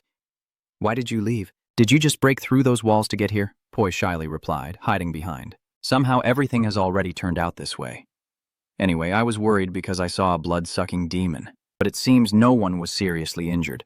Robert sighed in relief. Actually, no one was injured, but our equipment was damaged, so it's almost the same. It's quite embarrassing. Go on, patting their heads and laughing it off. You know about them, right? They are quite toxic, so our equipment is in really bad shape. Du tries to comfort both of them. Then wait for me here for a bit. Things will get very dangerous if you keep using equipment in such a bad state. He doesn't seem to understand what you mean. What are you talking about? Seeing the situation was unstable, Ju retreated to say goodbye. Well then, I'll see everyone later. Robert was stunned. He left right away. Foreman discovered something. But the poi sound we heard when the wall was destroyed was from Kim Ju, right? At the same time, you breathe a sigh of relief. The Po are chirping happily. I guess it's fine now. I warned them, so they probably won't move carelessly. Let's go, kids. We just need to follow the light pillar, they responded enthusiastically. Boom, boom, boom. The pieces of stone shattered and scattered through space. You think this is the end? Ba Poi is still tirelessly breaking down the wall, full of determination and heroism. Online communities say this is also acceptable, right? I was just imagining who said it would really break. Is this a bit too much? You'll get fined if you fly over the wall. Soon, the wall in front was completely broken down, and the adorable voices rang out again. Boy. I guess this is the center of the maze. I just need to touch that bright pillar to pass the trial. Wait, I should hide Poi first. Anyone else who touches that pillar will be summoned here immediately. With comments like this from the online community, this secondary space will turn into a cave. Poise Shield, you should activate your magic power. The system announces that the trial has been passed. Bright golden rays appear powerfully. All 3, Robert Foreman and CDY, are stunned to hear the announcement. JZU is connecting the space. The images of the 3 of them become clearer. The system beeps. The space gates to level 10 and level 14 are now opening. You close your eyes, trying to connect with everything. The eyes become clearer, and your steps quicken. He hugged Ju tightly and said excitedly, "Thank you so much." The online community responded. Kim Jae-do is about to suffocate. The guy nervously says, "You're too kind." Du secretly thought that this big guy really was holding her as tightly as a knight would. If her body hadn't been reinforced with stone, her ribs would have already broken. Robert happily expressed his gratitude, saying that thanks to you, we all passed the trial without anyone getting hurt. And even if we wanted to pay you, we're too broke. He happily recounted, "I think we were doomed from the moment I broke my leg." Thanks. She pats her chest and sighs in relief. Everything I was worried about is gone now, all thanks to you. Thank you. He smiled and said, "We plan to go back to the 10th floor to meet our old friend Foreman at the hospital. What about you?" Don't worry about me. Just go ahead. The online community is buzzing. If you weren't here, Robert would already be considered pretty strong. In front of Zhu, no one is worthy to be mentioned. At this level, he must be on par with the kid on the 20th floor. Chris chuckled softly and bowed enthusiastically. According to Eastern customs, I should say farewell like this. The online community is starting to buzz, but who knows? The 20th floor might be pretty tough too. He needs to get to the 15th floor first. Many people become stronger there. This time, since the administrator isn't bothering him, he probably won't have any trouble on the 15th floor, right? You are thinking about the path ahead. The trial on the 15th floor is in the northern part, where you learn skills, complete missions, and grow. Everyone says this floor is easier than the 5th, but that only happens if the administrator doesn't interfere and mess around. Administrator, the scene you staged for me last time, Ju saw everything was blurry. You think it might not just be an illusion? The online community is talking about it. Why does Jesu look so distracted? Are you worried about level 15? Cheer up. Duu gently pats his head and sighs. I'm a bit lost in thought. I'll check the reward and leave right away. You're right. Since there's been no sign of admin interference since level 10, level 15 is probably more normal than I thought. The system is currently selecting. Do you want to claim the 14th floor reward? Wow. A gift from the sky falling down. The online community guesses this is the reward standard for level 14 stars. It's just like a box of crap. No one knows what's inside. He said, I'll open it now. As Ju opened it, brilliant golden rays shone out, revealing a regular knight's two-handed sword, a 1,000 coin bag, and the lowest level monastones. He stroked his chin as the community criticized, This reward box is really bad, admin. This box is too shabby. The system announced that all rewards have been received. Ju replied, I have already received my reward and will continue on now. Suddenly, the display showed that user Merriman donated 1,000 coins. The online community buzzes, saying I made the reward box because I couldn't stand that box. Open your mouth. Coins are coming now? Ju laughs and shrugs. Thanks a lot. The online community below is rallying even more strongly. Let's all donate together. We can't lose Ju. Are you planning to go straight to level 15? Go to level 20 and do some rickin' first for the donations. Just go straight to level 15. After all, level 15 is the resting floor. Let's go. Ju is expressing her wishes. Although I really want to go straight to the 15th floor, I have to go back to the 10th first. I need to organize a few things first. The online community is a bit confused. Why is that? Please hurry up and don't go back again. I think to myself that what I need to bring is currently on the 10th floor. Ju smiled confidently at her decision and moved to the 10th floor of the central hub, managing travelers. The receptionist managing the travelers asks, do you want to know where the Black Scorpion Guild is? Please fill out this identification form first. And please take off your hood. Ju removed his hat and coat, smiling as he said, all right, my hand moves swiftly to fill out the form. David thought to himself, he's dressed like an adventurer, but strangely elegant. Are they a noble? Ju reports I have finished filling it out. He will review the information once more. All right, please hand it to me. I will provide the information once I confirm your identity. Your name is Kim Ju too, right? You also feel a bit embarrassed hearing that, right? Yes, that's correct. The online community is teasing you. Hey, are you embarrassed because of Ju too? You need to learn to accept it, huh? After watching, David handed back the form. The identity has been confirmed and your personal information will be recorded. Do you accept that? Dady gently smiles. Yes. He silently thought, let's go. At the north gate of the traveler's area. Do, while looking at the directions confirmed, so it's right at the end of the online community comments. Why did you go there? When will we reach the 15th floor? Hurry up and keep climbing, stop giving orders to him and just watch. Du felt annoyed and kept asking the same question, saying I really was tired. Even if they were from the same empire, they still wouldn't remember traveling out when the channel was changed. For them, the channels they are in is their entire world. So to find out the location of the Black Scorpion Gang, I had to repeat that question on 87 different channels. Is it supposed to be here? A dark alleyway suits the boss's style perfectly. A wooden building appears before him. Ju knocks loudly on the door. He thought it seemed like no one was inside. Ju kicked the door hard. Online communities are reminding you to use a universal key and say it's an automatic door. I will report it. You look left and right, reassuring yourself that there are faster ways to find it than searching on your own. The adorable kids appear. Boy. Ju held up the stone for them and said, this is a low-level monostone. Do you think you can find it? They responded.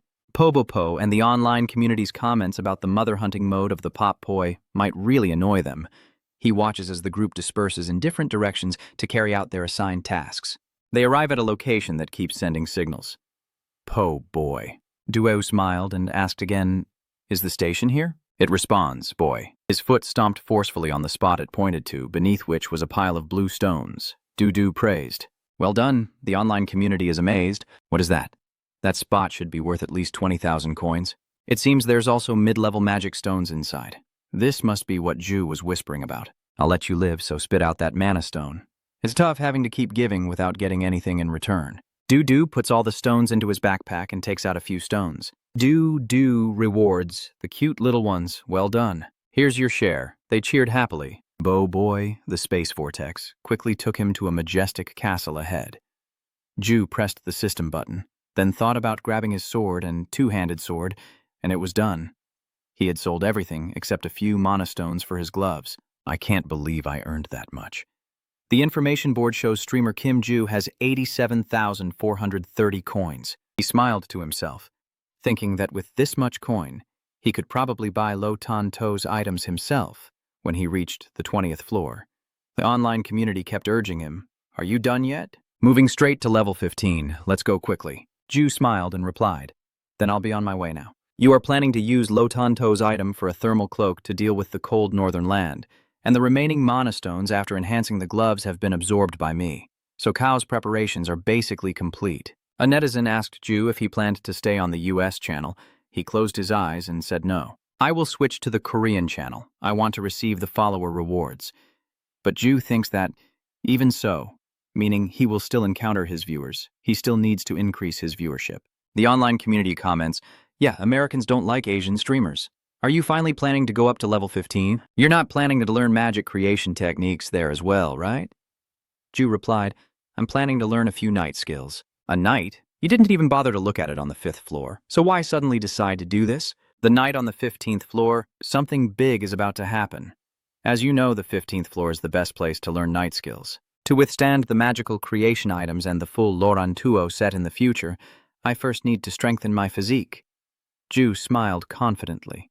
"Then I'll go in, but the situation ahead will surprise you." "What the heck is this? Even the online community is buzzing about it." "What? Am I being forced to act as an outsider?" Why is Ju outside? It seems like time has stopped. Something's not right. The priority should be to enter level 15 and then appear at the challenge fountain in the city center. If the required number of people isn't met, you won't be able to leave either. You can only interact with other players while waiting here. You deduce from the data you see that, based on the architecture style, this must be the Northern District. Could this be the work of Mai? So, the online community is commenting. Does that mean time will stop until enough people gather? I really got to see everything thanks to Kim Ju, who saw the admin's mess. You're limping as you walk. The system reports that users 475048, 834891, and 4899 have logged in, totaling 50 people. The required number of people has been met. The challenge on the 15th floor will begin soon. Ju frowned. Damn it, the wind is too strong. Displaying the notification. The kingdom of brave warriors, with its capital as the front line fighting against monsters. Welcome to Taruha, the land of the icy warriors, the northern kingdom. Find the power you desire and accept a mission. A gate at the challenge fountain will open once the mission is completed. You reassure yourself that you need to go to the challenge fountain first. Online comments say it's just like a guide that everyone already has. The challenge seems normal, but the admin keeps making things difficult for others. Then a voice rings out. Who are you? A muscular man questions. I've never seen your face before. Judging by that neat imperial outfit, are you a traveler? Du nervously stammered, yes. Nice to meet you, but I was thinking of a giant inside. The man introduced himself. Nice to meet you. I am Palaham. You politely extend your hand to greet. I am Kim Ju. The online community is also extremely confused. Captain Palaham's team rushes away. How did he appear already? The opponent took the initiative to shake hands with you. He poured all his strength into it, making Ju feel pain. What kind of power is this, he wondered. Balalaham inquires cautiously. But how did you leave the challenge fountain and end up here? Because of the pain, I can't answer properly. I'm not quite sure. It just keeps happening like that. Keep tightening your grip. It feels like my hand is stuck in the press machine. It won't move. Balaham smiled strangely. So, this is your first time here? Jedu replied, yes, that's right. The more he becomes strange, the stronger you've become. I like that. I can see a warrior in you. Ju feels confused. His foot is also acting abnormally. Something is appearing. It's hitting you with great force. Jesus felt an overwhelming pain. Blam couldn't help but feel intrigued. Is it that interesting costume of yours that keeps you standing after taking my kick? Whatever it is, it's quite impressive. The online community is buzzing, wondering why the captain of the warrior team has already appeared. A madman has appeared. I don't think you should fight him right now. Kim Jae-do feels uncomfortable. Your way of greeting me is a bit rude. His massive figure standing next to him was truly a huge difference. Palaham's eyes flashed red, his face looking extremely fierce. Kneeling in pain, he looked up at Palaham and said, "That is quite a fierce way to greet someone." He replied with a strange smile, "That's because those from the Empire are all too weak. Just consider it an induction ceremony. I still feel like you could kill me at any moment." Lady Laham mocked. "Even your way of speaking is just like those disgusting bastards from the Empire. I've tried my best to keep you alive, so stop complaining." Then does that mean the effect of the Lotan 2 set has been completely nullified? Just as I thought, he's not someone I can reason with. The hatred for the Empire, it's deeply rooted in Palaham's heart. It all started with his father's death. A small conflict with the Empire cut short the young son's destiny before he could enjoy his youth. Over time, that hatred spread beyond the Empire and even affected the travelers who passed through there. Blaham, the squadron leader, who would have guessed that Taruha's strongest warrior was hiding in a corner of the castle tower. The online community is talking about your induction. 2 rounds of induction like that, you probably would have died, but if he really wants to kill Ju, then your leg being broken is the least of it. You look up and ask, "Will I be allowed to go after this induction ceremony is over?" Lady Laham answers firmly. "Number?" Jesus asked suspiciously. "What do you want from me?" He smiled. "If I say yes, will you agree? You can answer directly, as long as it's within my ability." Palaham's smile grew increasingly strange. "That's the right attitude. I take back what I said about you being no different from those bastards from the Empire. Now be careful to repeat my words. Remember to say them loudly and clearly. It's not that hard." The online community is trembling now. If you clash heads with Palaham, I bet they're afraid you'll get cracked. The Brainbreaker, those 2 guys, I bet he could snap my wrist just by flicking his finger. Dudu asked again, "Is that all?" The other person replied, "Yes, just repeat my words." He thought to himself, even though he knew very well that he was one of the most eccentric people on the 15th floor. Baham pouted and blew air. The change began to take place, and the transformation at the castle became more and more evident. The poster now reads the new "Be Strong." Ju clutched his head in pain. The online community was in utter chaos. What the hell is that? Isn't Lachan supposed to be the thing the Jedi shout about? Is his larynx okay? My ear is bleeding. Balaham smirked confidently and pointed at Jesus. "What do you think? You can do it?" "Right. If you didn't hear clearly, I don't mind repeating it." Jesus refused. "No, I hear it clearly, very clearly. I'm just wondering what it means." Balaham makes a request. "You don't need to care about that. Just repeat what I just said and don't be like those damn Imperial bastards." You reply, "I don't want to repeat something I don't even understand the meaning of." Balaham is annoyed, this stubborn guy. The online community is buzzing, but who is actually leaving the game? So what do you plan to do in this situation? An ancient tradition in Korea, I will show you my Grand Palace. The Grand Palace truly commands respect. He turned around, waved, and looked back. Since this was his first time, he still didn't seem to understand the greatness of Taruha. "Follow me." The online community is excited. It's the opportunity, run. Now, he really thinks he can escape. There's no way you'll escape. Just think simply. There's no reason to make it complicated. The warriors following Chan Palaham are not scary at all. At first, everything did seem a bit complicated. But in the end, I will still have to meet Balaham. Balaham is one of the greatest warriors of Taruha. Besides, I was planning to learn how to break the form of a skill, so starting like this isn't too bad. If I break the form of a skill, it no longer follows the body's usual pattern of movement, but instead the body will have full control over using and manipulating that skill. Thinking this, I quickly followed Palaham. He led me to a fortress. Bala turned back and asked, "Do you know what this is?" Gio guessed it might be a mana cannon. You're surprised by the answer and asked, "Do you know what it is?" In the Empire, this is still in development. In the previous battle, I trapped those damn Empire guys and wiped them out with this. After that, it seems they want to try making their own cannons. And as far as I know, they're still struggling with it. Snow in the forest at that moment. Should I try using it? It's been a while, hasn't it? Do you see that black thing? Duo looks in the direction he's pointing and answers, "Yes." Balaham continued. At first, it wasn't this big. From here, it was only the size of a mole. As I got closer, I realized that the monsters were using their bodies to shield it. This was the first time in my life I had seen creatures like this. Jesus wondered, "So you returned immediately?" Baham replied, "I only returned because my followers are in pretty bad shape. Don't get the wrong idea." "Do you know where those monsters came from?" Jesus pretends. "I don't. But inside, I secretly thought there's no way I wouldn't know." He placed the blue stone into the cannon barrel. Mrs. Laham explains further. "They grow from that black stuff." Can you believe it? The cannon is glowing. What is Bilaham doing? No, he's shooting without even adjusting the angle. It seems like he had already locked onto the target. As soon as he finished speaking, the stone was shot out with incredible force. The boundless power of the great cannon firing straight at the strange creature. The tentacles move, but it seems like they don't have much effect. Everything was pitch black. Bam bitterly laughed. That pile of crap had destroyed the great Taruha family. Ridiculous, isn't it? Isn't it fascinating?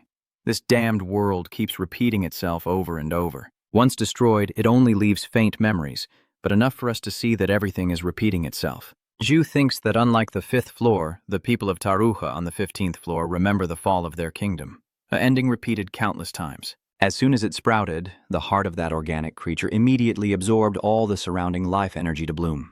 When the petals are fully open, demons and monsters will pour out like a stream. That was a disaster that led to Taruha's destruction. Suddenly, Palaham threw back his head and laughed loudly. "I've been talking nonsense for too long. Is Taruha's greatness now just a joke?" Zhu felt a deep sense of sympathy. He has witnessed monsters invade and destroy the kingdom countless times and has gone through his own death many times, yet he remains calm. This person is truly strong both in mind and body. Balaham turned back and said, "Well, I think I've joked enough. So if you have something to do, do it quickly and get out of here." At that moment, Zhu also felt confused and didn't understand anything. Has the induction ceremony ended? He nodded in approval. "That's right, I have to say you did very well." "You're speaking seriously. My duty is with Captain Palaham. The online community is a bit upset. Is Zhu deliberately ignoring our advice? Are you a frog or what?" B. Laham finds it interesting. "So you knew about me beforehand? That's interesting. Tell me, what's going on?" Jesus asked straightforwardly. "I want you to teach me how to become a warrior." His eyes showed a hint of surprise as he was affected by your aura. Balaham slapped his forehead and laughed loudly. "You must have been teased a lot, huh?" "Yeah, there are a few wandering monks here and there. Most people can't even handle a single word, let alone a whole day. Are you asking again if he refuses?" "What are you talking about? I'm not that cold-hearted. The online community is getting angry." "So why did you make me fight 20 Yeti? Are you trying to drive the victim crazy? How did you survive this?" 20 Yetis, why didn't you refuse and throw them away? He watched from afar and helped me when I almost died. He reached out his hand to show good intentions. "All right, I'll give you a task. Go get familiar with Taruha and then come back here. Your enthusiasm from the start only makes it easier for you to get killed." Zhu asks again, "But if you only have faint memories after each destruction of this place, then maybe next time you won't remember me at all," Balaham replied sarcastically. "Don't worry, unusual travelers like you are not easy to forget. So you're eager to learn right away if I say I want to start now." He only smiles knowingly. "If you really want it, then fine." The online community is buzzing again. Look, that's exactly the look he gave me when he threw me into the jetty's nest. Damn it, psychological trauma. Du was a bit scared, but still agreed. "All right, I'll follow your advice and take the mission first, then come back later." Balaham nodded in approval. "That's a good choice. At your level, hunting red-jawed white pigs would be quite suitable. But aren't you currently neglecting your mission?" Du suddenly remembered something. Damn it, wait, let me check. The system displays a notification informing you that you have been assigned a mission on the 15th floor. The mission giver. Take the organic creature's heart. You won't be able to leave the 15th floor until the task is completed. Warning. If you fail to take the organic creature's heart before it blooms, Taruha will collapse.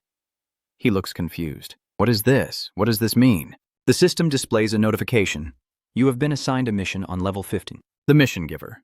Take the organic creature's heart. You won't be able to leave the 15th floor until the mission is complete. Warning. If you fail to take the organic creature's heart before it blooms, Taruha will collapse. Zhu is a bit confused. I've been worried about this. Is he really crazy? No, he's definitely crazy.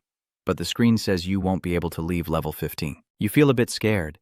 If I can't leave, it means I'll also be doomed when Taruha collapses, and the online community will debate even more fiercely. That crazy admin guy, I don't understand why he's been so silent. He just assigned the mission and then ran away. abandoning other tasks like fleeing, but can he actually complete it? Is this really possible on the 15th floor? Balaham looks confused. What's going on? Ju answers, honestly, yes. You are lost in your own thoughts.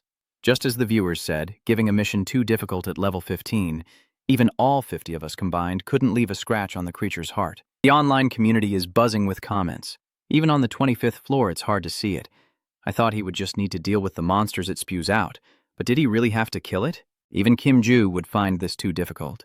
Blaham seems eager to help you solve the problem. I don't know what happened, but is there anything I can do to help? Jesus answered straightforwardly. No, sorry, can I come back later? You don't intend to stop anyone, so do whatever you want. Jesus wants to stay in touch later. If I come back, where should I find him? He gave you an answer. Go to the place where the light shines the brightest at sunset.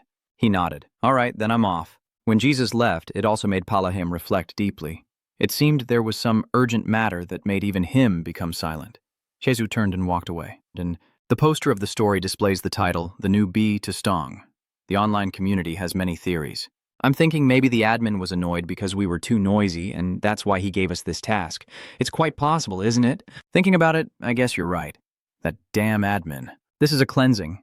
They seem to be quick to jump into these things. Ju is still lost in thought. It's obvious who the one giving the mission is. Are you trying to throw me into another test? I only have about a month left. Thuong Tai will take less than 30 days for the creature's heart to bloom. If I can't complete the task before the deadline, I will die. Online communities are discussing the feasibility of the mission announcement.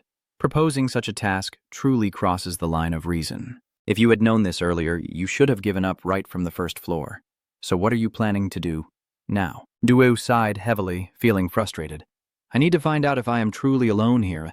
The others probably received the same mission. If so, we can work together. I think I'll find the others around the challenge fountain. You walk through the city, the mysterious figure watching you from the window above. The door suddenly opens and a strange man appears, trembling as he pleads for our savior. Please, please, please stop the impending destruction and save us. His trembling hand touches Jesus. He desperately seeks salvation. The online community speaks out. They've always been like that. There's nothing to blame.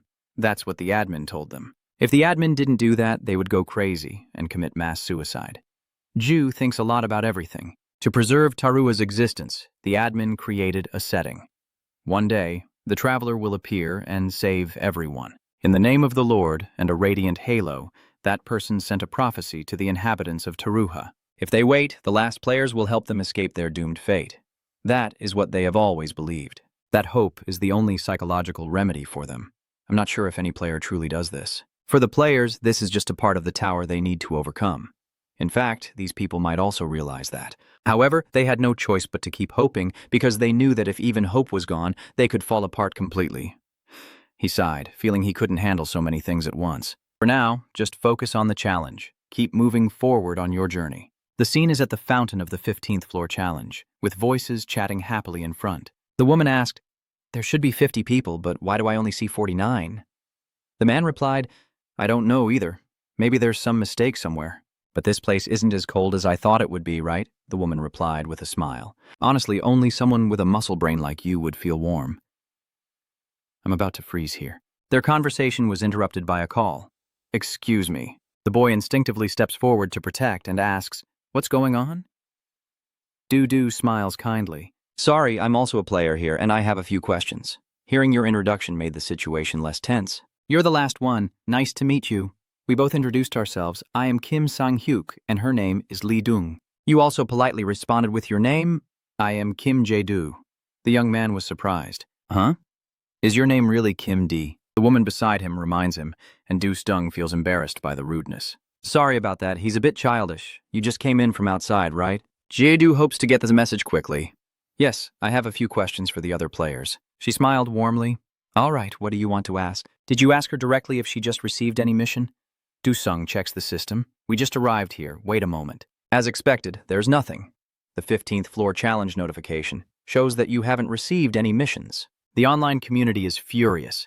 The admin is clueless. But Ju-chan, if you don't do it, it seems like that mission is specifically for Kim Ju. All right, you nodded. I understand now. Du-sung looks a bit confused. Is something wrong? Ju reassured him. No, don't worry about that. Thank you for your time, but deep down he thought, if I am the only one receiving the mission, then the other players are just outsiders. She kindly spoke up. If you need anything, just feel free to tell me. Ju silently thought that no matter what he would go through, the other players probably wouldn't help at all. Sanji also gave a hearty thumbs up and said, that's right, we've all added each other to our friends list. You want to add us as friends too, right? Ju also has it in mind. Although it will be difficult for them to help with destroying the heart, having them around might attract more viewers, and that's not a bad thing. The online community offers advice. They seem pretty kind, don't they? Their character looks good, so just accept it. Ju might have some effect after all. He overcame his shyness and took the initiative to make friends. Their usernames are also their real names, right? They both answered in unison, yes, both of us. I will also find Kim Ju's name. He waved his hand to decline and shyly said, No, I will send the request to you both later. The online community mocked and felt embarrassed about number 2, right? Huh? Why wait until later? Please understand, Du-sung. All right, if you're asking about the mission, you must be busy. The online community is buzzing about it. You're not Kim Ju, but Kim Ju 2, right? If when you sent the proposal they thought it was an impersonator, what would happen? If that happens, you just need to change the name. Ju, stop teasing him. Come on, you've already made him cry enough. What do you plan to do now about that mission? After those two leave, Ju falls into deep thought. Honestly, I'm feeling lost. I need to go back and see him now. All I can do now is become stronger. No one is in the castle. He told me to go to the place with the brightest light. I need to find the location Palaham mentioned. The online community is speculating about everything. I don't think Palaham could have killed that tree. I think Ju is looking for him to train. Do you really want to taste suffering again? Jesu, is that your goal, to stand on the fortress earlier? You think the brightest place is probably over there. You step forward, and in front of you is a grand wooden house. You really exclaim loudly, there's already a dog there. The online community seems to enjoy it. It's been a long time since I saw a dog. There. What breed is it? It looks like a hunting dog. Probably a sheepdog. It reminds me of my own dog. It lived for 16 years and died before I entered the tower. Don't cry. I'm sure it's in heaven now, with a girlfriend and living a happy life. No, it was neutered. Damn it, master. Dude tries to comfort it. There, good boy. B. Lehem suddenly appears with a mysterious smile. I've been wondering who that is. Have you finished dealing with the problem? B. Lehem, petting the dog, asked if he had found a way. Jesus replied, Yes, I think I can handle it. Actually, I came to discuss that matter. He looked at you with concern and asked, Have you eaten yet? Ju replied, No, I haven't. Balaham gently released the dog and said, Go inside first.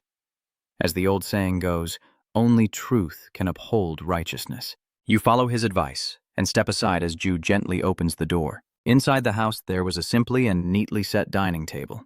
I was thinking hard, should I take it off? I don't think taking off my shoes fits their culture, but wearing shoes inside the house feels right for someone like me. The online community can't answer all your questions either. That's a tough one. Kim Ju switched to wearing shoes on the carpet like a Korean. It's a bit more proper. Mrs. Laham is a hospitable host. Come on in. You politely reply, I apologize. The online community is lively. I've never seen Palaham's house before.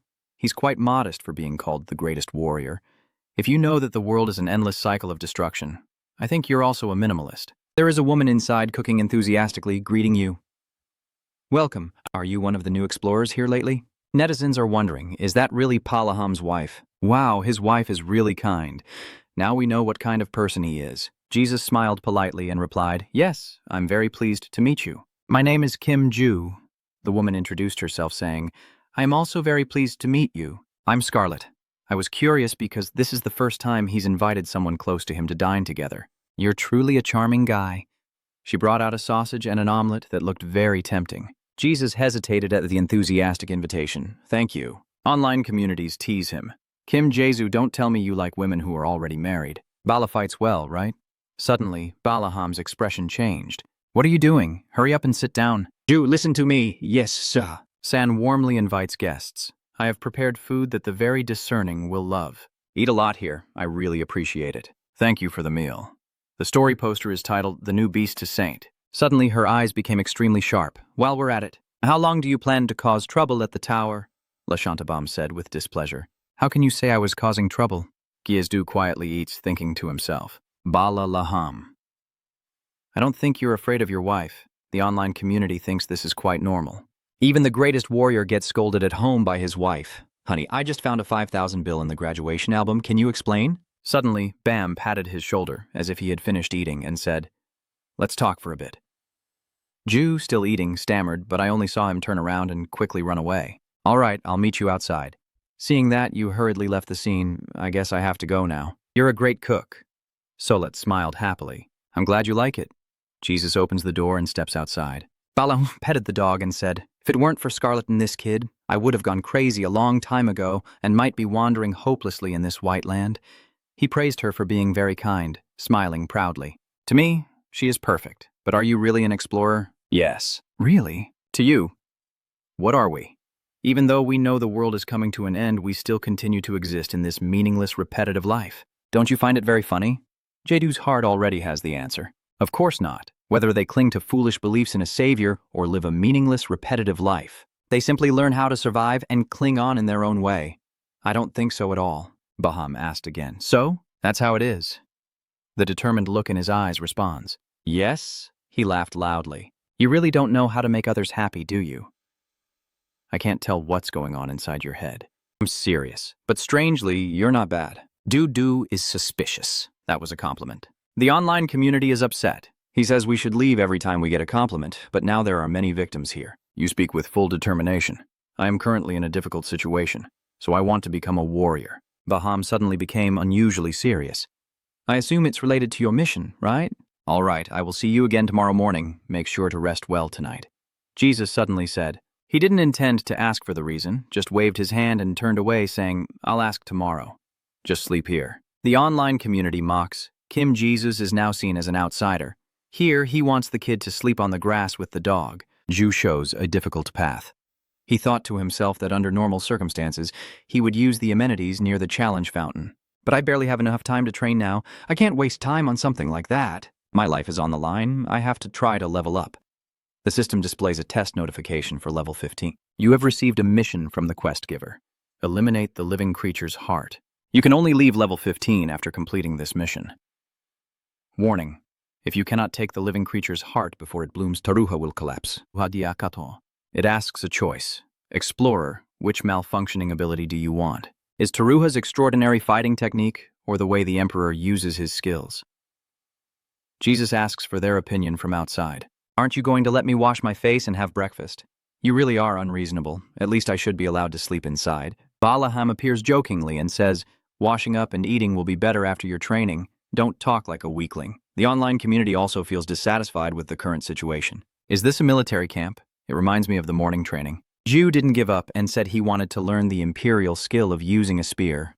I thought to myself that it was the weapon I was most familiar with, and also the one that the Taruha warriors mastered best. In addition, Bam is best at using a spear. He stroked his chin and asked, "So have you already learned the Empire's skills?" Gisu answers, "I haven't yet." Blaham suddenly says, "If that's the case, it's quite strange that you want to learn about the Empire's skills. But first, I don't like the outfit you're wearing." Jesus wondered. "My clothes." His face darkened, and he ordered him to take it off immediately. The comment community buzzed, "Take it off? Damn it. He doesn't like women who are already married, but men." B. Laham explains, "Why would you wear clothes that serve to protect the wearer? It will only hinder the training process." Ju replied clearly, "You finally understand, that makes sense. Even when I can control it, it will automatically react when I'm in danger." Suddenly, Palaham patted your shoulder and said, "You look decent." He's very popular with the girls. Please don't say things like that. The online community can't deny it. That's right. Kim Ju is really famous. Yes. That's Jane High School girl, right? Jae-do has committed many sins. He activates his body to speak. So let's get started. I was quite annoyed that it ended so quickly the first time we met. Jeju was caught off guard. What? Before he even threw a punch at him, Jesus saw it coming. The punch was so powerful that Jesus had to step back. "You complain? You could at least give a sign before starting." Balaham gives a mysterious smile and signals, "Next will be the leg." Jesus prepared to fight as Balaham repeatedly kicked, delivering a powerful strike to his leg. He praised him with admiration. "You've never learned these skills, but you can use your instincts. You're really talented. Ju doesn't like this kind of evaluation. If you're just joking, stop now or this is part of the training." Balaham finds it annoying. "You talk too much. This time it's the head." Du feels he can't dodge in time as the attacks come faster and with more force, making it a bit difficult to defend. You look at your hands, feeling the strength as if you've just been hit with a hammer. At the same time, Baham smiles coldly and says, "It's not over yet. Keep going." He keeps signaling the spots he's attacking. Chin, stomach, then head, hips, and back to the head again. Jesus feels exhausted, thinking to himself, what the heck, is he a monster? It's been an hour, and he's still attacking non-stop. I can't keep fighting at my limit. I haven't even had breakfast yet. Baham crossed his arms arrogantly and asked, "Beast." You said you've never learned the Empire's skills, right? Then that is impossible. Jesus also couldn't understand. Huh? What does he mean? Are you saying you like it? Do you like it? At the same time, the system notified you that you have learned a new skill, Taruha Warriors Martial Arts Level 1. Even though I'm tired, I still feel incredibly happy. Yes, this is truly wonderful. Balaham asked, "Do you like it?" Kim Jae-do was still immersed in joy. This feeling is amazing. Everyone in the comments started to get excited. I've never seen this before. Master, has anyone seen this skill before? No. He slowly sat up, thinking to himself that he didn't expect this to happen. The audience seemed quite worried. It seems Kim Jae-do doesn't even know. We don't know if this skill is good or not. Suddenly someone comments, "Did he learn that from getting punched?" That's an innate skill. It must be a good skill. Kim Ju is more confident than anyone else, which isn't a bad thing, even if it's not part of the system's designation. Basically, users categorize skills into two main types: active skills used intentionally and passive skills that activate automatically. Passive skills are often created through frequent use of active skills, and there's a small chance they can activate when using high-level skills. Passive skills are created in this way, requiring no mana or aura, and they increase the user's chances. The more activated, the better. Blayham suddenly approached. "Don't say I was wrong," Kim Jae-do asked out of curiosity. "Are you worried about what might happen if you guess wrong?" he said teasingly. "I'm just testing you. I guess you're trying to find a gap to avoid being punched." You force a strained smile, even though you're very angry inside. Kim Jae-do, now full of confidence, challenged back without hesitation, not worried at all and even mocking. Someone suddenly became very eager. You gather energy into your hands and rush forward. "I'm Hiram." Palaham was a bit surprised by his speed and movements. Everyone would surely agree that he deserves to be called a warrior of Taruha. How could he imitate my movements after only seeing them a few times? His fist is right in front of me now. However, Palaham was able to easily block it. He let out a sigh. "I know. It looks good at a glance, but your attack is still clumsy." Baham calmly spoke. "You still have plenty of time to." But before he could finish speaking, Kim Ju kicked towards his opponent. He immediately used his hand to block Kim Ju's attack, still smiling challengingly. "What do you want to say?" Palaham's hand, clenched into a fist, keeps trembling. This time Palaham was truly provoked to fight, so this punch was a trap. Clearly, it was my mistake for lowering my guard. I have nothing to say. As soon as I heard it, Kim Ju's mind raced with thoughts. I might have made a mistake. Everyone is discussing this issue passionately. I think Palaham is angry. Damn it, that's awesome. He countered with a blow, but I think he's about to pay the price. Kim Jae-do's thoughts are not like that. At first, I just wanted to see what this skill was, but when you were full of energy, I changed my mind as I charged forward. At that moment, Kim Ju effortlessly rises higher, feeling as light as if he could fly, as a surge of power continuously spreads through his body. For the first time, I felt like I could do anything. But the gap was so huge that I didn't dare think about recovering my previous condition, and that led to what happened earlier. That overconfidence led me to think about punching Palaham, because I knew full well that for him, that would be a failure. My hand, which Palaham is holding, keeps trembling, so I have to speak. "Could you please let go of my hand first?" He started to get angry, looking at you with a cold, icy stare. "Jeru-chan, it's great to have met you." So the sound of clashes echoed through the garden, and Chan nearby was startled and frightened. Baham keeps attacking Kim Ju from behind. As soon as he sees him fall, he laughs triumphantly. "That's interesting. What do you think?" Kim Jae-do trembles as he crawls to his feet. "I think you want to kill me." Bam cheerfully confirms. "You're overreacting. I will definitely save your life." Suddenly, the window opens, and Scarlett's voice echoes. "That's enough. Let's go have breakfast quickly." Balaham walks over to Kim Jae-do and enters. "Let's go." You nodded in agreement. "Okay." At this point, the system reports that Taruha Warriors Martial Arts have reached level 2. The viewers are constantly amazed and exclaiming, "Isn't it supposed to take a win for Taruha's martial arts to reach level 2? It's filled up, and Taruha's martial arts level up so easily. Kim Ju is the only one with that skill, so I don't know." "No way. I'm sure many people would know about it."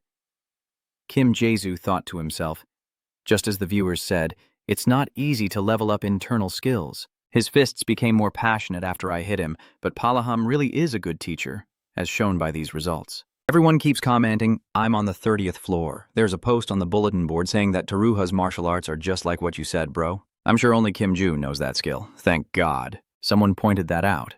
You look up at the gloomy sky and sigh. The sky is truly beautiful. The viewers' reactions are intense. The sky will be dark and foggy for a month. Did Palaham punch you so hard that you're broken? Kim Jae-soo asked, a little annoyed. Aren't you all going to eat? But those people didn't let him go. Just look at how he changes the subject. We were watching and eating at the same time. Watching Ju get beaten while eating fried chicken is the best. Kim Ju pouted and turned away, but then he realized something. Palaham is carefully feeding the dog and gently strokes its head. That's right, eat a lot. Seeing this scene, you remember the Po Boy gang. I need to find a stone for Poi. Baham just saw Kim Jesus showing concern and asked how breakfast was. You enthusiastically reply, very delicious. Your wife's dishes surprise me. Suddenly, Palaham's voice turns deeper. I have thought about it. The task you accepted. Is it about defeating a giant or a monster, right? Kim Jae-doo hesitated and scratched his face. Just like that. He still feels like something is off. I thought so too, and it's because you wanted me to teach you. But there are a few things that make me feel strange.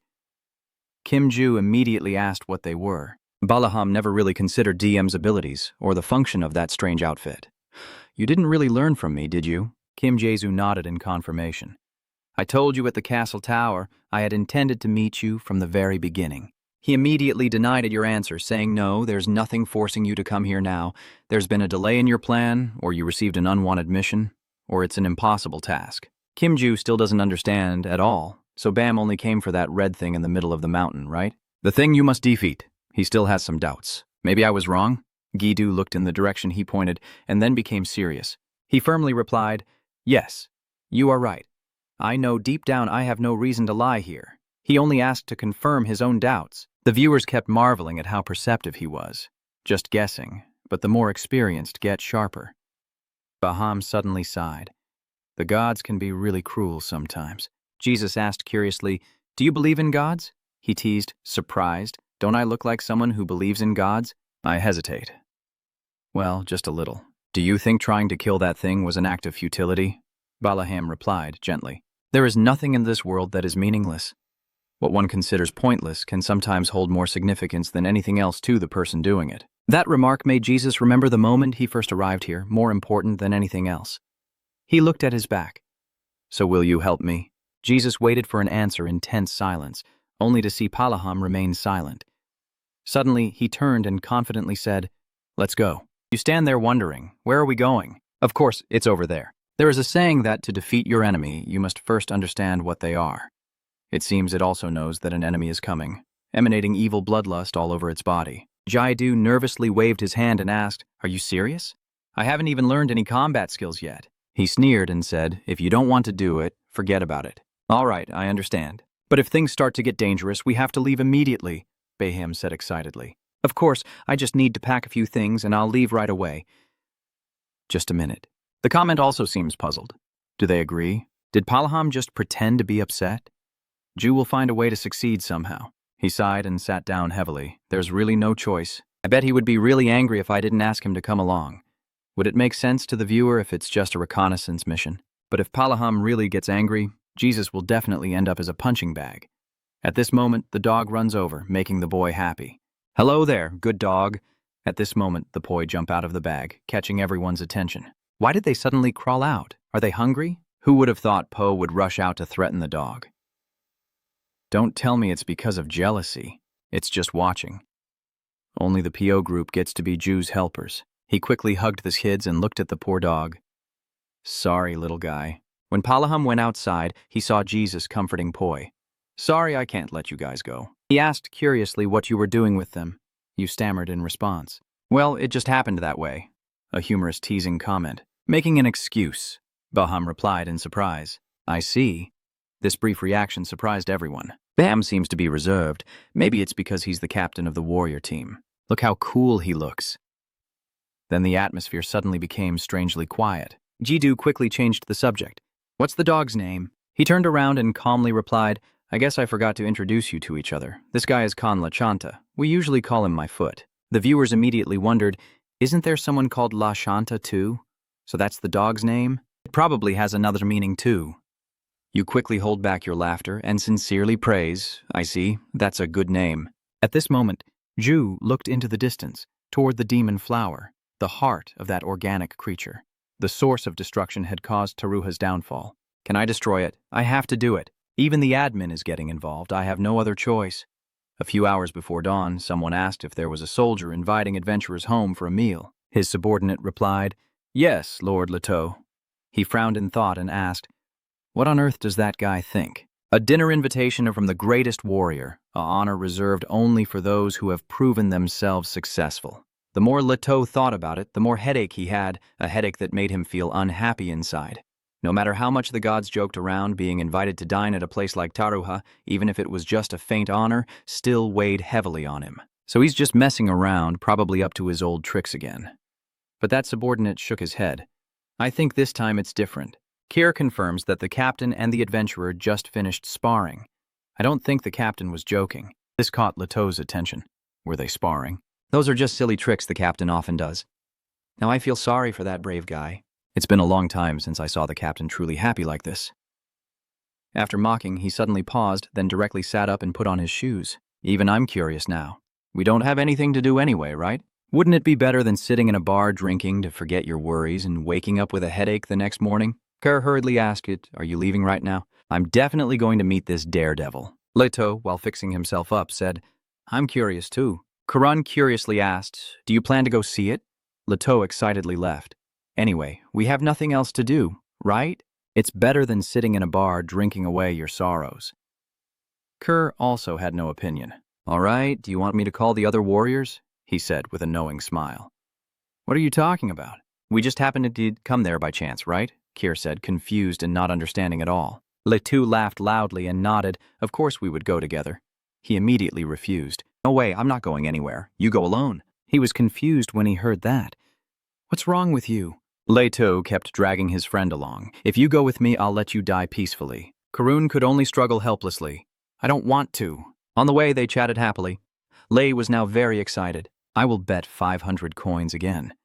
But Karun is so exhausted that I can't believe he's betting with coins. It seems you adapt quickly. You try out the weapon in your hand with a smile. Anyway, our currency isn't worth anything," Leto said confidently. "We should not team up with our saviors. Kerr isn't as optimistic, but it sounds like a good idea. But he's just spending all his earnings on buying alcohol for other adventurers." Leto didn't care and just pointed at the nearby house. "We've arrived." The constant fighting makes both of them stunned as they reach the place. They kept looking at each other, but decided to grit their teeth and go inside. Hiding behind the door crack to observe, they saw Kim Jue and Palaham exchanging martial arts. "You used all your strength to withstand the opponent's attack." Leto was stunned. Has he already been able to control his power like that? Kier calmly said beside him, "When he punished me, it was like that." He angrily turned around. "I'm serious, Karun." He's very serious too. "You're joking with me. Have you ever seen me joke?" "I'm serious too." Letu stepped back, looked at Kim Ju, and for a moment thought to himself that he had never believed he was a reckless person. Those movements made him think of a Taruha warrior exactly. At this moment, Kim Ju was still attacking fiercely. Leto watched his movements and thought that although Palaham was still controlling his strength, he could still hold his ground while looking for an opening to strike. He also nodded secretly in praise. Not bad, with such skills, he could surpass the Centurion. At this moment, Palaham's belt was heard ringing out in the courtyard, but Leto quickly dismissed that thought. "Wait a minute, what am I thinking?" Khan suddenly spoke up from beside me, risking it all to be a skilled warrior. He immediately argued back because the squad commander was holding back. If he was serious, she wouldn't have any intention of arguing. Definitely. Palaham is exhausted in the yard right now. That's enough. Come over here and have breakfast." After a while, Karen's voice echoed. "Sir Leto, he hesitantly said, "It's time to wake up now." Leto, being awakened, is still drowsy. He turned around irritably and said, "Let me sleep a little longer." Kun suddenly shouted, "There's a snake beside you." He jumped up in fear after hearing that. "Where is the snake?" Letu angrily shouted, "What snake?" Karun confidently shows his face. "I'm here." Letu clenched his teeth in anger. "Damn snake." Karun became serious again. "Anyway, get up now. The warrior commander has gone outside." But as soon as Leto looked into the yard, he exclaimed, "Hey, wait a minute." So he was paying attention to poi on Kim Ju. Isn't that the spirit of the world tree? Kure nodded firmly in confirmation. Yes, according to my memory, I've never seen any adventurer carry that around like that. Leto said excitedly. I trust your memory, so ask about it. He agreed immediately. All right then. When we entered, Lahaha noticed that Moi also had an audience commenting. Ju, someone is coming. Kim Jae-do turned to look. Letu politely greets you. Hello. Captain not been. Balaham walks over and laughs, asking what he's doing here. I thought you were busy drinking at some bar. I came here to see if I've gone crazy. Maybe it's because this is the first time I've invited a daredevil out. I immediately deny it. That's not the reason. He wasn't angry at all, but instead burst out laughing happily. You should learn how to lie first. Mr. Laham introduces himself formally. This is Kim Ju. As you can see, he is an adventurer. Kim Ju also offers a friendly smile to the other person. Letu quietly admired the boy, truly a strange young man, and he also spoke up politely, pleased to meet him. Leto was momentarily stunned and was noticed by Palaham, who had just fought like a warrior a moment earlier. But judging by his attire, he must be from the Empire. He smiled and introduced himself, saying, I am Le. I am Centaurian, commander of Taruha's soldiers. Kim Ju seems just as uncomfortable with this new acquaintance. Nice to meet you. I am Kim Ju, an adventurer. Everyone in the comments is buzzing non-stop. Senor, what are you doing here? Lei Tu also introduced Kaun. The guy looks strange. Behind me is Kun. Although not a warrior, he is a very intelligent person. His intelligence is probably only second to the queen. Hearing that, he shyly declined. You're flattering me too much. Kun cheerfully greeted him. I am Kun. Nice to meet you. Kim Ju smiled in response. So do I. Along with that, Poi and the others are also very happy, especially Laha, who is smiling the brightest. Kim Ju tried to hold them back. Colin's eyes now revealed his admiration. The audience immediately recognizes Po as another fan of Po Boy, and suddenly a voice rings out, drawing everyone's attention. Perfect. Balaham keeps clapping. I only planned to bring a few people with me. It's great that you came here on your own.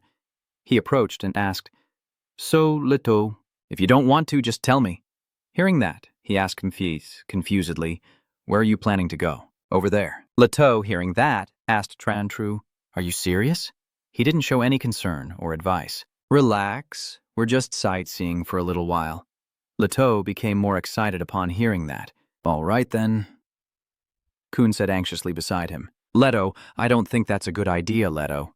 He didn't listen and drew his weapon. But I have one condition. Letu aimed directly at Kim Ju, feeling a bit resentful about risking himself out there. This reckless act of disrespect. Leto challenges him. I want to fight him. Now, he feels very proud. I'll show you the power of Taruha. Karun beside him turns pale with fear. Leto directly says, My life would be in danger if I go with you, so I guess I have the right to know your abilities, right? Kim Ju felt a bit confused.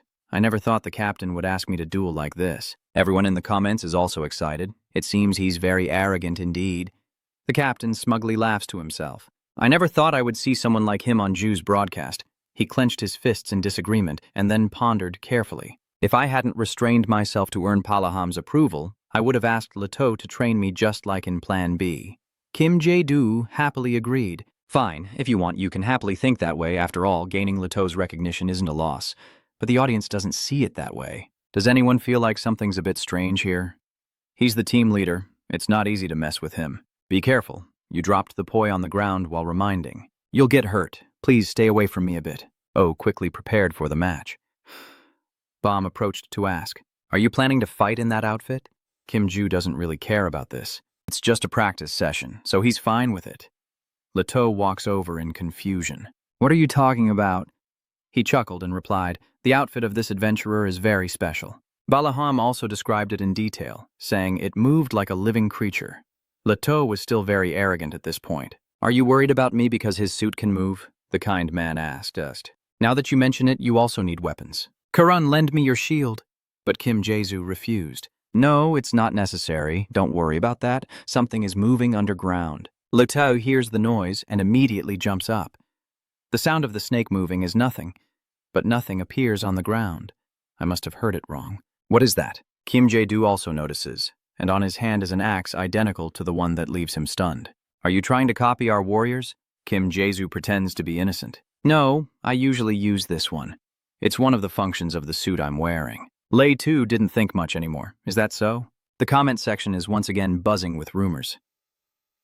He's suspicious of you. Who has time to copy that guy? That bunch of nonsense. Li Tu observes your weapon and silently thinks a large sword attached to a handle with a chain, and a surge of anger rises in him.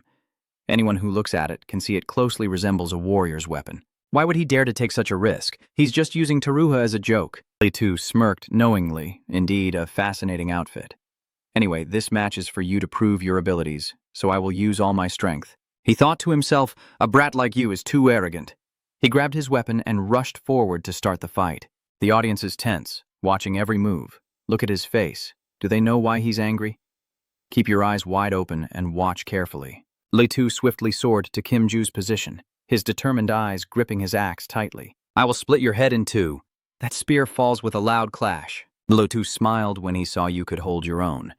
I guess what happened in the one-on-one fight with the squad commander wasn't just luck. You were still able to react to my attack. Kim Ju's hand started to exert force. Then he used all his strength to push Li Tu away, trying to seize the chance to escape. Kim Jae-soo quickly and lightly jumps up, but his slash is successfully dodged by Li Tu. Their weapons clash, and he knocks your weapon away. Is Ju's glove used for cooking? Are you hiding your true power? You just need to blow him to pieces with a magic cannon. That's a good idea. Kim Ju silently analyzes, and given the nature of the Taruha warriors, they might think I'm just a coward who can't do anything on my own because I'm using the power of the armor. Li Tu now feels very proud. Is this all you're capable of? You didn't say anything, just stood there lost in thought, so I hoped I could save this for a moment. I need it more, but it seems I have no other choice now. Suddenly, something happened that made Li Tu terrified. A cord wrapped tightly around his arm and he couldn't pull it out. What the hell? He immediately turned to look at Kim Ju. Since when did a black stream of air suddenly appear behind Kim Ju, quickly surrounding Li Tu? Kim Jae-do confidently declares, "It's over." Li Tu clenched his teeth and thought, it seems the snake sound I heard earlier wasn't a mistake. His hand was trembling uncontrollably and he knew he might not be able to block the attack. Li Tu decided to struggle with all his might, but that doesn't mean everything will end here. Now his hands are free from control. I will definitely teach you a lesson. Kim Jae-soo sighed softly, and the black energy suddenly moved toward Li Tu's neck. He whispered, I advise you not to move. The black energy formed an arrow pointing straight at Li Tu's neck. He could no longer resist and could only let Kim Ju do as he pleased. Signaling that it's over here, Li Tu is a bit dissatisfied. Kim Ju just remained silent without saying anything further. Balaham clapped and approached. All right, that's enough. You go for reconciliation. No matter the risk, you will win, right? Li Tu raised his hand to correct himself. I lost. Kim Ju humbly explained that if I hadn't been equipped, I would have been the one to lose. He firmly insisted that in any case, I accept the defeat. You can celebrate your victory. Everyone in the comments also finds it strange. Why is he using plain language now? He doesn't need to pretend to be brave anymore. This guy lost so quickly? People think he's already defeated but still using respectful language. You can see clearly how strong you are. He told me I should be happy, but without Lo Tanto's strength, I probably would have lost right from the start of the fight. Kim Jae-soo also noticed that because Li Tu was trying to act brave in front of Palaham, so it's understandable that he felt excited. The way he treats me is a bit like kids who get jealous when their favorite teacher praises someone else. If we fight again, he's definitely going to be more on guard. I won't have a chance to win anymore. They're starting to move on. Their argument drew everyone's attention. Come on, our team leader is heading to the middle of the mountain range. Why are you bringing so many things? Are you sure you need all of this? Now the conversation is getting more and more crazy. Carol replied calmly, without a sleeping bag or a top to lay on the ground. Laham still refused and kept scolding. Last time you said great warriors don't need things like this, then ended up sick and lying around after sleeping outdoors. I knew that was going to happen, so I asked San to prepare the gear. Karan tried to justify. But your stuff is always full of alcohol, right? I'm talking about these things. He didn't say much before knocking him out. Be quiet. It's so noisy. Kim Ju can't help but admire you must be very talented to be able to handle Captain Japan like that. Everyone in the comments suddenly felt sympathetic. Karuna is the one who prepared all of Palaham's belongings. Poor her, it seems Karun has to do a lot of things. Life is really tough, which is why people don't go mountain climbing with that boss. Suddenly Baham asked where the spirit had gone. Kim Ju didn't understand and asked back, What spirit? The thing Palaham mentioned is poi, don't you know? Things like those cotton balls. Kim Ju realized it was poi and was worried they would attract too much attention, so I put them in my bag. He listened and was very interested. That's really fascinating. I thought they hated being locked up. It seems they like you a lot. Remember to treat them better. Baham then stepped forward and said something to Leto. Kim Ju is pondering, and the viewers are also very curious about the spirit beings mentioned in the comments. What is a spirit? I don't know who would bother to find out what they are. Those cute little ones, that's enough for me. Poi is quite special, different from other monsters, and no one knows anything about Poi's history. The only thing we know is that they started appearing when a branch of the world tree was broken, and regarding their ecology, no one knows why or how they were created. You wonder if Balaham knows something about them. Before long, they arrived and everyone went inside, one after another. Balaham gives a knowing smile. Is everyone ready to have some fun? Kim Jae-do silently looked at the road ahead. In front of them was a scene wrapped in white snow. He didn't say much. Each person quietly moved forward. Kim Ju, worried, turned back and asked, "Are you okay? Do you need any help?" Kerr, despite struggling to breathe, still looks fine. No, don't worry about me. But Kim Jae-do knew very well that he looked far from okay. He's not a warrior. He's much weaker than them. Blahem just threw all the luggage to him without caring and shouted to them, "Hey, take a break before we go." However, Kim Jae-do's expression quickly changed, and a sharp set of teeth appeared in front of him. The white chimpanzee nearby. The ice giants, not just one, but an entire herd, are overwhelming. Baham clashes heads dramatically with one, shouting loudly. "Rubenla, you're not backing down either. Shout loudly." Sabella. The battle raged fiercely. Fire, earth, and ice giants all refusing to back down.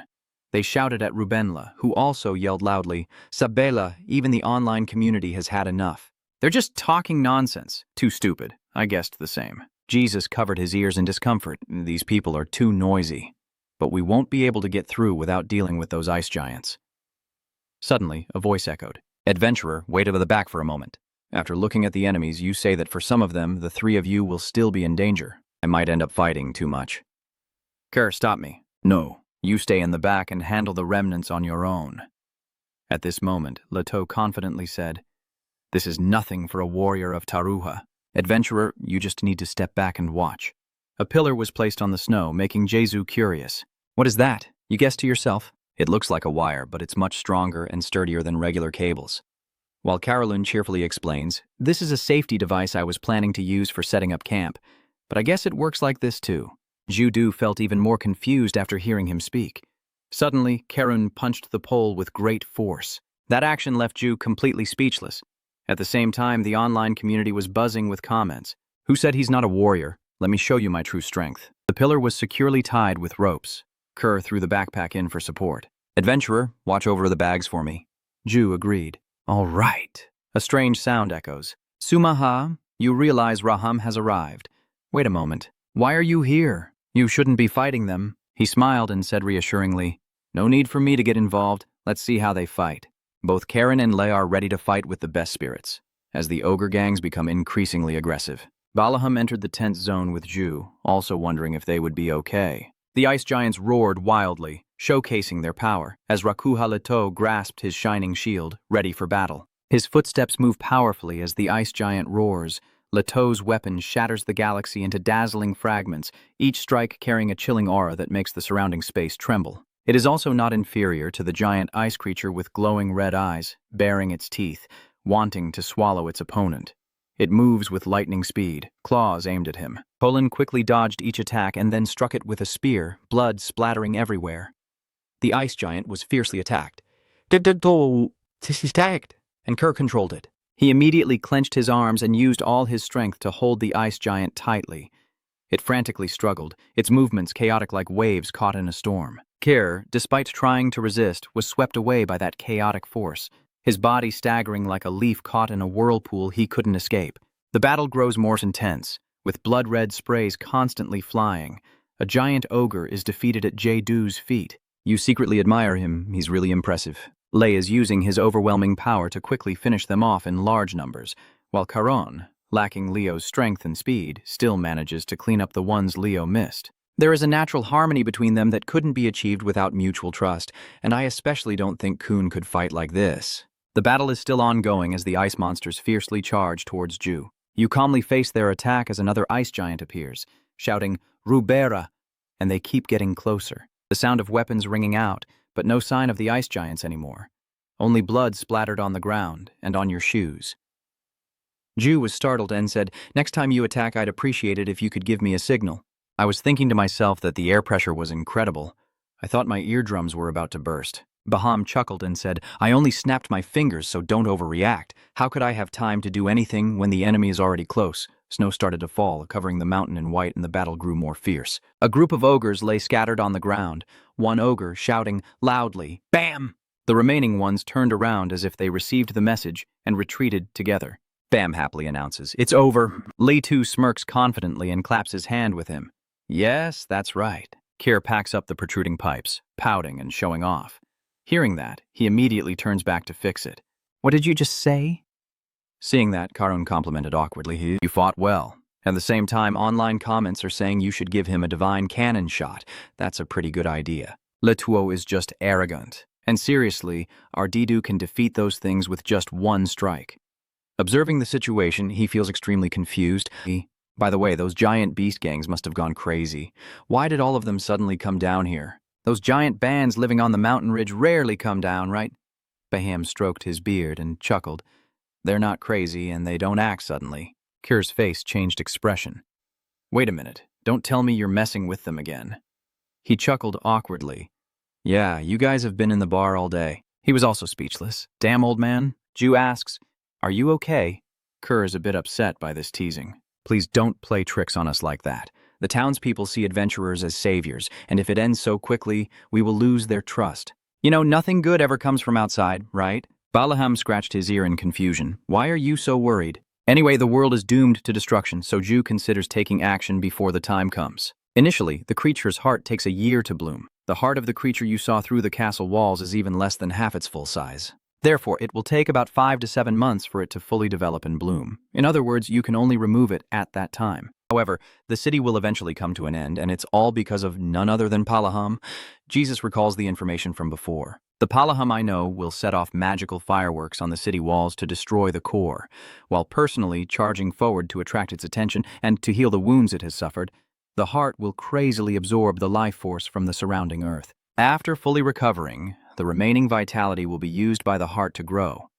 Palaham cannot be unaware of this, or rather, he is venting his anger at the ongoing apocalyptic disaster. Jesus asked Karun, "May I ask this?" And he happily agreed to ask. "Anything is fine." Ju was about to speak up when Palaham drew attention like that. "Don't the city residents and mountain dwellers notice him?" I often find myself asking that question too. Maybe they don't know, or perhaps his gaze was quietly fixed on the empty space in front of him, as if pondering something for a long time. Kir, with his backpack firmly on his shoulder, turned his back, spoke a few brief words in a low voice, then walked away. "Forget it, I don't know either, let's go." Ju seems to have guessed something. From his expression, I think I already have the answer.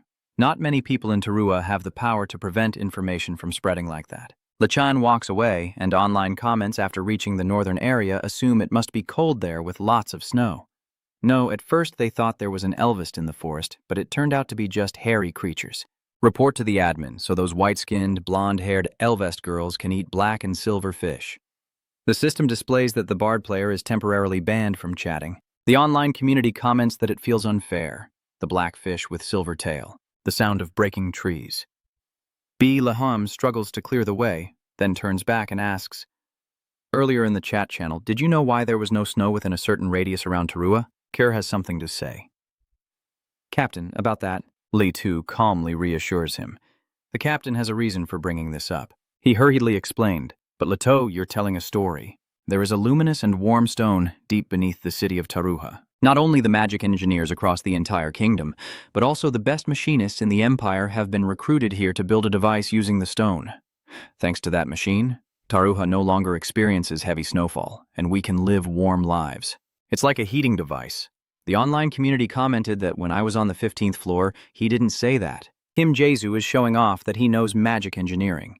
Jesus thinks these are the things he hasn't seen in those videos. You wonder why he told me this. Balaham patted Jesus on the shoulder and said, "I just wanted to share a secret from Taruha that other adventurers don't know. The online community is buzzing, but now even we don't know anymore. You know, right? So what if we find out by accident?" "That's right. Anyway, we can't go down to the lower floors. He excitedly named you, so from now on you'll be his pet. All right then. Kim Ju feels a bit dissatisfied. That name is the dog's name, right? Or does it have some other meaning? The viewers are left guessing. Could he be planning to exploit Kim Ju like a dog? No, I think it's more like a nickname or something. Balaham patted your back and said with a smile, "Well, when the time comes, I'll tell you about it." All right, we're here. In front of us is a terrifying scene, eerily haunting, with twisted trees that look like they've been tortured, their trunks stained with dark red streaks. Amidst the darkness, Diet. The Tangtam gradually takes shape, its figure seemingly enough to make spirits tremble just by a glance, all rebellious thoughts instantly extinguished.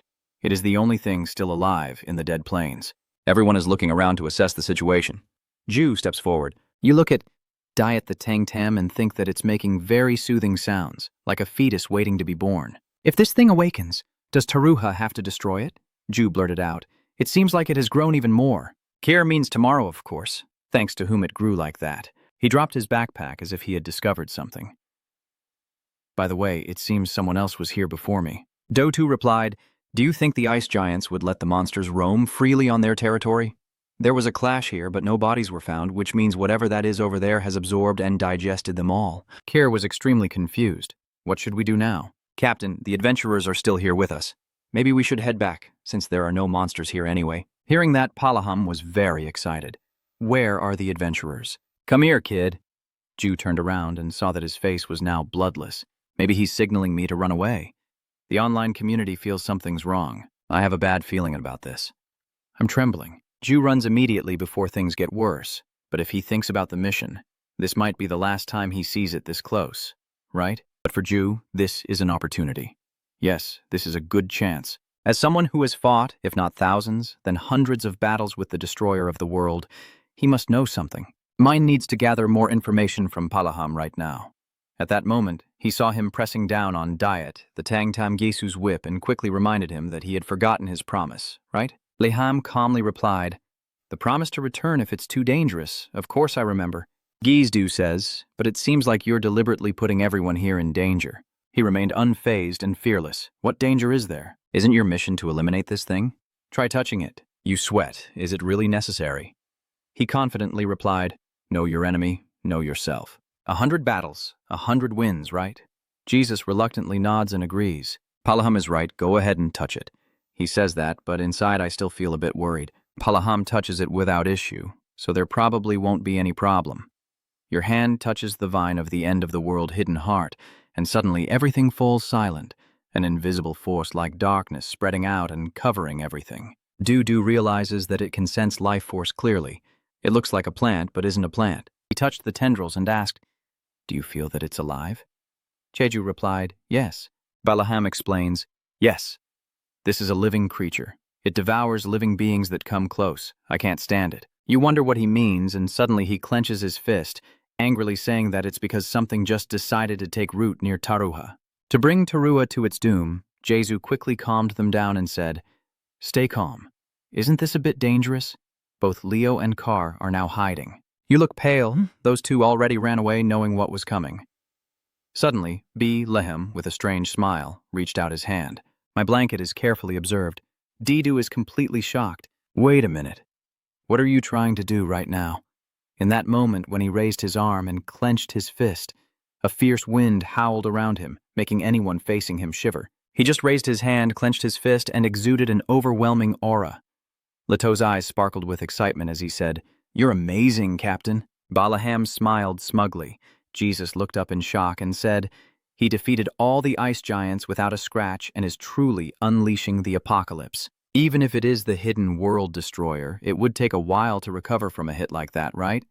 Suddenly, something strange appeared, and Jesu was also surprised by what was in front of him. It hasn't even started yet. The online community is already buzzing, recovering surprisingly fast. Oh my God, this is terrifying. How can we defeat that thing? Baham gently pats Jesus on the shoulder and warns with a smile, "You're probably not going to see tomorrow this time." Balaham's words kept echoing. "You are destined to die. Do you doubt you can do it?" A punch from Palaham is enough to settle this, and the flower just stands there unafraid. Suddenly, the flower trembled slightly, then shook violently as if stirred by an invisible force. Thick black mud erupted from the flower's core, splattering everywhere. Ju was extremely surprised by what was happening.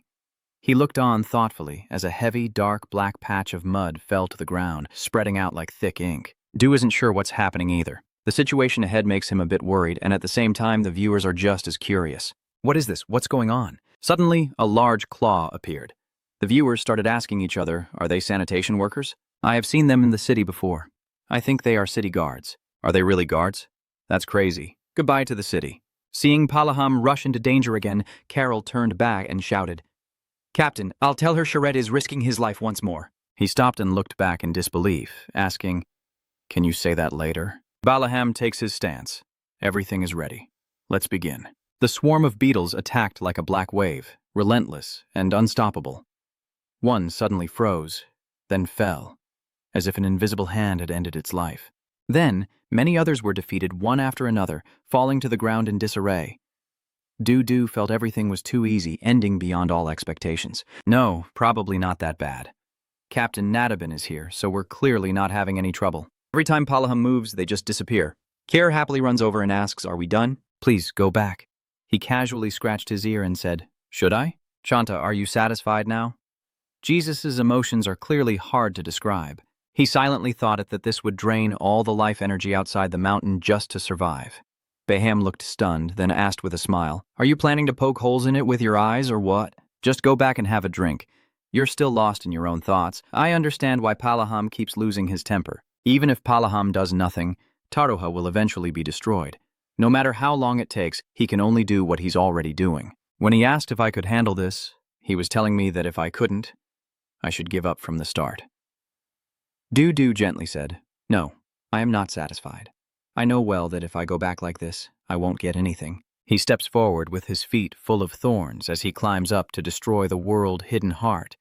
Zhu thinks that facing this thing only fills him with helplessness. I can feel the thorns inside. They're enormous. Kerr shouted in panic. Chanta, what are you thinking? Du has no intention of giving up and says, I need to see it with my own eyes. He raises his glove high, his movement decisive like a challenge. The audience is getting excited. Now what should we do? Suddenly, damn it. He didn't care much either, just told himself to increase the firepower if he wanted to kill this thing. Only then could he destroy it before it had a chance to recover. As soon as the flowers bloom, if I can't kill it with magic cannons, the world-destroying secret will grow even faster than now. If that happens instead of a month, we might only have a week or even a day. Everyone is urging him to think carefully. Isn't failing just a waste of time? What else can he do? He has to do something. Honestly, this mission is impossible. Write it down in the manager's black book. He's crazy. Jesus actually doesn't care that much. If I go back, the hidden world will develop even more powerfully. Then neither magic artillery nor anything else can harm it. And it might even produce monsters stronger than the sanitation workers earlier. Yes, this is the manager's death sentence for me because I refused him. That's why? He pours all his strength into the glove, unleashing its full power. Jedu's steps are filled with determination. He shouts loudly, I will do everything I can. Jedu grits his teeth, his whole body trembling from the accumulated energy. He poured all his remaining strength into the glowing glove. Despite his heavily damaged ears, Jedu refused to give up. Keep going. The glove flashes brightly, charging straight at the destroyer of the world's hidden heart with thunderous force. Suddenly, the signal flickers and becomes hazy. For a moment, he was stunned, a surprise that froze his whole body. The destroyer's treasure remained unharmed, while the glove emitted an alarm signal. Du muttered to himself.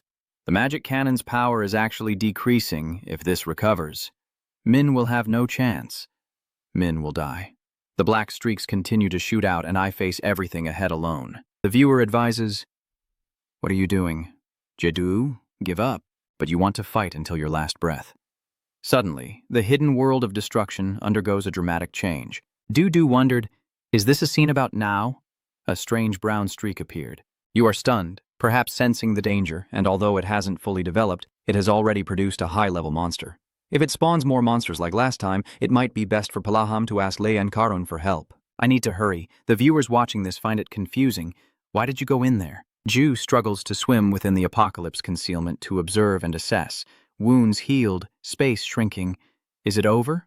I'll say it in advance to be cautious. Thank you all for watching. A trembling voice comes through the screen. Kim Ju, you damn crazy bastard. Our viewers commenting, Kim Ju, are you crazy? Stop talking nonsense and run fast. Damn it. I'll tell you how to kill it, so go outside. But Ju still insists if you know how, then tell me now. Even if I run away from here, I will still die if I can't save Taruha. Because although I keep attacking with mana cannons, the resurrection ability of the apocalyptic concealment is still very high. Is it because the mana cannon is too weak? Damn it. A sudden space rift appears, and a few poi cry out in distress. Zhu, worried for their safety, turns back and shouts, Lahakoden Baron, what are you doing? What?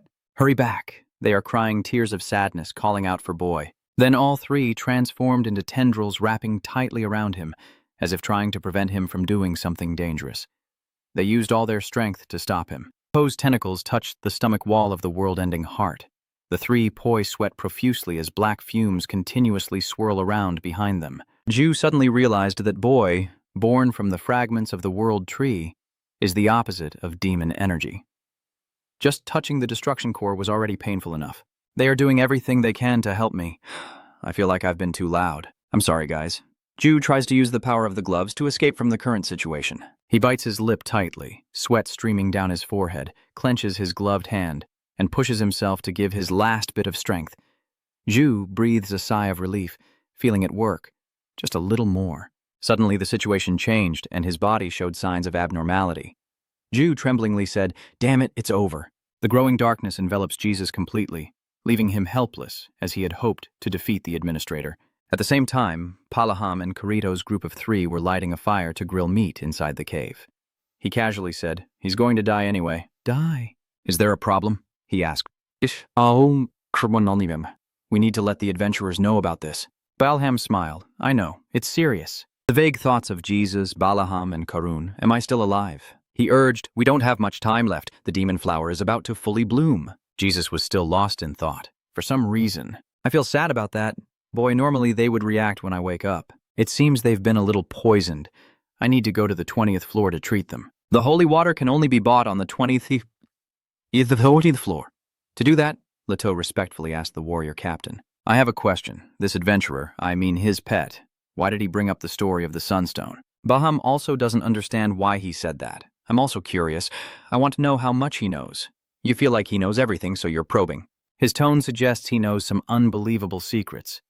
Bam gently dismisses it. It was my mistake. Suddenly appearing out of nowhere, he asked me to tell him what you guys are talking about. What is it that I don't know? The audience cheerfully asked. Hey, are you okay? Ju. Leto opened his eyes wide, stammering, only to see him smiling. You're awake? There's nothing urgent that requires your attendance. You should come here and eat a few things first. The viewers are upset. You bastard, you scare me. Oh, Mao, he just imagines Kim Ju dying. Jesus questions. It's urgent, you'll tell me, right? Baham said, It's as if nothing happened. If you want, I'll tell you. First, eat something first. The viewers are wondering if the boy is okay. They are still sleeping soundly, and it seems there's nothing to wake them up right now. Jesus' hand clenched the backpack tightly as his focus shifted.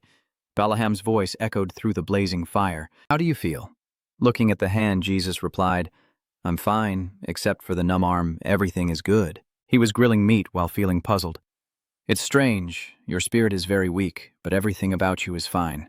Dewey cheerfully replied, Well, I think it's all thanks to my outfit. It seems the wrist guard protected me. Balaham praised, Your outfit is really useful, and it's because of that outfit that I had a hard time moving you. The viewers comment, The coat moves on its own to keep him away. Let Balaham and the coat fight it out. Gyu finally realizes that Balaham was the one who pulled him out of the destroyer. You asked? Thank you. Dudu sighed internally, then wondered, Why did you save me? The time of destruction was predetermined because of me. Clearly the hidden death still lives and is still breathing. Leto, when will warriors like us from Taruha abandon Chata? He heard his name called and hurriedly responded, either when he died or when he ran away, like a coward. He asked further, Do we have one of these conditions? Leto replied, No. Balalaham turned back and said, Did you hear that? Eat up, you need energy before you can do anything. The viewer comments, Balaham is grilling meat for Kim Ju, and Kai is holding a whole roasted duck, looking incredibly moved. Ju munches happily, stuffing himself as if he hadn't eaten all day. He smiled and said, You look more refreshed now. Judu modestly praised, It's very good.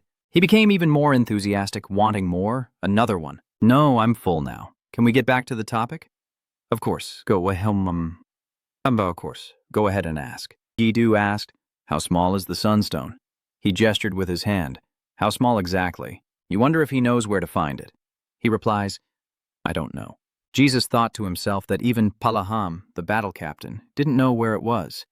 If we get that sunstone, we can destroy the hidden apocalypse. "You have the greatest power in Taruha and may have information about the sunstone," Jesus said with determination. "I want to meet the queen."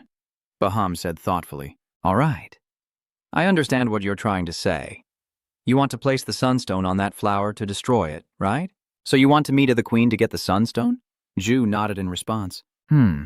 He looked at you with a puzzled expression. "Hey kid, do you know how powerful the sunstone really is?"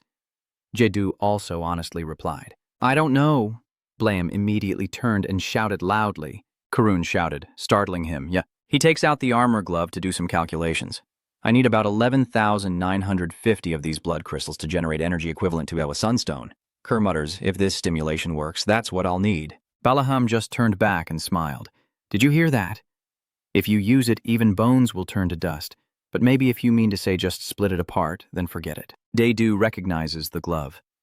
"It's okay, I'm already prepared. If I have the chance, I want to do everything. Dying like this or dying in the apocalypse. People are also filled with despair." Ju gives up and leaves, but if he does, Poi will die. Seeing his determination, the old man also smiles helplessly and finally nods in agreement. "All right, I will inform the castle." Ju replied happily, "Thank you." Bala waved his hand, telling him to rest for now so he could go again tomorrow. Only trembling with fear. Did he really meet the queen? Leto shrugged helplessly. "It's true. Jesus takes off his gauntlets. I'm going to rest for a bit. My body isn't feeling well, so take a break and regain your strength." Baham also agrees. "You'll need a lot of energy tomorrow." You force a smile, understanding. "I got it." Suddenly, Jedu noticed something in his pocket and pondered as he held it up. Mana stone. "Here, does anyone want to use some mana stones? You guys need to eat something to regain your strength." Ju worriedly thought about their attitude earlier. Although they love the stones, they don't react at all. That's just how they usually are. Baham saw this and turned back to ask Chanta, "Can't sleep?" Diodu shyly replied, "It's probably just because I'm a bit bored." He then took out a bottle of wine excitedly and pulled him along. A good song can create something wonderful in Taruha. When he faces death or encounters something happy, he will sing. He was stunned, confused. Suddenly, Bam explained that most warriors place their hopes in songs. Having a song named after you is the greatest honor you can receive as a warrior. Lee To pats Bako on the shoulder, teasingly. "With your information, the commander could write over 20 songs with your name." Ju hesitated. "I understand now." The lively comments are just Bam showing off. "I guess he's really amazing." Bam turned to tell his friends, "Karun, sing a song for us." He was shocked, thinking he heard wrong. "Huh? Me?" In the end, I still have to admit defeat to him. I'll sing. Why bother listening to a young master sing when there are those teasing comments? It's true. He cleared his throat, braced himself, and then truly showcased his talent, causing the comments to change their attitude. "Keep it like that. Your singing is really good. That's why Palaham took you everywhere. Who could criticize that?" Ju suddenly also felt happier. Everyone listened to the melody with relief, and the campfire seemed to grow warmer. The next morning, as the sun rose high, Kir packed his backpack and prepared to leave. "It's time to go back now. I have to get ready for the final battle." Bala suddenly stopped him. "Karun, I want you to wait here with our brother for a while." He also agreed. "All right. You took Leto somewhere else. Now JZU is just asking about what happened to them and the things emanating from the flower." Kerr reassured himself. Balaham was worried about them. This made him think even more, thinking that he had cleaned them up himself. "It seems Palaham is stronger than I thought. Still, he couldn't do anything with the last flower. Every time he had to face destruction." About an hour later, Palaham returned with a scroll of paper. "All right, it's time to go meet the queen." Jesus was surprised so soon. "Are you sure you've been given permission?" "There's nothing to lie about." He laughed confidently. "Don't worry, we'll go quickly. Karen will lead the way." You also nod in agreement. "All right, I'll be back. Can you help me take care of the kids while I'm gone?" Ju looked at the Poi group with worry. "I can't take them everywhere anymore. Even with the sunstone, they are not safe when they are around me." Then the two of them entered the city. Ju hurriedly ran off very quickly, attracting the attention of many people around, and Kerr hurriedly chased after. "My legs, as if you know your way around here." Du is not the type to lie without changing her expression. You're mistaken, but of course, he's not easy to fool. Even so, you still went ahead of me. Do you understand? Just pretend you didn't hear me. I was only walking a little faster. Du felt overwhelmed inside. It seemed like she had been a little too hasty and might have revealed something. But I no longer have time to worry about that. When I saw the last flower this morning, 3 petals had already bloomed. That means there are less than 2 days left for the remaining 7 petals to bloom. The comments are still unhappy. Are you planning to close the chat again? He closed it without a second thought when he met the Emperor last time. This is a matter related to the River of Death, so he needs to focus. But Jae-do laughed and said, "No, I need everyone's help right now. I need to figure out what to do if the Queen refuses. I don't have enough time to search everywhere for the Sunstone." You hinted asking, "Hey everyone, I need some coins." Kerr is still calling Shanta, "We're about to go in." But Ju still talks through the comments. Everyone didn't contribute any coins because they think I'll die here, right? The comments are confusing, and now you're asking for coins. What's going on? Honestly, this time I didn't contribute anything. In the end, you took a step inside, knowing full well that the viewers are just users like me. Although they worry about me, they all have to make reasonable judgments. Their thinking is that Jesus will die here to climb the shoe tower as a bloodstone of a person. If the person they sponsored dies, their money would be wasted. So everything will be fine if I don't die, right? Du walks into the castle corridor feeling a bit nostalgic, and realizes that since reaching the 15th floor, he has never received sponsorship even once. This change only started after he was tasked with eliminating the world-destroying core. He clenched his fists with determination, but 2 spears blocked his way. The soldiers refused Zhu entry. Only travelers were allowed inside. "We have been ordered to keep you here until everything is over, Lord Karun." He was surprised when he heard it for the first time. "What?" Ju-du smiled reassuringly. "It's fine. I can go alone. You can rest for a bit." Hearing that, Karan also sighed helplessly and then told the comment, "I will show everyone how to reach level 20 in the shortest time after clearing level 15. The comment doesn't believe it. Just look at this guy's face. How much more untrustworthy can his words be? Wait, right now he needs to see what to do. Even if he gets the Sunstone, everything will be meaningless if he's going to die anyway. I thought he would realize he has no chance, and wouldn't ask to see it. I thought he was very clever, but I guess I was wrong." Ju decided to ignore the insults. They're not wrong. Even if I try to persuade them, it will only backfire. So I just stopped caring. All right then, if you change your minds, support me when I give the signal. I will definitely change everyone's opinion. Inside the Chase pilgrimage ceremony, I am honored to meet the great Queen of Taruha. I secretly look up and say, "This is the person who, even sitting on the throne, speaks gently." I never thought that one day Palaham among everyone would personally write a letter to appoint a pilgrim. I really want to see what you actually look like. Du observes her, the ruler of the north, the Queen of Taruha. Sen directly asked, "What are you here seeking?" I guess it's not for pleasure, right? You also speak frankly. I came here for the Sunstone. She frowned slightly. And the reason for speaking was already prepared. The god will remove that demon flower for the prince. Sen firmly refused. No need. Even if you do that, I believe that fate is still unavoidable. But Daedu persisted, saying, "Even so, the god still needs your highness to give it to him." The queen patiently asked, "And why should I do that?" I already knew the secret of the Sunstone all along. Ren clenched his empty staff. Why don't we both find out what that secret is? Dear traveler, if you dare to cheat, don't blame me when your blood stains this floor. This attitude really makes Ju tense up. He knows that the queen ruling Taruha with an iron fist, one mistake, and he's done for. Ju recounts what he knows. I heard that the Sunstone is a gift bestowed by the god of victory. The reason is that he feels pity for the residents of Kitaruha, who endure the freezing cold every day. However, that is not the truth. At this point, the queen interrupted, saying, "Didn't I warn you that I would kill you if you dared to deceive?" The soldiers' swords were pressed against your neck, but you remained calm and said, "Yes, I admit it, so if death is what you're after." Jesus quickly said, "I know who your son is." This caused the queen's expression to turn serious. She waved her hand to the soldiers and said, "Leave now." They still anxiously urged, "It's too dangerous, your highness. We can't let you stay here alone with this outsider." Sen reassured them, "You've confiscated all his belongings, right?" But they still refuse, even so. The sound of knocking on the floor echoed again, and Klen, losing patience, threatened. "It seems you don't respect your own queen, do you?" The soldiers hurriedly retreated. "We are just outside." So she calmly said, "I allow you to continue your story. Go on." Jisdu sighed in relief and wiped the blood from her neck. "Thank you, your majesty. Since we don't have much time, I'll get straight to the main point. It seems that there is a document in the Empire concerning the true origin of the Sunstone. CL involuntarily feels worried. No way! He secretly feels excited.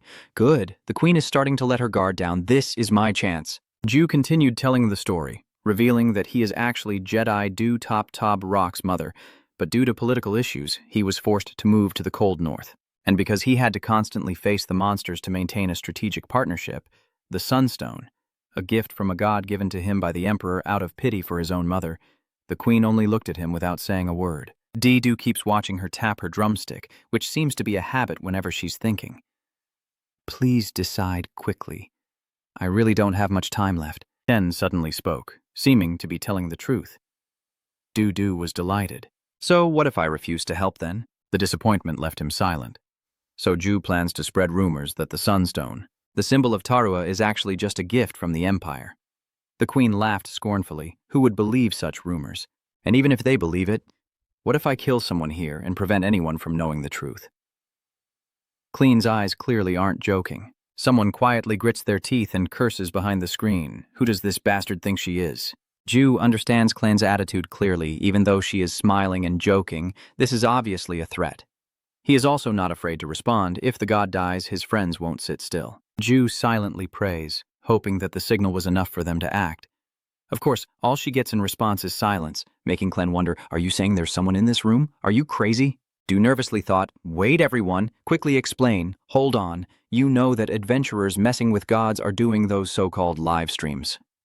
Clan was not afraid at all, of course. 1 out of 9 of them had been abandoned by their viewers and could no longer continue streaming. Ju confidently said, the gods are different. She showed no concern. Really? I think you are in 9 parts of that. Where are you? Take this guy outside right now. But suddenly a comment popped up, calling her a rude old woman. CL was startled to hear it. What just happened? The viewers are getting angry. The user... The love has donated 5,000 coins. Voice message. What a rude woman.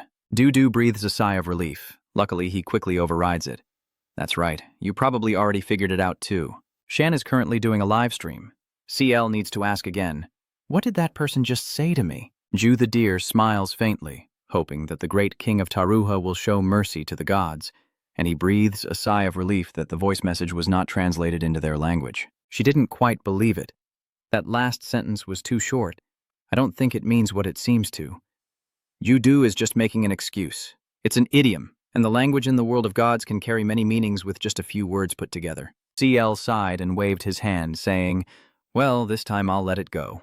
All right, you all retreat. The soldiers who just arrived must also withdraw, patrol leader. The comments kept coming. Dung the Love donated 5,000 coins and sent a voice message saying, this crazy woman is totally stupid.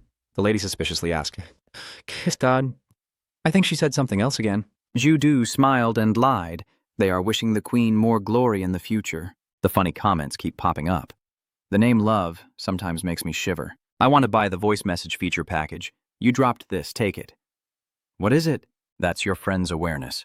He's secretly pleased. All right, everything is still on schedule, so the Queen can't kill me. Clan has become more cautious. How many people are watching?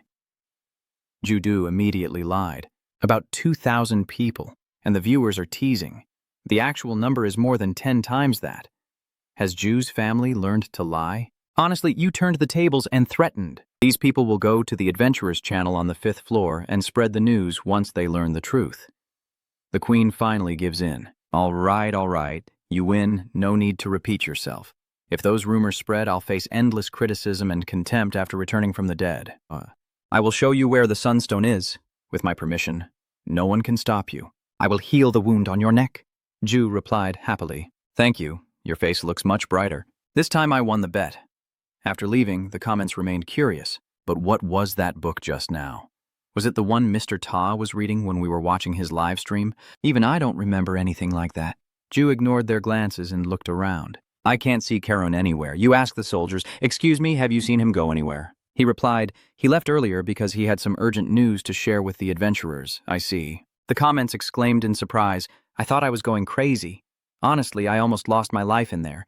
But if I couldn't kill that flower, I would have died anyway.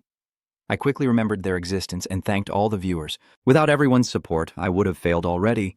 The viewers all modestly responded. We didn't do anything. I'm the one carrying everything. Actually, I thought it was already hopeless, so I just sat there waiting.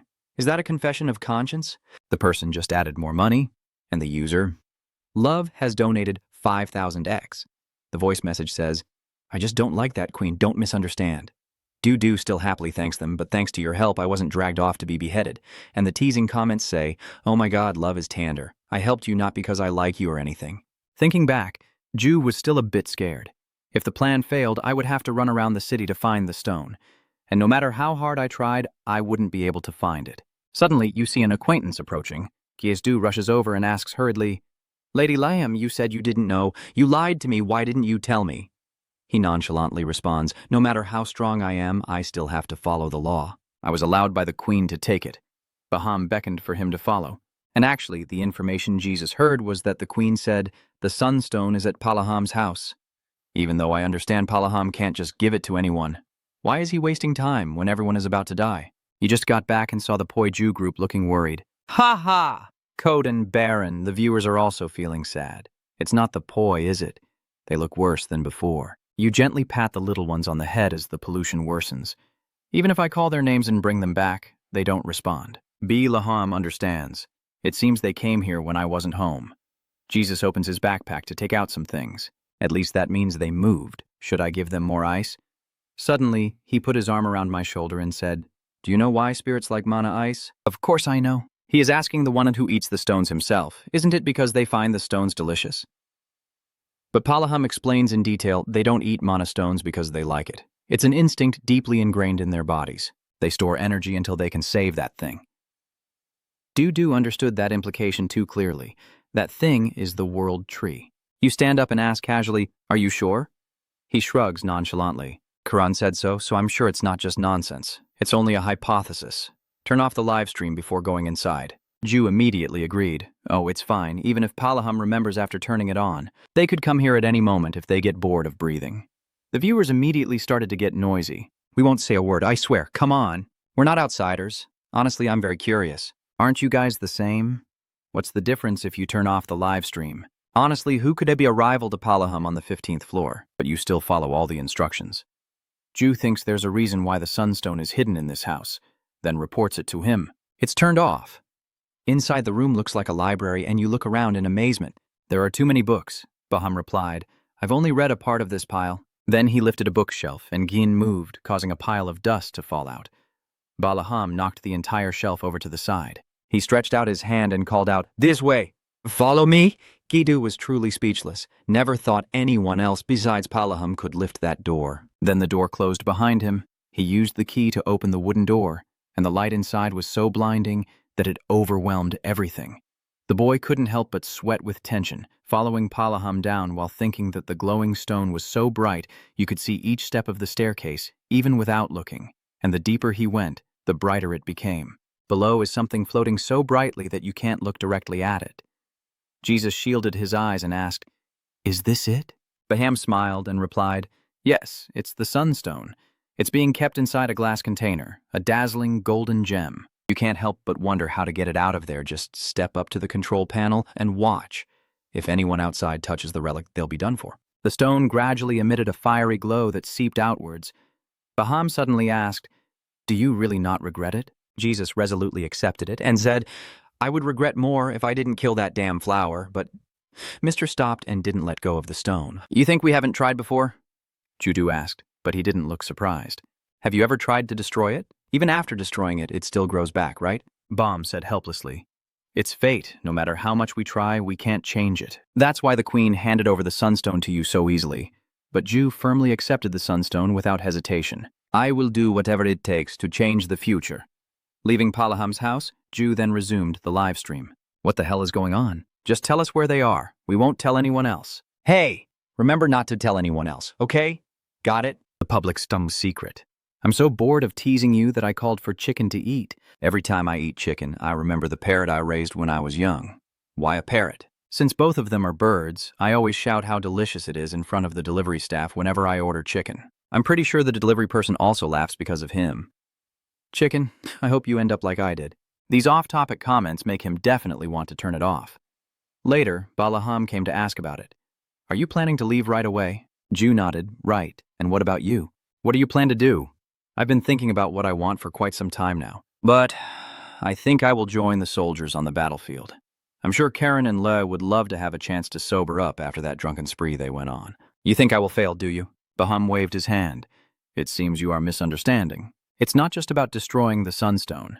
There are clearly unpleasant memories associated with the Flower Demon. Maybe they have some ill intentions towards Taruha, but it used every drop of energy to summon those monsters that destroyed the city. This made Ju fall silent. That means even if I manage to defeat them, there will still be things I have to deal with afterward. He bowed politely. Thank you, Your Majesty. If you truly feel grateful, just forget about acting like that Empire and do me a favor. Even though it hasn't been long, I've been very happy, so now go on your way. Ju smiles firmly. I also felt very happy. After speaking, he immediately used teleportation, leaving only him standing alone in the yard. Baham sighed and thought to himself that although this was the last moment before he died, many people would believe he had already saved us just by looking at his expression. So now let's see what we can do. Can you call Kair to jump out from behind the fence? Yes, Baham wondered. Where did Leto go? He answered, confused. I also don't know what's bothering him anymore. But it seems he's stuck at the training ground. He nodded in satisfaction. That's good. Call all the commanders and soldiers now. We will declare war and tell them to prepare their weapons. Kerr did not hesitate to follow the order. Yes, sir. He hurried off to give the alert. He opened the door and entered the house, still a bit worried. Now that I think about it, I wonder if the spirits are okay. Suddenly, he saw something that made his face turn pale. In the castle, the soldiers reported, Your Majesty, the Sun Commander has begun gathering the troops. That fool, even though it's been a while, there's nothing surprising about it. I'm sure he will come out of the battle anyway. The commander hesitated to reply. However, it seems he is inviting all the soldiers from Lam Davan, Shichnya, and Bak Tho to join him. She sighed helplessly. So that fool is asking for my permission? What is he trying to do? It says here that to awaken Taruha's great mind, he has never believed in saviors or God's words. I wonder what drove him to do this. What should we do now? Just give in to his demands. Nothing will change anyway. We will have to face suffering once again, just like always. Sanji looked helpless and bewildered at what was in his hand. He trembles in despair. Wait, did I only receive a few bottles of medicine? Sudung hesitantly asks if something is wrong. But Sanji Ju is about to go crazy. Really? She thinks I've been working my face off these past few days just because of these things. She's also suspicious. That's strange. I'm pretty sure it was even yesterday. Sudung recalls the person she once met in the perfect city. With you guys, I believe the two of you can stand shoulder to shoulder with the strength of the 3 snow giants. Back then, she could still see until yesterday that all the warriors still accepting those impressive missions. Clearly the missions had become like that. I feel a bit thirsty. Go get me some water to see. She suspected she had decided to take on small missions in exchange for minor rewards like a few bottles of medicine. Suddenly, the system popped up, and the mission was completed. The gate leading to the challenge fountain has been created. Sanji Australia gasped in surprise. Is it already finished? Suji-do asked in confusion. Is something wrong? Did he immediately announce that the mission was completed? But she doesn't understand what he means. Sanji didn't respond but made a decision. There's no other choice. Even though I only have a few dozen viewers, I have to start the stream and ask in the chat channel. I'm worried I turned it off because these people only curse and complain about me. But this is my only choice now. Suddenly, a notification catches Sanji Ju's attention. Are you here to find the heart of the end? The two of them approached the tall city gate, and he squinted to observe. I came here because I was told to. But what's going on? In front of them is the furious demon flower. Bin Luan is stunned. The 6 flower petals have appeared, but damn it, that bastard doesn't know how to thank us. Run away, Divine One, or if you want to die, stay here. Taruha will be destroyed because of that thing. Sanji turns to discuss. Is it true that Taruha will be destroyed because of that? It seems pretty dangerous. Sujung isn't quite sure either. Is it really that dangerous? I can't confirm anything except its ugly, hideous appearance. The viewers should pay attention to other details. Why are the soldiers moving so chaotically? I even see the commanders too. Are they fighting now? Let's follow them and see what happens. So Sanji also paid attention to the comments, pretending to be unhappy and wanting to turn off. You haven't even given me any money, just bothering me all the time, so I'm ending the stream here. The viewers are annoyed but still throwing money. This bastard is always asking for money. There's no other choice left. We will pay, so follow them quickly. And of course, Sanji Ju was very pleased with how things were unfolding. He immediately pulled his friend along. Let's go, X-Dung. She looked confused. Where are you going? Outside the city gate, soldiers are singing loudly. The crowd is noisy and they sing a long song again. Do you understand what they are singing? It can't be translated. I think this is a song to honor the greatest commander. I believe they are preparing for battle or something like that. Sanji wonders if the soldiers are having an internal conflict again, and the viewers can't help but criticize. What the hell is this? This guy is so stupid, everyone. This isn't good. I think you should run away quickly and save yourself. Why are you so reckless to tell him the truth? What more can we see if he runs away now? He secretly thought, I have no intention of fleeing. If something happens, I plan to see how it unfolds with my own eyes. Thanks to that, I was also able to enter the tower. So Sanji said to the livestream room, everyone, I will watch this battle to the end, even if my life hangs by a thread. On the other hand, I think everyone already knows. I want to make the viewers mock and switch to the gold coin donation mode. He also doesn't mind being scolded, otherwise anything goes. He hurriedly tried to soothe the comments. We will pay you back. Hold on, of course we will contribute if you're risking your life like that. This time, his life is really at stake.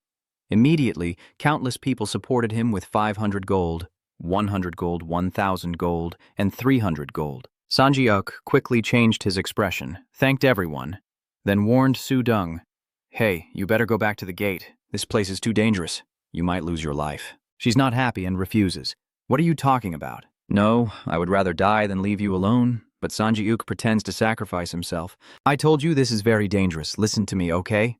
Su Deng also entered a trance state. No, I won't leave you. The viewers criticizing the love scenes are so loud I can't stand it. Sanji kept insisting she was just a friend, but her acting was excellent.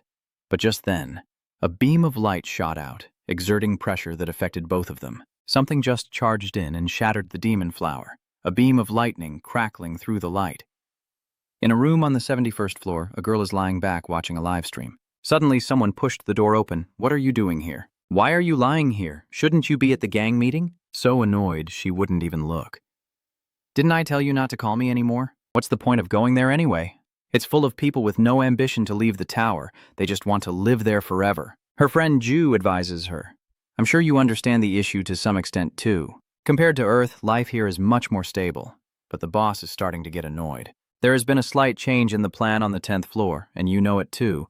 The boss doesn't like things getting out of his control at all. Soa interrupted him, saying, I'm not in the mood to talk, so just get lost. Rue also didn't try to persuade anymore and stood up. Just call me if you change your mind. Leave Soha feeling confused, please, she whispered, calling out to this crazy bastard. Right now the people in the room are teasing as well. He looks surprisingly calm for someone about to die. Come on, there's no need to ask someone else to do this. If you were there, would you dare to go if you knew for sure you would die? And now there's not much time left. Ju, you're really going to do this. You're climbing the snowy mountain and talking at the same time. You must think I'm trying to move as fast as possible, but there are still unavoidable detours, so there's not much time left. Just as the heart of the end begins to bloom, the ice giants hiding away will start to appear gradually from the side. Because I'm trying to avoid unnecessary battles, it will take a little more time. I still have the sunstone and gloves on, but I can't shake the feeling that something's missing. Finally, Jesus has arrived, standing before the demon flower and causing a commotion among the spectators. The 6-petal flowers look really disgusting. Jedu firmly decided to end this once and for all. Suddenly, someone said, Chanta, you finally arrived. The viewers are also panicking. What is he doing here? That's when I started to feel a bit tired of waiting for you. The comment is truly helpless. Well done. Is he crazy? Dudu is also confused. Why is he opening this cloth bag inside? I came to give you this. The little ones are in a very bad state. Boy, you're panicking and don't understand. You have to understand what I'm here for, right? Carol gently explains, I didn't come here because I wanted to go anywhere. The spirits have tried to brave the snowstorm to get here. I'm just helping them. It seems they have realized you've gone missing and decided to search for you. Jue gently pats their heads. No way, they shouldn't have been able to move at all. Take them back, it's too dangerous here. He gently hugs them, as if the little ones are crying. I don't think the spirits wanted this. Jedu feels even more compassionate. Why did they do this? The viewers also feel heartbroken. Poi is too innocent. Did they really struggle to get here just to find us? I feel so sorry for them, everyone. You wonder if you've done much for the Poi. I've only used them to survive and climb the tower. Still, Ju gently held them in his arms. I understand now. Thank you for coming all this way. Kir bows his head in prayer. You don't need to thank me. I did this out of my own spontaneous choice, but now I have to go. Although I will return if I survive the battle. I prefer a peaceful life more. I pray that your soul is protected by the glory of Taruha. Ju also smiled and saw him off before taking care of the kids. Hey kids, don't overdo it anymore. Get into my bag and rest for a bit. I'm really sorry, guys. I'll take you 3 for treatment right after I finish this. Is that okay? Then he put Enyon on with determination. Administrator, even if I die, I will make you pay for this. Fueled by rage, Jae-do prepared to charge forward. Seeing the enemy, the flower demon immediately summoned monsters. The monsters growled like swarms of ants, eyeing their prey fiercely. His eyes blazing, he watched them closely, his body moving swiftly. In the blink of an eye, Jae-do rushes past the path, defeating all the monsters. Then he charges straight at the flower demon, knowing he must strike at the heart of the end as he closes the distance. His hand gathers energy into a sphere, but at that moment, a monster rushes out to block the way. Ju has to retreat, dodging the attack. He quickly defeated it and jumped towards the demon flower. Ju used his strength to kick it away. Your hand keeps gathering strength before the guards rush in to block your way. At this moment, little Po jumps out and licks Ju's face. All 3 of them climb onto your neck and cuddle. Ju looks at them in surprise. "What are you kids doing here?" the little one sweetly calls, tired but with loving eyes. Ju naturally wanted to hold her now, but he knew there was no time to hesitate anymore. Without hesitation, he attacked that flower's heart. This power is truly incredible. With this strength, that Kyu has bled this time, but it still can't stop your determination. The monsters try to attack again to stop her, but Ju's eyes are filled with killing intent. "It's too late now, you bastards!" The monsters suddenly sensed something was wrong, froze in place as they watched the continuous spreading light, a brilliant pillar rising up and piercing the sky. Balaham in the distance saw it. Finally, it has begun. Everyone listen up. Even though this person is a rogue known as Chan Ta who entered the forest alone to destroy the demon flower, since when did we become so weak? They are the ones who tore apart the heart of the water army. Even if it leads to my own death, the great soul of Taruha has long been abandoned by us. But someone loudly opposed, the warriors, the commanders of the sun. I absolutely do not agree with this. Mrs. Laham also remained calm and asked, "Do you have something to say? We have done everything we can. Even if we eliminate the demon flowers, what difference will it make?" He calmly and gently asked, "Do you really think that is what you believe?" She responded with a defiant and resolute attitude. "If you think I'm wrong, let me ask the others. Lambda Van Laan's warriors, do you really believe our boring lives will end that easily?" Those people also hopelessly shouted together, "Don't try to fight against fate." Lucan smugly waved his hand. "The sun has set now, so stop acting so foolish." Song Palaham burst out laughing again, startling her. El was extremely annoyed and tried to cover his hand. He looked at her with the mix of contempt and threat, unable to believe I had thought that trash, worse than a mercenary, was my teammate. I can no longer fully express my shame. At that moment, Sanji Ju was broadcasting, even more terrified. "What is everyone talking about? The flower just exploded." The viewer is teasing. "Why do you think it exploded?" "I think someone used the sun to destroy it. Weren't they supposed to stop doing that?" "I remember Palaham was kicked out for doing that, but he's not down here. He probably ordered one of his subordinates to do it." This statement made him feel confused. What is a sunstone? A comment recounts that many people have been beaten up by Palaham for secretly watching it in the past. They didn't pay attention to Sudong behind them talking. Why are they so interested in the comments? "You think this guy is stupid enough to do that, so you're telling me I'm a player using the sunstone?" "What the hell is this?" Sanji, very curious, asked, "Can you tell me what's going on?" He didn't notice the person behind asking if he was like that, but the comments had already seen. Why should we do that? Just enjoy this entertainment show. What is she saying back there? Sudong finally couldn't hold it in and shouted, "Hey, didn't you say you would protect me?" Sanjuk suddenly remembered her and immediately blushed, affirming yes, but he wasn't confident he could protect her, so he wanted her to go to the front gate. He was afraid he wouldn't be able to protect you properly. Zhuidong was deeply moved. "Even so, how can I let you stay here alone? The comments are going crazy. This is not the time to mess around. Sanji, I know you're a bit busy, but he's never been on a date before. I just can't believe it. This opportunity is even more important than his life." Looking at the messages they just received, they realized something was wrong. Oh my god. Because from afar, the flower demons released a whole swarm of monsters. Mud splattered across the white snow as the monsters growled and threatened the city. Sanji Ozzy, trembling as he holds the beauty, asks in the comments, "Brother Nim, what kind of monster has those tentacles on its head?" They also kindly explained that they are just guardians. Their defining features are their toughness and intensity. He looked at another monster, and what's with that little punk-looking thing anyway? They are exactly what you think they are. Don't worry about it. The worst thing that could happen is getting hit by a stray bullet. These crazy people. Sanji just grabbed his girlfriend and ran away. She's not my girlfriend. We are just friends. Run before everything gets worse. So, Sanji decided without hesitation. Focus up. We need to run now. Baham below still wants to stir everyone up. Taruha's warriors, will you fight? Seeing the monsters, they no longer hesitated and charged straight in. Suddenly, the dazzling light grew even brighter, catching Sandyuk, who was fleeing, attention. Suzdung turned back to look at him and asked, Kin, is something wrong? Let's go. Sanok knows but can't stop thinking, I have to go. We have to go. This damn personality of mine, this damn curiosity, I just need to check for a moment. From afar, I see a large hole and someone standing there. The body glowed strangely, and Sanji Ju frowned, looking at it as if it were a real person. I'm feeling dizzy, but that person is still standing there with empty eyes. I don't believe in the concept of an afterlife. Life flashes before Jesus' eyes.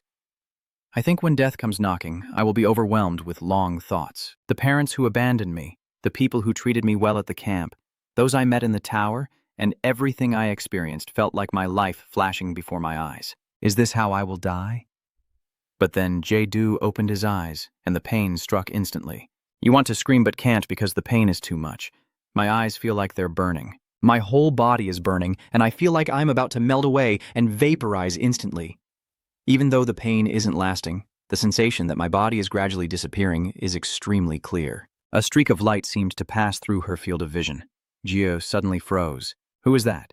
You see a wounded child crying with his face in his hands. Gui wanted to step closer to the boy, but it seemed the distance was growing farther, no matter how hard she tried, and she couldn't get any closer. Then for a moment, Due-do didn't move. The child looked up, tears streaming down their face just like him. Due-do was stunned. Is this my past self? Suddenly, the dark void shattered, and the increasing light stunned him. What is that? A giant face blocks the light as it approaches Ju. Though stunned and confused, he still sees the darkness dissolving like shards of diamonds, along with Poi's familiar and adorable cry. Is that hacking? The guy upstairs is talking about hacking something. Does he think climbing the tower is a game or what? This is getting ridiculous. It's time to go find Poi. The three kids are crying and gathered around Julaha, Koden, and Baron. He suddenly wakes up in shock. Boy. The viewers quickly remind him. Ju, can you put your clothes on? But before you could react, what just happened? Am I still alive? Then I looked in amazement at the three of them holding hands and the kids. Why is the little one so small? Are the viewers laughing, huh? Does your body feel a bit strange? It does. Are you cold? Please put on some clothes. It's a bit hard to see it, but Gizdu just blankly repeats the comment. Huh? Dudu's body looks a bit strange, right? They had to sympathize. Surely what happened must have been very shocking for him. That makes sense. He just died and came back to life. So, a supportive message came through. Hey, love has sent you 82 voice coins, really? Put your clothes on. That's when Jae-do finally screamed in panic. He immediately activates the blur function, shyly assessing the situation. Du breathes a sigh of relief, seeming to be okay with the Lotan armor, but the mechanical gloves are completely destroyed. Then you looked around. But where's the most important thing? Suddenly, Ju pressed something. Don't tell me it's Brother Nim. Did I just eat the sunstone? Just joking around. What the hell is going on? I don't know if I should tell you or not. This is a national secret. Don't tease him too much. Can't you see he's confused? From the viewer's perspective, Ju really looks like he's glowing, which is funny, but it's blurred now, so I can't see anything else. It's right to hide it. Stop joking and just tell him. If we don't stop now, he'll be crying right now. So here's what happened. Hey, do you remember the beam of light you shot out with the sunstone? It looked really cool, buddy. Just looking at the screen. I thought my eyes would explode from how bright it was. Anyway, just when it seemed like you would vanish after being swallowed by the light, part of the impact was nullified by your cloak, and the Poi released their feathers to cover you. One Poi is still conscious, but it's hard to wake up. It picks up and eats the sunstone on the ground. Then its body started to emit light. We continued to watch, and since the broadcast is still ongoing, we assume that you are still alive. It starts to feed the other Poi, and that gives them enough energy to keep moving. Looking at this, I almost shit my pants. In the end, they finally praised me. Po is the best of the best. Song Ju still doesn't understand. Wait, but how does that have anything to do with whether I am still alive? The comment group is upset. You're too impatient. I understand how you feel. Anyway, it kept licking you until it saw your hair start to grow back on your head. I realized that the Po have the solution I need. The bald community. Donglong agrees. He thinks it was just licking his head. Seeing Lok Dae, he shyly asked, "So how long has it been?" The viewer humorously responds, "Looks like he's changing the subject. It wasn't that long, maybe around 10 or 20 minutes. At this moment, Ju shifts his attention. "Taruha, are you safe now?" Although Min managed to survive, countless monsters had already flooded out and attacked Taruha after the destruction of the heart organ. Even with Palaham among them, he couldn't eliminate all of those monsters. So he decided he had to reach Taruha. As soon as he stepped down with one foot, Jesus' body shot into the air. It turns out it was the little ones pulling you up, but Jedu was very scared. Wow, it's so high up. The chaos inside the city is still ongoing. A shining sword cuts through the monster. Palaham suddenly moved his whole body, then looked up and saw something, confused when he saw a streak of light rushing towards him. A shooting star? A shooting. The light shot straight into the heart of the monster, leaving them unable to comprehend even as they looked up. A direct explosion blew away the entire group of mud monsters. That beam of light kept moving forward, burning through the monsters wherever it passed, making them too afraid to advance, while Palaham's group watched in shock, only seeing a figure surrounded by white light amid the explosion. It's the luminous figure Sanji Jupe saw earlier, with only deep black eyes visible. This person is Ju, completely naked, uncontrollable, with a surging mana flowing everywhere. The curious commentator asked Ju, "Why don't we go to the fountain challenge while they handle everything?" He immediately refused. "No, I don't associate with cowards who only run away. As the viewers understand, he wants to pay his debt." Forget it. Has Ju ever listened to our advice? Let's give up, but I think he just landed right in the enemy camp. Indeed, Ju is surrounded by a group of monsters. In front of the city, Kerr nervously asks, "Captain, is something wrong?" Baham was watching intently as the glowing figure defeated the monsters, and suddenly asked, "Do you remember the story we heard when we were children?" He looked confused, wondering if you were talking about the story of the great warrior. "Yes, your memory is quite good, so you probably remember too, right?" Kerr was confused and remembered.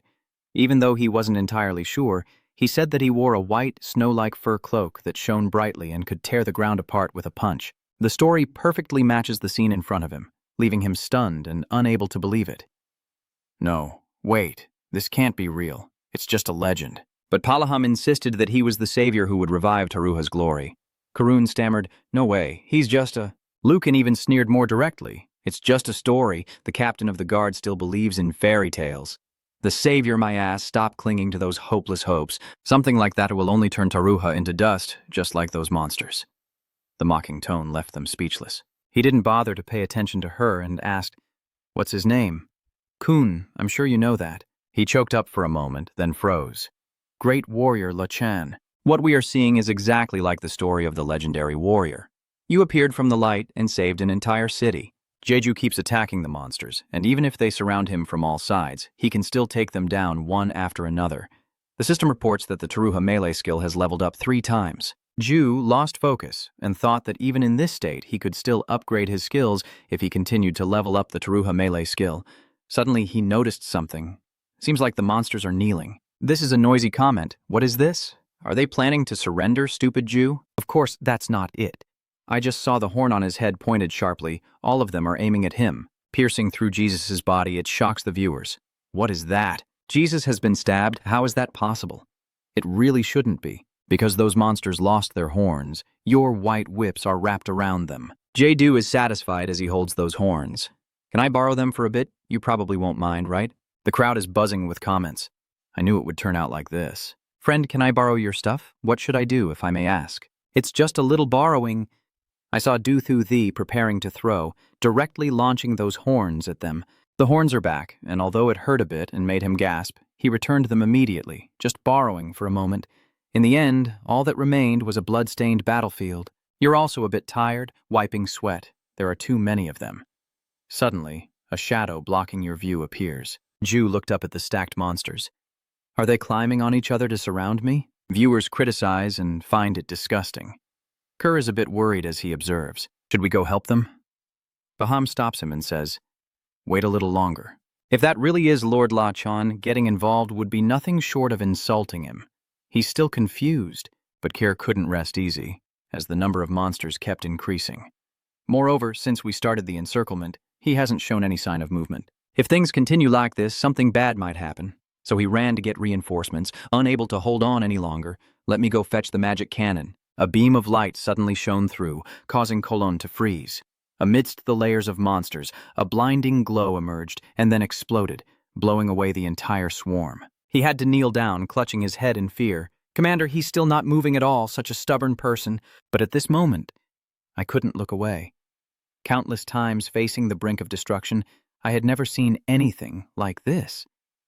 The overwhelming power made people involuntarily kneel down. As the commander said, if this really is the formation of a La Chan Ta, after the light dims, Bam said, "It seems to be over, let's go check." And he shakily stood up.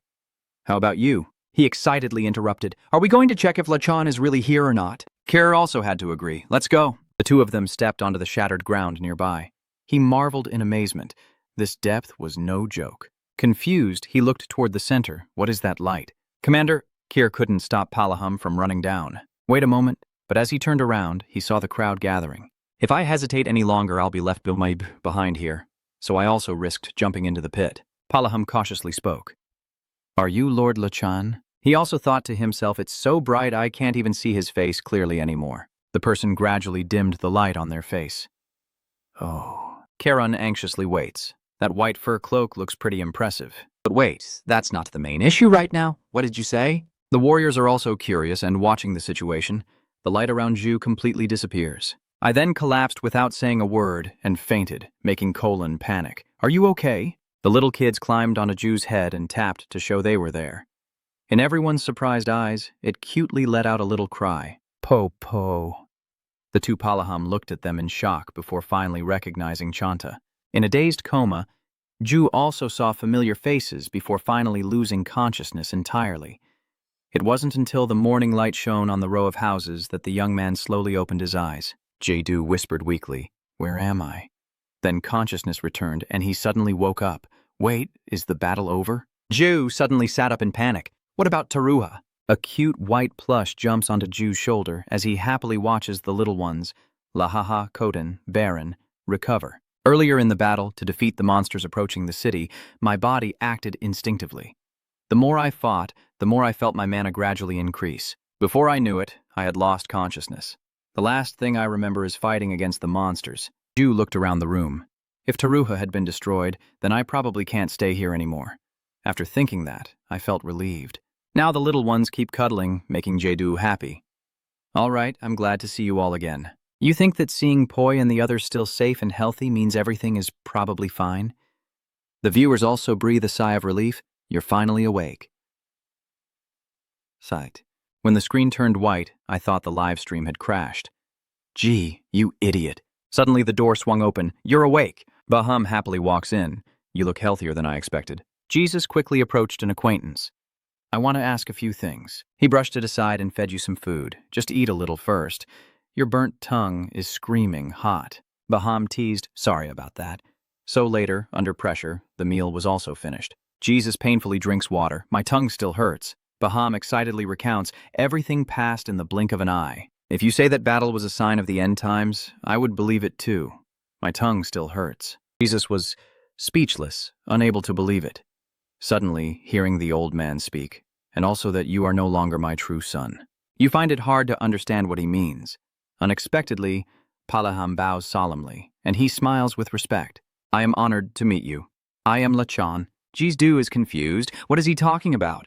The comments are also confused. Isn't Lashanta the name for a strong dog? What kind of great dog is Zhu?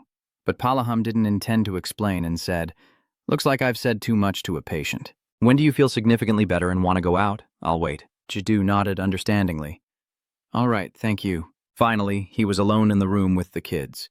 Jae-do immediately tested his current strength. The three kids also lined up and practiced together. You punched once, and they obediently waved their tiny hands, melting everyone's hearts. The Poi gang is copying Zhu's actions. Why? Too cute. It's beyond the allowed cuteness. Du is happily looking at her body. It looks fine, but it's not just fine. I feel my body becoming very light, like I could run back and forth across these mountains. This is the real test. After waking up, the white mana flow that was flooding earlier had disappeared. The only thing left was the amount of mana I originally had. It seems like my mana flow is fine, but suddenly Zhu's body tensed up in pain. You keep coughing into your hands and the blood is pouring out all over them, scaring the little ones. Ji-do quickly reassures the poi group. I'm fine, but they still cling to each other, worried. I'm really fine, just hiding my exhaustion to comfort you. The comments are noisy. Why did Ju cough up blood? Are you really okay? That might be a reaction to the excess mana in your body. I'm so worried. At that moment, Palaham pushed the door open and entered. Is that enough? Is there something wrong with your body? I quickly replied, no. My body is still fine, but there's something strange with my mana. He didn't quite understand and asked again, do you mean the kind of power that mages usually use? Jesus nodded. Yes, my body possesses that kind of power, but I cannot control it. Bala only then understood. No control. You mean the mana does not circulate. Jesus explained while washing his hands that it still circulates, but suddenly disappears and vanishes when it touches my heart. That's why I coughed up blood and I felt a little touched inside, so he turned back to give me water to wash myself, rubbing his chin in thought. Maybe I'll learn more about these things. I remember that the heart circulates power, not mana. Could I be wrong? I feel downcast as I recall, maybe it's because of the stone I ate on the first floor. Mana is the power used in magic or sorcery. Unlike that, I use mana like how knights use aura. I didn't mean to do that, I was just doing whatever it took to survive. Before I knew it, my physical abilities had become much stronger than before. Ju rinses the blood off his face. Baham hands over a towel, so basically you're using mana like natural energy, or what everyone calls aura. Is that right? You nodded affirmatively. Yes, that's right. He couldn't help but be surprised. Forget whether it's feasible or not. Is it okay to do this? Du hesitated, unsure how to explain. Yes, he rearranged the story before telling Palaham. Right now outside the house, Leto is standing guard. Sanji is trying to persuade him, come on, let us in. The people behind the table are gossiping, so you sneaked in to see. You're a killer, but he's Captain Leto. What if he captures me and executes me right away? He can't tell Leto, so he's annoyed and complaining. Let us in, what's the worst that could happen? I can't believe these people. Then Palaham led Ju outside. Sanju immediately recognized the three poi. Aren't they who?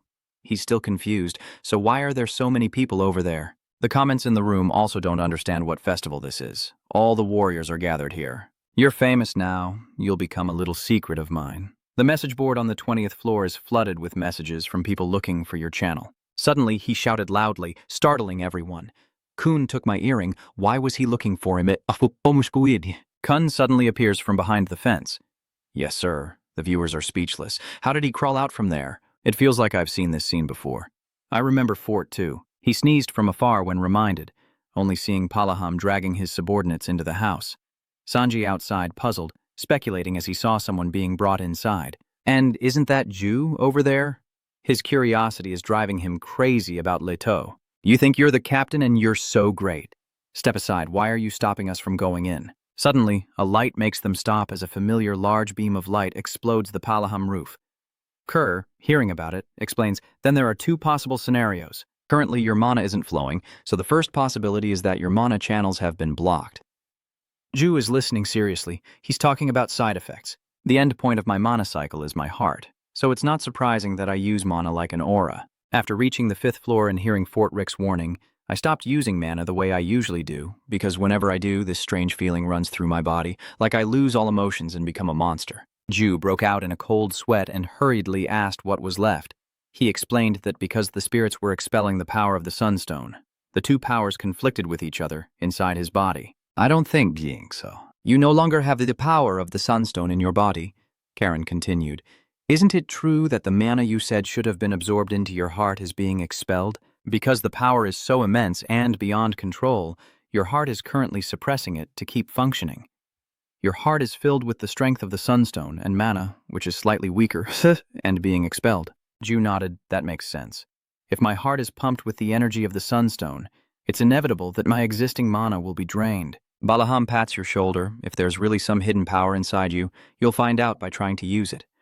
Khan also encourages you. I'm not sure if I'm right, but I might as well try. There's nothing to lose, right? Ju was convinced they wanted him to test his mana. And honestly, there's really nothing to fear. Otherwise, you'll only lose out if you don't try. Mana will run wild throughout your body if you can't find the right path for it to flow. So you just reached out your hand and played along. Subconsciously, Jesu felt he was only focusing on the mana in his heart and ignoring the other sources of mana. Then you feel confused and don't react.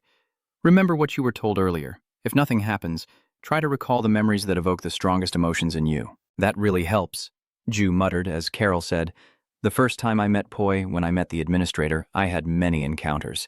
Memories will fade over time, so a recent one makes my heart race with a powerful shock." Ju immediately realizes, okay, there's a very intense aura that my innate mana can't compare to. This kind of energy in the heart explains why my mana is deactivated. Bala saw you silent and asked, "Are you okay?" But only a small drop of water fell on a Poi, which was Ju, sweating like rain with his heart pounding harder than ever. Why suddenly? Your agonized, blood-spattered face startled everyone. "Hey, Chanta, are you okay?" But Judu couldn't respond. I had no chance to answer. The energy in my heart was destroying my body. It was so hot and painful, like I was turning into a ball of fire. Kerr quickly tried to reassure her. "Chanta, listen carefully. It's likely that energy is still inside your heart. It's going wild, right? Try to control it, and can you do that?" But when he touched it, he was startled and pulled back. "Even though my body is frozen, I can still feel the terrifying heat rising higher and higher."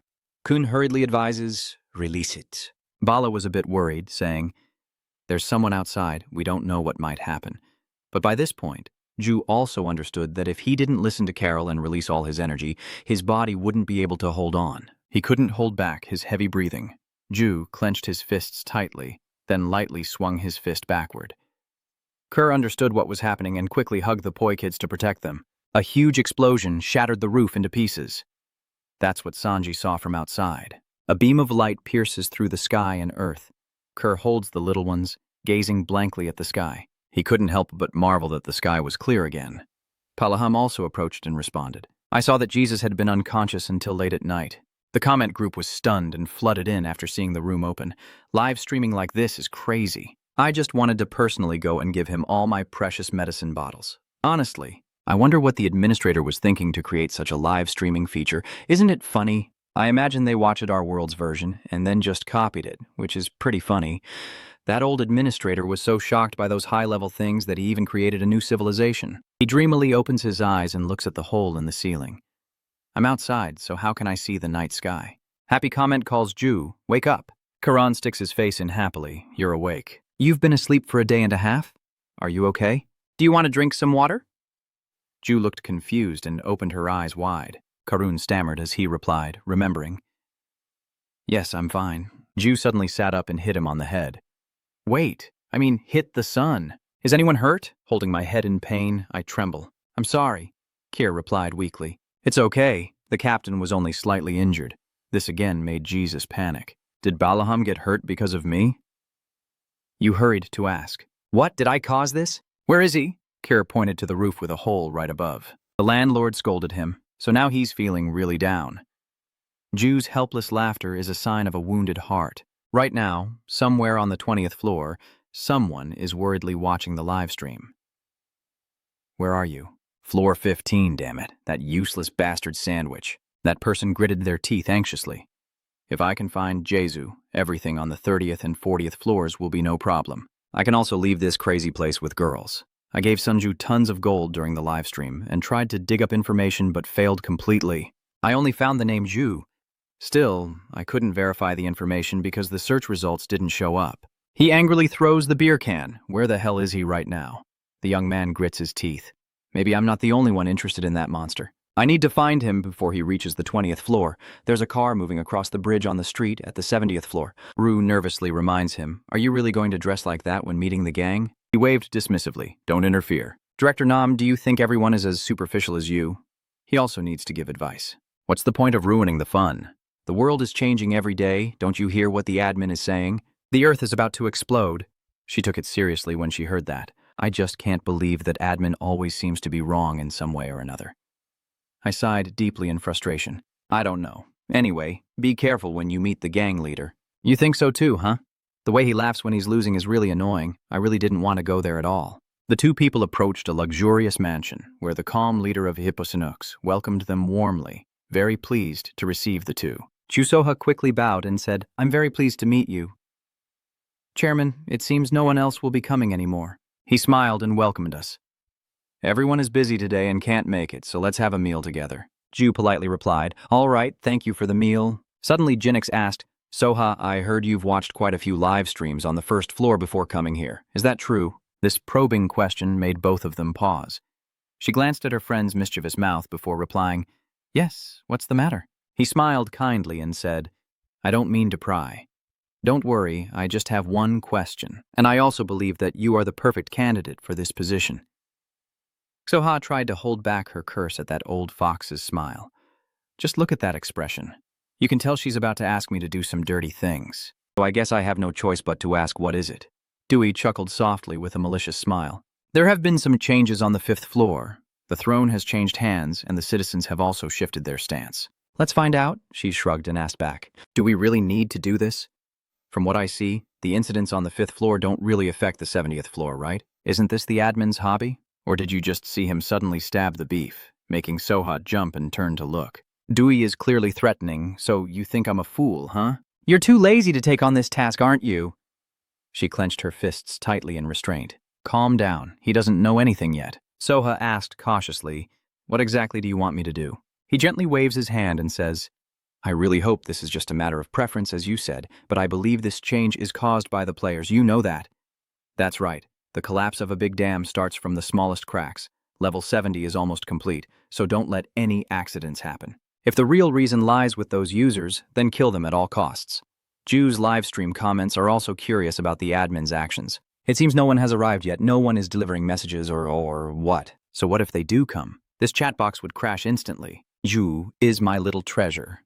While you try to sleep, this place is terrible. But if I open my eyes right now and ask in the comments, Ju, what are you thinking about? Du immediately straightened up and said, "Of course I was thinking about you guys. The viewers aren't falling for it. I hate this kind of flattery. Did you eat something wrong?" I'm also thinking about him. Actually, Ju is thinking about something else, with a bunch of people gathering around the house. After those monsters are born, I think everyone will run out of the gate. But maybe I was overthinking it. At the difficult spring, there is a system called the Hall of Fame. Depending on the difficulty of each mission, the completion time, and the audience's satisfaction at Taruha, each reward is ranked differently. The problem is that after completing the final solo mission and closing level 15, the names of the top 3 in the Hall of Fame will be revealed. Our original plan was to use the Hall of Fame to attract viewers and earn rewards based on the number of followers. However, with this unknown source of mental energy, someone in the tower is definitely watching me. If they keep staring at me like this, Poi will also be in danger. The reward system has started to turn against me. There's no guarantee that those people haven't infiltrated my viewers. There's no way to know if they are aware of my power. Hey, whatever their plans, I am confident I can handle them. But that's no longer just a hypothesis. My power is unstable and my gloves have been destroyed. Although the roulette wheels are gradually recovering, I'm not sure when they will fully heal. This is truly the perfect time for someone to do something to me. The viewers don't understand what you're doing, so how long do you plan to sit on the 15th floor? Are you just going to lie flat on the bed like that? We're spending our precious time watching you, and what are you even doing? The little ones seem to sense he's trying to cheer them up. Their comments melt away. Did you guys hear Poi? You're not hearing things. I don't believe you anymore. He smiled and stroked them. Po, these guys are really cute. I suddenly have an idea. Maybe I should train them in combat skills. Seeing the little ones constantly being affectionate, Jesu suddenly paused, thinking of something, and then lay down with them happily. I'm not sure what will happen, and I don't feel very comfortable taking them into a fight. No, I'm overthinking it. The viewers are already chattering again. Ju, trade points with me. I didn't expect you to keep all the pop poi to yourself. Don't monopolize the pop poi. While you're checking the info board without paying attention to them, only 4 days left before level 15 closes. I have no choice but to become stronger. It seems all my skills have already reached level 4 before the battle. I can make a new mechanical glove and collect the remaining gears. If I can upgrade my Taruha skill further, I can protect my body without items. However, upgrading passive skills is too difficult, so Baham was a bit surprised when Jesus hinted, "You want to train with me, this is your way. No way you can do it." Boom. He chuckled nervously, seeming to think those hits weren't enough for you. I'm fine, but are you sure what happens if you faint again? Jesus still nodded firmly.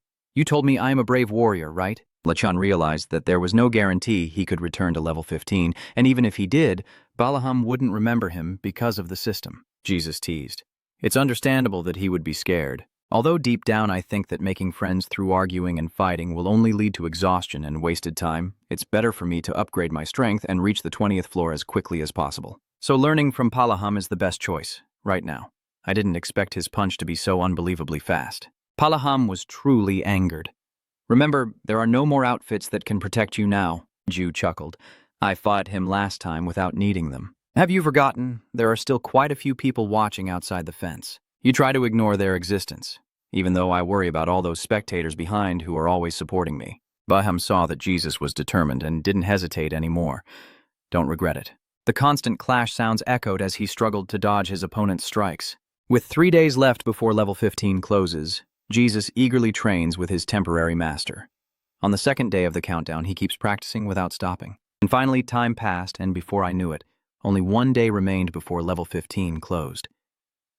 Through the thick fog, Jesus felt the strength within him. At last, he smiled with confidence because his Taruha combat skill had leveled up 5 times. As night fell on level 15, Poi's kids happily ate mana stones, making the commentators amused. Does it taste good? They look like they're eating happily, so they must be feeling well. Ju also smiled as he looked at them. The Quran mana stones must be really delicious for them. According to what Palaham said, I have to leave tomorrow morning, so tonight will be my last night in Taruha. In that case, looking back on my experiences, the trials with the admin involved have yielded very useful rewards. Claiming the rewards now will only let my followers learn more about me. Should I stop streaming? No, if they find out I'm on alert, things will only get more complicated. So you've decided I'll check the rewards now. The viewers feel like they're waiting for the ending, and they've finally watched it. After all that, could you end up receiving a divine grade item? A large gift box suddenly appears, surprising even the Poi crew. Ju happily opens the ba. I still have to claim the accompanying rewards. Items fly out, a standard 5,000 coin bag, which automatically converts into coins when received. A rare level space backpack, a creation of the genius mage engineer Arpist. It can hold up to 500 kilograms. Lo Tanto's leather robe, the owner of the 7 snakes. Hero level. Lo Tanto's robe, the one who controls various snakes with different abilities, is made from the skin of a dead snake after reproduction, and its abilities are fully preserved within this garment. Estimated time, 1 second. This time I'm not too surprised. I thought I might get another item from Lo Tantuo and hit the jackpot. The viewers humorously think that Lo Tanto seems determined to offer the prize right into his mouth. If the ending is always going to be like this, then what's the point of messing around with him? It's probably not fair if the trial is too easy. Ju is confused about the function of the armor. From what I've heard, it makes other people's bodies look like they overlap each other, but I'm not exactly sure how it will turn out. Is it like this? Even the comments seem hard to understand. But that shirt really is a buried item. That's right. I used it once and felt dizzy. Spoom. So I sold it right away because it was more trouble than usual. I didn't have time to think, so I took off my shirt. I'll just try wearing it now. The sudden action has caused a stir in the live stream room. Suddenly, there's a striptease scene. Ju doesn't plan to blur this one. It's just taking off my shirt. It's okay, don't blur it. He puts down the old clothes and changes into Lo Tantuo's outfit. He is a bit contemplative, thinking that using time prediction effects will be quite difficult, wondering if he can control it. Unexpectedly, everything around me seemed to turn upside down, as if everything I was seeing was shaking. I feel dizzy. Ju almost couldn't tell what was what anymore. Just looking at something made me feel like I was losing energy, as if my vitality was being drained. I even felt like vomiting my dinner. Gidu forced himself to stay alert and focus. Suddenly, his gaze fell on the small ones, their sweetness seeming to heal him. Ju's face lit up with joy. I can see now. But the nausea still remained. He almost couldn't hold it in anymore. After making adjustments, Jesu returned to studying the shirt, although right now all he could do was see the tiny movements of the point within a second. With more diligent practice, he would be able to activate it whenever he wanted. Items and recreations take time to get used to. The next morning, Jesu wandered through the town with unsteady steps. You're still trying to get used to the nausea. I think the most difficult item to use among Lo Tanto's belongings is this one. I wonder if I can combine them. This morning when I woke up, Karun, Lei, and Palaham weren't home. Where could they have gone? I want to express my gratitude first before I leave. Even though we probably won't meet again, I still feel heartbroken. Wait, something's really strange. Usually the streets are crowded, but now there's no one around. Has the event on the 15th floor already happened? If so, it's understandable that everyone, including the players and Palaham, are not here. The challenge fountain still hasn't closed, right? Who would have thought that when Ju arrived, a crowd had already gathered here? They are all residents of Taruha. Lachanta prays for glory to light your path. You are truly stunned and confused about what is happening, but the townspeople are still cheering. Lachanta prays for glory to light your path. The commentators are also surprised. What's going on here? Where did the other players go? They've all been chased out. Ju shyly asked Karun. I was still wondering where you two went. What's going on here? He couldn't help but laugh. What else is there? I only see the crowd still cheering, the great warrior shouting chants. Baham stepped forward to say goodbye on behalf of everyone, and it seemed like everyone responded, praying for glory to light the way for him. Jesus felt shy and awkward. Baham, I'm just an explorer like you. Isn't this a bit too much? He burst out laughing confidently. What are you embarrassed about? You deserve this farewell. A person approaching said, Lachanta, may glory illuminate your path. The great hero savior, Lachanta. Ju suddenly realizes who this person is. Then, at last, you accepted. This is the farewell that all the people of Taruha agreed to carry out. Goodbye. Palaham's final words. Stay there quietly. And don't forget that you will walk the path ahead with our blessings. Ju saw Kar's encouraging gesture and all the respect they could show. He smiled and said, Cheer up. This is a farewell that never happened in the past and will never happen again in the future, even though happiness still shows on Palaham's face. If it were you, you would do well, fight peacefully. But Ju couldn't hold back the tears streaming down his face, and smiled happily. Thank you, everyone. The viewers are also moved. Hey, you're crying. He's crying. Don't tease him. It's completely normal for adults to cry. The top floor is always the most emotional. Then Ju says goodbye to everyone with the most beautiful ending.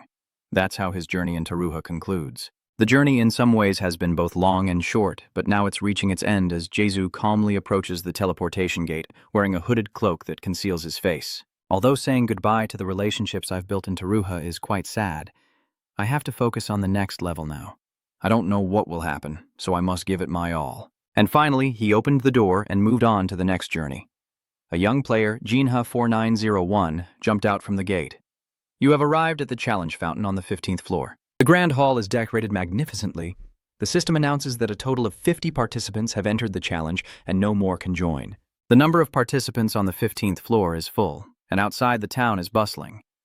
Jin looks around excitedly, so I just need to get the mission from the Taruha villagers, right? Much easier than before. Guys, I think this will end very quickly. Can you show me now, guys?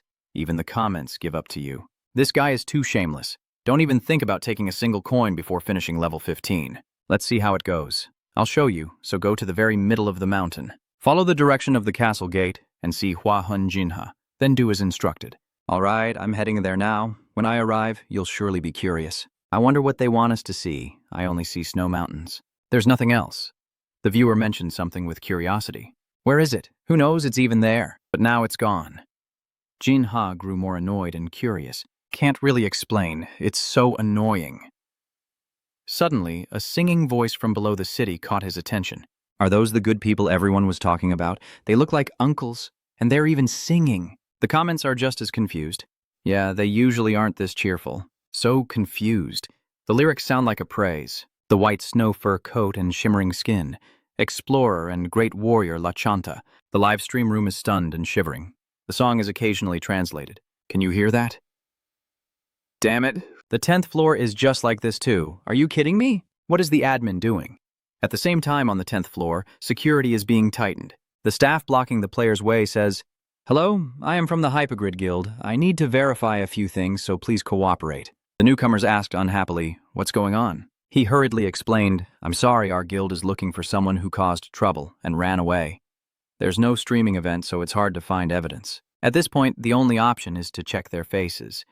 Then, the security staff examined their appearances. Ju is said to be a short-haired guy. Wearing a backpack and a brown jacket with a hood. But how can we find out just like that? The two of them looked annoyed and continued to investigate. Is this okay? The staff will let you through if they don't think it's a problem. Thank you for your cooperation. Please come in. Among the angry crowd, there is also Deu. What's going on? You worry and ponder. Just as I thought, they are bringing people through the gate to the 10th floor to find me. It seems my name has already spread to the higher floors. The crowd hurriedly commented and asked, What's going on? Is someone targeting Jesu? Are you new here? Those Hypeat guys. It's okay, Ju. I'm here to rescue you. Of course, you didn't expect anything and even pulled your hood down further. Should I run away? No, they'll chase after me right away. I can't be caught here. When I left the 15th floor earlier, Ju had an incident because the effects of the Hall of Fame are very predictable. Standing at the top, Ju, the ultimate mage, S23, is ready to cast a powerful spell. At that moment, someone provoked, Hey, send a friend request quickly. His companion was still suspicious. Wait, are you sure this is Ju? But he explained very clearly, you're so stupid. After we got kicked out, he was the last one to go in. If not him, then who else could it be? This caused Jesu to quietly leave without saying a word. You know that as soon as the results come out, your information will be spread everywhere, so you rushed to level 16 as soon as possible before things got complicated. Players usually return to level 10 after completing an important mission, so I guess any guild aiming at me will also head to level 10. I didn't need to step into the trap, so you decided to go straight to a higher floor, a place that looks much more dilapidated than level 15. Jeru grew more cautious as he looked around. The 16th floor mission is a major challenge combining levels 3 and 4, where 30 people on both sides must attack each other to win. In that situation, even if I encounter them, I must not act recklessly. The viewers also won't understand your actions. Isn't it supposed to take many players? Why are you going alone? Does the Geese-do want to block the boy or what? I'll give you enough money to eat Mandu with a chokehold, Ju. You also just sighed and sat waiting, knowing they would come eventually.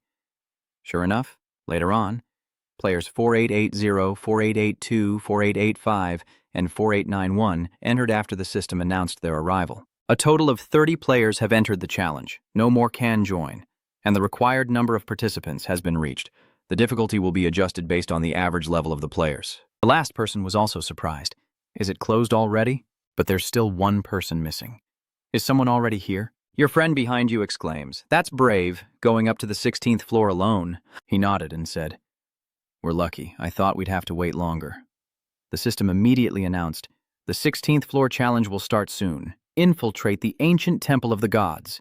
There are 10 minutes left before the challenge begins." Sayun leads the group and says, "I'll go talk to him and tell everyone to get ready." Tegu nodded. "Yeah." Then he approached Jae-do again, but the boy kept his face hidden, making it hard to see his features. Sayun began to suspect. Why is he covering his face? Is he a criminal? He shouted loudly, "Hey, are you a player?"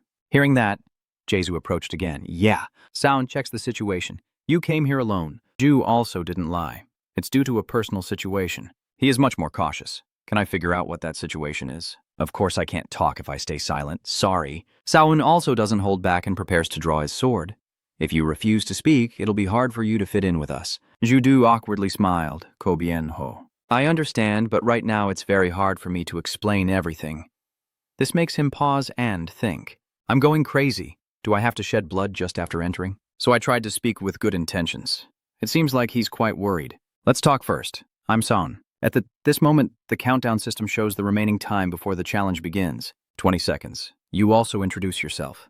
I am Jesu.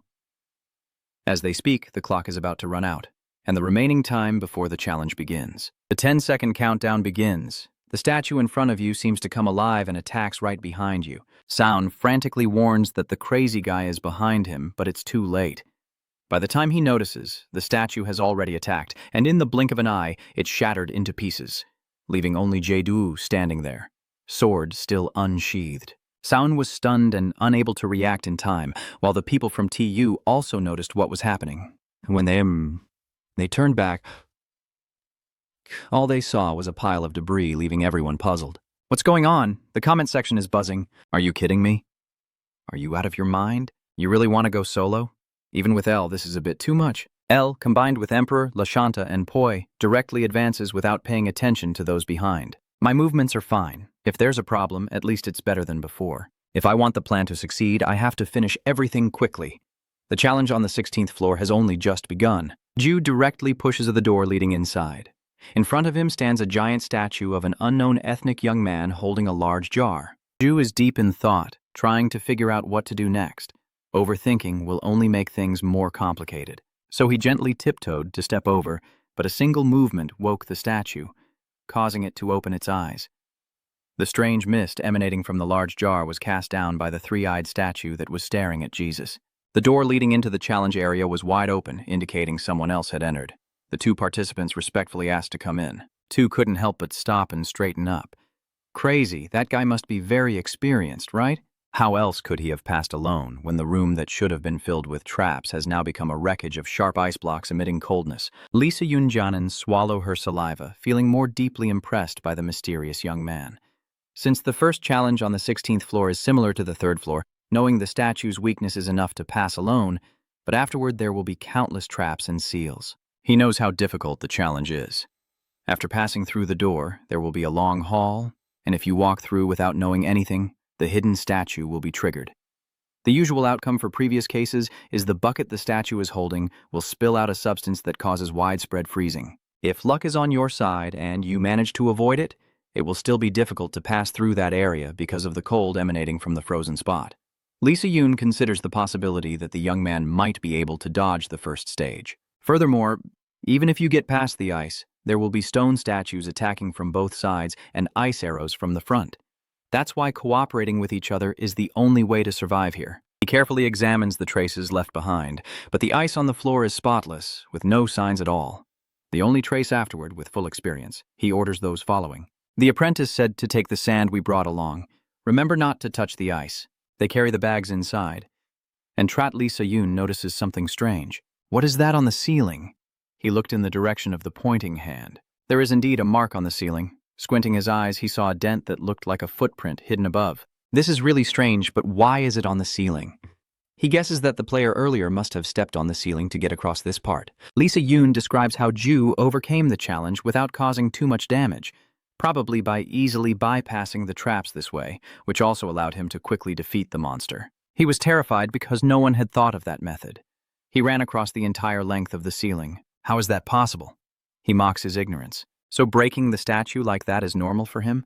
Did you see how he moved? While the two were talking, the apprentices reported that the excavation was complete. Lisa Yoon walked along, pondering Ju's behavior.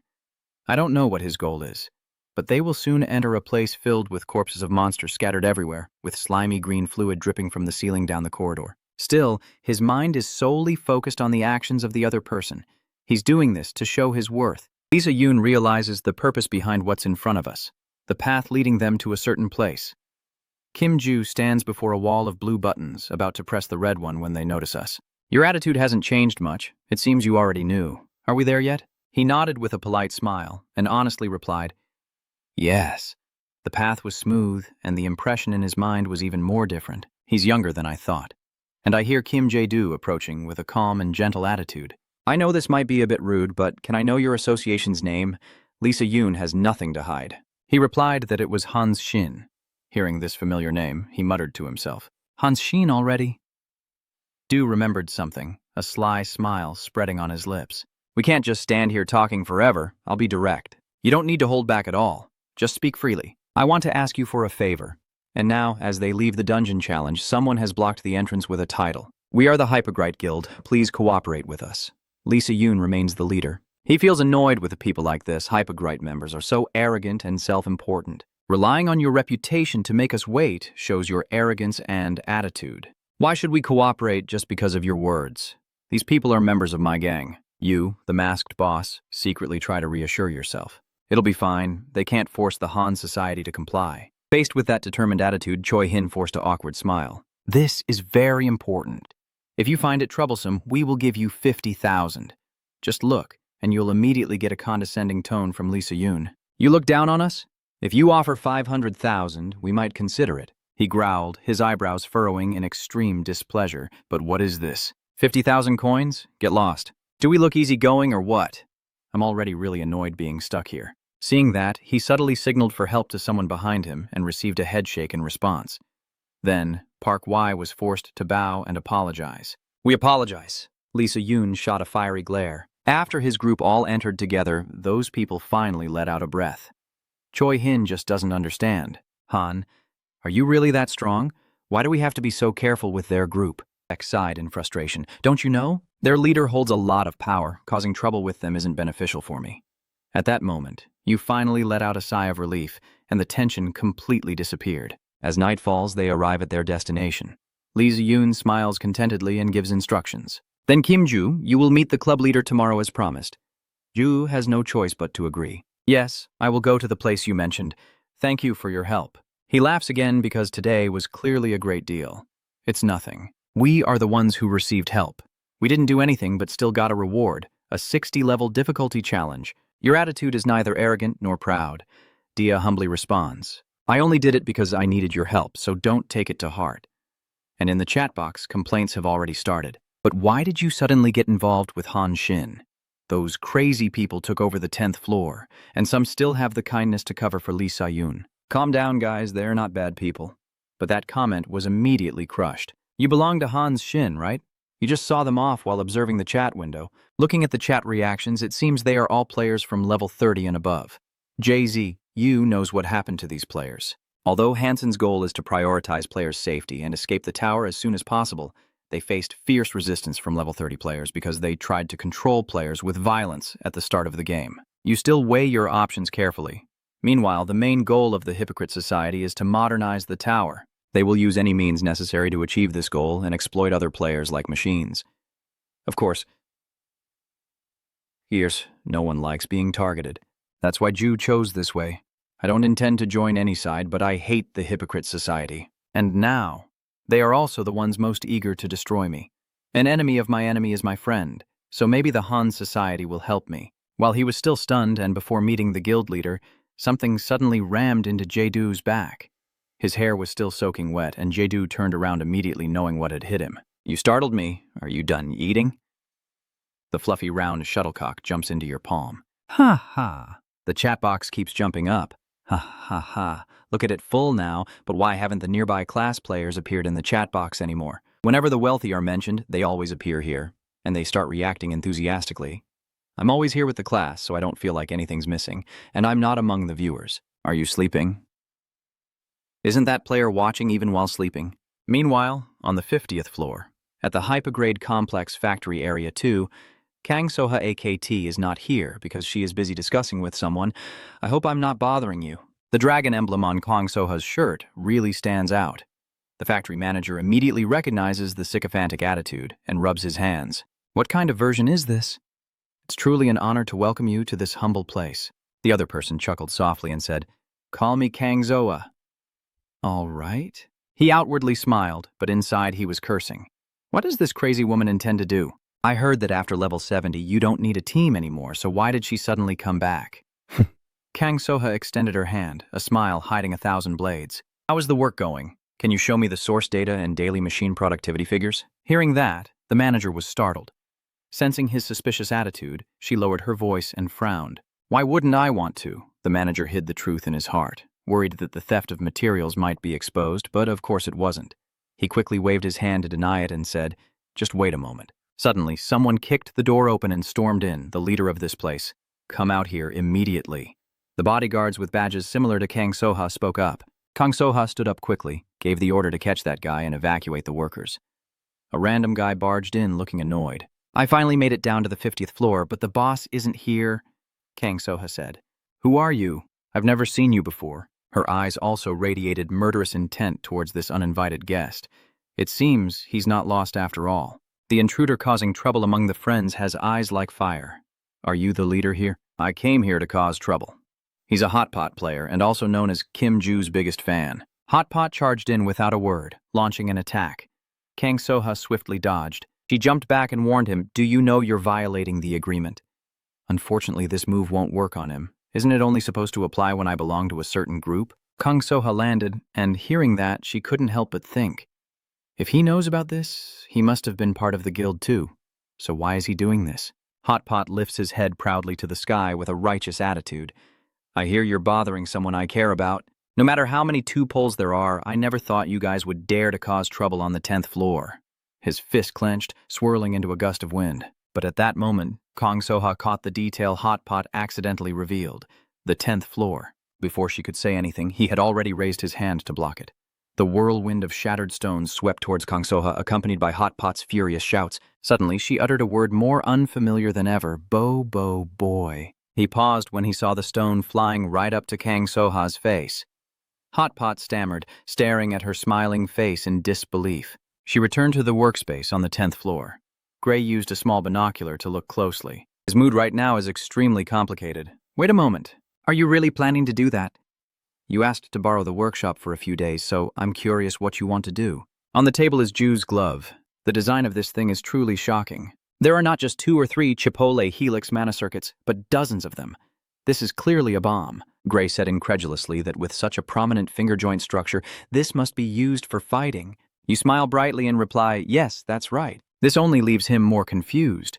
Deep down, Ju knows exactly what he's capable of. Even though I can't learn the Empire's martial arts, I've mastered the Taruha combat technique much better. If that's the case, I should switch to better equipment. Gray kept trying to advise him. If he used it like this, his body wouldn't be able to handle it. Should I switch to the structure I usually use? Ju waved his hand dismissively. It's okay, thank you. The chat frame starts to scream. It's magic engineering. Just looking at it gives me a headache. Have you been watching only this for the past few days? You feel a bit guilty too. Sorry, guys. It's an unavoidable situation. Please wait a little longer. Is it really okay? The people in the chat are arguing again. Just stop streaming already. How dare you say Ju turned off the stream? Kick him out right now. If you say wait, then we'll just have to wait. Where do you go after finishing? Pick a question to interact with. I was about to go to the next floor, but I have to settle my debt first. The person asking was immediately shocked. Are you really leaving? Kim Jae-soo meets someone as planned. Uncle is pleased to welcome a new guest. Hello, I am Han Sung-min, the president of the Han Society. You're quite enthusiastic. Would you like some tea? Kim Jae-doo just smiled and declined. I don't need to join. The old fox look in Han's eyes flashes with excitement. See, most people would say yes, just to be polite, but he clearly shows his suspicion. I can't let myself feel embarrassed by this awkward atmosphere. Han Sung-min spoke up. I've heard about you and how you were chased after being falsely accused by your old club, so I want you to join our group. He is very quick to pick up information, but I think all of that is just lies. You don't even belong to the Hypocrite Guild. Kim Ju nodded in agreement, saying you're right, feeling a pang in his heart. He thought he would only meet him after reaching the 50th floor, but unexpectedly he was here. The man sitting before him wore a faint smile as he sighed. You have no reason to lie. This is really interesting. Jesus recalled the rumors about Sung-min. A person who follows the peace doctrine, that's what he's called. He's not very skilled in martial arts, but no one can ignore him, and at the same time, some people whisper that he's just a lucky guy. Han Sung-min shrugged and got straight to the point. It seems like he already knew I had the information. So what is really your motive? The remaining rumors say that, but then those same people will praise Hansu Bijimin to the skies the very next day. He suddenly called your name in a deep voice, Kim Juai. Suddenly, a dark aura radiated from Han Sung-min, along with a gaze that saw through people. The rumors haven't spread yet, but I know what you did on the 15th floor. So the changes on the 5th and 10th floors must also be because of you. Kim Jae-doo looked away, lost in thought. He will find out soon enough, so there's no point in lying. In the end, you had to admit it. Yeah, that's right. I lazily leaned back in my chair, feeling discouraged that you confessed so easily. But Kim Jae-soo wasn't finished yet. Chairman Han Sung-min, make a deal with me. He looked confused. What kind of agreement? But I don't need anything from you. You reply with a natural smile. Number. Ju's belongings are more than just that. Now I have plenty of delicious ingredients, and Han Sung-min is the best chef who can prepare them perfectly. You confidently assert, I am sure of it. Han Sung-min also thought of that, the faint smell of fried food wafting by. With that thought passing through his mind, he suddenly hugged his head and laughed out loud. Han Sung-min couldn't stop laughing. He tried to hold back and suggest another condition. So, how about this then? Kim Jae-doo speaks quite casually. If that's not enough to prove your trustworthiness, then Han Sung-min will directly send you to the 17th floor to prove yourself and show me you're worthy of the deal. Kim Ju asks, what if I've already passed level 17, and it would be even better to receive your congratulations? The only issue is your skills. Playing the dark game on the 17th floor a second time will be much harder. You're excitedly curious. How do you plan to check? What if I lie? Still, Han Sung-min let out a breath and said matter-of-factly that there are many ways, so don't ask anymore. Kim Jae-soo pondered and suggested a plan, since he had to go through level 17 to reach level 20. And then you made your decision, which would be even better if you received Han Sung-min's approval. Fine, I accept. The soft footsteps echoed as the girl nervously bit her hand and looked around, her fear causing her to cling to her arm. Where is this? It's so dark and there's no one here. Can I do this? Even the frame has to comfort the girl. Stay calm. Yeah, then they'll end up fighting each other. This isn't a team challenge, right? Come on, she can do it herself. She tears up and says thank you. Suddenly, countless notifications appeared, making the girl jump in surprise. Players. 4,880, 4,891, 4,892, 4,895. 6 people have entered and reached the required number of participants.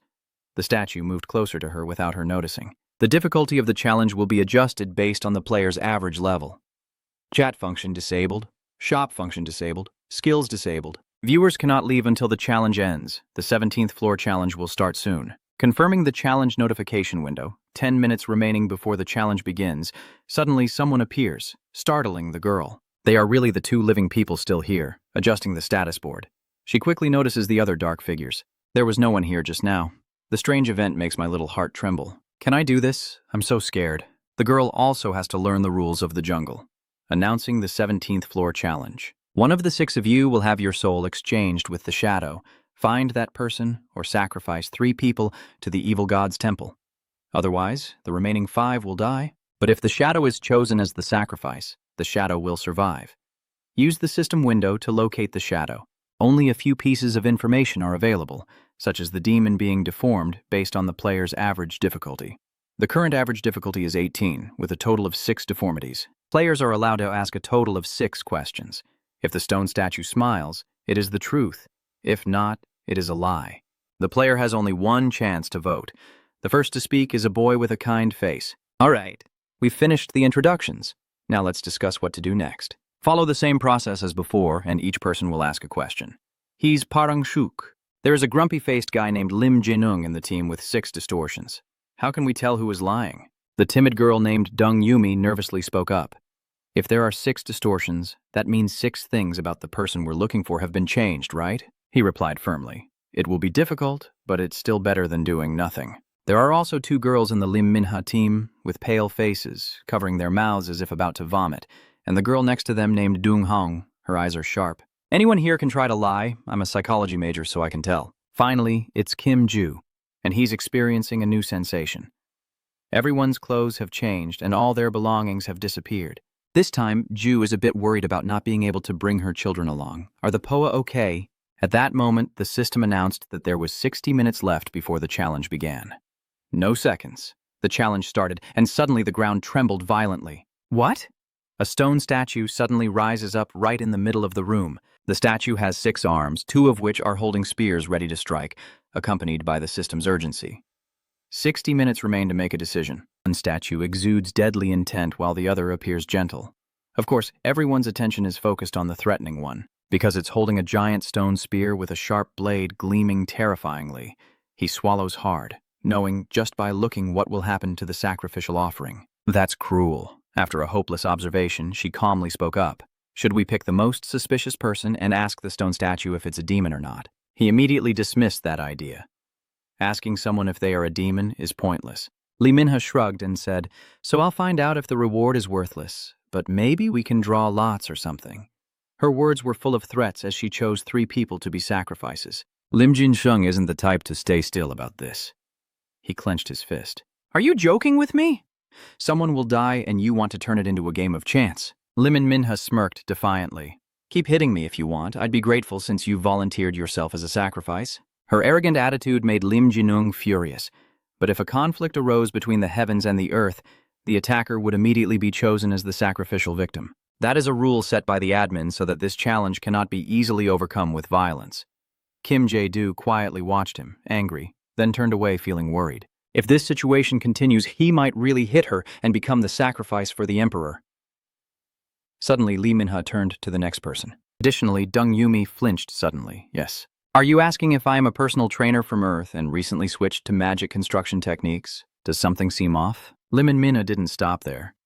Kim Jae-do also said that he learned the magic creation technique. At the same time, specify the names and levels of the skills he learned. But why do you speak so vaguely? Her sharp words left her unable to respond. Yes, you keep rushing forward without a moment's rest, closing in to accuse. You won't tell me clearly, so of course I have to be suspicious, right? The other person tremblingly replied. I just heard from a newcomer on the 10th floor that they created an incredible pair of mechanical gloves using magic creation techniques on the 6th floor. Therefore, the familiar details made you hesitate.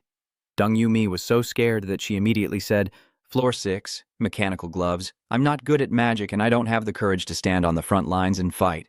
I heard that the magic creation technique isn't bad. That's why I changed my approach. You should have said that from the beginning. Didn't you see how tense everyone was? She then covered her face and cried, You're so mean. It's just that I'm a bit introverted. Suddenly a shadow loomed over, causing Dung Yumi to look up. The intense gaze came from Kim Ju, who silently remained silent, and she quickly shut her mouth and pressed against Lim Chin-shung, making him blush. Still, she didn't quite believe it. Hey, psychologist, is he lying or not? Even a hurt rabbit knows how to bite. Deng Yumi bitterly directed her anger at Lim Minha. If you want to make everything so disgraceful, then you look even more suspicious. Telling me to sacrifice others without any reason. How is it any different from killing someone? As soon as those words left her mouth, they touched her pride. Oh my God! With her hot temper like ice cream, Lee Minha immediately snapped. Is it because I've been nice to you that now you're making me a joke? She also retorted sharply. You don't even have any proof but still try to accuse me like that. You still don't think you're wrong. So where is your evidence then? A harsh voice interrupted. You're really a crazy dog. Deng Hong couldn't help but laugh mockingly. So now just do as you say.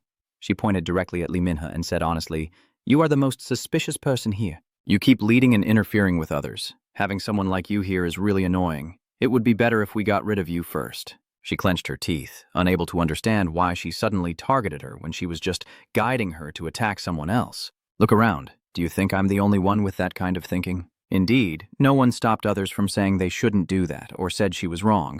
They just stood there silently and coldly, or with approving looks. Lee Minha's face immediately turned pale. What? I thought you all said we shouldn't play a game of chance to decide who will die. Suddenly, someone raises their hand. Wait a moment. Kim Jae-do calmly speaks. Please give me a chance to ask a question. You won't ask a simple common question, right? Asking whether that person is male or female is meaningless. If the demon has changed its gender, of course Kim Jae-do would know that too. As she said, the judgment of the statue is based on the initial gender. If I ask it whether the demon is female, the statue will say no if the demon was originally male. Asking about things that can easily change like gender or occupation won't help find the demon. Bei Tangjuk smirked and said, Isn't it better to release a suspicious person than to have 5 people die? He coldly pointed directly at him and asked, Can you be sure you won't be chosen as a sacrifice? Bak Trangsuk Duidu didn't overlook the current situation. Given the circumstances, it would be Lee Minha and Deng Yumi. He calmly asked, So who will be the last one? We are sure to push ourselves into mutual destruction when that problem arises. Instead, we should use the rights granted before making a decision. An impulsive person like Lim Jin-shung found Jae-do's words hard to ignore. He is right. Baek Chang-shuk awkwardly smiles and asks, One person dying is better than 3 people dying. The others also agreed. All right, I also agree. Lee Minha sighed in relief and pushed the responsibility onto you. Well, since you've spoken up, just do it. Still, it aligns with Ju's purpose. Thank you all. Everyone has agreed. The next step is for you to place your hand on one of the stone statue's fingers and look up at the chained goddess. I will ask my question. Honestly, from the beginning, the demon felt really unlucky to be in the same room as Kim Ju. Is it always in a state of panic? Did I get caught? While you smile brightly and thank everyone, the fear that someone like him will soon realize the truth still doesn't fade away, despite their efforts to handle the situation by pretending and hiding the truth from Kim Ju. So far, you stand confidently before the stone statue. Then I will ask my question. Ju already has the question in mind. Can a demon's gender change from male to female? A.L. Minya immediately shouted, asking if just questioning about gender was enough, and what he planned to do if there was any mistake. Suddenly, the stone statue trembled, and his face froze into a distorted, ear-to-ear smile. Ju confidently smiled and said, I know who the demon is, which confused him. You know, you just inferred that from that one question. You explained that even if gender changes, habits stay the same, and if they are acquaintances, it becomes even clearer. Lim Jin-sung is puzzled. A familiar person. That's right, we've met before. And then she just pointed directly at the demon's face. Didn't she, Miss Deng Yumi? She was startled and shrank back. Number. Deng Yumi forced a nervous smile, trying to act like she was okay. What are you talking about? I've never met you before. Kim Ju, haven't you stopped yet? Or should I just call you by your real name, revealing the true nature of this shy girl? Deng Kang Hai O.C., right? The people around haven't heard this name before. Deng Kang Hai. Kim Jae-do shrugged. He once competed in the 6th floor trial with me. His nature hasn't changed at all. Now is the time to turn the case around. Do you remember what Deng Yumi said when we first met? You recount every small detail. On the 5th floor, she chose a high difficulty level and said she could use a blade. She must be a level 6 commander knight, just like Dung Kong Hyok boasted back then. As you can see, I am a knight. I chose a high difficulty level, so I earned the position of commanding knight on the 5th floor. You can trust me, Dung Kong Hyok, as a knight. Furthermore, she introduced herself as a fitness trainer, which is just like a greeting.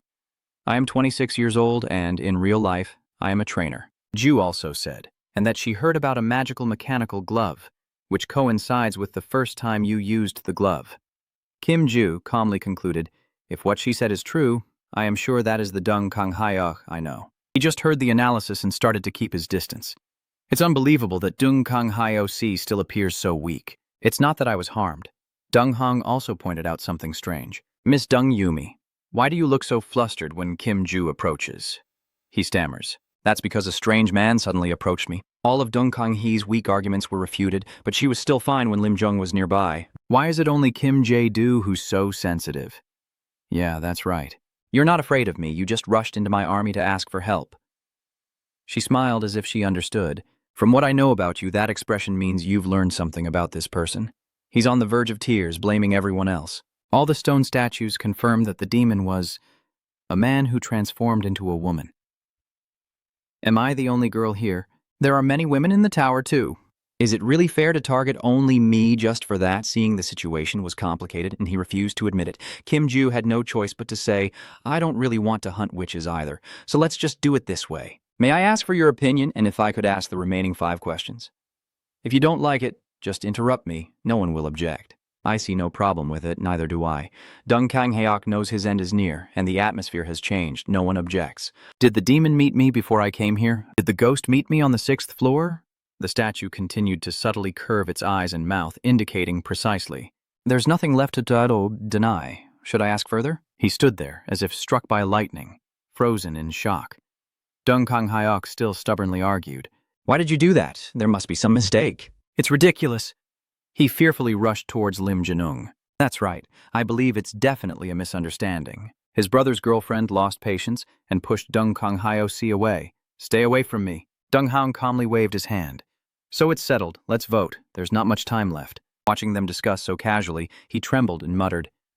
Are you joking? Dung Kang Hyuk shouted in anger. That guy is lying. Kim Ju is deceiving us. Do you want to die? No matter how much tears flow, they nodded in agreement, showing no mercy as he screamed, It's not me. It really isn't me. Kim Jae-do also selected on the virtual screen, her words as cold as a blade. She thought she was just unlucky. Finally, the voting result appeared on the screen. Dung Yumi with 5 invalid votes and 1 valid vote. Dung Kang Hyuk helplessly hugs his head in despair. It's utterly unreasonable. A shadow suddenly falls over him. The stone statue had turned into a demon by the time it appeared behind Dung Kang Hyuk. He couldn't escape in time and was caught, only able to cry out for mercy. It threw Dung Kang Hyuk into a corner, then the cage door slammed shut. He screamed his final pleas. No, I don't want to die. Dung Kang Hyuk reached out for help. No, the spear is right above the cage. Then came a tragic scene that made everyone turn away. In just a moment, the notification reappeared.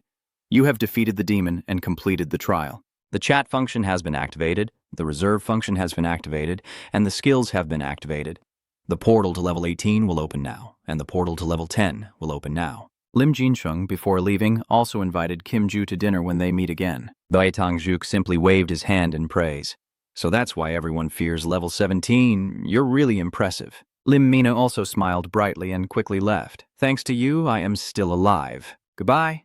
You just smile faintly, Ju, and there's nothing more you can do. They left quickly. Suddenly, Dung Hong still stood there and called out to him. Mr. Kim Ju, yes. She smiled and congratulated you. You've passed the test. You only see Kim Ju slightly frowning, wondering if she passed the test. At the same time, he broke out in a sweat, looked up, and asked, what does she mean? In response to Kim Ju's question, Dung Hong gave a gentle smile, then pointed at the system screen and excitedly said that the viewers told her to say that to you. You seem a bit surprised by that. Then Kim Jae-do looked up, chuckled, and hesitated. I see.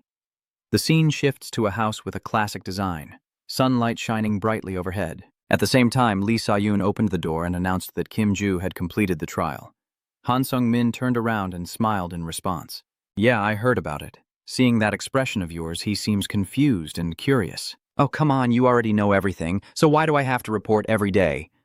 Han Sung-min just sighed and calmly replied, You also understand how people see things. If you don't come, I'll really look like a lazy good-for-nothing.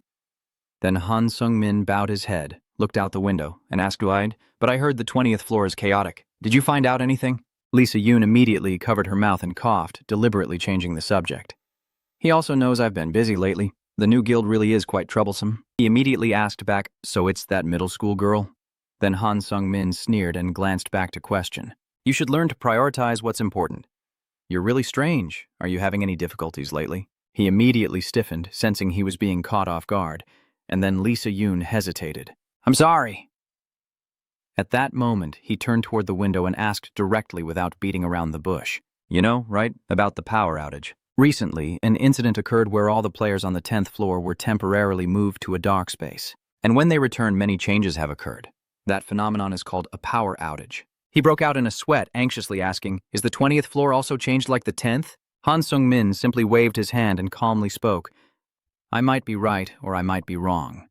I'm not sure, but the 15th floor has definitely undergone changes. It could be because they are about to rebel, he thought quietly as he lowered his eyes, pondering the root cause of those changes.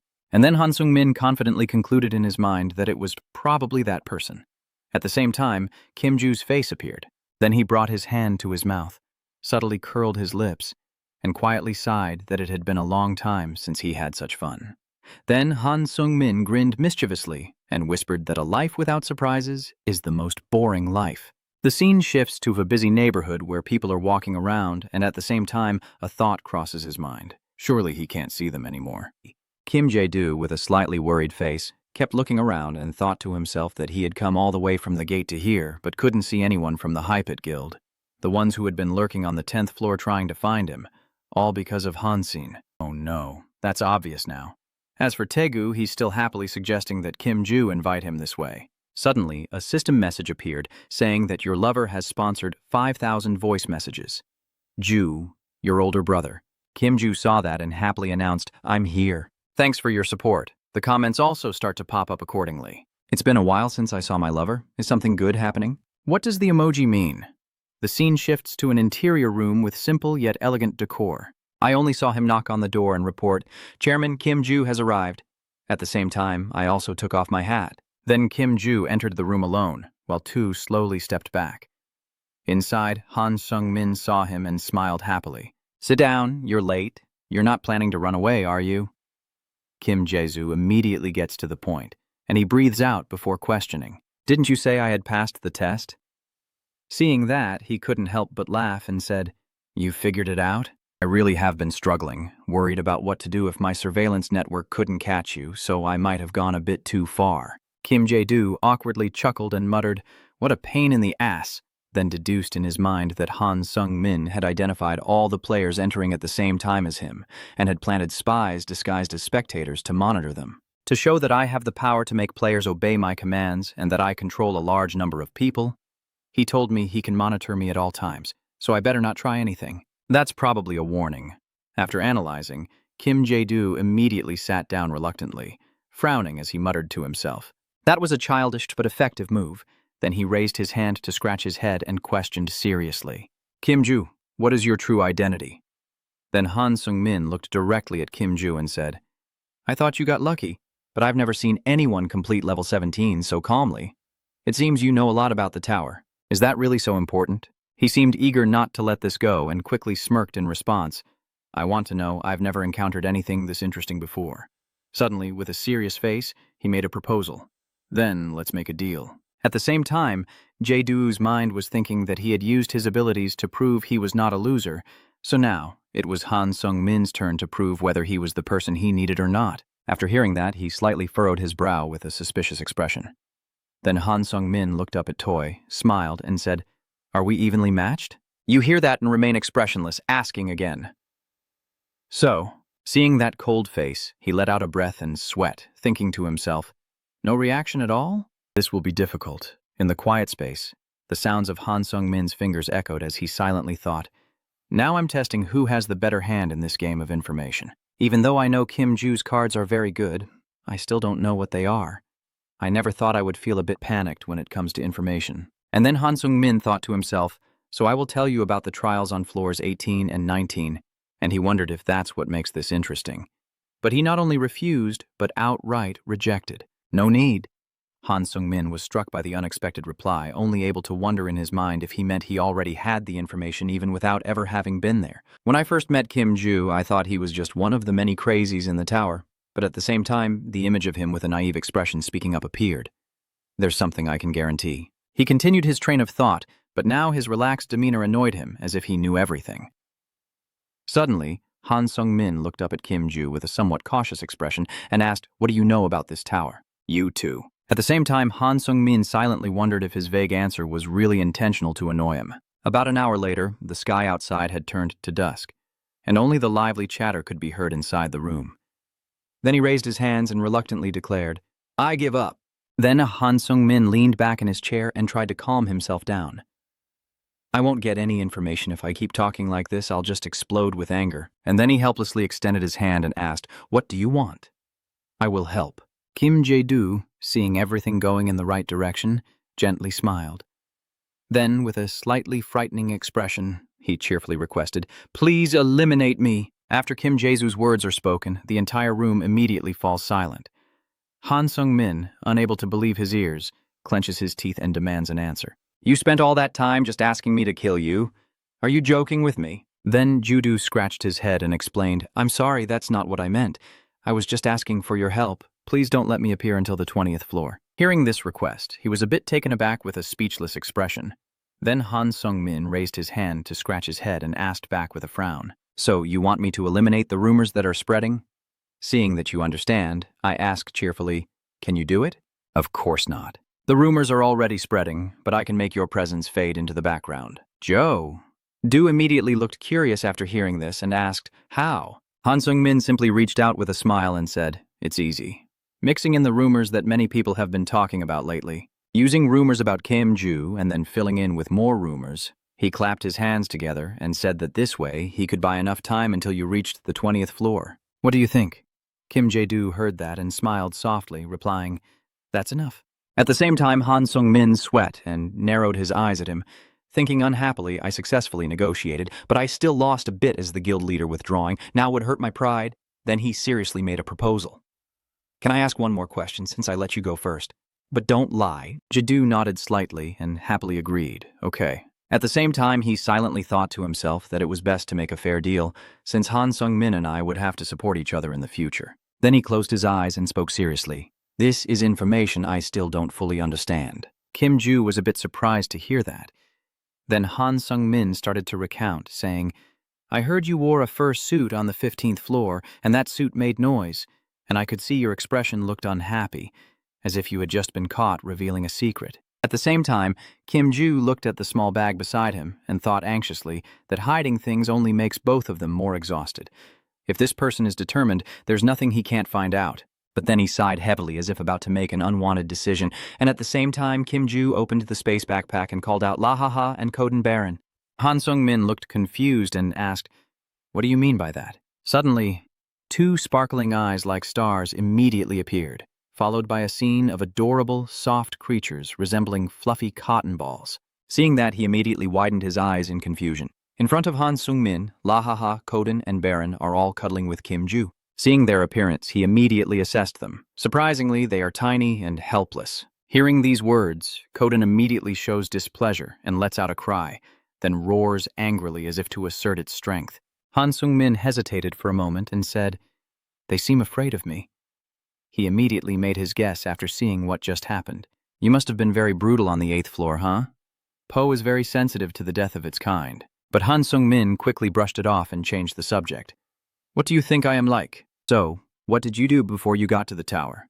Kim Jae-do chuckled silently, thinking he was changing the subject. Then he looked up and started to recount everything. Before reaching the tower, Kim Jae-do also thought to himself, "They seem very curious about this. I plan to reveal it someday, so doing this is fine. I told Han Sung-min about my past, how I got to the tower, and that the white fursuit is poi too." At the same time, the scene shows me casually talking while he sits quietly listening. Han Sung, after understanding everything, gently scratched his temple and said, "To make a living, to earn money." I was quite surprised. This reason is more normal than I thought. Ju-do also honestly spoke up.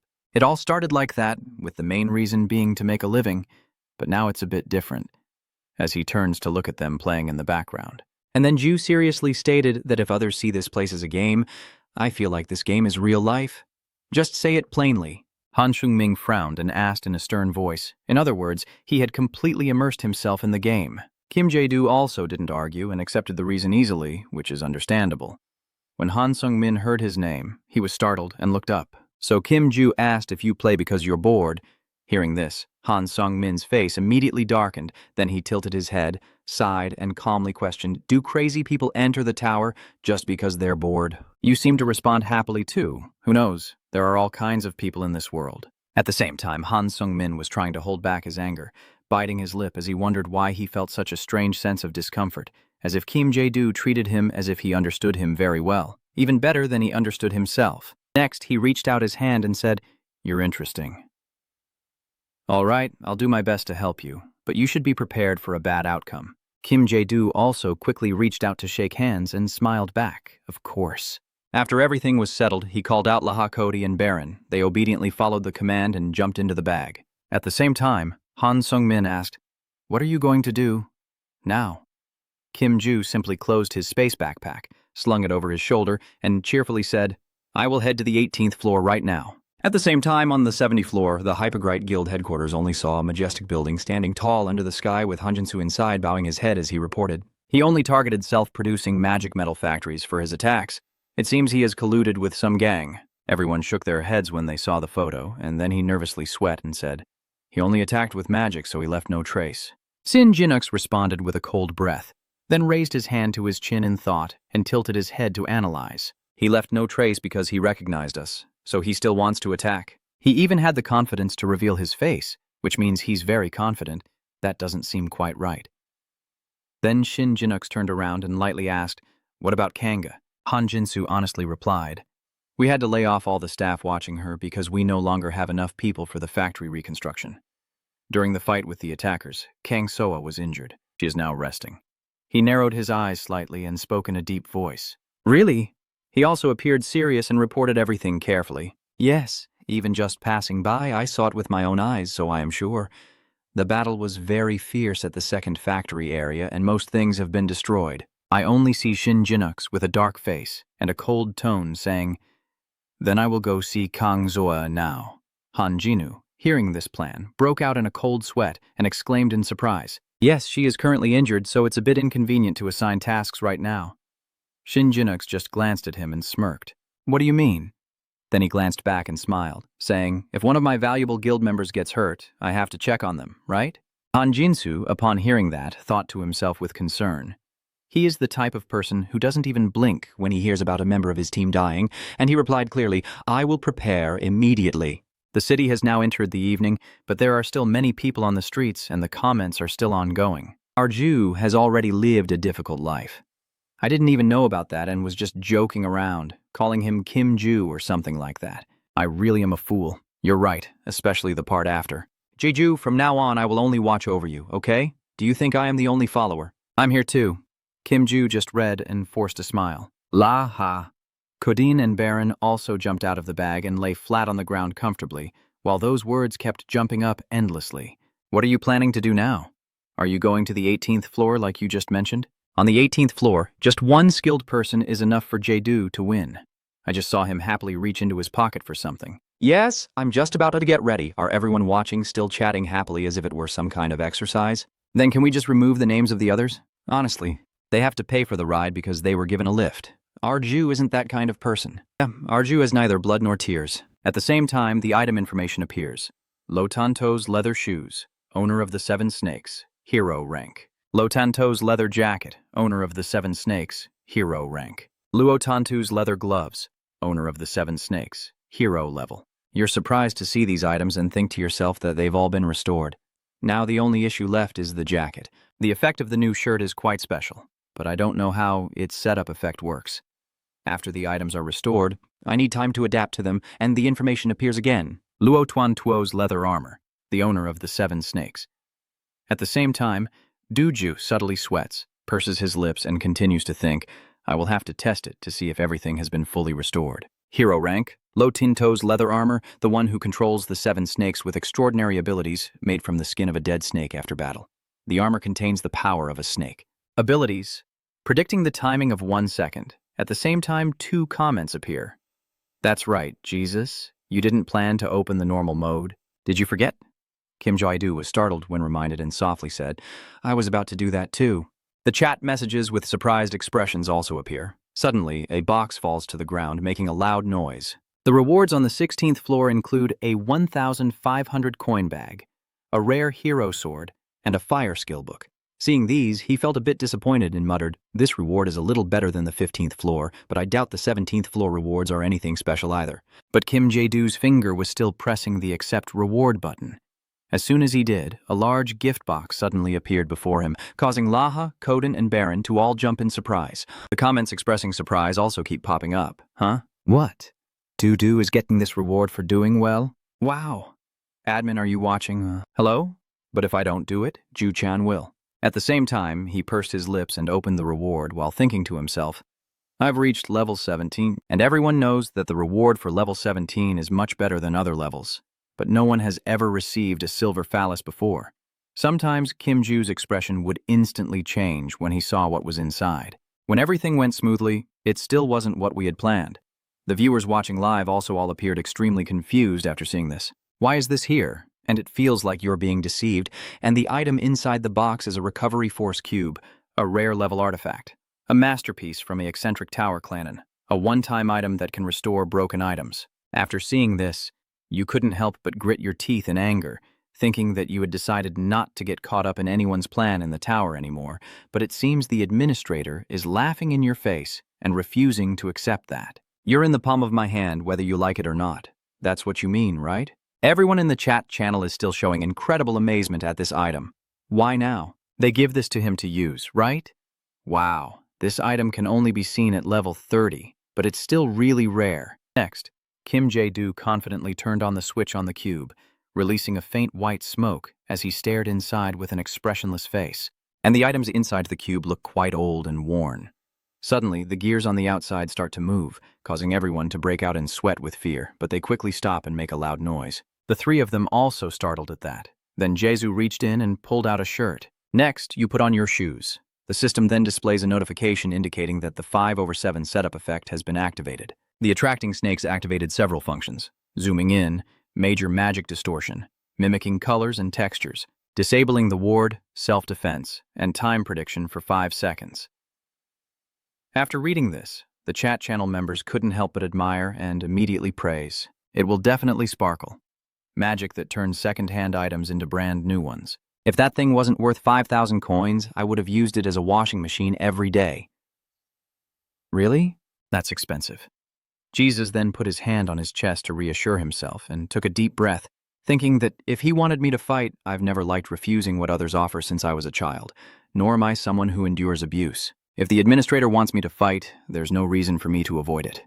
Let's see who will win. Suddenly, the surrounding space begins to distort. The images of Laha, Koden, and Baron in front of me are gradually fading, only to see their pupils turn purple, while Ju is trying to hold back nausea and comfort himself. Okay, focus now. I can do this.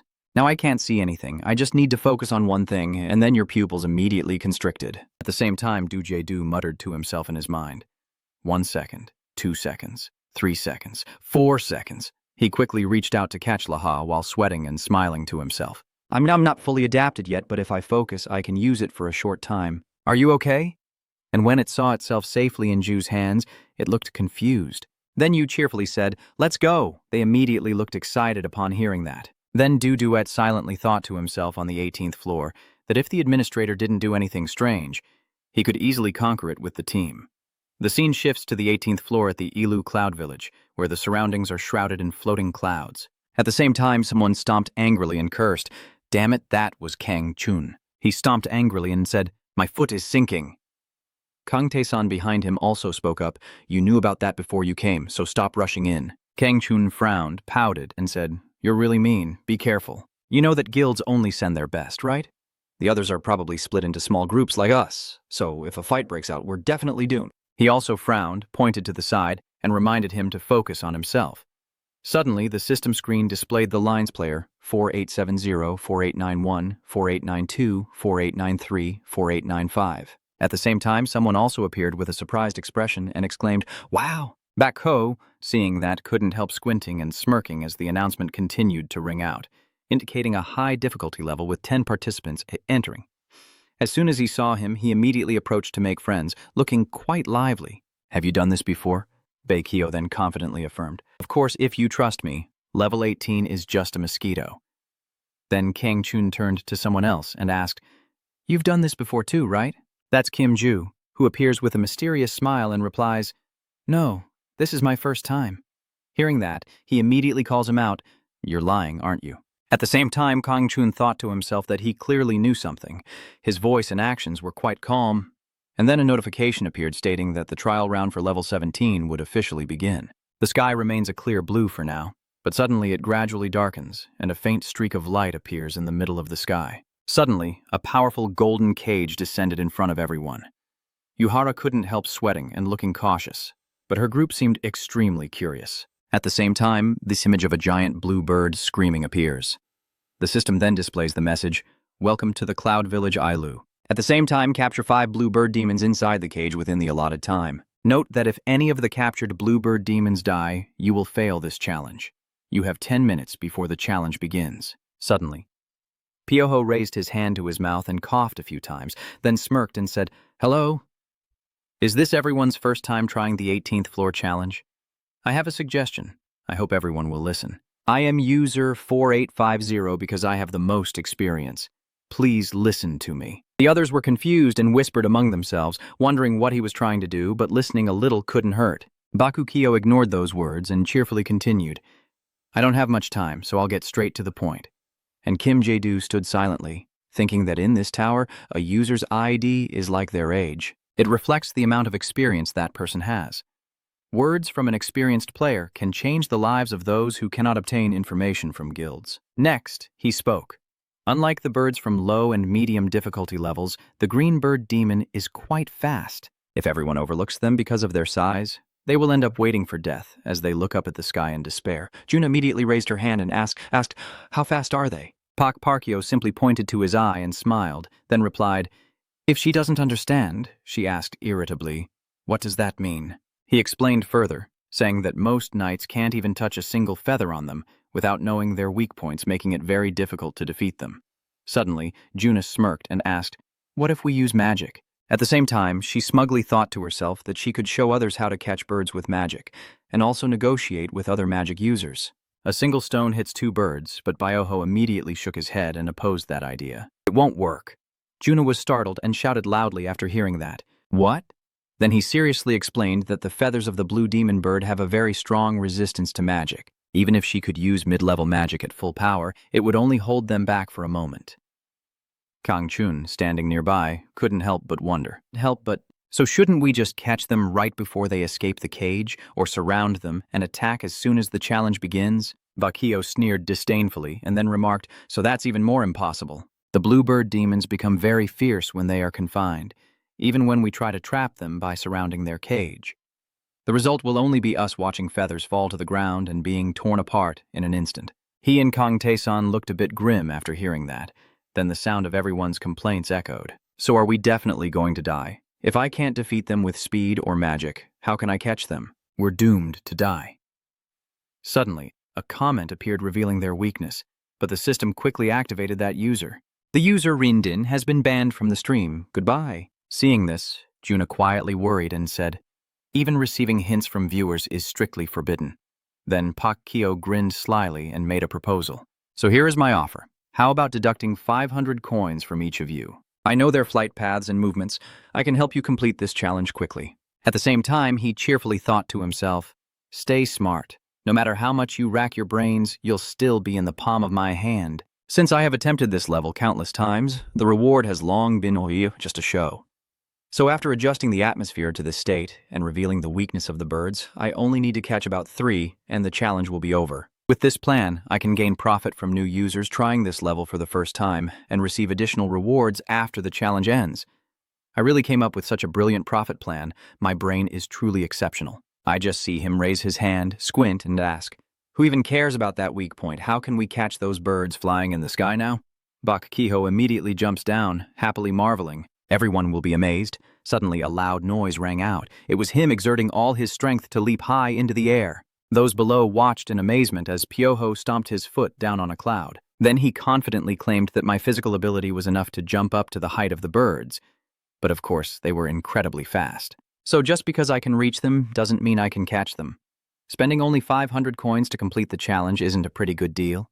Kang Chun and Kang Tae-san looked at each other upon hearing that. Then he narrowed his eyes and said, "Bien. She also immediately raised her hand and said, "I'll join too." The others also began to express their intention to participate. Me too. I will join as well. So that's why the money is flooding into Piho's pocket. He just smiled to himself. This is truly amazing. At the same time, Park Kaiho assuredly said, "I am fine with both direct trading and trading through the window," but Kim Jae-do immediately turned away in refusal. No need. I will face the challenge alone. He was startled and responded upon hearing that. What?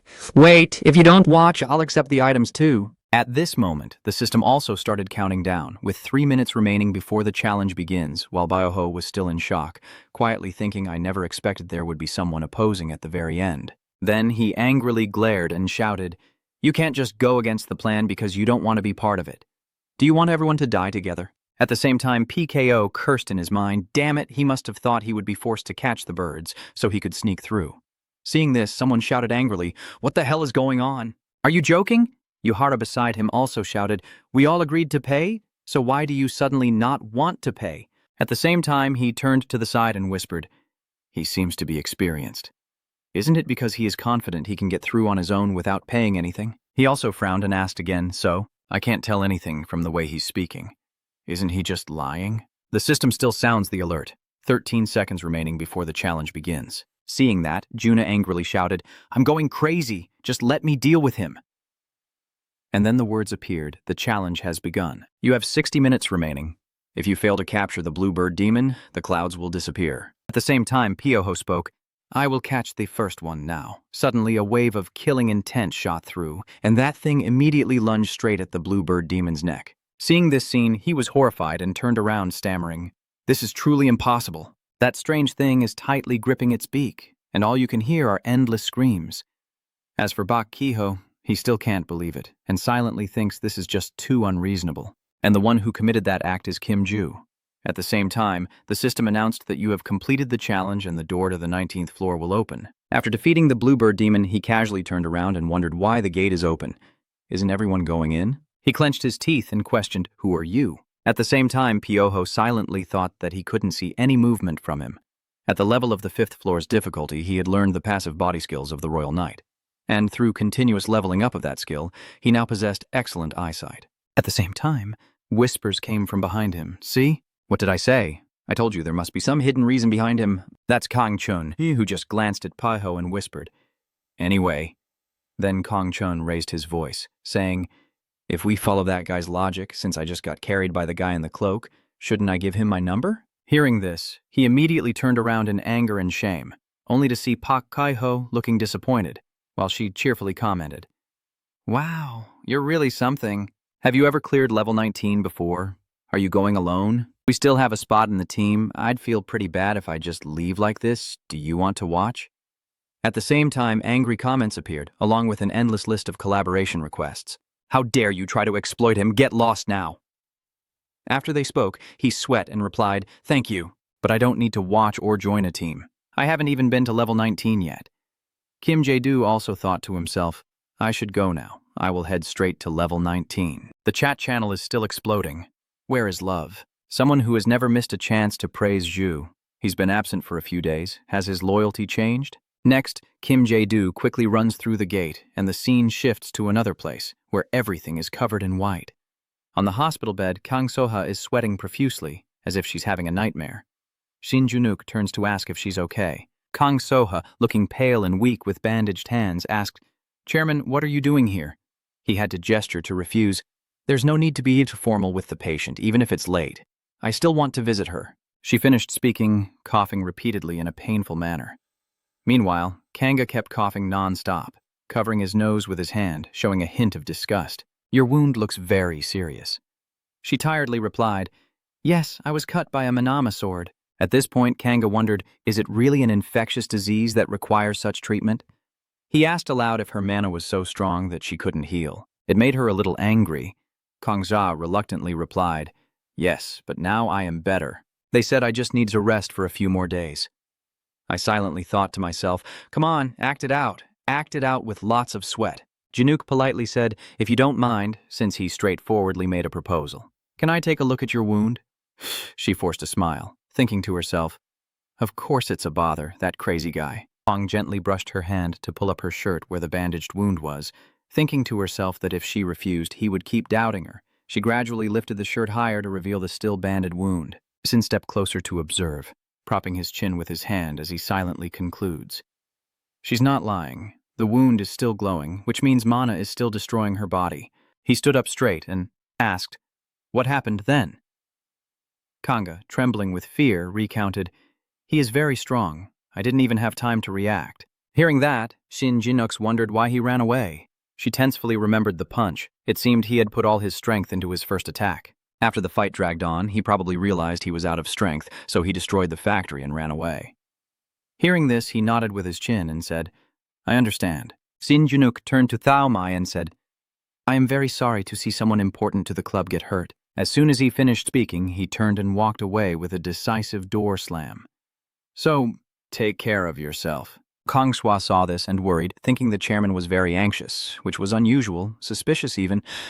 At first I thought he was very neat and tidy, but from the 50th floor I realized that wasn't his true personality. She continued to think nervously, even if I told the truth, he would still suspect. I knew that playing both sides would definitely make him suspicious. Suddenly there was a knocking on the door outside, startling Kang Soa. At this moment, a purple-haired staff member entered.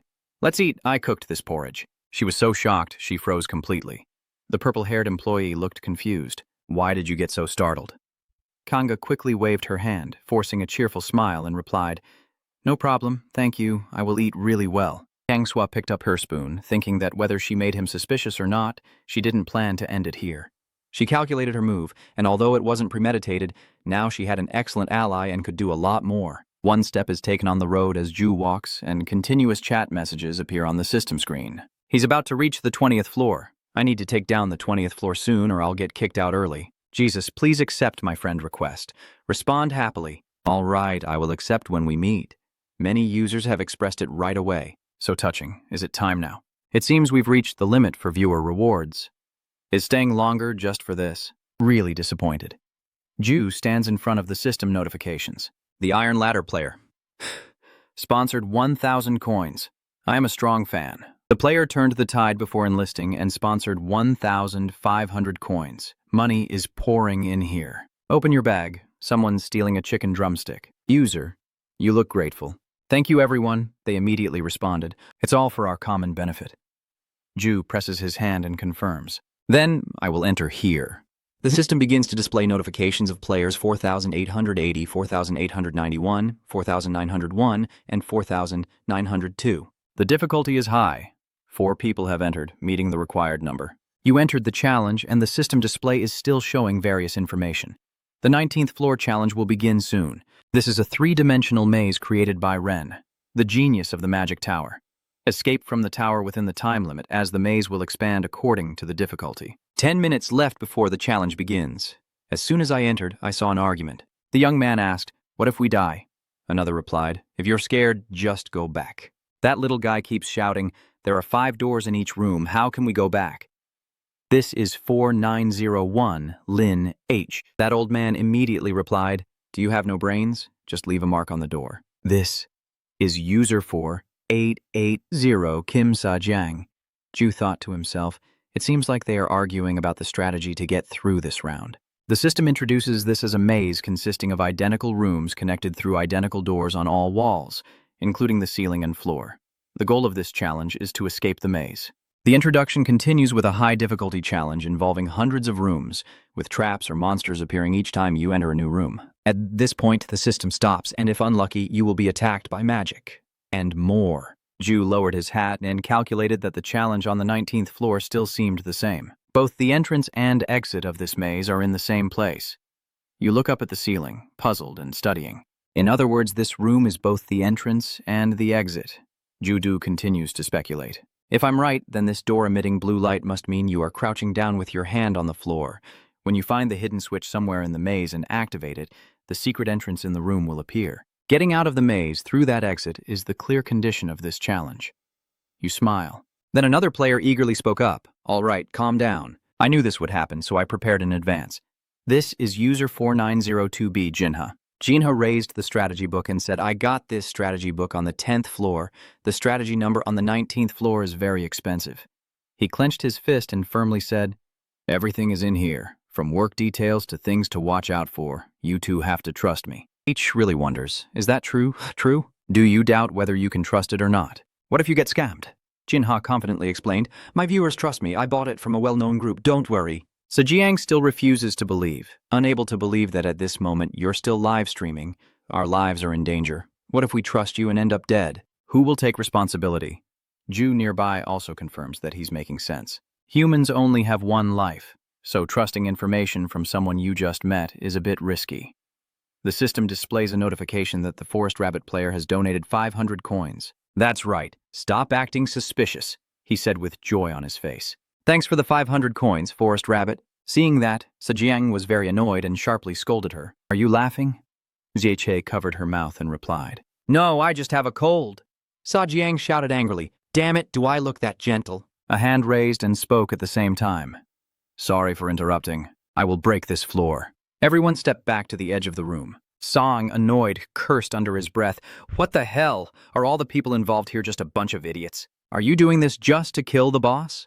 Jinha calmly replied, believe it or not, if you don't want to get hurt, move away. Hearing that, he snapped in anger and shouted, what? Are you threatening me? Calm down, just wait and see what he plans to do. He happily agreed, let her try and see what happens. Zhejiang still doubted in case it just wastes time. H still supports it. That's fine, 1 minute out of the total 60 minutes is no problem. Hearing that, he turned to look at her with anger. She turned her face away, crossed her arms, and ignored it. The system announced that the challenge would begin with 60 minutes remaining. If you don't escape within the allotted time, the maze will collapse. Jesus then turns back and gives the order. Please move away, cover your ears, and turn your face away. It will be quite loud and your eyes might get hurt. Zhejiang reluctantly obeyed, and everyone covered their ears as he instructed. Du touches the ground. Sure, there is a reaction from man. He senses the faint blue light from this courtyard, a feeling that is very familiar. It's like the light coming from the giant mana stone on the first floor. Judu recalled and reassured himself. I also once cleared the challenge on the 14th floor in an unusual way, so I can do the same on the 19th floor. Trying once probably won't hurt. Probably. He gently turned his head to the backpack and called Lahaha Koden Baron. Sounds came from inside the bag. One after another, the three kids happily crawled out at Jedu's call.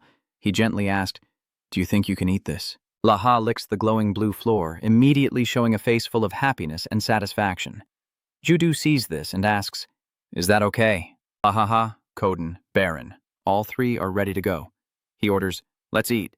They all charged forward professionally, taking turns to eat the hard rocks. Jedu is very pleased. Well done, everyone. The three kids finished eating the floor, creating a hole filled with blue light. He stood watching, and the room below was also full of mana, so the switch must be down there. It's strange that the switch is right near the starting point. Du turned to the three kids and said, stay here if you're about to be discovered. Hide inside your bags. All three happily and obediently followed. He quickly jumped into the hole. Du jumps down, sees a red button, and silently thinks that there's no guarantee the administrator hasn't changed the challenge content. He stands nervously in front of the button, hesitant, feeling a bit annoyed but knowing he has to press it. In the end, Dede also chose to press it, but nothing happened. Confused, he turned around and looked at Dede in wonder. Nothing happened. Is this task fake? Suddenly the room shook, and he was tense. What's going on? Is the room moving? A strange entity appears, causing him to retreat. Du turns his head in confusion. A pigeon, right? The creature still looks at you with a very strange expression. A distorted voice echoed, how is it? It presses its sharp iron claws against Ju's face, asking if you've considered my offer yet. You calmly identify that it is the administrator. Ju responds with composure, I told you, no means no. The admin now reveals his true form, happily saying, you have no idea how much effort I've put into you. Judu, dissatisfied, replies, enough. You know how famous I am. Unlike some people, I don't have time to relax. The admin's name still flirts behind your back. He casually drops a few creepy words. I had to hurriedly prepare for this meeting, so I'll stop here for today. The admin smirked as he talked to Ju. You'll change your mind soon enough when you move up to the 20th floor. I'm really looking forward to your agreement on the 20th floor. Hearing that, Jedu was a bit surprised. Level 20, wait. The system suddenly announces that you have passed the challenge. The entrance to level 20 will now open. The entrance to level 10 will open. He turned around, searching for the old man's name with worry. The administrator has disappeared. Where did he go? At this moment, a voice rang out happily. Oh my God, we really broke through. Oh my God. Doo suddenly remembered Poi's father. Wait, Poi's group is still here. They quickly hid in the bag. Seeing that, he was very pleased. They managed to hide in the bag before being discovered. Thank goodness, the chat messages are starting to appear. We've made it through. Boy is holding on tight. Those little kids are so adorable, it seems like the live stream just had a glitch. Yeah, it definitely did. So Jiang looked a bit tense and couldn't help but ask Du, "What are you doing?" "I think I heard a monster sound." Du immediately realized. Was he pretending to cover his ears? "You probably heard everything. Why do you respond back?" "I have to tell you," Sai Hai then said. "Let's go." He crossed his arms, reluctantly agreeing. "Let's go." Du walks away. Jin Ha glances back to watch. He called out to Kim Jae-do, and Jin Ha said something with a hidden meaning. "You should be careful." Hearing that, Ju fell silent for a moment before turning back to ask, "Aren't you planning to go?" Bin Jin Ha immediately asked, "Since the way you're breaking through the challenge seems like you're just using a stick. You keep analyzing and warning. You also know that if you do that while playing, there's a risk of getting stuck at the edge and being unable to move anymore, right? Getting stuck while passing through a wall or trapped in the floor. What if an unexpected situation occurs? You should remember to be careful," Jin Ha continued to say, "and the viewers have already told me everything." He continues to analyze. "I heard you're lying about your real name. I shouldn't deceive others like that." Ju thought to himself, "I should have paid more attention when changing my nickname." The chat window reappears. It seems Kim Ju just made a silent vow to himself. "Yes, I heard it. Clearly you're calling me a crazy, stupid fool. You're raising a suspicion again, so at that time, his viewers went looking for his name." Ju turned to Shin Ha and asked what he wanted to share with him, so just invite him to go and comment on the chat. But normally isn't the one building the wall Kim Ju? Ju doesn't even know how to go live. "Come on, don't be like that, buddy. When Ju is upset, it's really hard to cheer him up, guys." At that moment, everyone on the 10th floor was discussing, eagerly, "Is there really such a character? I heard that someone upstairs even suggested giving a reward. How much?" The gossiping still shows no sign of stopping. It's probably around 5,000. Are you kidding me? That's crazy. Ju stepped onto the 10th floor, secretly wishing he could go straight to the 20th, but for now, he better check if Han Sung-min is working properly. Gathering a bit more information about the 20th floor would also be safer. A cry rang out. "Hey, kid!" A tall guy spoke up. "Can you let me see your face up close?" Ju-do asked when he heard that. "Is there a problem? Why does the chat pop up with a message saying, 'How dare you order him around'? Is this guy from the Hoppo Club?" The tall guy still insists. "I just want to confirm a few things, so please listen and obey." The wind blows off your hat, revealing your face. Someone saw and exclaimed in panic, "What the hell is this guy doing?" The tall guy scratched his head in apology. "Sorry about that, we were in a bit of a hurry." Dae-do quickly brushed it off. "No problem. Those two keep talking. They say that person is a woman, right?" "Exactly. Her name is Kim Ji. The gossip never stops for a second, always about you. I also heard that he's a middle-aged man." "What are you talking about? That's obviously just a kid. Someone on the 15th floor has seen and reported it." "Are you drunk?" "I only got this information after paying for it." "What did you say?" "Me too. Everyone's got it all wrong. My information is accurate now," Ju happily thought. "It seems like Han Sung-min is doing quite well at his job." "Huh? I didn't expect the Lan rumors to spread this quickly." "Wow," the comment just appeared again. "Are those people all talking about Kim Juma?" "Duh. Dui Hisun is correct. Kim Jun, right? Thinking about it gives me goosebumps." A small house gradually appears, and a girl with no vitality steps out to greet. "You're here, huh? I've been waiting forever." Judu looked confused and said, "Why does she seem so busy?" The girl said with a threatening tone that made him shiver, "Thanks to someone, I have to work overtime every day this period." That day in the room, Jung Pin was sleeping soundly, drooling all over the place. The person who entered and knocked on the door startled him completely. Kim Jae-do has arrived. He shyly greets. "I heard you've been very busy lately because of me." Dong Min sat up, wiping his mouth, and replied vaguely, "You heard that?" "Actually, I haven't done much either." Then he suddenly stood up, smugly turning on his phone, leaving Ju speechless. "I'll help you change your gender bit by bit and then go through all these alleys to spread different rumors to various kinds of people. I even pretended to be a reputable information broker and ended up making a pretty good profit. Since everyone only hears rumors, everyone believes that the rumor about me being Lan is true. I also." "All right, that's all I've done so far." Sungmin continues again. Now he subtly asks Ju what he plans to give back to me, huh? Sungmi realizes the system has displayed some information. The system notifies that user Kim Ju too has sent you a friend request. Do you want to accept it? Accept. Refuse, you answer. I will send you a thank you gift via message. Jungmin hesitated a bit when he heard that. You're not joking, right? Ju confirms. Of course. The screen immediately displays. Han Sungmin has accepted the friend request. He taps on the system screen. Ju told the person opposite him to check it. He looked at the system with a satisfied expression. Sungmin carefully reads the system panel, which shows messages about what Taruha likes and dislikes. The habits of unique characters are just a series of information that people would call useless. But he smiles with a daring look. Sungmin wondered silently if for some people information could become a more effective weapon than a gun. He tiredly lay down on the bed as a comment appeared on the screen. Are you planning to go to the 20th floor now? Ju sluggishly replied. Yeah, I should hurry. You look tired and have fallen asleep. The clips jumped suddenly on the system. Hey, are you asleep?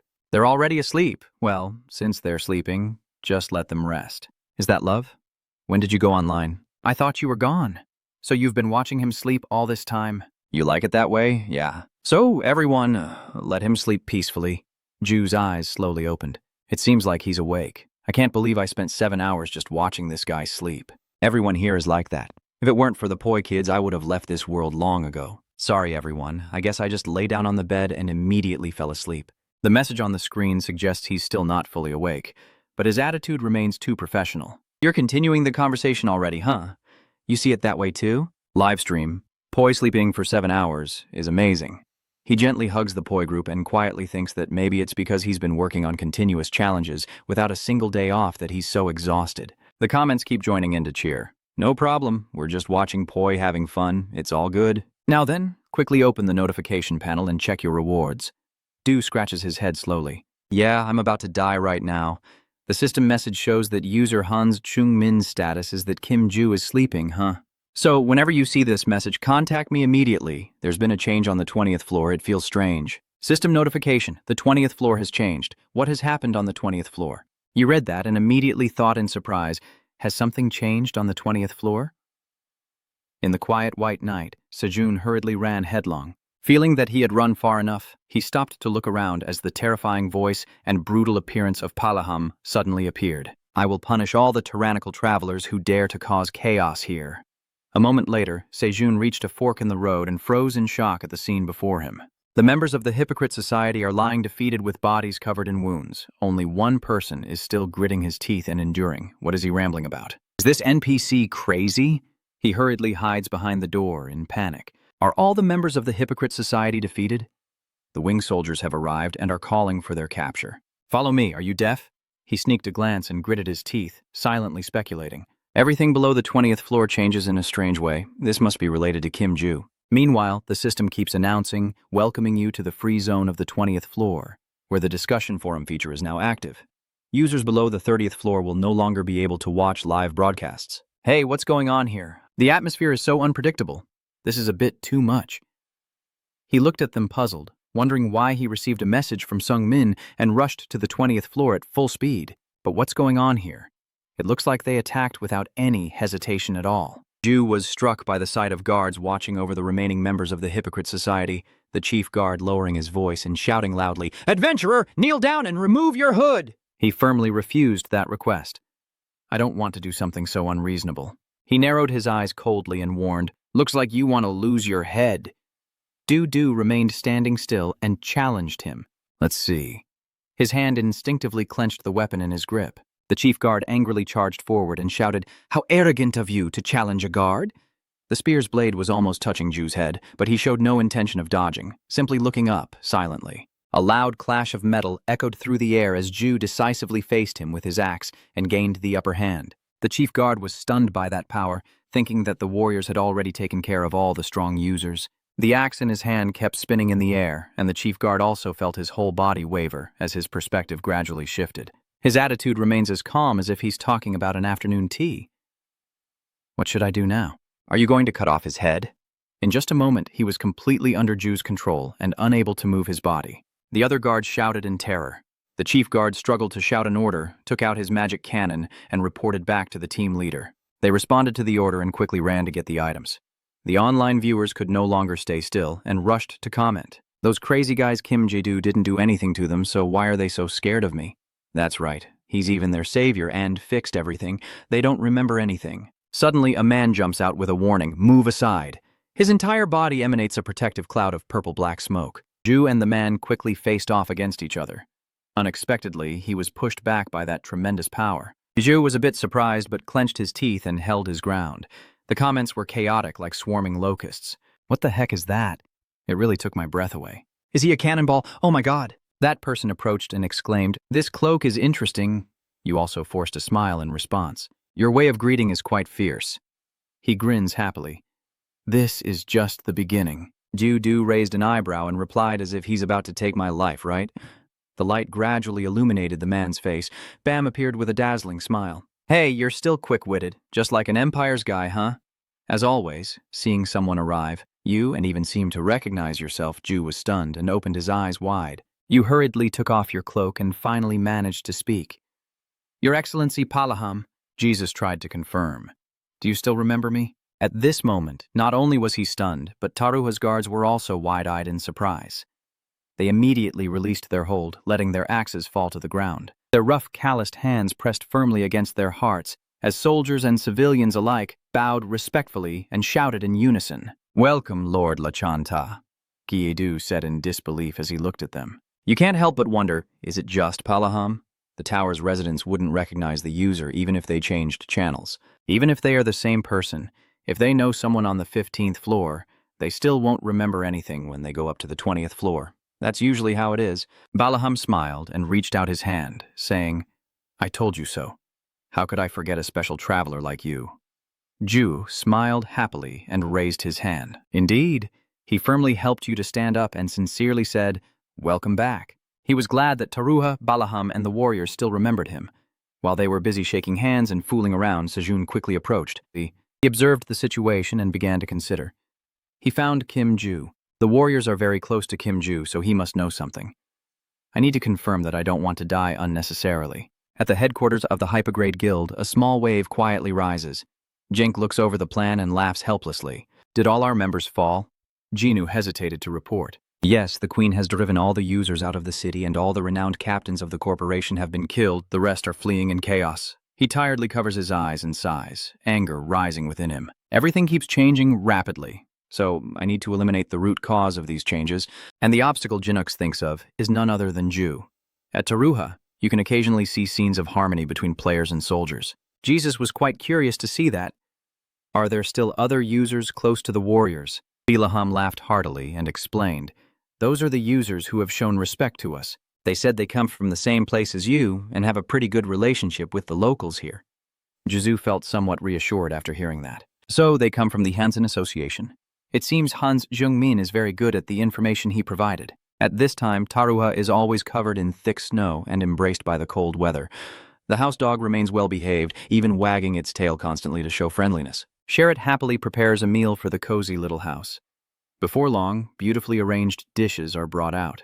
La ha! A glutton is devouring the finest delicacies of the land. Suddenly, you feel a bit shy about this precious gift. I didn't expect you to even prepare ice. Low-grade ice would have sufficed. Baham raised his glass and responded generously.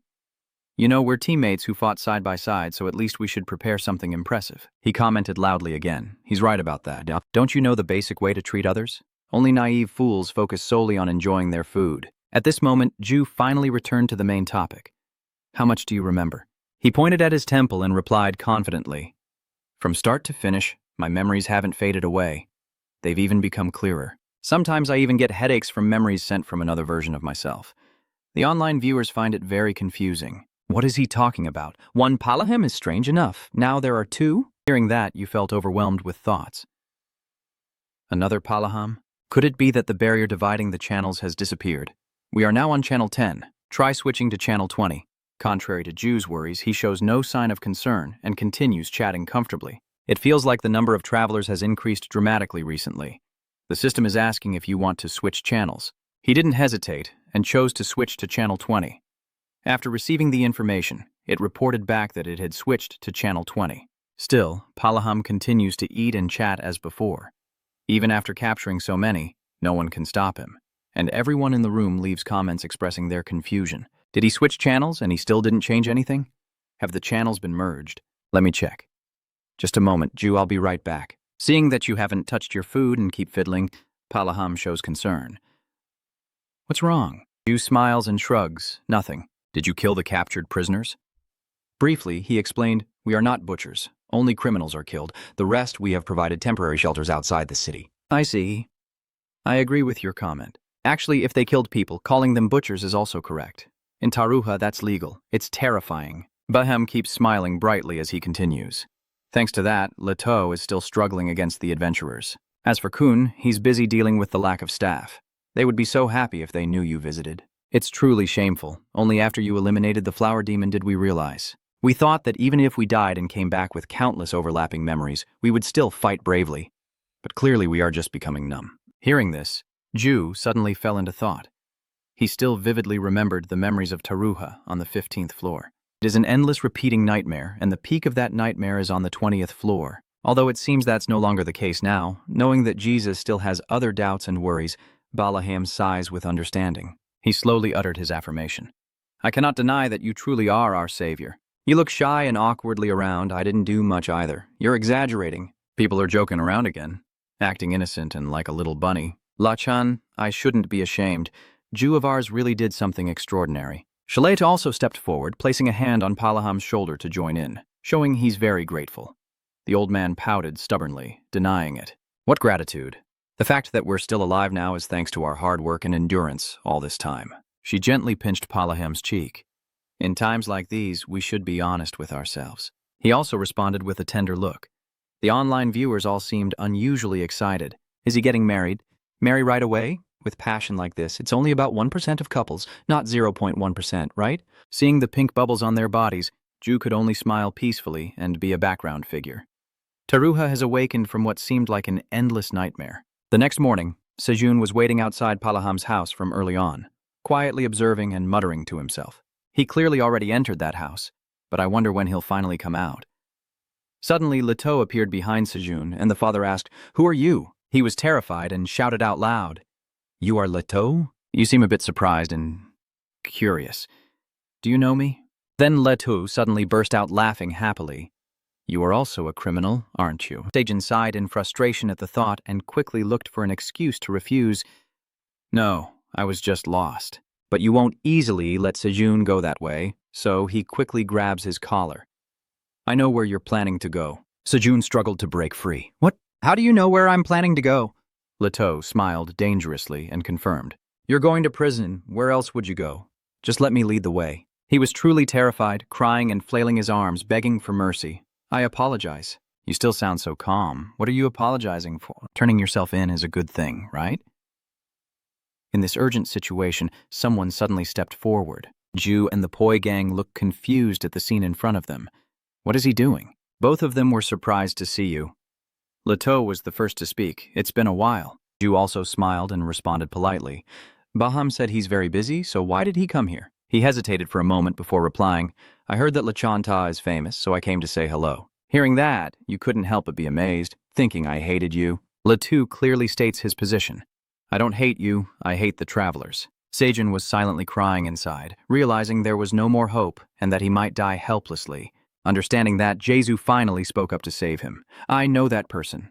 Let him go. He stopped crying and looked up in amazement when he heard he was saved, but he still seemed suspicious. Really? You smile brightly as you explain. Really, that's why he came here. Leto hesitated for a moment before looking at the man he was holding in his arms. After a while, he sighed and let go. Oh my, you should have said so earlier. That guy. Sejun was startled and cried out in pain as his butt suddenly hit the ground. Leto finished releasing him and then walked away. Then let's have a nice chat. I'm heading to see the commander now. Do just waited for that and then bowed to ask, Hello? You've never met me before, right? You came all the way here while running away? He nodded awkwardly with a smile. Yeah. Sejun's mind was already in chaos. Kimju, why is he helping me? Ju also has his own plans. Actually, this isn't exactly our first meeting. This guy's name is Shin Sejun. I've seen a video about him before. He's someone who reached level 15 but then stopped and started working as a detective. Thinking about his talent, he suddenly spoke up. If you want to survive, I will help you. Shun knew nothing comes for free, so he asked how. Judu smiled and asked directly, "Are you interested in finding this person?" His mind was filled with question marks after hearing that. "I don't understand." He seriously extended his hand and proposed a deal to me. "Within a week, I need you to help me find a person named Chris Jenin." The calculations and plans are now forming in Jew Chris John's mind, who is considered a genius in creating magical equipment. If it's him, he wouldn't just have simple gauntlets. He could easily create more advanced things. Getting his help would definitely be very beneficial. Thinking that, he immediately listed his basic features. A young man in his 20s or 30s, about 1.8 meters tall with blonde hair, blue eyes, and wearing round glasses. He's on the 20th floor in America. So just look for buildings related to magical equipment manufacturing. The comments are flowing like a stream. Which Reno is it? Is he really from the future? I knew Ju was a fake reincarnation all along. Actually, at first I watched Kim Ju because I thought he was one of a kind, but now I just want to cheer for him. You're the same. So what do I get in return? Ju seemed to have anticipated this and answered firmly. I will at least get you a letter of recommendation from the team leader saying you're not a criminal. I guarantee it with Palaham's fingerprint. Your goal is safety, so that should be enough, right? He's a bit lacking in trust. A letter of recommendation? Is that okay? Seeing Sejun still hesitating after all this, Yu fell silent for a moment. Without hesitation, Ju immediately turned around, pretending to leave. If it's not needed, I'll go now. Sejun hurriedly called out, like a saleswoman losing a customer and having to lower the price, rushing to follow. No, I agree. I will bring that person here. Not long after, Leto appeared with a rolled-up paper in hand. Here is your referral letter. Ju happily raised both hands to accept it. Thank you. Leto gritted his teeth and looked at them sharply. I'm doing this because of the command from the commander. Don't think otherwise. Can you imagine Palaham smiling brightly and lying without blinking? Lachan asked you for help, and he's just confused. I just thought about it, and Ju couldn't help but agree. He must be really struggling. With the referral letter in hand, Sejun was so happy he wanted to jump for joy. Then he quickly turned around to thank you and said he would find him right away. Du nodded and advised, don't push yourself too hard. Leto suddenly interrupted. I'll go with you too. Sejun was startled and jumped in fear. Why? He indifferently said, I need to make sure you don't do anything weird with my referral letter. He looked at Ju with worried eyes for help, but he was lost in thought about something else. But it's strange. In the video, Shin Sejun is climbing the tower with a knight he met on the 10th floor. Why is he climbing alone now? Is something wrong? Maybe I changed something, or it's an error from the admin. What should I do now? As Ju was thinking, he opened his backpack to search for something and took out a metal gauntlet. The online viewers take turns commenting on it. By the way, Ju, aren't you going to name that gauntlet? That's right. Did you forget what Gray said? Show a little love. Seeing those comments, Ju suddenly remembered the name. Come to think of it, Gray did mention that on the 10th floor. He seriously advised me to name that item, no matter how awesome the gear is. Without a name, it's just an inanimate object. You couldn't help but breathe a sigh of relief, almost forgetting about it. Name? Ju hesitated for a moment, then searched for the bloodline keyword on the system panel. I wonder for a moment, should I do that? To me, it's just an equipment, but if I don't, the viewers will keep bothering me. At that moment, the poi suddenly trembled and let out a whimper. Ju-Du recognized it and turned around to ask Han what was wrong. They huddled together in a corner as if afraid of something. Suddenly, a piercing scream echoes out and you freeze in horror, your eyes clouding over, as if your focus is vanishing in an instant. In front of Ju's eyes, a strange dove with glowing red eyes suddenly appeared on the fence, standing silently, leaving everyone watching utterly amazed. A dove? Why is there a dove in Taruha? I've never seen one before. Is this the annoying sound from earlier? Only you know what it is? Panicking, he tightly hugged the three poi, the admin. The quickest commenters only managed to express their confusion. Admin? What the hell is that? A second later, the system was hacked and the broadcast ended. Ju still felt sarcastic. You're more timid than I expected. The admin looked at you and smiled ambiguously. La ha! Koden and Baron both try to open their mouths full of teeth to threaten that old man. Ju hurriedly reached out to stop him. It's dangerous. He softly advises them to step back. After finishing, Jae-du quickly stepped back, gathering strength in his legs to attack. In a moment, he leapt forward toward the admin. The gauntlet, focused with a large amount of mana, glowed with mysterious blue light, unleashing a huge burst of mana straight ahead. He still stood there motionless, not wanting to move. But those red eyes suddenly lit up, filled with deathly intent, and a massive explosion caused by a magical clash erupted. Balaham and Scarlet, who are inside the house, are also drawn by the loud explosion. The pop poi are scared and stand still, not wanting to be a burden to Ju. After that attack, he was exhausted and collapsed to the ground. The gem on the bracelet also lost all its vitality, completely faded and fell out. Ju picked up the gem and infused a little energy into it, thinking it was because she used too much mana. While still pondering, the terrifying voice of the admin rang out. "Are you done going crazy yet?" Coily suddenly gasped and widened her eyes. Just as Doo looked up, a bird's wing was right in front of her face. He attacked without hesitation, and because he couldn't react in time, he was struck so hard in the face that he fell to the ground. The admin shamelessly sat on Jadu's lap, laughing maniacally. "That's right. How is Terra? This place means a lot to me. This is the image I think you want to see." Hearing the disgusting laughter of that old man, you remained silent without saying a word. But the decisive action of grabbing the admin's neck showed how furious he was. Ju applied more force, still mocking with his words. "You guys are so bored, always chasing after others. If they don't want it and keep interfering, maybe you have a twisted hobby of liking to hear people refuse." His entity begins to distort. "I don't know why you hate me so much." Then the admin transforms into your childhood appearance and asks, "What if I look like this? Maybe this appearance will make you less angry."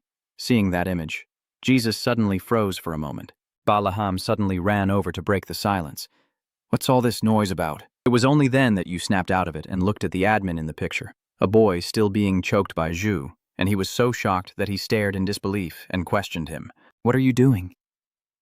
Seeing Jadu still silent, Palaham hesitated and asked again, "What are you doing?" Du suddenly did not know how to react, still holding the admin's collar tightly. He softly advised, "Even if I don't know what happened, stay calm." Ju suddenly shouted, "Don't come any closer," while the admin remained calm, raising his hand to cast a spell to create chaos. You and the Poi group quickly ran to block in front of Palaham. The old man was also stunned by Ju's actions, suddenly stopping his movement, and I anxiously turned to ask Han, "Are you okay?" But when Ju looked back, he saw the man frozen like a statue, making him suspicious. Why isn't he reacting? Raha, Koden, and Baron all froze mid-air. Time came to a halt. When Jezu tried to move, he suddenly realized he also could no longer move. The admin then slowly stepped in front of him. "Do you remember what I said before? Human memories are like souls." Taruha was the first place I tested that to see how long they could survive in endless repeating memories they couldn't forget. Some were waiting for a savior they didn't even know existed. They have to scream and beg for mercy to be saved from this endless destruction. The residents of Taruha cannot give up their vain hope. You glare angrily, grinding your teeth. "So you mean to say it's all just a joke?" He laughed loudly as if watching a comedy. "A joke? It's not a test. It's a test." The Taruha warriors endured better than anyone else, to the point that I had to admit I couldn't do anything more and had to stop. You try to hold back your anger, grit your teeth, and shout, "I'm not interested in your disgusting hobbies. Get to the point." The admin kept rambling without even bothering to answer. "I already told you because you didn't see Taruha on the 20th floor. You thought the admin wasn't bad either. I brought Dunkang High into the dark ballgame so you could come this far. Do you know how hard I've worked? You should know. Do anything happens, my answer will always be no." After finishing, Ju poured all his strength into a direct strike to the admin's head. The fake body quickly showed cracks from the magic hits. The old man's body also collapsed powerless to the ground. He recalled the previous attacks and silently calculated that with his current mana, no matter how he attacked, it wouldn't affect the original admin. I need to come up with a better plan. Seeing that the old man still hasn't moved for a while, Jadu impatiently reminds him, "Enough. Get up." He seemed to listen carefully, immediately stood up, but suddenly appeared behind you and hugged the po' boy. "You behaved quite well when you first arrived here, but because you didn't want anyone to become your weakness, you became cold to all relationships." Judu was startled and spun around suddenly. Since when had he been behind MHF? The shattered body parts were gradually being restored by admin. He smiled innocently and said, "There's a saying that the more you meet someone, the more you love them." The admin raised a po'. "You also like something, don't you?" "You have enough. I only use them to survive." Hearing that, he hugged the poi and sneered. "Really? Thanks a lot. Because you helped me escape my guilt." And with that, the admin snapped his fingers. His head suddenly turned into a giant mouth like a bottomless pit.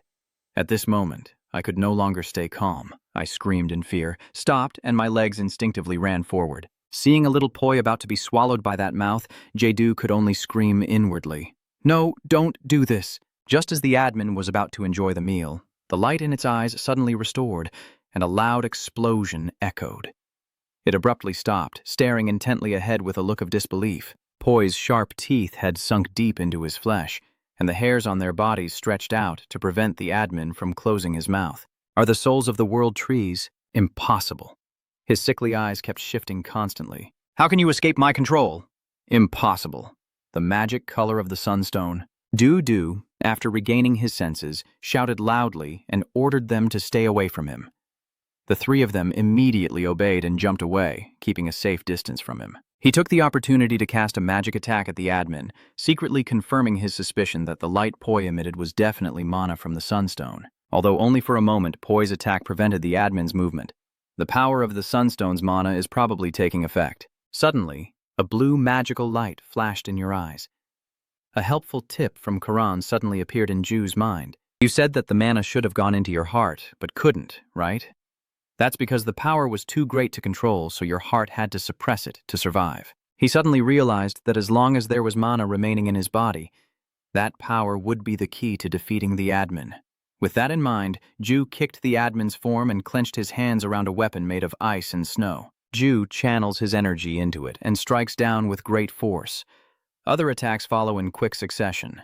Even though his bones and flesh were shattered, he still didn't care, only remarking stubbornly that such power wouldn't work on him. Giving up and accepting my offer is the best option for both of us, he quickly interrupted. Admin, if you want to get my attention, you've succeeded. I admit that. I hate you. A massive explosion erupts, shards of stone flying everywhere, the destructive force spreading fiercely. After that jump, Jae-do lands softly. You are surprised as you place your hand on your left chest. The sun mana no longer resists as fiercely as before, and even touching the heart only feels like it's supporting you. If I could see through Ju, I would realize that his heart is absorbing mana to strengthen his energy. Dedu looked at his magic gauntlet and thought, if I can maintain this state, I'm sure I can do it. Suddenly a shadow darted past, pulling your mind back to the real battle. Admin smirked confidently. Listen up, human kid. You look up and the old man has blocked out the sun, boldly declaring, if you die, it would be boring, but I won't hold back anymore. Du calmly replies, suit yourself, but you've already assumed a defensive stance ready for the next move, feeling conflicted inside. Damn it, he's like a leech. If this drags on, I'll be at a disadvantage. Admin was stunned, standing there like a statue. Then he suddenly sneered and said, that's enough for today. I have other things to do. See you next time. Jesus looked confused, not understanding what the admin's plan was. Those old men only left one sentence. If you still have the chance to meet me before you disappear. Once the admin confirmed he had truly left, Ju finally dared to relax. The theatrical expression is clear on his face. He's alive, yet he stumbles and collapses onto the ground. Not long after, the system also returned to normal and resumed broadcasting.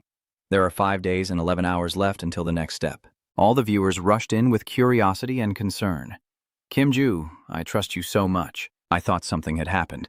Jesus, are you okay? When you called that dove the admin, I thought you had gone crazy. 999. Jesus just reassured everyone with a brief sentence. I'm fine, but they still don't believe me and keep questioning me. Why are you still lying on the bed like that? Quickly explain everything to us. Stop rushing him. He's going to end the broadcast again now. Seeing that he was being asked too much and not answering was not good, Jae-do suddenly had an idea. Maybe I should go to another floor and broadcast from there. In the end, you just gave up on that plan and made up a reason. The broadcast was so bad that it ended automatically. I'm just taking a break while waiting for it to be restored. At that moment, Palaham smiled and stepped in. You're quite the chatterbox, huh? Ju looks helplessly at him. You really are something. Laham watched for a moment, then burst into hearty laughter. I was worried about you, but seeing you so full of energy now, I feel reassured. When you fell to the ground, even your spirit closed its eyes. Only then did the spectators notice. Are those Poi kids smaller now? Are they okay? So what exactly happened? He looked at Ju and added, Karen came here to visit you. He said he's fine, but since the cause is unclear, it's best to observe for a while. Ju-do nodded while putting on his coat. I see. You're starting to reevaluate everything based on the situation. And it's likely a side effect from the admin. He has paused time around us, and for Poi, it's probably a side effect of their attempt to protect themselves. Ju opens his backpack to let the sleeping Pois prepare for departure. Lord Palaham, thank you. I have to go now. The man was a bit curious. Where are you going? He asked, slinging his backpack on with a confident smile. Adventurers have to take risks. Ju had already devised a plan in his mind. I have to climb the tower. Floor 25, a sought area where the world tree is broken. That's the only place I can learn about Poi's condition, though I'm worried because I don't know how the admin might have adjusted the difficulty of the challenges. The admin's warning that I won't go easy on you anymore only strengthened your resolve. If he blocks my way, I will get through it. The viewers suddenly expressed their opinions. Kim Ju, are you rushing too much? Others agree as well. I think so too. Jesus finds it a bit confusing. So what? They take turns listing their concerns. You still haven't checked the rewards on floors 18 and 19, and you haven't named the gloves yet. Have you remembered? You forget so many things. Ju only just realized he had completely forgotten. You can only shyly poke your hand. Lord Palaham, I apologize. But he chuckled and said I could stay as long as I liked. I'm busy, so I won't be at home. Jesus sincerely bowed. Thank you. Baham didn't linger and left the room right away. No need to thank me. I'm leaving now. Jesus started thinking about naming it. The name of the glove, the goddess of victory Enian, hoping to receive her protection. This will be the name of the gloves. Everyone is excited to see you finally give it a name. Enian Kim Jae-do probably likes the names of gods a lot. You should name it something simple like Pop MK2. You are Poi's mother, after all. Jizu quickly moves on to the next step. The name is set. Now let's check the rewards. After confirming, the new rewards are in your bag. The reward on the 18th floor is 2,000 coins and a heavy metal magic skill book. The reward on the 19th floor is the same amount of coins and a rare wrist guard from the Holy Knight's Temple. Others who saw it gave their opinions. The selection process is quite strict, at least 3,000 coins. This protector is pretty good. It has a rare attribute, and it's quite expensive on the 20th floor. Are you satisfied now? I'm leaving now, but the comments still keep trying to hold me back. Wait, my dear, you forgot the most important thing, the special reward. Jue was truly disappointed and leaned back because she was at the top of the Hall of Fame on the 18th floor. I was about to check too. I received a special reward. The scoreboard appeared. Hall of Fame. First place Kim Ju 2, second place Supreme Mage S2, third place. After a moment of hesitation, he reluctantly closed his eyes and accepted the special reward. A mysterious gift box with a bow suddenly appeared. The online viewers are shouting like a hive of bees. Is this the special reward? You bastard admin, he's so biased. Wait a minute. Gizdu stepped forward and opened the box. This time's reward is the Dark Ruler, the Sak Nin necklace, a hero-level necklace belonging to Sak Nin, the supreme ruler of the Western Desert region. It contains the power to lead his army, with the ability to create a shadow clone lasting 10 seconds that can mimic 10% of the original body's abilities. Everyone was amazed by the incredible power of the necklace. What? Why is a hero item that only appears on level 30 showing up here? But he's already wearing the Lotan Toe. How is that even possible? No, it definitely can't be. His head might explode. Really, even Kim Jae-do can't handle using both at the same time. You hold the bracelet up and examine it for a while. Then ponder. Everyone says wearing it now would be too much. Saknin's necklace is definitely a good item, but it can't be combined with Lotan To. Wearing Lotan To while controlling a shadow clone, like someone with 8 arms performing different actions at once.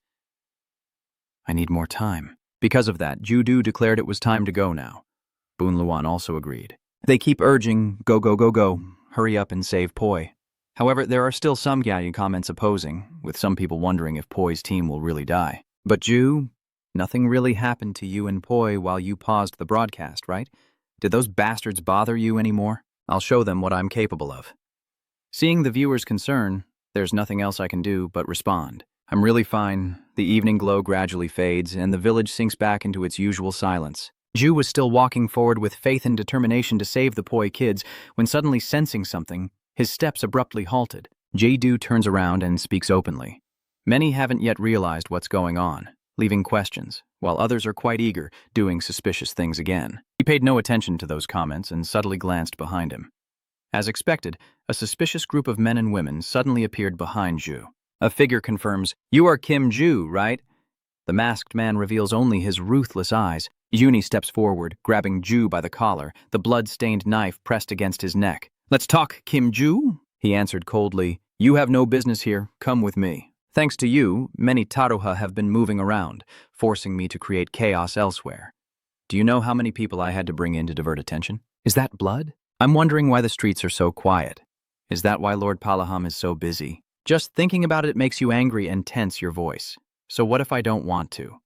The warning from the leader of the Hypocrite Guild suddenly flashes clearly in Junki's mind about capturing player Kim Ju on the 20th floor. He's not someone to underestimate, so don't be too confident.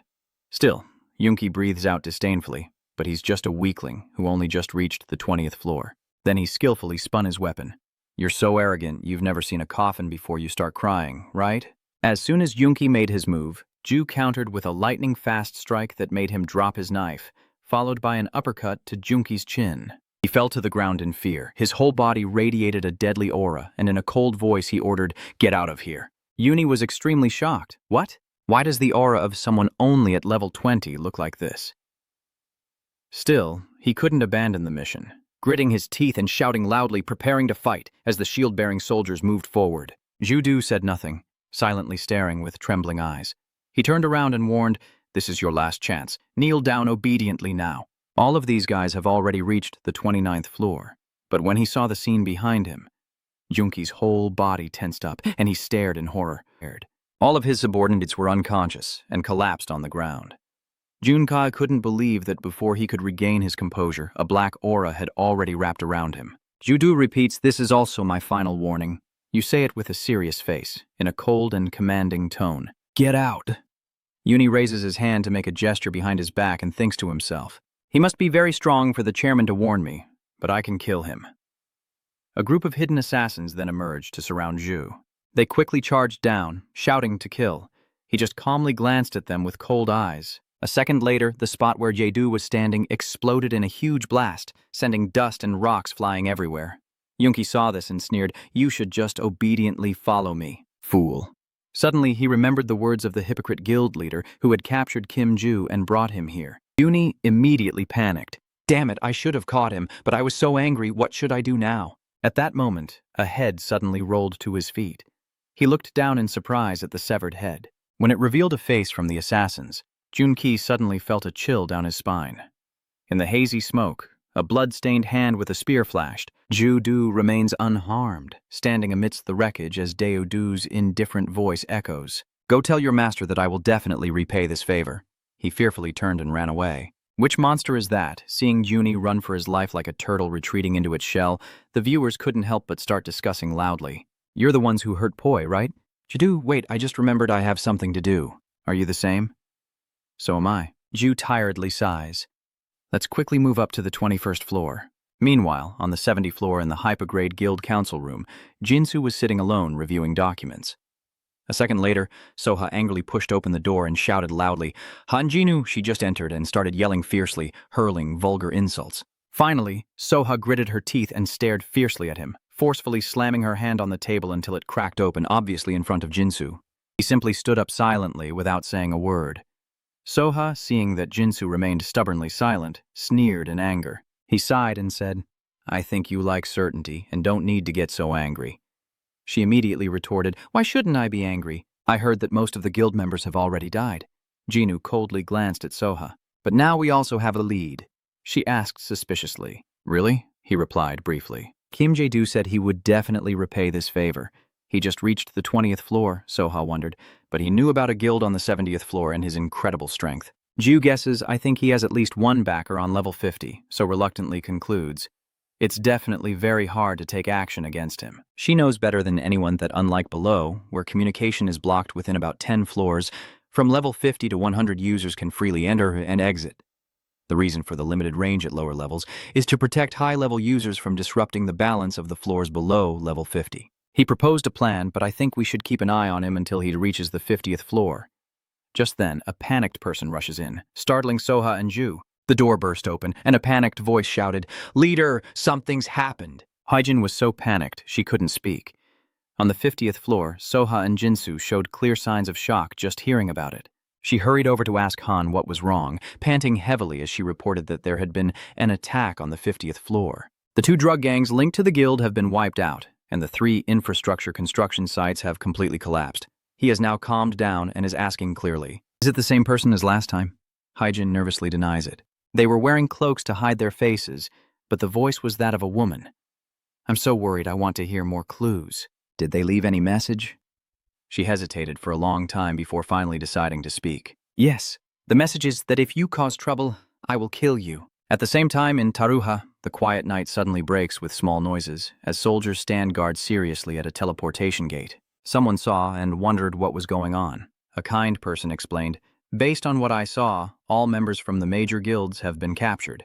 That man nervously said, "We can't stay here, we should head to the 30th floor quickly. Everyone who goes outside is arrested, and no one is allowed in." The girl also agrees. "Do you have any cards to go?" "I don't have any money, so I was planning to do it later." Ju has now quietly appeared and listened to the entire conversation. He begins to analyze the information he has gathered, taking advantage of the chaos caused by the members of the Hypocrite Guild. "The atmosphere is terrible. They hurt so many people just to catch me, and now they want to fight instead of resolving things peacefully. If they see me as an enemy, I won't hold back anymore." Hypocrite. "I've never liked these guys for a long time." Seeing Ju clenched his teeth in anger, everyone anxiously commented. Look at Kim Ju's expression. He's furious now. "Of course I was angry too, but I just watched. He only wanted to check on Poi. Why do they have to pick a fight?" You quickly walk over and pat a guard on the shoulder. "I will use the gate." The two people who just crossed the street were both scared. Look at that person. Doesn't he see the current atmosphere? He's crazy. He'll get beaten up for sure. Did that person give a cold glance? Judu quietly removed her hood to reveal her face and asked, "You need my ID card?" The gate guard was so startled, he jumped back. The others hurriedly shouted greetings. "Hello, Lachanta." "Greetings, Lord Lachanta. Please use the gate." He shyly advised, "Thank you. But next time, you don't need to be so loud." The teasing comment was enough. Lachanta has appeared. Just look at the expressions of the people around. Ju straightens his chest and walks forward. He quickly touches the teleportation gate. The system reports that the current level allows a choice of 21 floors. Floor 21 has been selected. Do you want to enter? Player Ju has made a choice. Yes. He closes his eyes and steps through the gate, the system's voice still echoing steadily. The challenge on the 21st floor will begin soon. You understand yourself well. Now might be the time for you to have your answer. When you open your eyes, Jesus has entered an endless space, water reaching his ankles. You realize with a start that the challenge remains the same. The live stream room is still lively as ever, and if the difficulty is high, it must mean you have 100% awareness of your physical abilities. Right? That's right. The black smoke suddenly transformed into the figure of Zhu with platinum hair. He suddenly felt a bit uneasy. Is it really still the same as before? The viewers also seemed to be quite familiar with it.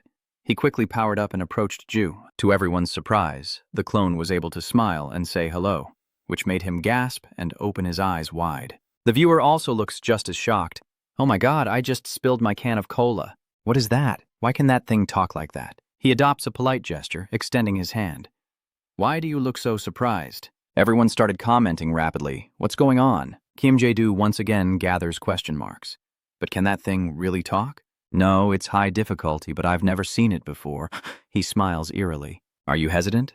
Like you're looking into a mirror, right? He frowned and shouted, "We have to fight anyway. Talking is useless."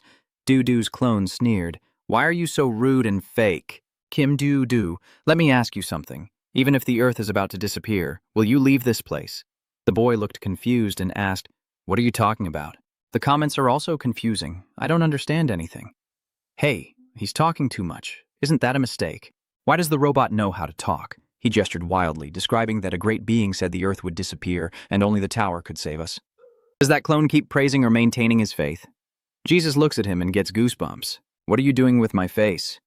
He sighed and said 2 words, nonsense. Hearing that, the clone's whole body suddenly froze. He was furious, eyes bloodshot, and despite already having red eyes, the clone charged straight Jesus with a punch. He shouted like he had his faith shaken. How? Someone like you dares to say that. He coldly glances but doesn't respond. The clone keeps attacking relentlessly, landing continuous strikes. Dedu finally responds a bit, looking at the entity before him and thinking to himself, the difficulty level is high. Quite surprising. The viewers are shocked as Ju's hand holding the weapon gradually melts away. He thinks to himself, it's time to end him, then charges forward with the weapon. The clone chuckled mockingly and said, I am not holding a weapon in my hand. He forcefully jumped onto Ju's pole. Are you angry and questioning? Are you bullying me? He was terrified to see him disappear in the blink of an eye. The clone was now standing behind Jesus and delivering judgment. Today, you must die. My instincts are telling me so, and it's pathetic that I haven't even used my items. You still remain calm and observe the clone quietly. You haven't even commented yet, and you're already causing a commotion. What the hell is that? Does he want to fight? Is he crazy? Why would he do something like that? I think this is a real person, he said coldly with a self-satisfied smile. I know I am just a copy, just a fake, but the one who created me said that I deliberately speak ambiguously to arouse curiosity. If I kill you, I can become real. A flame suddenly burst from his clothes, and the clone roared wildly. So Kim Jae-do, die. And with that, my attack was launched at you. Two powerful auras collide rapidly. He fights more fiercely, eager to kill Jae-do immediately. The clone laughs mockingly. If you only defend, you can't defeat me. You mom. Seeing moves that almost took my life, I had no doubt that a fake could use items I've never heard of before, which means the admin is just messing with me. The wise people in the livestream room started to realize something was wrong, but they still stubbornly wanted justice for Ju. What the hell is going on? Damn admin, he's up to his tricks again. So frustrating, I should just fight the admin. You are stepping back to organize your thoughts, but it seems he can't use all the items. He's only mimicking what he sees himself using. At that moment, a wave of water suddenly rises like a tsunami, threatening to swallow Jae-do. You stand there in shock. What is that? It looks dangerous. That stream of magic is taking advantage of the opportunity to rush in. Ju quickly reacted and swung his axe to defend. Seeing the objects scattered around from the cuts, Jae-do couldn't help but feel suspicious. The torn pieces of cloth. So that last attack was with his coat. He moves underwater and then ambushes me from behind, but I can be sure. The clone appears and laughs cheerfully. Why are you so surprised? This is simple. Can't you do it, or just give up? At this point, he suddenly changed his tone in shock. Wait.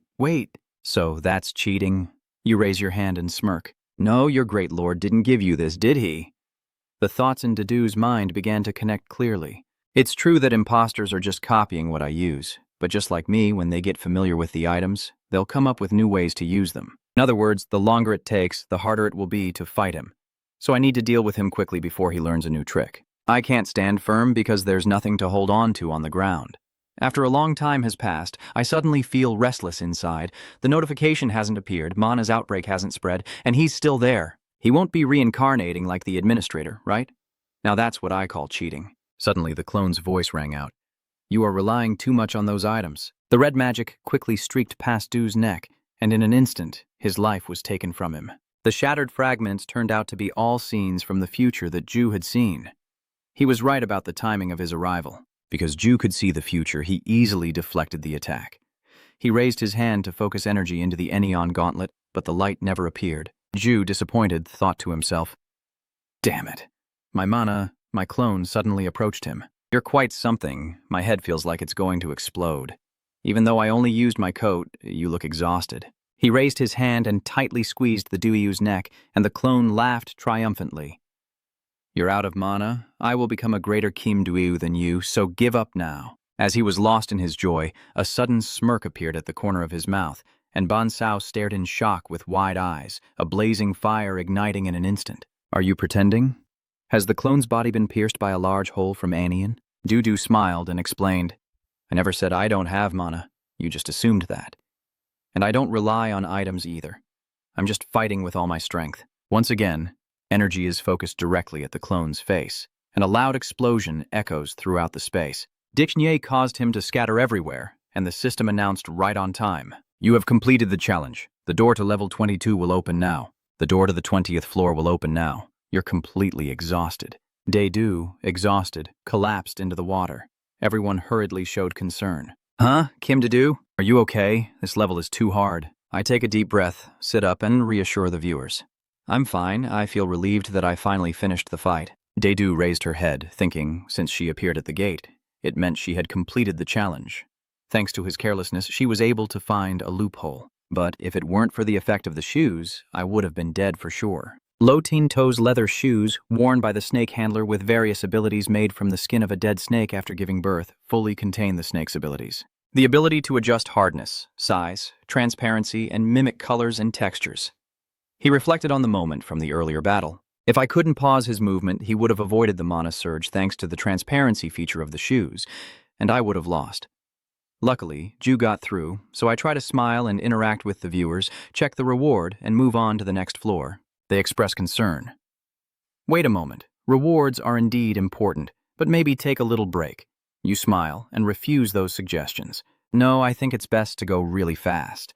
The comments still keep reminding me to stay alert. Be careful, Ju, I just want to live a peaceful life, but all kinds of trouble keep appearing. The system quickly processed the request and awarded the prize.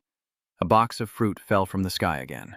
The viewers express concern, but are they trying to kill or save Kim Ju? So are they training Kim Ju or what? Training. But the viewers were quickly drawn to the mysterious gift. What is this? It looks like good stuff. Can anyone use it? Number. The item received is the Shadow Control System. Sak Nin's dagger, the hero rank dagger of Sak Nin. You have achieved supreme dominance over the Western Desert, containing the power to command his forces. The ability to strengthen the shadow entity lasts for 10 seconds, and its physical capabilities are increased by 20. Ju looks confused. Admin, what is he doing? Meanwhile, in the area created by Hippocrates on the 71st floor, in the central park of the city, a flock of pigeons was competing to eat food scattered on the ground. An old man, enjoying this peaceful moment, suddenly received a message about a strange player on the 20th floor. Jink, feeling uncomfortable, covered his nose with a cloth and continued, "He has a powerful backer who dares to threaten me openly. Do you know who that is?" The old man nodded calmly. "Oh, of course." He forced a smile and made a guess, maybe the person who helped him. That person didn't really care, shaking the bag of food in his hand and replying indifferently. In some way, Dewey Nuke angrily shouted, "You said otherwise before. You promised us absolute control." The old man suddenly snorted and interrupted, "What do you think when you see an ant pass by?" He looked at the old man with a puzzled and confused expression. He still stubbornly answered me. Dewey Nuke had to stammer in response. "I don't think anything." That person agreed. Yes, he still has some doubts. Does the admin think the same? The old man regretfully shakes an empty paper bag and laments, "I have no more food, only the admin." According to Genix's perception, the admin is a very difficult creature to talk to. Although he is always like that, with his one-sided conversations that make him uncomfortable, he doesn't find it too troublesome because he easily agrees to his requests. Jink trembled as he clenched his fists, knowing full well that to the admin he was just a passing ant, and perhaps that was what he wanted to say. With that thought, he decisively turned around. "You probably don't care anymore. I'll handle everything myself." The admin smiled wickedly. "Do whatever you want." Just as he was about to leave, Jin suddenly remembered something and stopped. He turned back to talk about the 20th floor player, but before he could finish, a huge explosion occurred behind him. The frightened pigeons scatter in all directions as a girl covered in flames walks over, smiling. Great, the two people we hate most are together. She is Lee Charon, but her player name remains a big question mark. Jin shows a clear sign of caution. "Who are you?" he wondered to himself. "I have countless guild members scattered everywhere."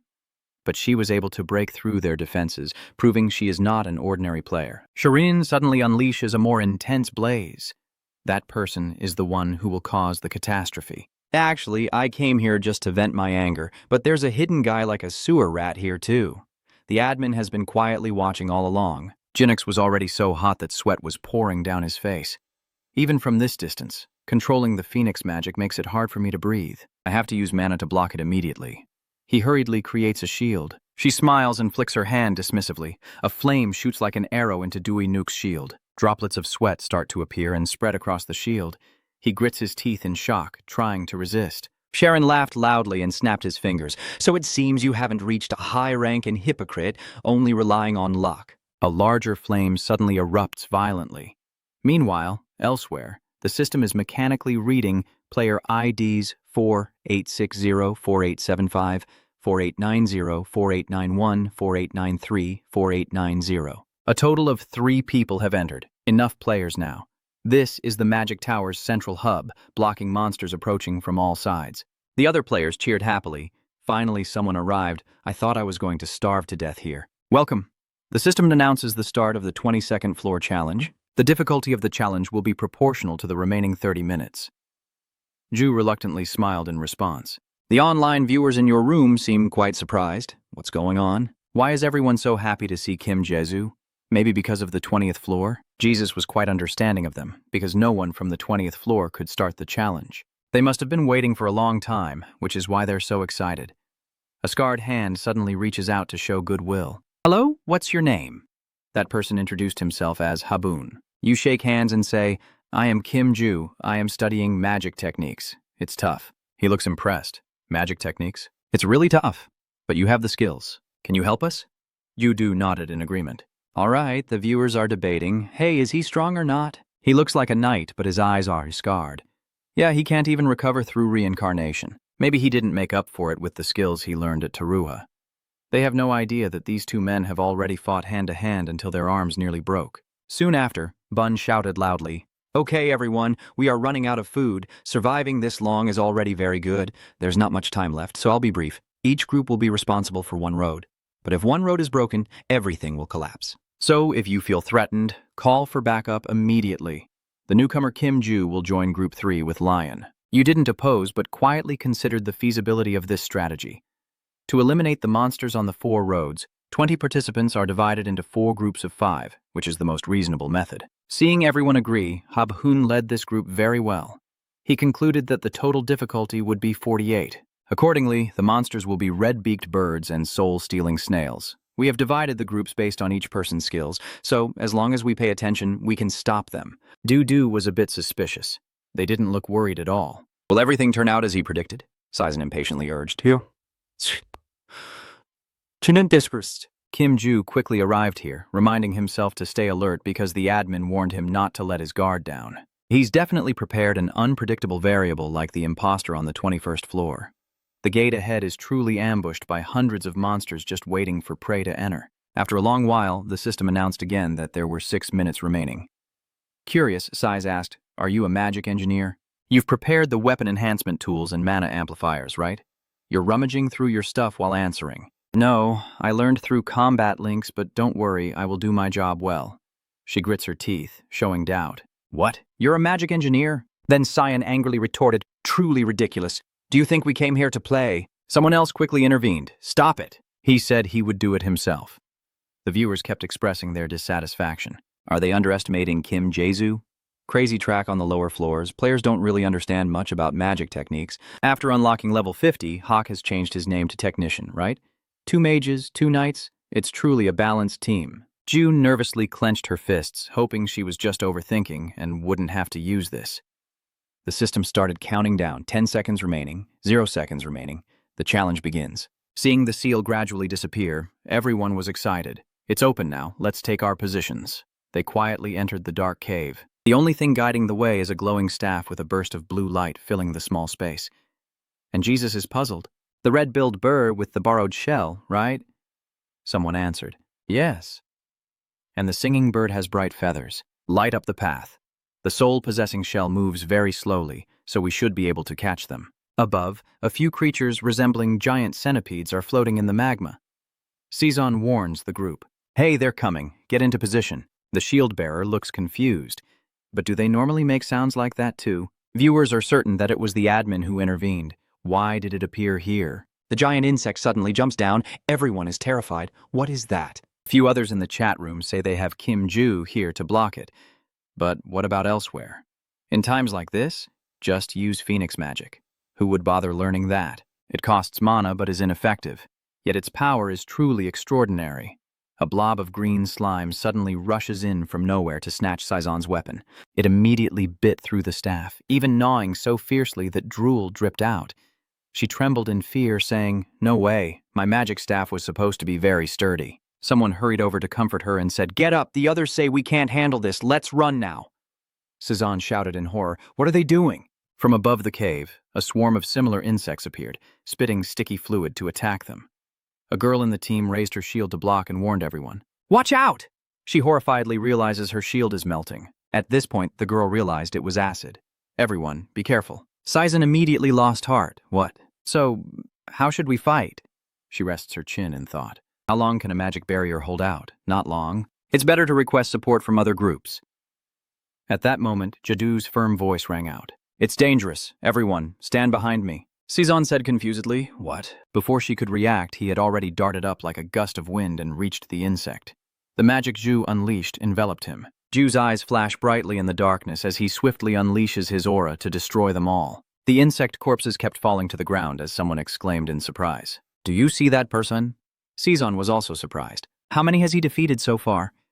A little later, Ju landed and turned to walk over to them. Both of them stood there in confusion, watching to see what you would do.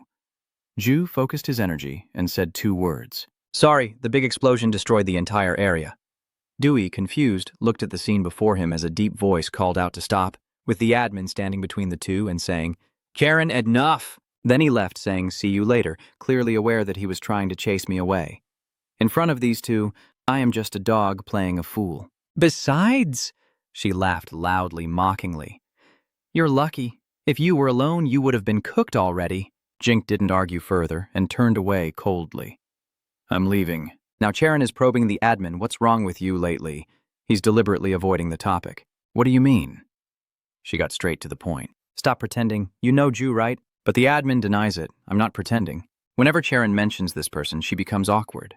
"So my goat, I mean that person, is Ju. Has he ever been to this tower before?" And he firmly said no. She continued to question him.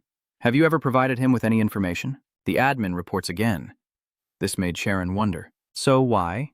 She has always been curious deep down. "Why are you treating him differently from the other players?"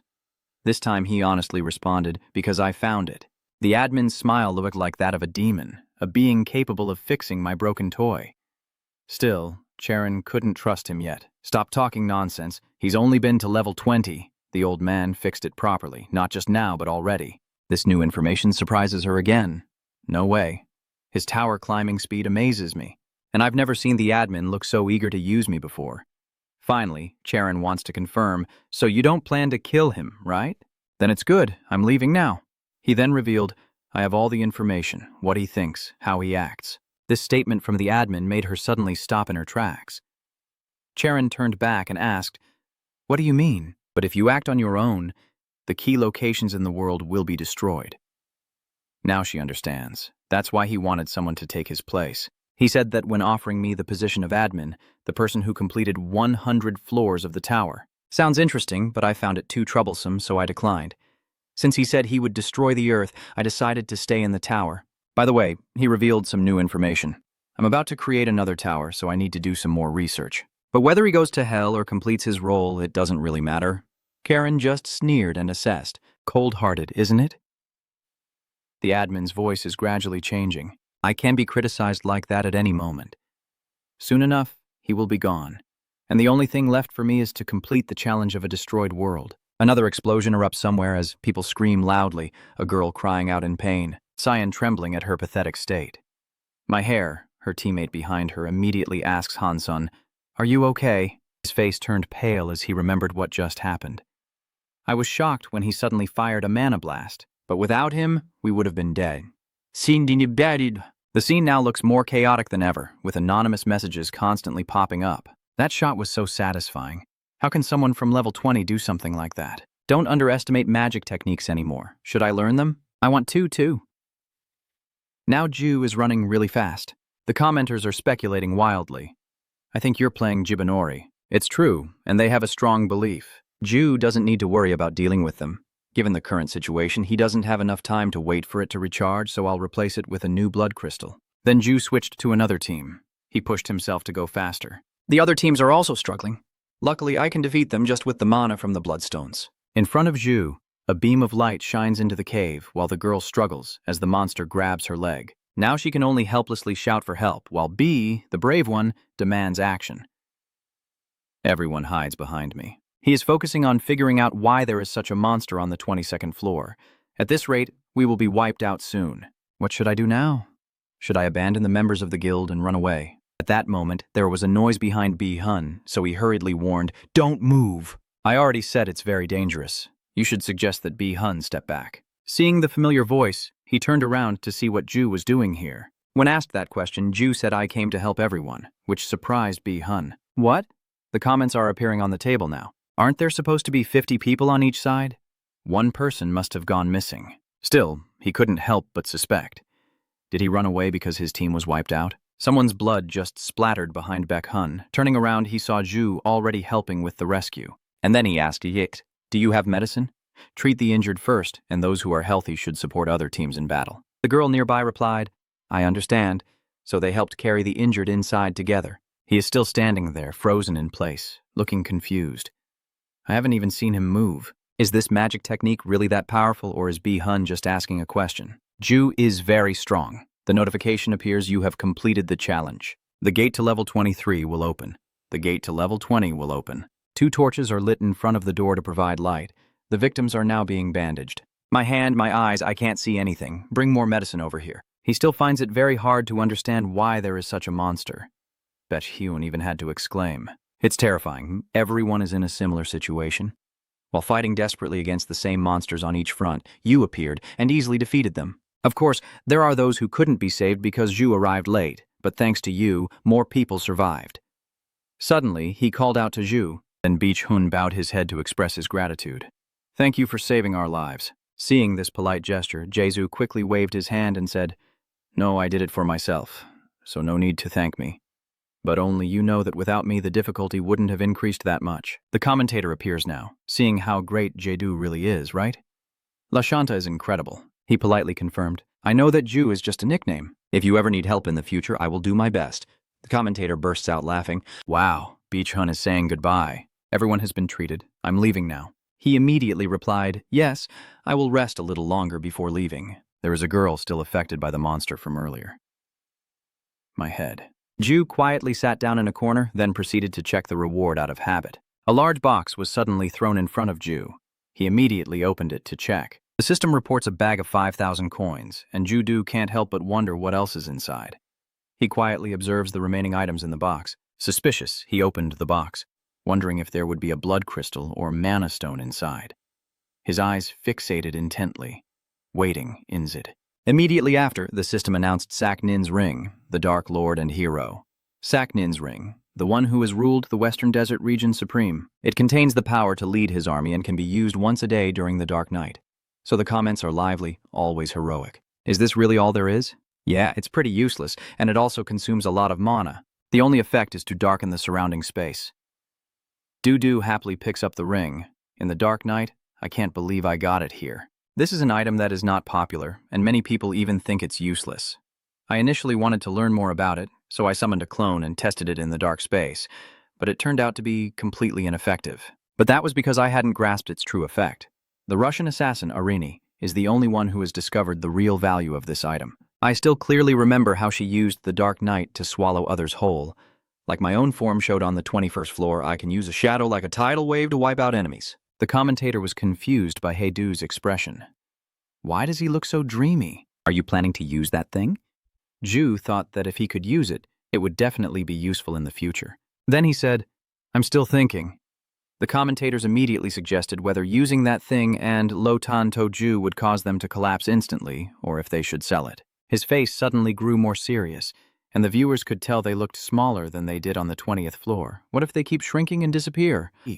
Jizu suddenly remembered after the fight with the admin on the 20th floor that Poi still hadn't woken up.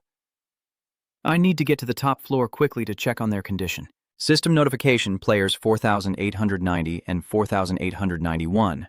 A total of 2 high-difficulty players have joined. The required number of participants has been met. Challenge 23 begins. And you know one thing for sure, duelist. The battle will not end until only one survivor remains. Right now, Trangsan is happily eating chicken when he sees Ju and says, You're here, comments begin to evaluate. Why is he greeting Ju as if they know each other? What is he wearing? Is this the Scoop Gang, suddenly craving chicken? Are you trying to confirm if you know me? And Trangsan says, Of course I do. The guild said that if we didn't know you, they would deal with us. From now on, Ju can guess that name. Hypergreat, he responds. That's right. Trangsan, relaxed, holds up a pizza box in front of him. Want a piece? There are too many, I can't finish them all, but you refuse right away. Forget it. Suddenly he revealed that there are more than just 1 or 2 people waiting for you. Luckily, I found out early. The comments are chaotic because they don't understand. What is he talking about? It seems many of Hypocrite's people are waiting at the arena to meet Ju. Yeah, it's crazy. Trangsan's attitude makes me think one of us has to die, yet you seem very relaxed. He responds as if nothing's wrong. Of course, it turns out that Trangsan hid the hot weapon in his belt because it's actually him who's destined for hell. He immediately drew his weapon to attack Ju while you were still surprised by this person's identity. Assassin. Based on Trangsan's appearance and movements, I thought he was a martial artist and let my guard down. The system immediately activates and displays itself, notifying that there are 6 minutes until the challenge begins. Ju momentarily distracted and focused on the information from the system. Trangsan Nam warned that if there hadn't been time beforehand, he would have gone to hell already. I'm different from kids like you, those who only improve their skills or rely on items. The angry comments pop up. This bastard is really fast. He looks like someone who only relies on strength, but it turns out he's that fast. People like him don't know how to defend. They just fight and win Ju. Oh, but instead of being afraid, you calmly asked what his name was, which is why you became a hunter. Why do I want to know? Du's words are full of hidden meaning. I just thought you would feel it was unfair if the person handling you didn't know your name. He is still confused. What? The comment just now was so entertaining, that guy must be really annoyed. Hey, if you look down on me like that, the hunter will become a thug. System notification. 2 minutes, 30 seconds remaining until the challenge begins. He spat out some saliva and then loudly declared, Chang Hunt, that's my name. Du discovered a weakness in the opponent's stealth skill. Even with full mana, he couldn't see him. Stealth is a low-level skill among assassins, used to deceive the opponent's senses, but the level difference is a whole other story. Suddenly, Chang San appeared behind him, Hell the Grim Reaper. At that moment, the system updated, and there were no seconds left until the challenge began. He eagerly holds the hot item in his hand to deal with Ju. Who sent you down to hell? The weapon is almost at my neck, but JAJ shows no sign of resistance. Suddenly, I speak up. You're sure you don't know what item I used? Instantly, Chang San's arm was tightly bound. He looked in panic at what was controlling him. How is that possible? Still, Chang San knows for sure that he couldn't react in time. It's only now that he looks up and notices that jacket. Damn it. Luotantu. Scent Hunter's attitude just now is gone. Wait a moment, he was truly very surprised. Luotantuo's cloak is impossible. Did he use future predictions as well? Ju just smiled smugly. Surely he knows this shirt. Chang San struggles to understand how you could get something so difficult. And the followers even know it's real. Just using 2 layers of toner is enough to make his head disappear, and our Ju has done it. His face was cold as he raised the hammer. You go on your own. Tell that death god. Chang San's eyes widened as she saw the weapon rushing toward her. Just a few seconds later, bright red blood splattered everywhere. That was the moment he left this world. Chang San's hand trembled as she tried to raise it, but soon it fell motionless to the ground. Ju's face was still stained with a few drops of blood. The system notification suddenly blared loudly and turned red. You didn't complete the challenge. Where's the knight who asked you this in the free zone on the 20th floor of the My Channel? The person next to him demanded, Adventurer, go down immediately. Seun trembled as he held the paper, his face pale from the aura of these two, feeling like he had just fallen from heaven into hell. He was very upset, feeling like the people of Taruha treated him like a criminal just because he was an adventurer, as if they wanted to kill him on the spot. But their attitude changed completely after seeing the paper with the commander's name and his signature on it. Although it was very dangerous because Leo from this channel didn't remember signing the paper. Seun was released and wished him a safe journey. At the magic engineering shop, he looked around this place in confusion. This is the place Ju told me about. Sejun poked his head in and overheard the people inside talking. So the cause of the chaos on the 20th floor was a Korean player. So he was curious. Who said that? The 2 people in front of Sejun startled him. Someone is coming. They are talking about something. Everyone watching says so. That's the real deal. From the distance of the door, it seems like it's not just a coincidence. So that friend over there responded, Huh? Maybe it's true after all. I don't know why he really shouted loudly, Crit, hurry up, we're coming.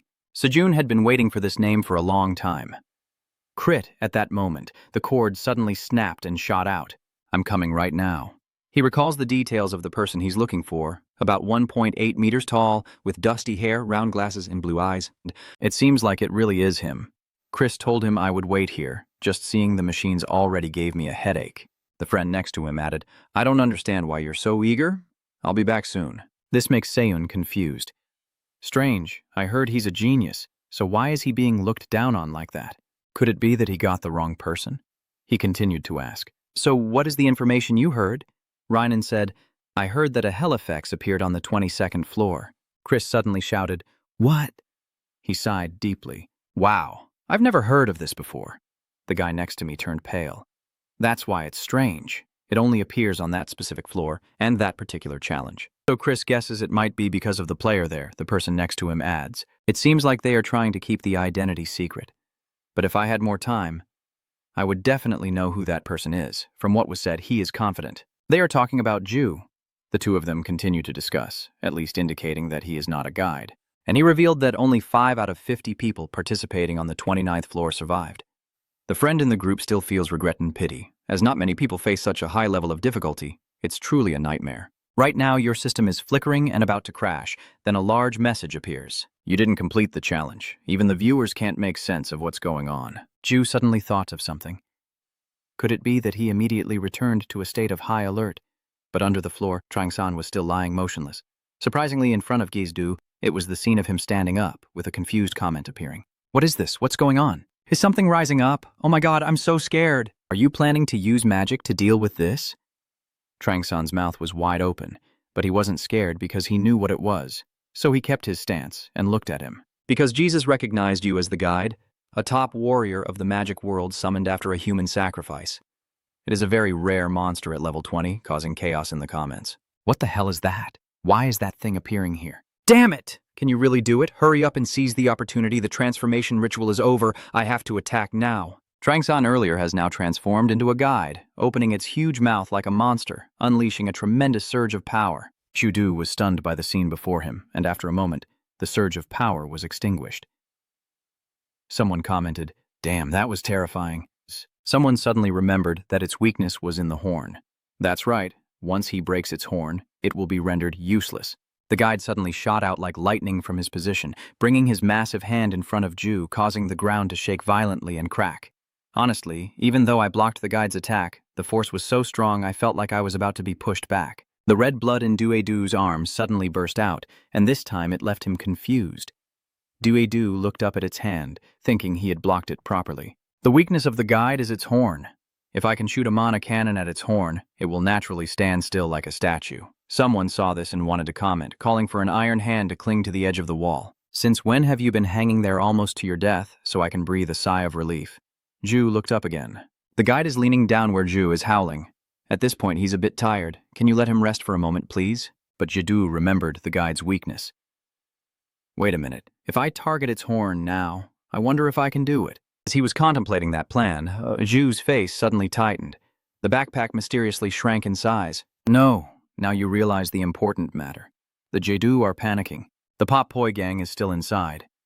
He helplessly watches the backpack fall into the abyss. No, the Poi are still inside. I don't have my jacket. I'll hang my jacket on the wall and then jump down. Before he could act, the guide roared again, striking somewhere with great pain, causing the wall Ju was clinging to be shattered. The guide starts to look around and search for you. A strange beam of light flashes, and Jedu's rope wraps around its horn. He moved like a flash, grabbing the backpack and attacking the guide. Ju ran straight ahead, the wire on his horn still tightly wound, then he knelt down on the floor. Ju quietly breathes a sigh of relief, glad everything went according to plan. I jumped while the guide was attacking to grab the bag, then used my coat to hold onto it and climbed up. Now I need to tie up the guide so he can't move anymore. Although I could use my coat, the rope on its horn was stretching and was soon torn by the guide. But it didn't hold on for long, and there seemed to be some plan in his expression. Now Ju is very determined. I don't want to be dragged away anymore. As soon as the guide makes a move, he immediately stands up and dodges. Then Ju focused and calculated, knowing that even if he used mana cannons to target the horn, the guide would dodge it. The string that was torn earlier still remained in the guide's hand. Now you unleash the Dark Knight technique, and suddenly Jedu's eyes glow with a blue light. Not only that, but his hand radiates a powerful energy. The dark black substance you just created spread across the space and then dripped onto the ground. The guide's side wasn't spared either, as its demonic aura wrapped tightly around the nearby lamp. The guide keeps sitting and looking around with its head tilted upward. When it sees Ju, the guide quickly rushes forward.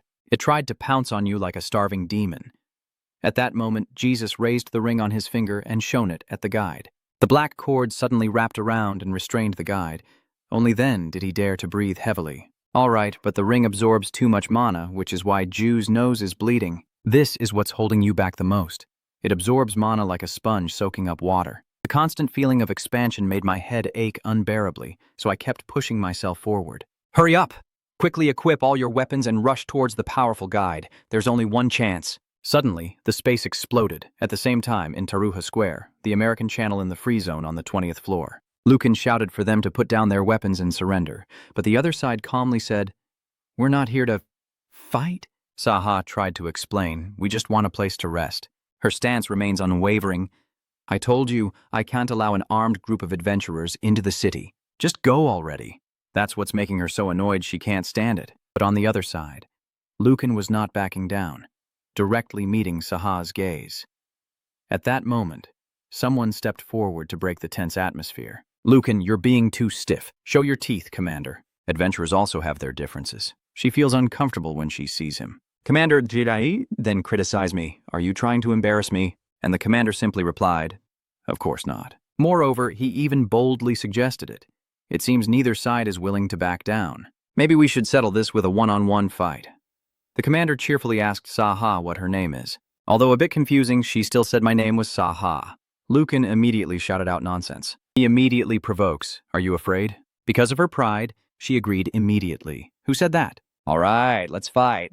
The commander asked the other person's opinion. "What about you?" Given the current situation, she's the same, I agree.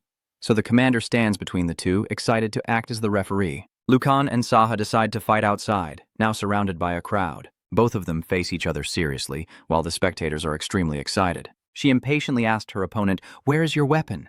She just cracked her knuckles and declared, "I don't need it." Really? So just as he finished speaking, she was nowhere to be seen. The next moment, Lucan appeared in front of Saha, but she remained calm, her eyes radiating a powerful energy. She treacherously attacked Sa's leg with great force, revealing a cunning smile, but when she looked down, that smile was instantly wiped out. She didn't move at all. Her face showed something very furious. Lucan once again kicked hard at Saha's leg, then used his hand to attack, but she tilted her head to dodge. After a struggle, she retreated to her original position. Lucan, furious, shouted loudly, and now it was Saha's turn to attack. "Are you still holding on?" Her hand clenched into a fist, then released a surge of power. Saha swung her hand repeatedly, causing Lucan's axe to crack, which made her worried. Taking advantage of Lucan's distraction, she charged forward and delivered a powerful punch that made her spit blood. Then she was thrown far away and finally hit the ground. Lucan's voice involuntarily cried out, her mouth foaming, but even Commander's comment was not very satisfying. The crowd outside was all surprised by this result. Lucan lost? No way. She was too quick to win. Commander smiled and nodded, saying, "You won? Say what you want." She slowly took off her mask. "Oh, Saha, honestly tell me I want to help someone." Somewhere, dust and smoke billow wildly, indicating a fierce battle has just taken place. Jeju lies unconscious among the wreckage. "Your face is pale. It took a while to get your mask off. It hurts so much, everyone is worried." "Ju, are you still alive? I thought you were dead." Ju sat up and looked around, his whole body aching from lack of mana. "Have we won yet?" Even the commenters are eagerly waiting to see how tough this one is. "Has he defeated it yet?" "Wow, that's intense." And then the system rang out with good news. "You have completed the challenge." Hearing this, Ju's mood brightened considerably. Oh my God. The system also added that the path to level 24 is open, and the path to level 20 is open. Even in a miserable state, you still didn't forget to check the rewards. The commentator advises Due to take a break first and find something to fill his stomach. That's right. Didn't you see how much Trang-san ate earlier? After arriving at the tower, I could eat 2 burgers and a large pizza all at once. I was having fun, but Ju suddenly froze. What are you talking about? Meanwhile, the comments are still noisy. Check the reward. Are you a pig? Actually, they're just 3 burgers. I was afraid people would call me fat, so I didn't say anything. That's more like a fat whale, you bastard. A message appears on the system dashboard. User Hans Sung-min Ju. Are you okay on the 20th floor? Things seem worse than I thought. So I sent someone to help. Lisa, are you okay? Are you injured? I heard you're in danger. Reply to me as soon as you see this message. I'm coming now. Joe? After reading it, the commentator froze and guessed. Saha. Is she a high school student in the military? What is Sung Bin plotting? In the end, he just took a deep, exhausted breath and replied, Kim Ju too. I'm fine. Don't worry about me. Immediately, the message notification system was triggered, and I couldn't understand why she would do that. I've never done anything for Saha. Actually, I owe her because of that necklace. But what did Sung Min say to make Saha come to help me? I really appreciate it, but I don't like having to communicate with others. The poi are getting smaller and smaller. I'm afraid they will disappear too. I don't know where their final destination is, but I have to reach the 25th floor. It's my only fragile hope. Because there is the tree of life on the 25th floor, I believe it will create a path for the Bobo boys. Juice is holding a large gift box again. Comments appear on the screen. Even a simple box from Solo Ninlo Tinto looks like a hero-level item. The admin is really annoying. You also notice that it seems viewers are already familiar with these boxes. The system reports the item inside the bag as 5,000 XU. Lo Tanto's family pants, master of the 7 snakes, a hero of Lo Tanto's army. You have controlled snakes with many different abilities. Made from the skin of a dead snake while laying eggs, the snake's abilities have been transferred into these pants. Are viewers discussing this? Has anyone ever used these before? Maybe not yet, but I have used it. Ju can't handle this. Really? This is terrible. There's one thing you haven't seen yet.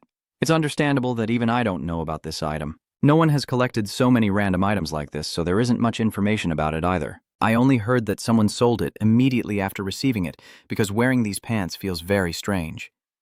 Dueu keeps staring intently at the pants in front of him. I prefer the ninja suit, but I'll try. Then you place the pants on the ground. Then he unbuttoned his pants. The audience went wild over this. Right now, right here, are you really taking your clothes off? Oh my God. While the audience is in chaos, Du calmly unbuttons his pants. Then you realize the problem and announce, "Hey guys, I'll be opening the screen for a moment." The audience comments, "Oh my God, are you embarrassed?" The system suddenly displays a message, "Please wait while the hidden mode is disabled." I am changing clothes, and the commentator starts joking. You know, we've eaten together, slept together. We've almost done everything together. Our bond is so close, isn't it? A moment later, the system also announced that the hidden mode was turned off. A commentator asked, "Has Yadu finished changing clothes yet?" The system reports that effects 5 out of 7 have been activated consecutively. The snakes have activated their functions. The functions have been activated. Magnify the mana area, mimic colors and textures, and dispel defensive magic. With just a subtle expression from you, the audience will be in an uproar as the predicted time is 6 seconds and the poison is extremely deadly. Look at him frowning. He must be really uncomfortable, and he hasn't changed his pants color yet. Now Zhu clearly feels like hundreds of snakes are crawling all over his body. You imagine each snake crawling over your body. Zhu Du breathes a sigh of relief, glad that he can control his body better after eating the magic ice. I feel so disgusted I want to throw my pants away. Then I said, "I'm still okay." Even though Zhu's heart now feels like it's been bitten by a snake, he also thought it was inside his chest all along. Finally, Zhu Du could breathe a sigh of relief. Phew! Everything's back to normal now. The disgusting feeling has disappeared. I still don't know what it does, but there's no more time to waste. Zhu quickly grabs the bag and heads straight to the next floor. The viewers are worried. Why don't you take a break for a bit? Eat something first, you'll faint otherwise. But Jedu thinks I believe I need to speed up now. Only then do the viewers realize that the characters that Po didn't pay much attention to now require a magnifying glass to see. They're not that serious. You're really heartless, a sudden voice echoed in Zhu's mind. You've handled everything so well, as if you've avoided any relationships to prevent weaknesses. But isn't there a saying that the more you look, the more attached you become? I knew even you had become attached to these little ones. These words made Zhu grit his teeth in anger. You put the poi back into your bag, then return to the main matter. I have to leave now. Currently, at the mission site, information system numbers 4887 and 4891, high difficulty, with a total of 2 participants, have enough people. The 24th floor challenge will begin. Please escape the forest within the time limit. The exit will disappear if you run out of time. Jedu's sweat was pouring down profusely. I knew it would be hot and humid here, but it's still too much. Level 24 is a challenge for 2 people. Where is the other one? Finding the way out depends on each person. But in this challenge, the terrain is difficult and stronger. The monsters will appear. If you're not confident in your fighting ability, it's easy to die here. Someone hiding behind distracted Zhu. The sound of that person made you turn around. Mianhai looked at Jedu and exclaimed, "You are Trong, but while you're still confused, does she know me?" Mianhai looked very excited. "Why did we meet in a place like this?" She was touched and revealed, "I heard you're taking a beast-taming course, so I hope you'll become my junior." Zhu silently evaluated. Her emotions changed so quickly. Then he introduced himself, saying, "My name is Kim Zhu. It seems you know me." Minhai's face froze when she heard the question, and then sheepishly scratched her head. "Sorry, I keep rambling. It's just because I'm used to talking to myself. I spoke too quickly earlier. I'm Poamom. You've been watching him from the first floor. My real name is El Min, but you can call me Winnie. So Zhu knows too, Poamom." The audience comments, "You met Poamom in a place like this? No way. Has she already tamed a demon beast? I heard that people keep demon pets like pets on the upper floors. If she's following the path of a magical beast, she's not an ordinary person either," Du said with a forced smile. "There really is a special fan who loves Poi." Immediately, a series of comments appeared. "Po Boy is amazing. I miss Po Boy so much. I want Poi to be the best. No, I will never forget." Looking at how she talks, it seems like she knows a lot about magical beasts. Jedu was a bit curious, I wonder. She's my fan and really admires me. Min-hai was truly happy with all this excitement, never expecting to meet a fan during the two-person cooperation challenge. Lucky me, and this is my friend. She said the name of the creature on La's shoulder, and upon hearing the owner, it repeated it. Huh. And Jae-do immediately imagined a bowl of instant noodles. Isn't it supposed to be a dish called Lame Kich Lahonga? Min-hee smiled brightly and held up Laska. That's right. Doesn't it look similar? Ju fell silent. Similar to what, Ko? Suddenly, Min-hee sighed and confided, no matter what, I am still very disappointed. I want to find him first and send him to you, Ko. Hearing that, Jae-do wondered what she was looking for. What is she talking about? And Min-hai mentioned that our Koden, La Haha, and Baron don't seem to be doing very well, so I climbed up to the 24th floor. The audience started to scrutinize. We still remember their names. Truly true love. If she watched from the first floor, she's no different from a family member. Exactly right. But Ju still doesn't quite understand. So here, are you just wondering if there's any connection between what's going on and the poi here? I didn't notice it while watching the video. Based on what I understand, Min-hai explained that there is actually a hidden detail on the 24th floor. Because the admins are very strict about revealing information, I want to go get it myself to give to you. This information really surprised Ju, a hidden detail I didn't know. According to Winnie, in the 24th floor forest filled with monsters, there is an undisclosed hidden detail, a relic resembling a cradle that fits perfectly in the palm, called the Revival Cradle, capable of healing magical beasts. Are you seriously ignoring it, monkey? Min-hai emphasized, its position changing randomly and being hidden very well, so it's not easy to find. Even Lhasa was about to die before, but thanks to that item she recovered instantly, so I am sure Poi will get better. After hearing that, Ju suspected there might be a world tree on the 25th floor, but the admin would definitely interfere somehow. Can I really avoid the admin's gaze and save Poi? So you decide you can't miss this opportunity. Then Jae-do politely bows his head and says, I truly, truly appreciate it. No, this way of acting makes Min-hai a bit embarrassed. What did I do to you? She smiled brightly and invited me to go get it myself and give it to him. But since it's come to this, let's go look for it together.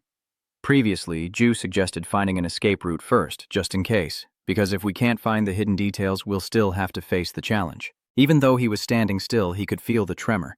The noise grew louder, drawing the attention of both of them. A giant hand just smashed a branch. The Forest Guardian, a monster from level 20, is roaring here. The spectators are commenting that they move in groups, so it's hard to deal with them. They're called scouts or something like that. It's true, they throw spears from afar, and if they miss, they call others over.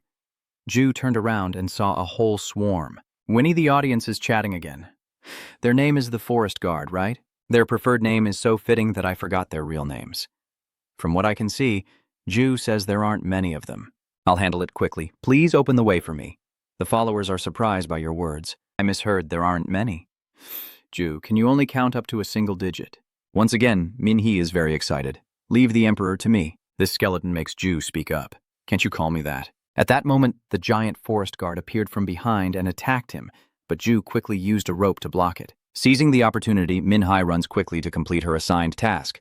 Standing at a distance, she lifts the hot item and then strikes a few times into the air. Having cleared the way, Min-hai jumps very high and now stands in front of the two forest guards.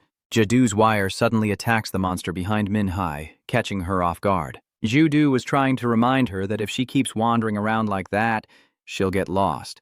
Stick to the plan. Min-hai's eyes look very captivated. It's okay. I've been down this road a few times. Just as I thought. Trust me. Seeing her expression, Ju could only sigh in frustration as the sky quickly turned to late afternoon. Then darkness fell, making the forest even gloomier. The system notification still had 3 hours left. The road guards had been neatly taken care of by Jae-do.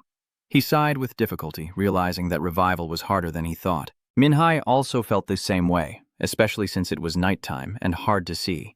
At this speed, we can only look for an escape route. Jae-do silently reminded himself that revival was important, but we couldn't stay here forever. So you were wondering, Winnie, how I managed to find a way out. Min-hai thought about it and explained that at that time I was looking for some strange monsters. So I wandered around, then I bumped into something super hard, and that's when I started to struggle. But when I turned around, it suddenly appeared right in front of me. This caught Jae-do's attention. It suddenly appeared. The hidden details often depend on specific conditions. Maybe those conditions were met when she bumped into something hard. Then you keep probing for information. Has that cradle been damaged before? And Min-hee skeptically replied, I'm not sure. It doesn't look very fragile. Suddenly, Ju asked, "Can you hold my bag for me?"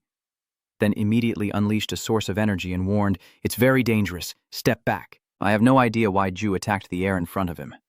Minhai watched Ju from a corner, feeling anxious. If he keeps smashing like this, the item will be destroyed. It's been a while now, but Duedu still hasn't noticed any difference. It used too much of my mana. Where did I go wrong? If I can't find it and run out of my mana?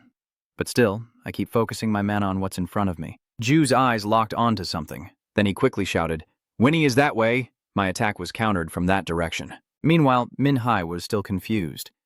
"What do you mean?" Then she hurriedly ran over to Ju. "Wait for me." Struggling all this time, Minhai finally managed to say, "I found it." Both of them looked at the pile of lost items in front of them, covered in mud. Du wants to confirm if this is correct. Minhai firmly affirms. "Exactly right. How did you find it?" Du just hinted, "I have my ways." The audience continued commenting, "And I have my ways too." He really laughed, but how did he find it? Ju secretly sighed in relief, glad that he guessed correctly. Windney said she bumped into something hard, and when her vision blurred, the revival nest appeared. And usually the hidden details in the condition game need to be touched before the hidden item appears. Since my attack range is very far, I can minimize movement and find it. The audience is starting to riot. Heal them quickly. Put Poi in. There's not much time left. Thanks to that, Ju remembered. Yes, I have to. Minhai's bag is immediately returned. Here, she smiles brightly and wishes you good luck. Of course, Ju responded warmly. Yes, thank you. Without hesitation, he put the Poi into the cradle, and viewers were also very worried. Why have they turned black? It seems they are poisoned. Try to revive yourselves, little ones. The mana source inside the cradle is lighting up. Please hope that it works. At that moment, the system appeared, indicating that related items could not be cured due to the restriction function. Even at this point, the audience has to be disappointed. Isn't that right? How do I remove the limit function? The limit function is useless. Is this game messing around, God? Minhai said with a heartbreaking voice. Oh no, Gidu is so angry he's turning black, damn it. Moreover, there's an urgent notification from the system that there's only 2 hours left to escape. Ju is very worried now. There's not much time left, so he must go to the 25th floor. Will Poi be able to hold on until then? Just as he was about to leave, something from the system caught his attention. A spectator reminds him, "Hey Ju, don't you have that already?" That upgrade rune item. At this moment, Ju involuntarily repeats the upgrade rune. The system provides information about hero upgrade runs, a run upgrade item. However, it can't be upgraded beyond the level of the rune. Thanks to that comment, I just remembered. I almost forgot about this. The audience is excitedly commenting that it probably works. What's going on here? If the level can be increased, the restrictions will also be removed. If he really manages to do it, this game will become legendary. Yeah, it's no longer like a game. And then Ju pulls out the rune item. The system asks if you want to use the rune and upgrade this item first. Ju decisively presses yes. It must be done. Immediately, the power from the rune shines brightly. Du focused on waiting for the result. Minhai stood beside her, not even daring to breathe heavily, as a surge of mana roared around the cradle. Finally, the system has announced that you have successfully upgraded the resurrection item. Filtering and abnormal state recovery functions will be added. Do you want to use the purification function on the demon beasts? Press the yes button again. The system suddenly updates, starting to purify the demon beasts. A stream of energy radiates around Poi's bodies, and the dirt on them begins to fade away. After a short while, Poi's complexion returned to a healthy glow. Ju happily embraced the Pois in her arms. All right.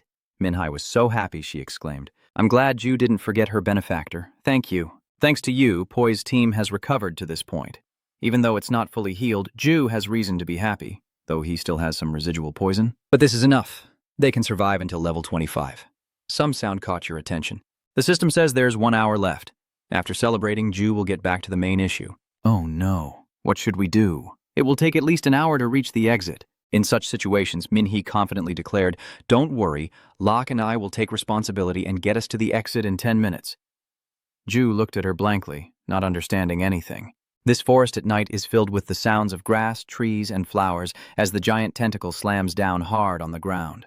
Laska, still small, was lying on Minhee's back just now, but now she can even cover Ju. Looking at the creature before him with some amazement, he realized it could also use its skills to grow this big. Minhai chuckled and continued, Impressive, right? That's one of those magic skills. If you use magic, you can do it too. It's a pity, Your Majesty. She keeps doing strange things, claiming to be the creator of love. Du could only smile awkwardly. So that's how it is? The audience might also be wondering, why did they suddenly jump up? Truly, a creation of love. Imagine Kim Ju making that move. It only took a moment before Minhee's notification sound was heard. Emperor, I see the exit now. Ju is truly speechless. I told you to change the way you address me already. At that moment, the system appeared. You have passed challenge 24. The door to level 25 will open now. The door to level 20 will open now. Even with such enthusiasm, Minhai still felt guilty. I'm sorry I couldn't help much. Ju immediately denied. No, thanks to her, the Poi team has gotten better. I think they will be able to live until they see the world tree. Minhai looked so strange. It's truly an honor to see the Poi in person like this. Fierce, but adorable too. In the end, she waved goodbye and said, I'll go up the tower first. Hope we can meet again in the future. Good luck. Judu also waved back and let out a sigh of relief, then whispered to Lai Poi. Hey guys, I'm sorry, but we need to move on to the next level, so please get back in the bag. The audience couldn't help but feel regretful. No, my boy Ju the Emperor. Please let us see. Poi? A little longer. After they all got inside, Ju continued. The bag was heavier now. The viewers comment with sadness, saying the Emperor is truly cold-hearted. Poi hasn't fully recovered yet. We need to get to the 25th floor quickly. But Ju faced a small problem, thinking she was already used to passing through the gate. At first, it will be very painful, and then a nauseating discomfort that somehow feels worse than usual. Wait, this disgusting feeling is like it's boiling through my whole body. Jae-doo's feet finally touch the ground. You look up at the new world before you. This is the Demon Realm, and the challenge on level 25 takes place in the Soul Forest. The Soul Forest is full of natural energy, but it feels like it's fleeing from the sun and sinking beneath the world's core. This must be the Demon Realm, be the demon. There's something still bothering me, but how is that possible? I don't understand. On levels 5 and 15, the admin has changed the challenges, but has never moved their locations. The chat window, community window, and reward notification window are unresponsive. So, Ju realized clearly that this was not a dream. He pinched his face hard to see if he was still awake. But the current scene leaves Jae-doo stunned as a demon-like spirit appears. You're here. Ju remains highly alert. Who are you? That soul has many eyes and a strange mouth. It only poses a danger if you demand it. If you want to know, follow me. Ju lowered his face as the soul was flying up, feeling a bit puzzled. Following Du, he looked down into the abyss and wondered, where am I going? Still, he followed the guidance of the spirit. Ju looked around in confusion. It's too dark. Where am I being transported to? I don't think the admin is up to something. If that's the case, they would have revealed their identity right after I asked who they were.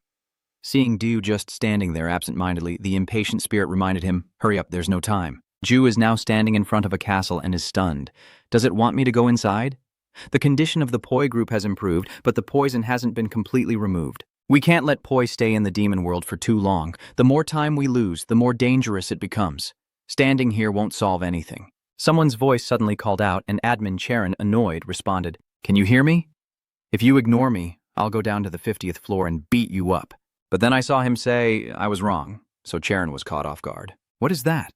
The admin didn't say another word, and instead he looked even more strange. The admin's gaze suddenly flickered with hesitation before he disappeared, leaving only the words, Next time. Charon sat down on the ground, trembling with fear. What the hell is that? Is it a mistake? Why him? That familiar name briefly flashed through her mind. Could it be Kim Ju? Then Jerry checked the system display, which only showed Ju's broadcast line that wasn't transmitting. Charon was again confused, so he turned off the broadcast. In front of Ju is a man sitting confidently on a throne. He proudly introduces himself. I am Knin, the Grand Duke of the Demon World. Do you know how much effort I put into summoning you? Ju-du only flinched briefly. Knin, why are you here? Knin is the final boss on level 99, the most terrifying monster for tower climbers. Even though this is his first time seeing himself, does he realize he is already prepared? You couldn't hold back and asked, You should be on level 99, so why are you here? Kane arrogantly declared, This is not the real toy.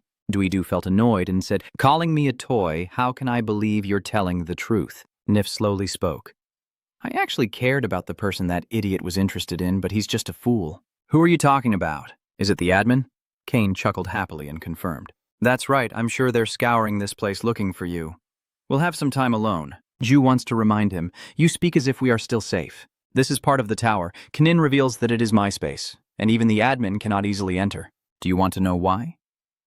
Ju-do, despite everything, rejected harshly. No, please take me back to level 25. Kanin was a bit surprised by this answer. What are you talking about? Don't you know that opportunities like this are very rare? So Ju emphasized, "I don't care. I didn't expect Kanin to catch on to one of your points. Now I understand why you're in such a rush. It's because of the world tree." In that case, Kanin also added, "Right?" I think they're in trouble. He has cut open Ju's bag and taken some poi. That makes you wonder when he took them. Just as I suspected, the condition of the poi is still worsening. I can't stay long in the demon world. I need to get out quickly. Kanin asked a suggestive question. If a spirit told you they knew how to make these guys stronger, would you listen? Ju-do was stunned by this question. What do you mean? He looked as if he understood everything. You're overthinking it. You're losing your mind. Think for a moment. Do you know how to do it yourself? Meanwhile, Jesu still wears a puzzled expression, and Kanin says, I will remind you what that is. Then he gently touched Ju's head, and immediately he was transported to a strange, otherworldly space. Suddenly, images of poi flash before his eyes. Ju's handbag has fallen to the floor. Only then did he suspect something. Could it be that Kanin was still calmly watching Ju struggle? Now he places his hand on his heart, something he's never seen with his own eyes. But what about the viewers? All the stories are the same. The poi team absorbed the sun's mana and saved themselves. Is there any way? Kanin says that life is a cycle. If you receive something, you must give it back. Trust in your abilities. Ju is still stunned by what just happened. His feet start to lift and move. Ju stands before the throne where Kanin just sat, but now only the po boy remain. He closed his eyes and placed his hand on his left chest, channeling the mana flowing from within his body. He desperately begged for it to move. The mana from Ju's heart flows steadily. Keep moving. Suddenly, he opens his eyes in shock, with red syrup still dripping from his mouth. A mana response, but I can't stop halfway. Move on. Ju feels the snake inside surging. It just bit into the pulse in his heart, and Ju's face suddenly turned pale. He imagined the snake right in front of him. Not only that, it also licked Ju's palm. At that moment, the surge of power within him suddenly erupted into success. Jiomin now knows how to circulate solar mana. Juju smiles at his own achievement. Jaedu places her hand on her chest, feeling the strong heartbeat burning from her fiery heart. Deep inside, she silently vows to succeed now that Min has learned how to circulate the sun's mana. The pain from restoring mana has vanished, and the sun's mana is flowing through my body. This is the enduring power within my heart. The more desperate it is, the clearer it becomes. That is a type of magic that reacts to one's emotions. In the silence, Laha closed his eyes, merging with the mystical energy, and the surrounding light suddenly flared up. The light is fading, and black specks are beginning to fall from Laha's body sitting in front of Ju, as if toxins are being gradually purged. Suddenly, its big, starry eyes open, full of vitality. Laha smiled brightly and happily exclaimed, Bobo! You quickly hugged it, holding it tightly and breathing a sigh of relief, feeling like a heavy stone had been lifted. The poison is gone. The others have fully recovered. It's such a relief. And Laha then tilted his head in confusion, making a naive sound. Oh, Ju felt moved inside. Lahaha Koden Baron, they look as lively as before. That's great, but that moment didn't last long before Kanin came to remind them. I don't think the admin would be happy to see them healthy. You should leave quickly before they find you. While the adorable Po group protested loudly about being rushed, he could only respond with a choked voice. Thank you very much. He smiled softly. I guess that's the end of the greeting. You should hide them away. No hesitation. Du opened the backpack and then asked the kids if they wanted to go inside. The poi kids happily and obediently crawled into the backpack like children. When the Babishnielens returns, Kanin's calm voice echoes. You probably have many questions. Who is Kanin? Why were you called here? And there's more, right? The two of them began to walk into the deep, dark path between the cold, icy cliffs. The darkness muffled all sounds, leaving only his steady voice echoing. I told you that the admin can only imitate, right? He only knows how to do that. Simply put, he can create fake goods, but they are never real. You stop, your eyes flashing with suspicion, and what does that have to do with me? Sin smirked faintly and continued. Yes, because you are the only person in the tower who can create and recognize genuine items. The statement startled Zhou, a bead of sweat rolling down his cheek as he stammered to deny. No way, I'm just an ordinary person like everyone else. but he just waved his hand, turned around, and flicked his coat with a cold-as-ice look in his eyes. On the surface it seems that way, but on floors 5 and 15 you stand out a lot. While everyone thinks the scenario is fake, you are the only one who realizes it is real. He quietly muttered self-deprecatingly, "People are like that." But CNIN didn't let it go and stepped closer, his words like a blade cutting into Ju's mind. The spirit of the World Tree would cry if they heard those words. You can deny it even though you created a real one. Memories flashed through his mind. Yes, the Poi team helped me fight against the admin. Even though he was his former subordinate, I can't argue with Keenan's point of view, but to say that I am the cause of this change? In the end, when the two of them stopped facing each other in silence, he let out a light but meaningful remark. "Forget it, that's no longer important." Sin changed the subject with a strangely gentle voice. "Let's talk about something else." Yu-Du was a bit surprised and tense, and before he could react, he found himself in front of a strange scene, with a series of shimmering purple flowers beneath his feet. He approaches, bends down, and plucks a flower. Sin reveals a mysterious smile. "My favorite place." While watching the glowing flower in his hand, Kanin gently said, "If you don't want to be controlled by the admin anymore, accept this. It won't harm you at all, but the doubt in my heart still hasn't gone away." "What if you're just playing with me?" he replied, still wearing a sinister smile. "You're still too cautious, huh? But I won't use this method to play with you." Du simply remained silent, feeling a bit confused and uncertain inside. He stood silently facing the opponent, deep in thought, as if calculating something. Just then, a strange noise sounded behind Ju, startling him as he nervously turned to see the Kanin smiling mockingly. "Oh no, it seems our time is up." "So what will you do? Will you continue to be controlled by the admin, or will you accept my offer?" You didn't answer, only staring intently at the glowing purple flower in full bloom. The flower sparkles with a mysterious energy. Immediately afterward, under the clear blue sky, the scene shifts to a lush forest covered by broad leaves, with sunlight filtering through and creating a peaceful setting that contrasts completely with the chaos earlier. Two tiny, fairy-like creatures appear, strolling and chatting. They were startled to see him lying unconscious under the tree. Du slowly woke up, looking around with a dazed expression. When he was fully awake, he was stunned and sat up suddenly, looking around at the unfamiliar scene and wondering where he was. Ju was shocked to see a giant horse stomping down on the ground in front of him, and from above a powerful voice shouted, "Human!" He raised his head, and before he could understand what was happening, a sharp spear was immediately pointed directly at his face while the two small fairy girls floated nearby with curious eyes, and Kadrin stared and asked loudly, "How did you get here?" Confused by the unexpected situation, Ju could only think to himself that he didn't even know what was happening until he opened his eyes. Like the challenge spring on the 15th floor where players first reach the giant traveler tree and then face the challenge there at the 25th floor. On the other hand, the world's grass and plants are the only entry point to the world tree, and humans cannot easily access it. I must stay calm. This might just be another prank by the admin, and I shouldn't let myself panic. Jesus took a deep breath to regain his composure and replied seriously, "I want to meet the elder. I am a person trusted by the Fairy King." "What did you say?" Amid suspicion and unease, Kadrin decided to escort him deeper into the dense woods. Ju was tied with ropes, holding his hands tightly to his backpack, but his face showed no sign of worry. Jesus quietly followed behind him, glancing briefly at the other person with a cold expression. His thoughts kept drifting. Humans and forest guardians have been bound by an ancient treaty. If that's true, maybe they will let me meet the elder. Cran turned his head back, his voice ringing out cautiously. "It's best if you don't try anything." The tiny fairy immediately mimicked with a suspicious act, then, as if realizing something more serious, the fairy girl panicked and flew over to him. "Kadrin, why is there a human here?" She giggled, while he spoke in a firm and serious tone. "I will talk to you later." Ju stands still, scanning the surroundings to assess the situation. "It seems they don't believe what I said." I try to smile, even though my wrist is numb from the restraints.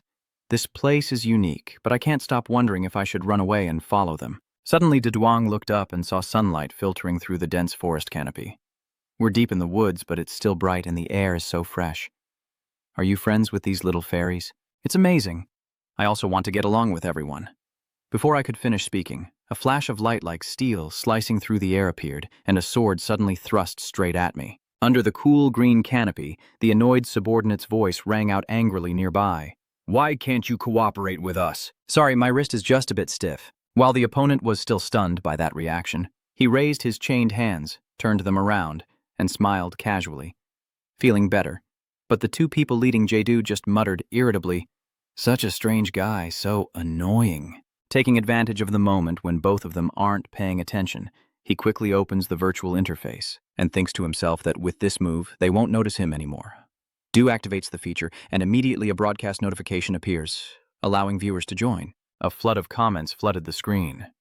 "I thought you had died somewhere. I haven't unfollowed yet, but Zhu is so bad. Are you okay, Zhu? Does this place look like the 25th floor, or am I hallucinating?" "You're hallucinating.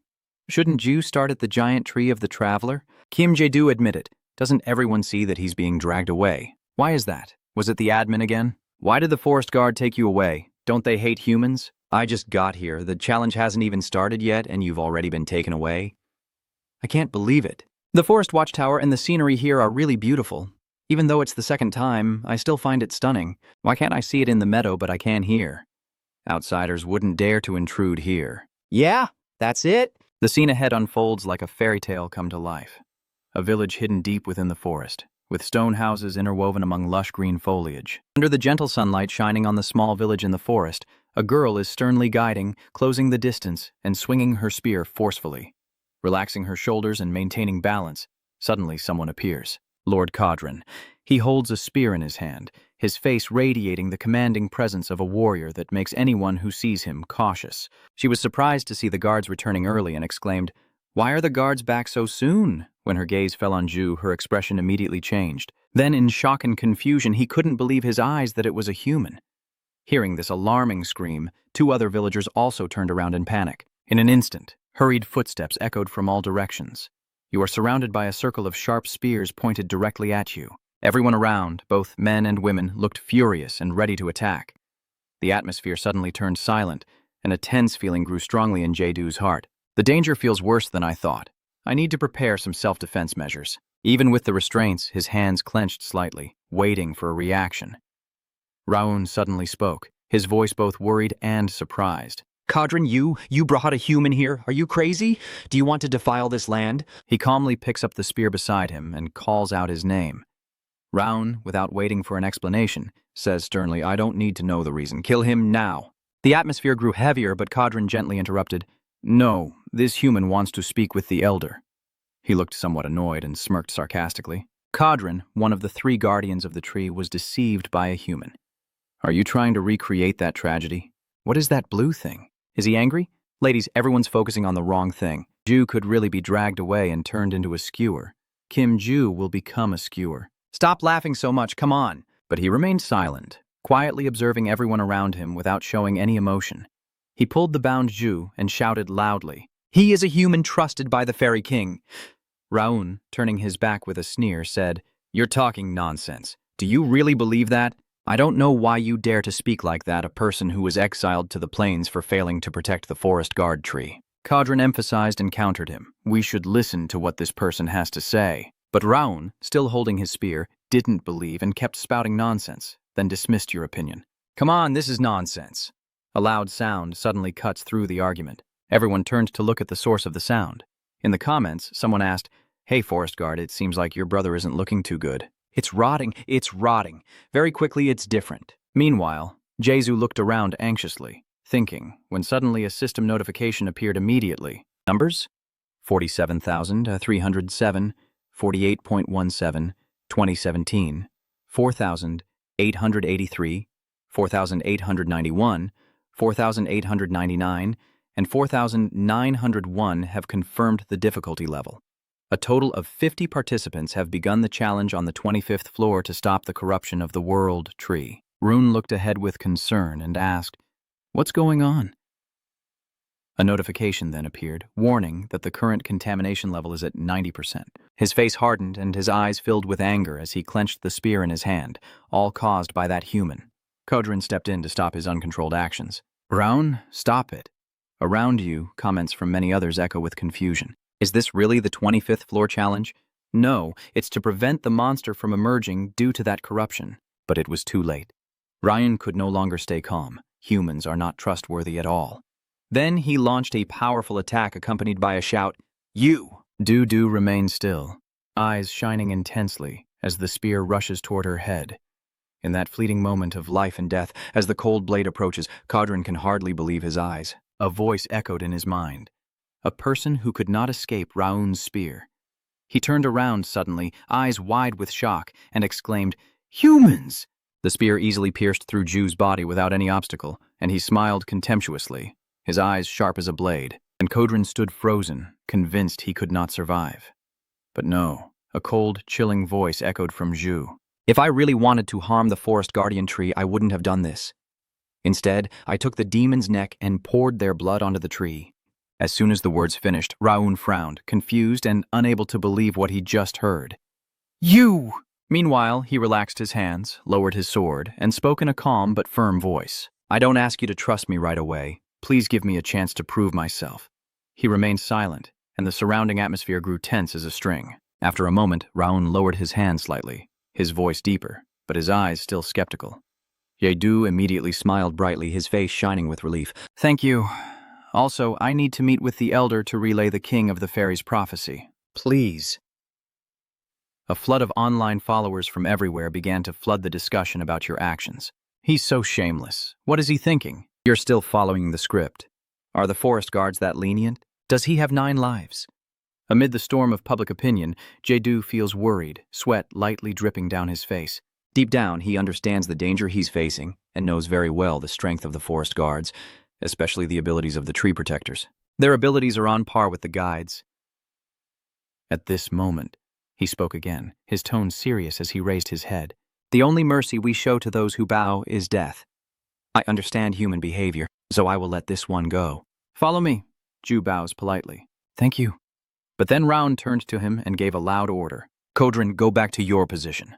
"That is the only reason for your existence." To reflect on past actions by teaching the new forest guards about the lost tree of compassion, Cran remained silent, offering only a stoic gaze in response. He turned away and left with a simple phrase, "Let's go," while a wave of comments continued to surge. "Kadrin, hang in there. Why was he treated like that?" He turned back to watch the fading figure. A comment appeared explaining everything briefly, saying there was a watchtower in the meadow where Ju was, but Kadrin was deceived and Ju was the con artist, which sounds more believable. The scene shifts to the 25th floor of the giant traveler's tree, where the first level has become a bustling gathering spot for travelers, with the cafe in the area lively as conversations about the challenge and rumors spread rapidly. "I heard there's chaos on the 20th floor. If I complete this challenge and go down there, will I get involved? What if I get caught by the warriors?" Jinha is sitting alone at the bar, looking a bit bored. He sighed and wondered, when will it start? The comments on social media kept pouring in. "Do you know what's happening? I'm eating." "Not happy, okay? I was just watching you, so when the challenge starts, please turn on the broadcast. I want to get a notification." Jinha sighed softly and replied, "Fine. I will turn it on." He opens the control panel and switches the live broadcast from on to off. But inside, he feels increasingly disappointed as the challenge hasn't started yet due to the lack of players, and he has wasted time trapped inside the giant of the traveler. At that moment, he happened to overhear a nearby conversation, hearing that it was caused by a player. Is there really someone? Jinha grew even more disappointed and lost in thought as a glowing portal suddenly appeared behind him. From within, Sanhu steps out, exuding a strong presence. Another young man quickly runs over, smiling brightly and waving, "Very pleased to meet you." Without a word, he coldly raised his hand and pushed the young man who had just greeted him to the ground without hesitation. Jinha was stunned by the scene before him, his spray glue stiffening. While everyone was still confused, Sanhu coldly declared, "I don't like men. I am Lee Sanhu, the 6th leader of the Hypogete Guild. I request your cooperation and I don't expect you to refuse. We are an elite group that has reached level 29, so if there's anything you're unhappy with, just say it now." His imposing presence made the entire hall fall into a terrifying silence. Finally, Sanhu smirked maliciously and said, "Thank you for your cooperation. We will go around and take a look." Jinha is now calculating in his head. With 10 members from the Hypate Guild, we currently have a total of 48 players. The challenge requires 50, so we are 2 players short. The guild members seemed to have realized this as they were carefully examining each person's face. In a quiet, luxurious cafe, a man and a woman are standing in the lobby. Immediately after, the atmosphere shifted as Sanhu and his team members began to converse seriously. He said firmly, "I have checked all the floors up to the 4th level of the giant tree, but he is not there." Sanhu then replied, "So long as the next 2 players are not him, it's best for this challenge to end peacefully." Before he could finish speaking, the gate flashed and a man appeared, smiling and greeting. "Hello," he exclaimed in shock. "Oh my God, you're here alone," as the system began displaying the numbers. 47.307, 48.17, 2017, 4,883, 4,891, 4,899, and 4,901 confirming the difficulty level. A total of 50 people have entered the challenge. But then everyone started to suspect that we are still missing someone. Is the system malfunctioning? There is still one player hiding. Sanhu gritted his teeth, his eyes sharp. No, I even used the assassin's tracking skill. There's no way someone is hiding.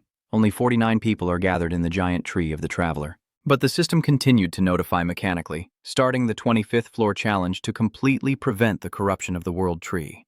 The current corruption level was 90%, and he panicked, wondering in his mind what was happening as the challenge had already begun. There is a new guild order issued. If a challenge isn't progressing normally, it might be because a player has been marked. "And if that's the case," Sanhu finally shouted, "pay attention here. Don't worry about the contamination progress. The 10 of us can handle the level 25 challenge, so we won't mind if you just want to watch." Everyone's chatter erupted. Really? Should we do nothing? Then he continued to order, but there is one player you need to find while we handle the 25th floor challenge. The last player not present in the giant tree of the traveler. He is a man in his 20s, wearing a long black cloak, a dangerous player fleeing after killing members of our guild. His name is Ju, the only one of the 3 guardians of the tree who has lost his fate. He is a pitiful creature, still holding on to faith in humanity because he was blessed with kindness, but in the end he was betrayed by the guardian of kindness. Kodran Round turned back and coldly ordered, "Follow me, human. We will reach the tree of wisdom protection." Ju nodded immediately, deep thoughts swirling in his mind. Yes, if the level of contamination has reached 90%, The forest guard trees must be in very bad shape. he began to walk, his footsteps softly crushing the damp leaf carpet of the jungle. In the forest, Ju followed silently behind him. "Hey, I don't see the wise guardian tree anywhere." After the Guardian of Kindness was destroyed by humans, the Guardian of Wisdom tried to keep them apart from the outside world. Hearing that, you happily replied, "Well, phone can do that." In the dense forest, he turned his back and asked, "Have you ever been here before?" "Human," Jesus smiles. The Fairy King will know the answer. The half-truth, half-joke answer caused a stir online. How does the Fairy King know Jesus? That's because his authority is reflected in that smile. But inside, he's feeling cautious. I've never actually been here before. I've seen it before. But as he turned his face away and let out a cold snort, Du was deep in thought, on high alert. With a sharp gaze like a blade, he silently thought to himself that the main issue was a system notification showing the current contamination progress at 90%, preventing the complete infection of the world trees. Looking at the notification, he immediately calculated in his mind that the contamination was progressing by 2% each day, so he had a maximum of 5 days. The initial challenge of level 25 was set after contamination, but the content of the challenge changed. Ju clenched his teeth, realizing he didn't have much time. Finally, a firm step is taken onto the ground. Comments flood the screen. What would happen if it were completely contaminated? People often get stuck there because they can't pass the challenge and end up trapped in the forest for life. Don't worry, I'll send Shu to you so you won't starve. Is he the cow you're raising? Ju quietly walks away, still analyzing in his mind. If it only ends with him being trapped, only Kim Kao, who heard the story from the admin on the 10th floor, knows what will really happen. Monsters will keep emerging from the forest. The monsters are getting stronger and will keep appearing until that world is completely destroyed. Du is still thinking to himself. Everyone finished the challenge in the usual way, so they don't realize it's only natural. Suddenly, in the deep forest, 2 little fairies appeared, calling out loudly, "Farron, Farron!" The forest watch tree is very silent. He steps out with a serious expression. "Monitor the tree and report back to me." A little fairy flies over to report. Farron has someone coming. Then he steps out, appearing serious. He stands there, pushing his glasses up. "Raun, are you the one who let him in?" He said with a displeased expression, asking foolishly that someone wanted to meet the elder, so Kodran insisted on letting him in. Suddenly remembering something, Farron muttered, "That's right. The ancient vow." Immediately, social media comments started to question. What is he talking about? Do they have an unbreakable vow or something? Speedwagon, he's turning back to face Ju. Humans aren't really suited for this moment now. The elder is busy monitoring the changes in the forest watchtower. Farron looks at him with a frowning gaze, assessing and despising. What do those comments mean with that look? What are we supposed to do? I'm very uncomfortable. Next, Jesu-do calmly said, It's okay. I understand what's happening. I just wanted to ask if there's anything I can do to help. But Farron responded dismissively. A human dares to speak as if you understand us. It's truly ridiculous. Immediately after, a little fairy rushes over in a panic to deliver an urgent message. Farron, something serious has happened, he asked with a serious expression. What's going on? Little fairy replied. Kadran is being attacked by humans. In the forest, Daitak still appears confident and sneers. Damn it, he's too weak. He grabs your horn with one hand and holds a knife to your neck with the other. Nearby, Kyung and Jang Hee-uk are talking. A forest guard without a tree to guard is useless. Not many people know about this. He sneered and said, Raun will punch anyone who dares to reveal that. Kran is very tense, thinking to himself that he must stay calm. If he loses his composure, the other forest guards will be in danger. At this moment, Moon Shu, who was tied up nearby, looked tired and sad, tears streaming down her face. San Hu stepped forward coldly and ordered, Come on, finish it quickly. Soon the other guards will realize something's wrong. What? You promised not to touch the children in the forest. He looked down at you with cold eyes, and both of his accomplices also looked at Kodran with contempt. Daitak sneered with a malicious smile and threatened, grabbing your horn and lifting you up. I'm wondering why you're so patient. Do you really believe that? Kran burst out in anger with a furious shout. You bastard! He suddenly fought back, causing Daitak to retreat in panic. Kodran's face remained furious because they had hurt his teammate, but Jang Hee-uk was already ready from behind to strike with an axe, hitting him hard. Kodran fell to the ground, contemptuously sneering. Still dare to attack me? Kung quickly rushes over to ask if Jae-tak is okay. He still touches his neck, recalling how he was just choked. Has he gone crazy? I will return what you have done. Suddenly, a hunting voice interrupted. Stop. Kodran, do you have anything else to say? He is calculating a plan in his mind. If the content of the challenge has changed, then what the NPCs know might have changed as well. I can only secretly gather information about Ju if I'm lucky. Despite being knocked to the ground, Kodran refused to give up, shaking his head with a determined look. Hurry and let the children go? San Hu sighed tiredly and replied, I'm tired of that line already. He bent down, picked up the knife from the ground, and then handed it to Jae-tak. His voice rang out pleading, I beg you, let the children go. The person opposite, holding a knife with a cruel smile, replied, Don't worry, I will let the children go. Daitak raised the knife high and said, To the place you will go. Meanwhile, Mundu, with tears streaming down his face, cried out, Lord Godran? A brilliant flash of light appeared. With a loud bang, red blood splattered everywhere, making the atmosphere tense and suffocating. Conran, with a bloodied face and anguished eyes, but that blood was not his own. It belonged to Dui-tak. His hands were covered in blood, sweat dripped down, trembling with pain. They were stunned as Dui-tak's voice echoed. San Hu's eyes widened in surprise as he stared intently in one direction. He looked at you with surprise and asked, Are you Kim Jae-do? Is that right? Nice to meet you. You didn't answer, only responded with a distant stare. San Hu now revealed his true nature, his voice tense with threat. You know, our guild has been looking for you, right? If you're afraid, you can say so.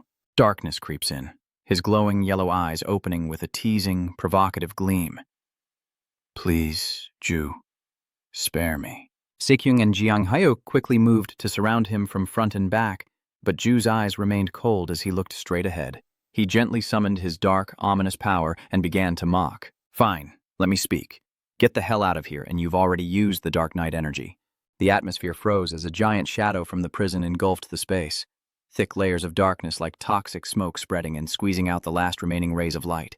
Tension spreading rapidly among the hypocrite group standing there filled with worry, suspicion, and fear, no one daring to speak, only their pounding hearts echoing. San Hu's face grew tense. This is Saknin's ring. How did he manage to get a hero-ranked item? In the thick darkness, a voice echoed, mixed with worry and panic. What is going on? I didn't see anything. Does anyone have a light source? Kung quickly raised his spear, clenched his fist, and ordered decisively. We must find Ju first. Jang Hee-uk couldn't stay calm and angrily shouted, You bastard, get out here now! San Hu immediately spoke to reassure everyone and tried to maintain control. Everyone calmed down and called out to the leader in unison. But deep inside, he was filled with doubt and silent contempt. He dares to do this nonsense with someone about to take the position on the 30th floor. San Hu grits his teeth and clearly states that he is using Saknin's ring, which is just a useless item that consumes a lot of mana to darken the space. Just wait until he runs out of mana, then it will appear on its own. Get ready with your magic nullification devices.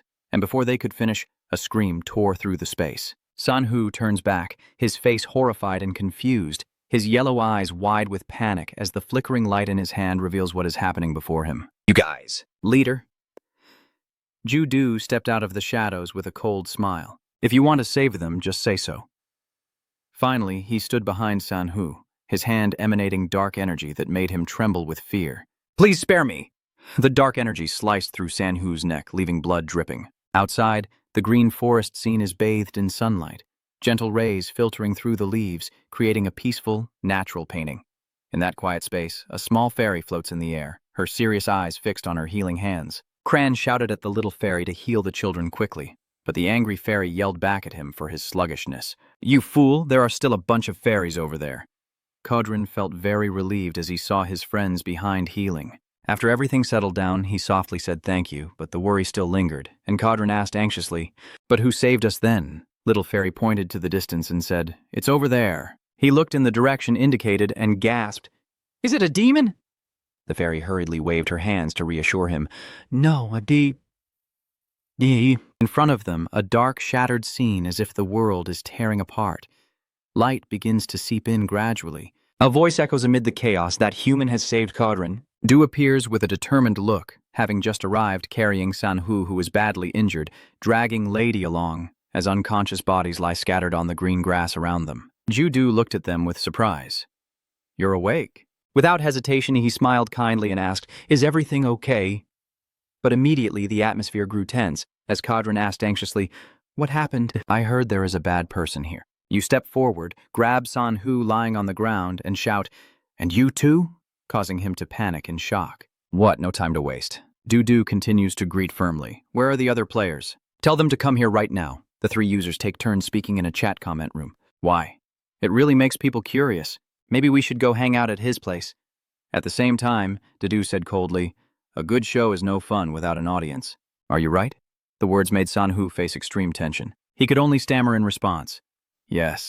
Yes, that's right. In a quiet corner of the forest, he watched him work while thinking that no matter how long this takes, he can't afford to ignore it or let others interfere anymore. Not only do the guards distrust humans, but if a conflict breaks out between them and the players, Jesu fears it will turn into chaos. You think I should prepare all my cards?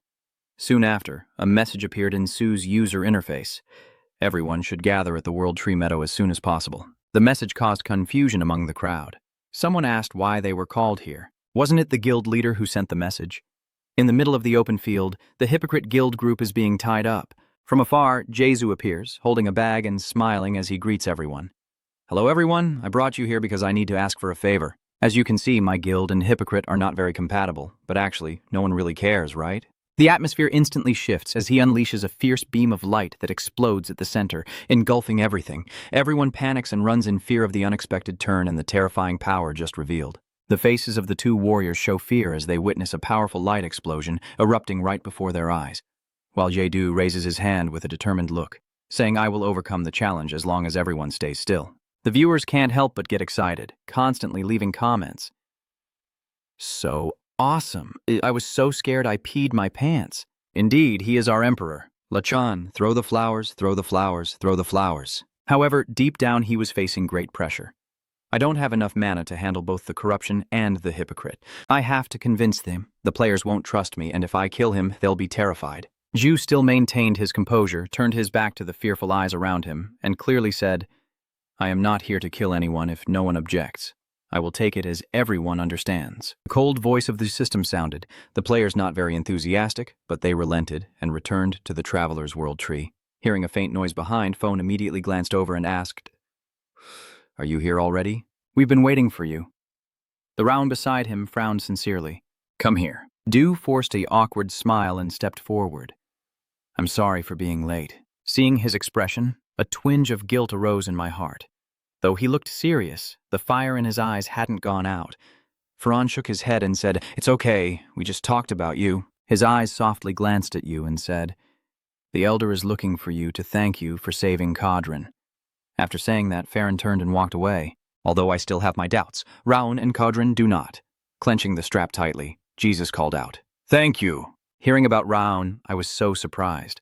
I quietly followed behind the three of them. As he walked, Jedu briefly thought to himself that he would need to explain everything to the elders and ask for their help, but suddenly a sharp pain struck his chest, causing him to halt abruptly. Ju couldn't take it anymore, clutching her chest and letting out a pained moan. Phone immediately turned around in shock. "Are you okay? Ju, are you doing this on purpose? Just tell us what you're planning to do and we'll keep it a secret." Admin presses his ear against the wall. Maybe he's really doing that. He frowned slightly, a hint of worry flickering in his eyes. "Are you okay, human?" You blinked one eye, then the other, forcing a smile to reassure. "Yes, I'm fine, but I was just thinking. My heart suddenly hurts so much, probably because I used up too much mana." Even though Du tried to reassure, the screen was filled with worried comments. "You don't look well. Are you okay?" He said he's fine. Ju remembered the time when he overused his mana before, and the sharp pain back then was no different from now. "I used up most of my mana to activate the Dark Knight, then continued to use mana cannons. My heart already reacted then." He closed his eyes in silence, focusing all his attention on the pounding heartbeat echoing in his chest, then lifted his head and smiled brightly as if nothing had happened. "Let's go." Farhan narrowed his eyes slightly, his doubtful gaze assessing Ju. "Do you really protect us with a body like that?" Hearing his unexpected question, I was stunned, blinking a few times. "I'm really fine, no need to worry." Farron turned away, his voice clear and direct, speaking straight to the point without any beating around the bush. "You have been blessed with wisdom. I can tell when you're lying. I'm annoyed, but that doesn't mean I don't trust you. However, the issue of the forest guard tree's pollution is something else. I don't think there's a solution." Du quietly listens intently, saying nothing. In another corner, the shield shows clear cracks, as if being eroded by an invisible black energy. Dark smoke engulfs the tree, with its roots that once clung tightly to the ground now protruding above the surface. Suddenly, the system displays a new notification. The current pollution level is 94%. Farron stepped forward and was momentarily stunned to see the village chief standing nearby. "Elder, why did you come out here?" He sighed softly. "Farron, the forest watchtowers are gradually dying." Headmaster Lang slowly raised his eyes, his gaze heavy. "I'm afraid I can't do anything. Is there another way?" "Humans, are you the one chosen by the Fairy King?" Du nodded softly. "Yes, that's right. If you're here to uphold the ancient oath, then you must know." As soon as the words finished, the village chief immediately turned a cold gaze toward you, even though you appeared just at the right moment. In Ju's eyes, the village chief's figure looked truly fierce. He stepped closer to you and asked coldly, "Isn't it quite a coincidence?" "Look, Ju, this isn't worth it. I think he's going to kill you. If you don't want to die, find another way." A cold sweat runs down Ju's spine. "No, this is not the time to back down. They can't stop the pollution without knowing its root cause. You know very well the origin of these impurities. The world tree's pollution is caused by the demon Lord Rifia of the illusion realm. Someone secretly implanted the heart of a creature close to the roots of the world tree. He devised a clever plan by splitting that heart into dozens of pieces, so its exact location could not be detected." The village chief glanced briefly at Jesus' expression, then turned away, knowing that anyone who knew the Fairy King would have to die. "But with your help, I won't force it further." He glanced at him softly. Phone turned back to reinforce the forest canopy's protective barrier. "We must go meet the Fairy King." Farron hadn't finished speaking when he suddenly saw the boy opening his mouth towards the forest beneath the core of the wise fairies protected by the strongest warriors. As they bathed in the light of compassion, the blessed people had created an unpayable debt to these creatures. The image of Ju and him sitting under the tree appears. This story is a legend I heard from Farron after becoming close to him in the video. An unpayable debt to these creatures. This is not something a newcomer to this level would know, so it will make the mission more important. The comments on the screen continue to stir. "Is there really such a legend? This is the first time I've heard of it." This is something only those who have built friendships over many months on the 30th floor would know. The village chief was silent for a long time before speaking. "It's hard to say." He sighed and slowly walked into the tree. "As you said before, the king of the fairies can judge for himself. Follow me, and the comments will be overwhelming. They keep appearing, one after another. Oh my God, he's really going to meet the Fairy King. That's so awesome. Assigning tasks to Jesus is not our concern. Your body suddenly tensed up, and at last you have met the Fairy King. Under the tree, the Fairy King stands there dressed in pure white, with delicate fairy wings gently spread behind him. The chief steward leads you in and then speaks with a respectful tone. The water below hears the voice of the Fairy King and turns to look at him as he strides confidently toward Jesus. You, the human I have trusted. You smile brightly, eagerly offering this. It's so nice to meet you. Jesus didn't beat around the bush and immediately said directly, I heard there is an ancient vow that trusting a person will save the forest. Of course I know about that. The King of Spirits already mentioned it in the video. Hearing your words, he gently covered his mouth and smiled, his eyes shining with amusement. Your effort is truly adorable. However, since the guardian of kindness disappeared, such beliefs no longer exist. Jesus widened his eyes, looking completely bewildered.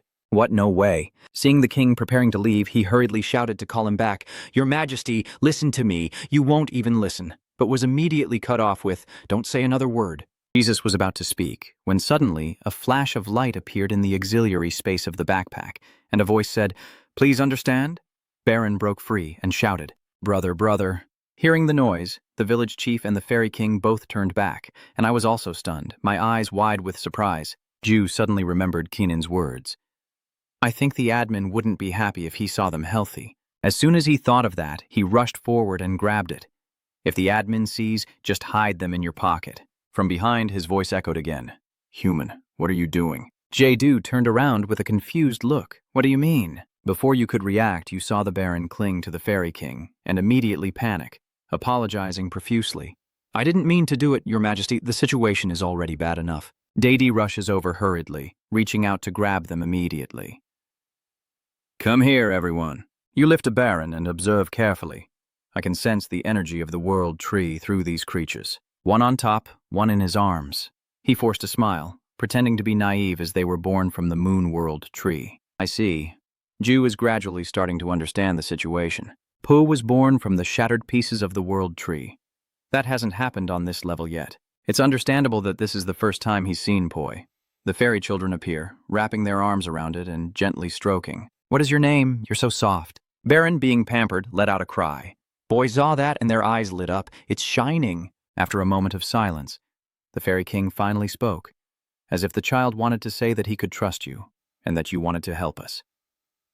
Hearing this, Baron smiled even more brightly. Wow, I never thought I would meet an intelligent creature capable of communicating like this. The small screen instantly fills with lively comments. What the hell? Can Hong Hyu talk to the Poi guys? The fairy king sensed something unusual about Ju, and the human heart inside him throbbed painfully, each ache making Ju struggle to breathe more and more. He clutches his shirt tightly to his chest, his face pale and sweaty all over.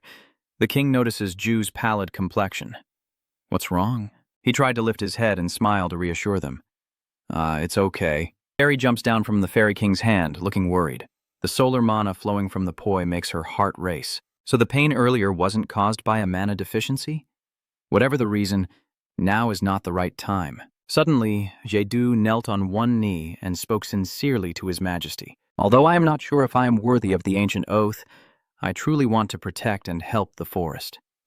The fairy king listened in silence, his gaze sharp and commanding as he watched Ju. Faced with his silence, he couldn't help but feel tense, his heart pounding. After a moment of tension, Jesus finally heard him speak. I understand now. I will tell the forest and the fairy a story. The boy's face brightened with joy. In this forest, your will shall be watched over by me. He bowed gracefully and gently lifted Jae-do's chin. The scene shifts to the forest, and he rushes forward with all his might. Ju keeps running non-stop, not stopping at all. In his mind, there was only one determination. He had to stop it as quickly as possible. All the forest trees, the human trees, and the world tree would be at the center of the triangle formed by those three trees. After running for a while, Jae-do finally stops. At the contaminated tree's base, a figure in a black cloak stands there, holding a bud in his hand. You frown, watching the situation carefully. What are you doing? The Lord of Illusions, Rifia. She lowers her hood, revealing her pointed ears. Do you know me? The human frowns, sweat pouring down his face, gritting his teeth. I must stay alert. Seeing her teasing expression, he shouted, I've heard about you from the Duke Knin. Rifia sat leisurely on a branch, watching intently. You know Knin too? Did you make a deal with the devil? The boy gritted his teeth, his sharp eyes warning, Stop right there. If you plan to do anything else, I will have to use force. Hearing that, she burst out laughing as if she found it funny. Do you really not know what's going on? Rifia sat cross-legged, holding the flower with both hands as she infused it with dark energy. I'm just having a little fun. Why are you angry?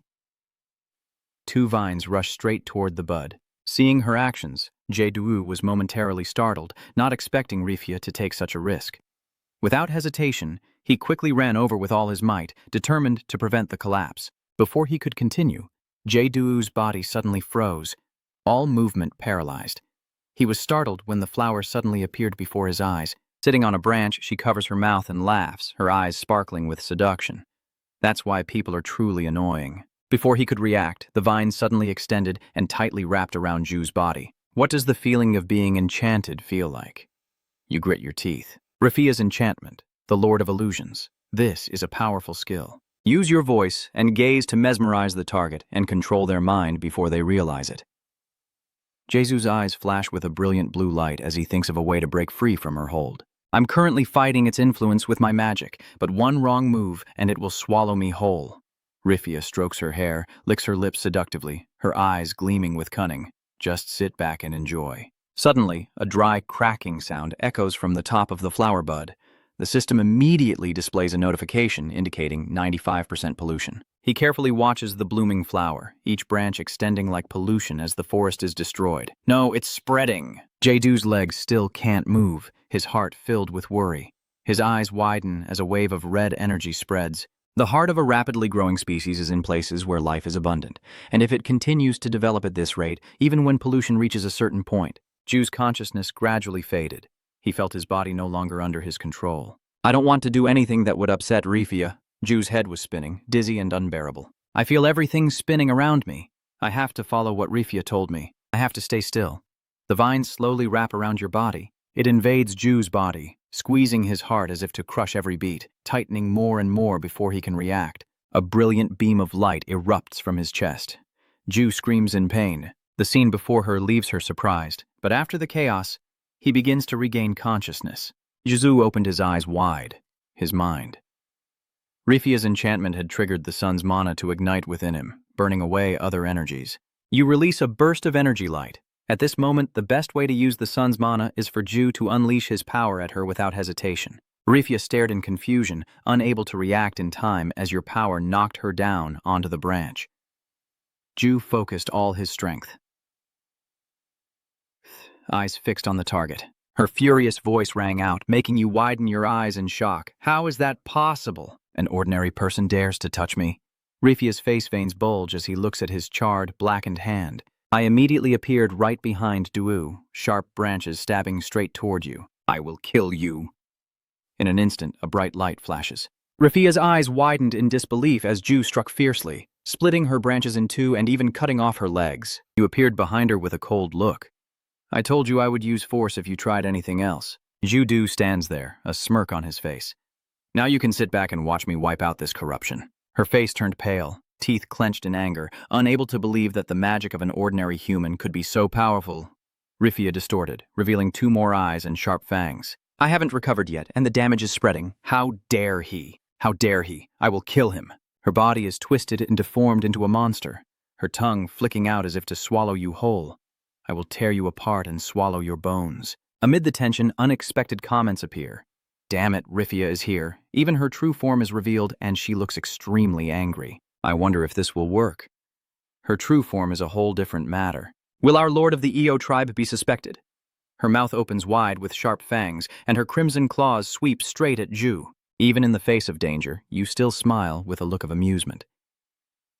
All right, the provocation was successful. Rifia's true form from the demon realm emits an aura completely opposite to this place. In another corner of the forest, dark mists emanate, sending signals as two currents collide and spread rapidly, alerting the creatures within the forest to the abnormality. The forest guardians all turn their eyes in one direction. In her fury, she unleashes attack after attack. I will shatter that arrogant gaze.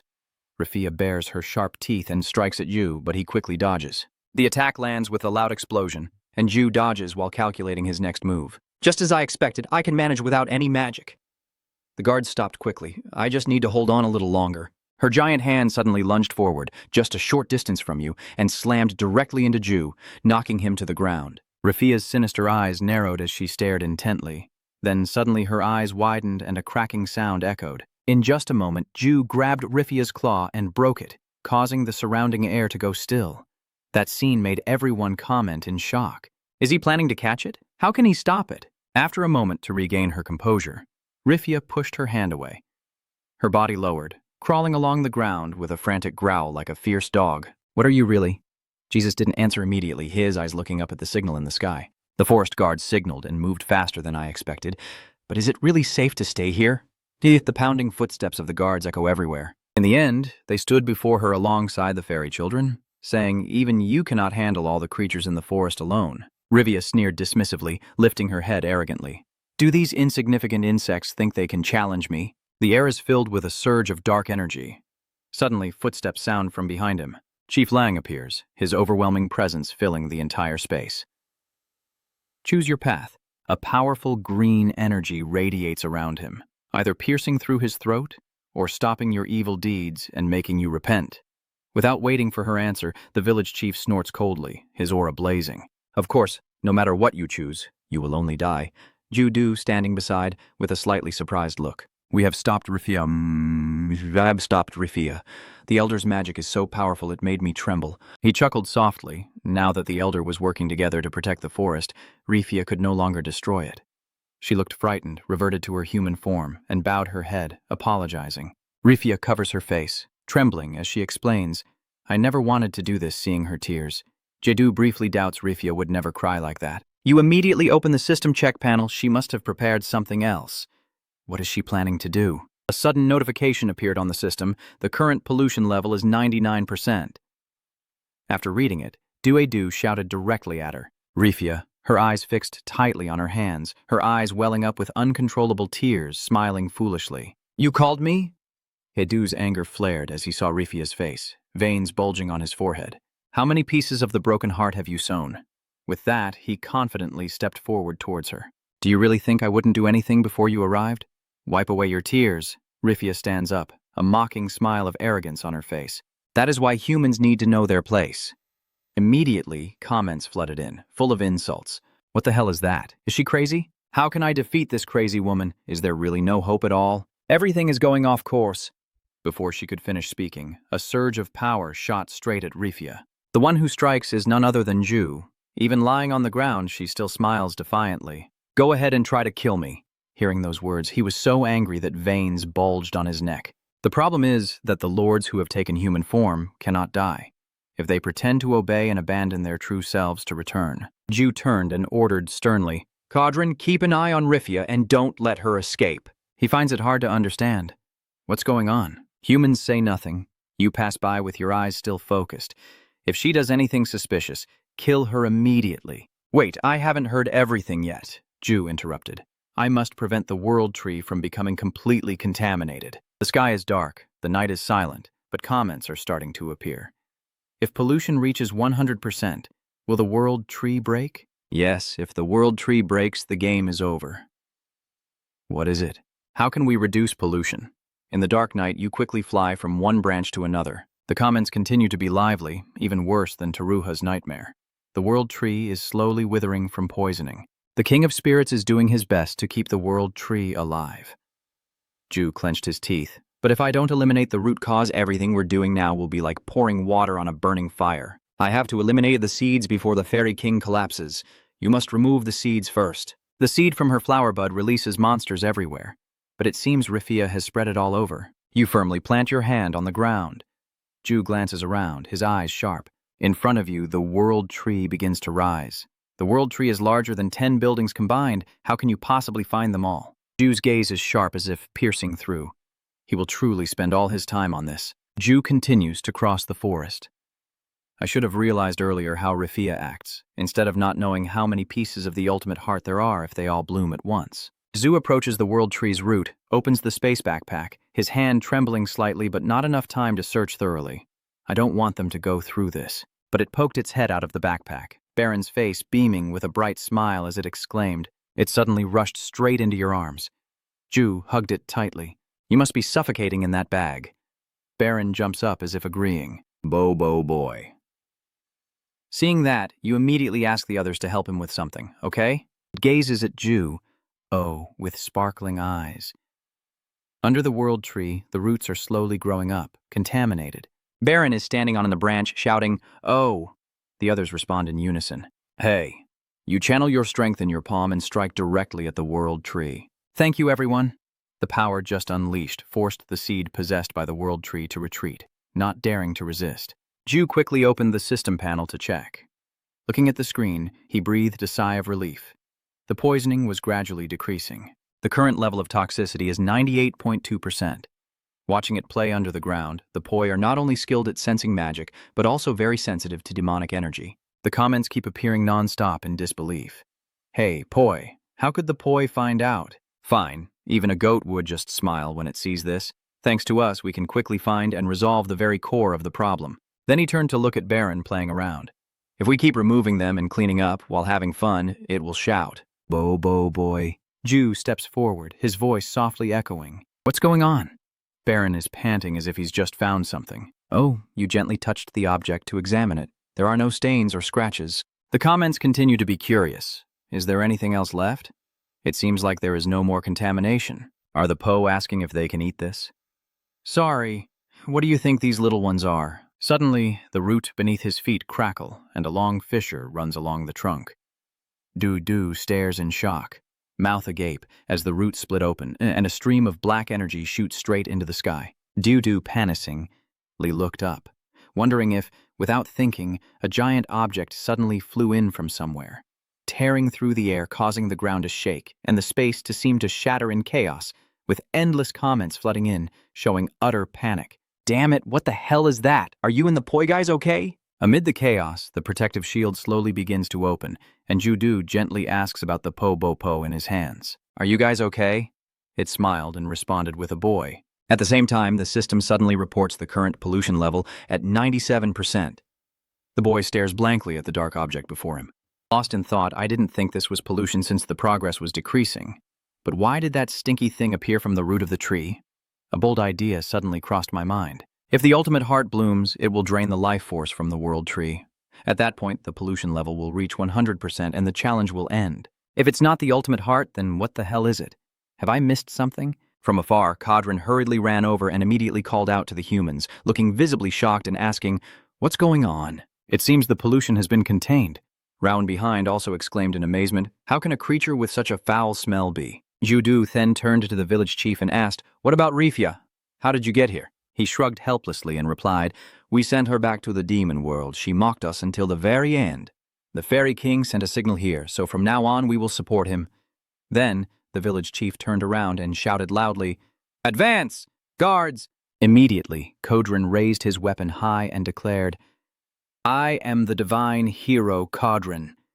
The other two stood facing each other, forming a triangle, and shouted together, "I am the righteous god, Raskodin and the god of wisdom Tabarin." As he finished speaking, a blue light appeared. Raun's aura surged powerfully. Ju stood beside him, her eyes filled with worry, silently praying that everything would be resolved. Then, the three gods shouted in unison, their voices blending into a powerful echo throughout the forest, ensuring no demon could harm this place. As the prayer was spoken, a brilliant deep blue light exploded, twisting together and soaring straight into the sky. The elder standing beside Gyizdu gently reassured him, "You understand that you're worried, but it's okay now. You can leave it to us." He hesitated for a moment, then nodded and said, "Okay." Dungmin is truly real. What the hell is going on? What is the admin doing that's so crazy? Du gently turned to look at the giant old tree nearby, his eyes contemplative. Although they had promised, he still worried that he had to see everything from above. He immediately turned down and whispered to Poi, "Hold on tight." Before he finished speaking, Duedu suddenly shot up, as light as a breeze. He hides behind the leaves, quietly observing everything from a higher vantage point. From above, Duedu can see the entire scene of that blue light flowing up powerfully like a sacred evening wave. Seeing that scene, the fake commentator on the screen now also looked confused. "Huh? I've never seen this before. Let me explain. I'm used to this. They're separating the pollution from the world tree just like splitting space." You open your eyes wide, your heart pounding, whispering through clenched teeth, "I knew it, something's wrong." Ju leans down and whispers to Po-Boy, "You said you're used to this, right, clown?" The barrier the guards are setting up is actually a monster. Why is the world tree being hidden? As if in tune with that thought, the comments flooded out all at once. That's right. Why is it blocked by the barrier? That's weird. What are you talking about? The world tree is hiding from something, but I don't know why. At that moment, a terrifying thought appeared in Ju's mind. Perhaps sensing something unusual, he quickly activated the system to check. Pollution level 98%. Immediately, I continue to look confused and comment, "What is it? Why is it increasing again?" "Sorry, it's true that it's draining the power of the world tree." "Aren't they already separated? Could it be the ground?" Anyway, if it explodes, it's not going to be good. I even know that. Ju clenched her fists, then suddenly reached out to grab that dark thing in the ancient tree through the small cracks as her mind began to piece together all the clues. Most of the fragments of the ultimate heart had been removed, and the guards had pushed Rifia back to the demon realm. It's clear that the rate of contamination has slowed down. The system then reports a 97% reduction in the thoughts appearing in my mind. Bullshit. But as strange contamination fragments began to flow out from the cracks in the roots, just as I pulled out that dark object, the system announced a 98% increase, leaving me stunned and my heart pounding. A cold question echoed in my mind as the pollution level rose again. Could there be another cause besides the ultimate heart? No. At that moment, a pure little fairy suddenly appeared to cheer on the three gods. "Keep going!" Farron, while holding the barrier and worriedly thinking, "Is that the sound of a dying monster?" At this moment, within the glowing triangular barrier, something dark and shapeless suddenly appears. Immediately after, the dark object shattered the barrier fiercely, breaking into pieces like glass. Korin shouted in panic. The barrier. Raun also couldn't hide his astonishment, his eyes wide open as the two bright lights shattered and disintegrated in midair. The barrier had already been broken. Suddenly, Headmaster Lang Hot Huang shouted in panic, his face pale as if he had just seen an unexpected danger, and quickly ran away. Hiduong, with tense eyes, stared straight at the barrier and hurriedly raised his weapon. Immediately, arrows shot up into the night sky, emitting dazzling beams as if tearing apart the dark curtain ahead. That light seemed controlled by an ancient power, flying straight toward the dark figure gradually emerging from the mist. At this moment, a deafening roar shakes the entire forest as a gigantic, deformed monster with a fierce aura gradually emerges from the smoke. Du froze up high, eyes wide with panic and worry, as fear and concern filled the comments below. "Admin, that's not enough. It's stronger than the guide says." The Elder is unleashing his power, and suddenly a warning bell rings in your mind. It seems like the ultimate heart is just an illusion to hide the summoning of a high-level monster. At this moment, a small beam of light appeared on Duo's back of the hand, filled with doubt and contemplation. Can the Elder and the forest guards defeat it? Suddenly someone commented, "Can't you capture monsters with shadow illusions?" Judu looked down, his eyes resting on the scarlet ring on his finger. "I don't have enough mana to unleash the full power of the Saknin ring." The commentator worriedly warned that using too many skills could get you into trouble. He just collapsed from exhaustion. But a flash of light suddenly crossed Du's mind, though he couldn't sustain it for long if it was just to suppress it. You look towards the barrier that is gradually breaking, another shadow moving inside. Du's eyes widen in worry, sensing something is moving within the barrier. Another monster? Without hesitation, you quickly set Po down beside you. It looked up in confusion and softly said, "Bo Jedu," as if trying to comfort him. "Stay here." It sensed something very dangerous and tightly held your hand. That moment made Ju go silent for a moment. He feels something warm and indescribable creeping into his heart. The kid knows it's more dangerous than him, yet she always follows and helps him. Seeing that, Jedu leaned down and asked, "Do you want to go with me again?" Dean immediately grinned and responded with her familiar cheerful voice. "Bo boy," you clenched your fists tightly, whispered to hold on, then jumped down from the tree. At that moment, the commentators panicked. "Wait, where are you going?" "You're crazy. You'll die if you stay, retreat, and wait for Ju to recharge his shadow clone." But you just quietly whisper back, "I shouldn't stay still if I want to live." He quietly remains determined, knowing that with the power of the sun, retreat is not an option. Below the battlefield filled with smoke and blood, the village chief seems to be wounded. He was panting heavily without stopping. Phone anxiously called the Elder. He just shook his head, gestured for him to stop and call off the phone, and told everyone to retreat. Deep down, with quiet regret, I thought if there was only one enemy, I would have fought to protect the forest. However, the village chief looked ahead and softly said, "I don't think I can stop them alone." He knew this was not a simple battle. Ordering to fight would cause everyone to die. The village chief stepped forward a few steps and said in a deep but commanding voice, "You have all fought bravely." He quietly stood in front of Kran and said, "We don't need more people to die. I will hold them off so you can retreat quickly." He clenched his fists and stubbornly said, "We are proud warriors. I will fight to the end." But he coldly shouted, "Paran, what are you doing? Why aren't you retreating with everyone else? He immediately stepped forward, grabbing Kodrin's hand to hold him back, softly advising, "Stop being so stubborn," he's shouting in defiance. "Farron, how could I?" He looked fiercely angry and said through clenched teeth, "Who will protect the people in the forest if not us? Don't forget you are a guard." Kodrin didn't answer, only bowed his head and clenched his teeth as he stared fixedly at the village chief. He was furious, biting his lip tightly, but there was nothing more he could do.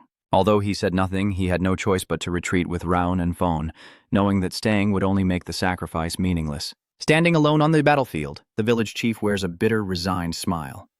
So, this is the end. The terrible roar echoes again as the monster, like a living mountain, charges forward with its giant arms swinging down to crush everything. Suddenly, a stream of bright red blood spurts out, splattering through the air. He stood frozen, bewildered, thinking he had just been torn apart by the strike. But now the monster let out a mournful roar. The village chief trembled and thought, "Am I already dead? What is this?" He slowly opened his eyes, the faint light shining through the smoke and flames, and before the village chief, the image of the monster collapsing appeared. A familiar figure emerged. Jesus silently stands in front of the man, and the village chief, bewildered, unconsciously utters the word human. The fake commentator chuckled and asked, "Is that really what he asked?" "Oh, he asked if she was human?" Jedu didn't answer, only smiled and stepped forward, holding the ring up high. He quietly calls upon a familiar power that has been sleeping for a long time. Facing the giant monster, Ju's eyes remain unwavering, and a firm thought echoes silently in his mind. "All right, I have enough magic power to control it." Then, suddenly, I spring forward like an arrow slicing through the wind. The three poi immediately cling tightly to my shoulders and back.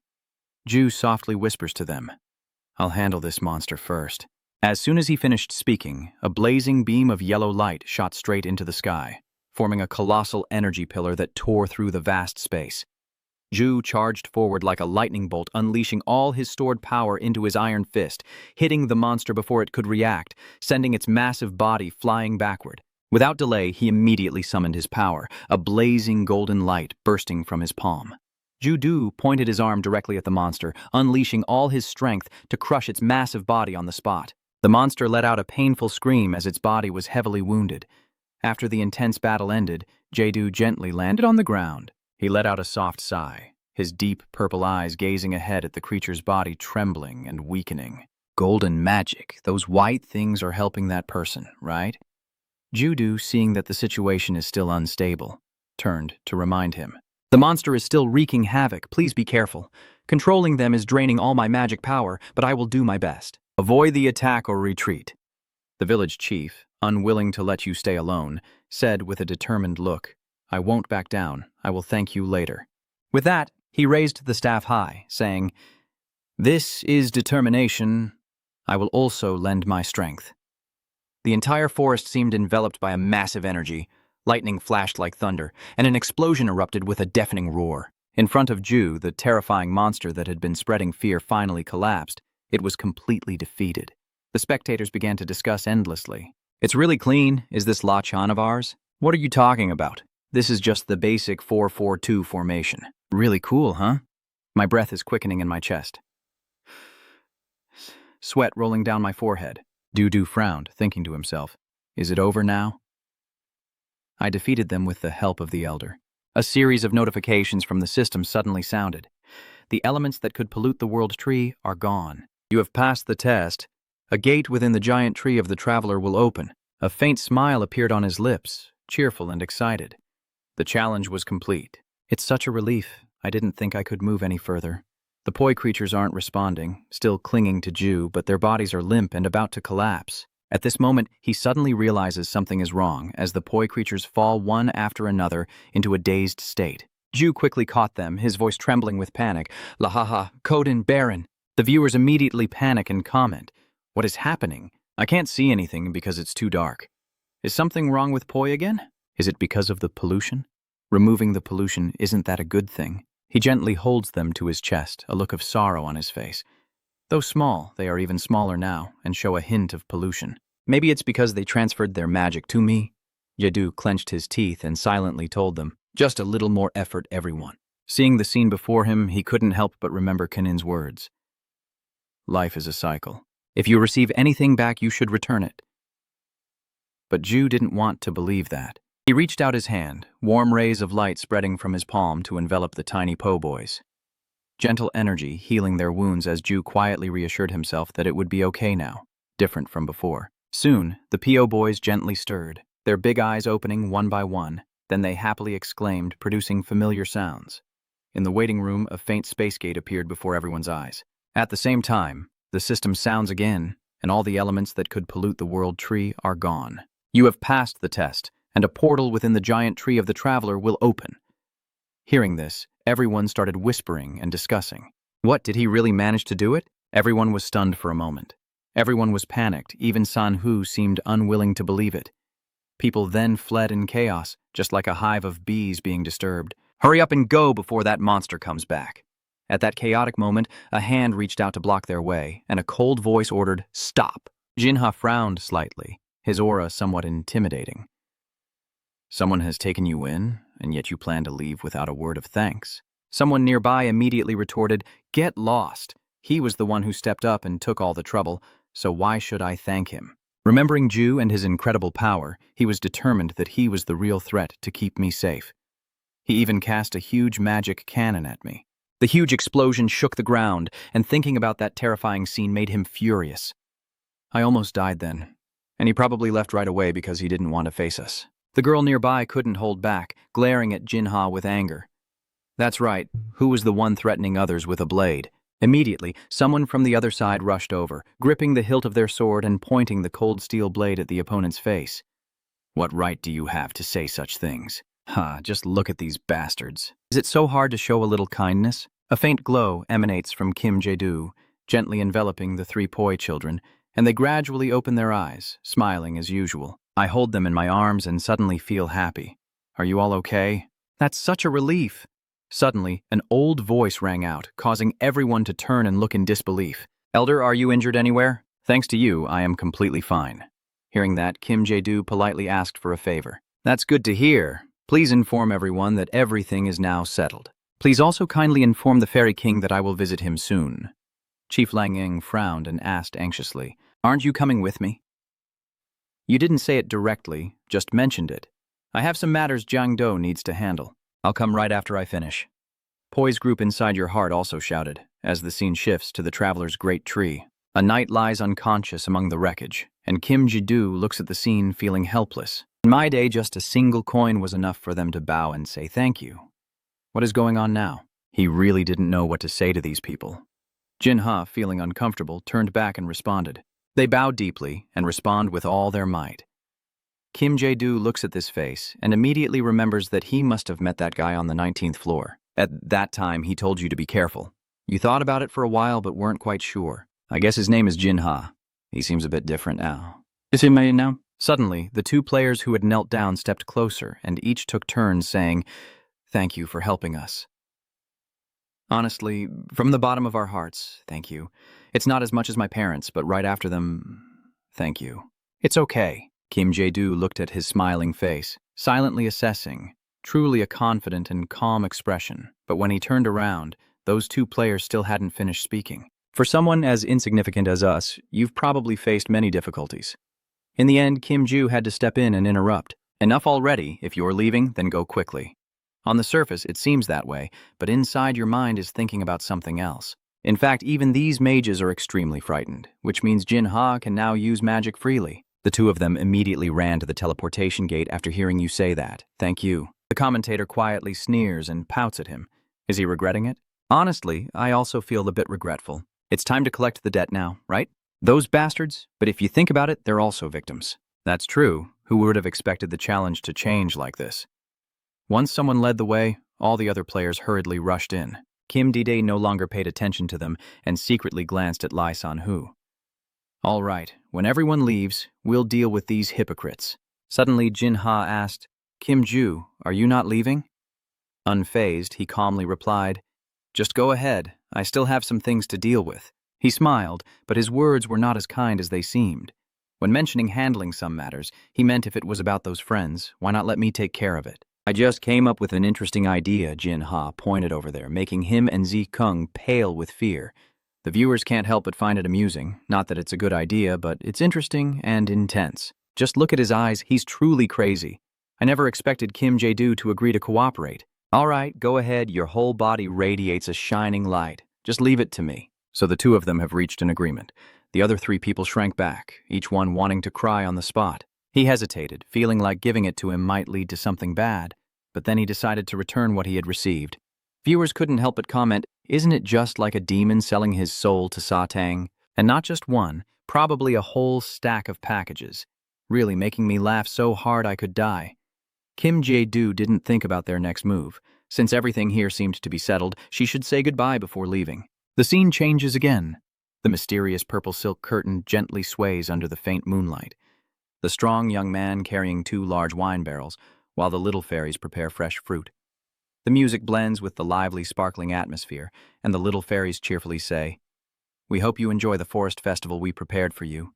The benefactor of the forest. "I'm just here to say goodbye to the Fairy King and then I'll be on my way. No need for all this," Yon suddenly appears from behind, firmly refusing. "No way." Even the village chief nodded in agreement. Seeing off the benefactor of the forest and the one who kept the promise without a celebration is truly unreasonable. Farron also joins in to have some fun. Humans enjoy the festival and stop holding back. Kim Ju helplessly thought he still had a long way to go. He was about to speak. I appreciate it." But before the words could be finished, a barrel of wine was slammed down. "Doesn't that make you jealous?" "Oh, what is that they brought out? What the hell is that? Isn't this honey wine? Honey wine? You have no idea how hard I struggled to get this.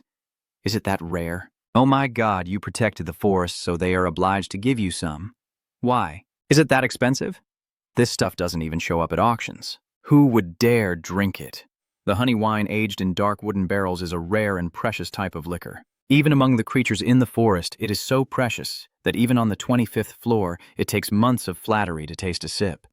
Kim Jae-do stared blankly at the shimmering glass in front of him, as the Fairy King gently said, "We owe you a great debt." The little fairies, seeing this, eagerly gathered around him. Even the queen brought out wine to offer, and the blue-haired girl also joined in. This is truly a rare opportunity. Are you confused and want to say something? Wait a moment. But his smooth hand has placed the wine glass into Kim Ju's hand. The king gently continued, "Observing your endurance through pain and your refusal to give up. And for those who once treated you badly, we have come to realize one thing. We also viewed humans through biased lenses. You are not an invader of the forest. You are our benefactor." The viewers teased again, saying, "Look at you, brother, you're so happy." The atmosphere suddenly changed completely. Suddenly, the Fairy King gently placed a kiss on his forehead, and the viewers rushed in to tease. "Kim Jae-do, what are you doing? Hurry up so we can leave here. It's clear that your older brother is overflowing with love right now." At this moment, the system notification also appears, indicating that a new skill has been created as a blessing from the level 1 Fairy King. "Even you didn't expect it. I never thought I would receive this skill here." Then Kim Jae-do smiled again and raised his glass. "Thank you. You didn't hesitate and finished the cup in one go. I also want to leave quickly, but I don't want to disappoint them." Kim Ju holds up the empty cup, praising how delicious it is, and the poi on his body happily follow suit. Everyone raised their glasses happily, seeing that he enjoyed it, and then all the creatures in the forest simultaneously began to sing. The lively melody spreads everywhere. Even the King of Spirits joins in with clasped hands singing along. The viewers are suddenly enlightened. This voice and melody are truly crazy. Wait, is the Fairy King also singing? Kim Jae-do suddenly remembered that this is a song of the forest. I know about it, but have never heard it before. Even the commentators are at a loss. I don't know anymore. It seems like no one knows either. Don't ask me. You drift along with the flow of the song. Humanity, us, the fairy race, can only sing it once in a lifetime. That is a way to express joy, love, and deep gratitude beyond words, so that the meaning of the song never fades. I understand now. Once you hear it, this will be a song people never forget. The little fairies happily pull Kim Ju to play, and some even take his bag away. Not long after, dawn broke, and the 3 poi were peacefully sleeping. Kim Ju chuckled, remembering yesterday. No wonder they were sound asleep after a day of frantic running around. Then he looked back at the horizon, but had to leave before dawn. Maybe it was the festival they prepared for me that made me feel this relieved for the first time in a long while. Remembering the fairy race, my bag looks as good as new. This little fairy used magic to sew it up for me. I feel like I've received too much. The awkward goodbyes seem unnecessary, so I'll leave quietly. While everyone was still sleeping, Kim Jo quietly put on his backpack and then turned to tell them, "Let's go. Laha Koden Baron, let's go." Po boy, I will open the bag more often on other floors. But before Kim Ju could leave, a familiar voice called out from behind, startling him. Leaving without saying goodbye is really rude. Kim Jae-soo, sweating nervously, explained, "I thought you were sleeping." The Fairy King gently reproached, "How could I not see off my benefactor?" This time, the comments also started to erupt. Kim Jae-doo looked so embarrassed. "I didn't know that Koreans always value warm feelings." "That's right. She even gave you honey wine. Being so cold isn't right." "The honey wine is the main point, right?" You didn't wait for a response and just pointed ahead. "I have prepared a farewell message for you." Kim Doo curiously looks in that direction. Suddenly, his eyes sparkled with tiny flashes. The Fairy King turned back to explain that the reason the guards' horns glow is to reflect their emotions. When confused, they emit red light. When angry, they turn dark blue. When happy, they shine with a sky blue color, clearly showing their emotions. And when using their hidden power, they glow with a white light. That was the moment they were both the strongest and the most vulnerable. Opening up all their emotions and constantly questioning themselves, Kim Ju was so overwhelmed he couldn't even speak. "Seeing that light as a farewell means they have opened their hearts to me, because you are the only human who has created something genuine within the tower. Can you deny the truth you created even when it's right in front of you? This is just another part of the tower. Even though I know everything is fake, the more I learn about the creatures in the tower, the more they seem real. In the end, you still spoke up. Thank you very much." The Fairy King gently smiles and denies it. "That's what I should say. I hope we meet again." Kim Jae-soo also smiled and responded as a farewell, though this might be the last time. Under the comments, everyone has their own opinion. When you return, will they still remember you? They will have their memories reset and be taught to see you as human again. Oh well. Kim Ju, before leaving, bids farewell to the Lord one more time, and the scene shifts to the traveler's great tree. A nostalgic comment appears. "Goodbye to this place. Soon we will move on to the next level." "It's been a while. Hurry up." But Kim Jae-doo didn't go straight and turned left, leaving the commentators puzzled. "Where are you going? The gate is inside. Stop wandering off again. He always does whatever he wants." He ignored them and just silently looked at the forest ahead. Kim Jae-doo rummaged through his backpack. Wait a moment. Then he took out a beautiful purple flower, and the viewers chuckled. Are we really going to meet the Fairy King? That's rare. Unlike them, he looked at the flower in his hand with great worry, wondering if he could really trust this. Sin once said that when someone passes a new level's challenge, they should plant a seed into the ground. As the petals bloom, changes will gradually unfold. Kim Jae-soo narrows his eyes and hesitates, but in the end he makes up his mind to do it because his kindness is genuine. Kim Jae-doo sat down to plant the tree and encouraged himself. Come on, give it a try. Why are there flowers all of a sudden? I wonder what's going on. How random is this? Our Jae-doo is really sweet, isn't it? Suddenly, the flower emits a shimmering purple light. He startledly stares at it intently. A beam of light gradually transformed into a terrifying aura. Soon after, when the light faded, the flower returned to normal. Kim Jae-doo raised his hand to cover his face and wondered what this was, glaring darkly at his trembling hand. These flowers emit a very strange feeling. Even viewers are extremely surprised. What is this? What on earth just happened? Suddenly, a notification appeared in front of Kim Ju, accompanied by a terrifying voice. You seem very surprised. Did you see something that made your veins stand out with anger? A Min suddenly appeared out of nowhere, hanging upside down and staring intently at Kim Ju. How have you been lately? He tilted his head to the side and replied, I guess you're not too happy to see me based on your expression. As soon as he finished speaking, the admin's arm throbbed violently. He anxiously watched to see what the old man was about to do. The admin's arm suddenly stretched out straight toward Kim Ju. He raised his hand to protect his head, but unexpectedly, the target was something behind Kim Ju. Behind him. But I'm sure there's nothing there. My hands rushed to the spot where the flower was. Seeing the shimmering flower behind you, you realize too late that it's already impossible to stop it.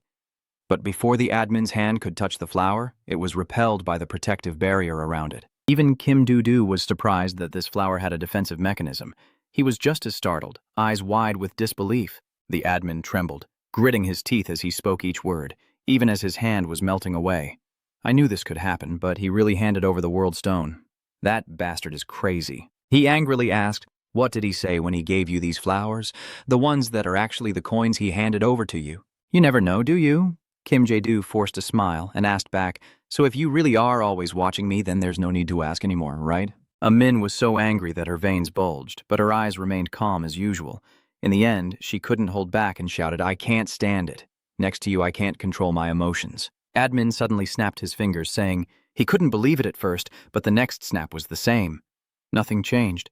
Admin muttered to himself, "The change has already begun. Give me those flowers." You firmly replied, "With what I just saw, do you think I will easily hand them over?" Old man, you have no idea how to command like a superior. I'm not asking for your opinion. I'm giving an order. Listen and obey. These flowers aren't that dangerous, so it's better to follow my command and hand them over now. He directly transforms into a monster and intends to use force. Part of his body rushes straight toward the opponent, but Kim Jae-do remains calm and even looks surprised. He looked confused at the purple membrane before his eyes. A barrier. Kim Jae-do turned to look at the flower behind him. It was brighter than before. The old man still refused to give up even though his eyes were starting to bleed. Kim Jae-do still isn't too late. He secretly thought this wasn't the cunning and calm demeanor of the administrator he usually saw. If I push a little more, I might be able to uncover some information from him. Kim Jae-do truly asked out of curiosity. You say it's not too late. What do you mean? What are these flowers? Shouldn't he clarify everything clearly? Suddenly, the admin burst into tears, tears streaming down his face. He parted his lips as if he wanted to say something. On the other side, the flower quietly swayed, then suddenly paused. Moments later, the flower emitted a massive aura. I was confused, feeling as if something had just pierced through my body. After that light disappeared, the admin clutched his stomach, moaning as his body started to melt away. Kim Jae-do couldn't believe it. Wondering in doubt, is the administrator melting? Suddenly, he looked up with a terrifying expression. Kim Ju, don't regret this choice. Then the admin's body suddenly exploded, surprising you. Wait a moment. What the hell is this? Kim Jae-do grits his teeth and swears. This is crazy. Now the flower has returned to its normal state. You sweat and turn around. What exactly is that flower? Based on the administrator's reaction, it's definitely not an ordinary thing. Kim Jae-do is holding it to observe the special features of this flower. Does it look like the flower's shape has changed now? In the end, you had no choice but to put it into your backpack. Kim Ju opened the system panel. I need to restart the broadcast. The system confirms. Do you want to start broadcasting? Yes. No. You didn't hesitate to go live, and the comments exploded immediately. Hey, don't just turn off the stream without permission. Do you think this is a joke? You must think LP is just a joke. Ju, you should have warned me first. Now there's nothing left to surprise me. You scratch your head and force a smile. Sorry, everyone. The broadcast suddenly cut out. Probably a technical issue. Now we will return to the great tree of the Wanderer. The sun gently shines down on each branch, some even filtering through the magnificent and grand house. Kim Jae-do walks through the empty grand hall, leaving viewers puzzled as the comments are completely silent. Are they really all leaving? This one is still so arrogant. Jae-do told them to leave, so what are you still doing here? Ju, stop stalling and check the rewards quickly. You open the system panel and reply, wait a moment. Kim Ju was a bit surprised by the pile of messages in front of him. The notifications stacked up here. Are all of these warning messages? I helplessly thought that since they were friend requests, I should just ignore them. Are there dozens of messages from someone named Lisa? Do you have her? I found a wonderful restaurant in the Taruha market area yesterday. When will you come to Taruha? This time, it's just me. I'll be on the 5th floor for a week. Hey, today I fought it with someone named Lucan and Thang. Now I'm number 1 in Taruha, so if anyone bothers you, just tell me. Another person, Hans Shung Minhe, whose name appears everywhere, also sent a message, and the comments started teasing. There are so many friend requests. Look at all those messages, but most of them seem like a high school girl and former soldier type. Oh, what's going on? Kim Dae isn't paying attention to the comments, but focusing on something else. Did Lisa Saha send a bunch of messages? Did something happen? In short, she arrived safely in Taruha, met someone, ate something, complained about the uncomfortable pillow, and other trivial matters. You helplessly typed a reply. Did she send these messages because she has no friends her age to talk to? Kim Ju replied as follows. Sender Kim Ju hears that she's adapting well. That's good. I will be there soon. You accept Lisa Ha. The viewers keep scrutinizing that polite tone. Hey, do you think an emperor would give in to a third-year student?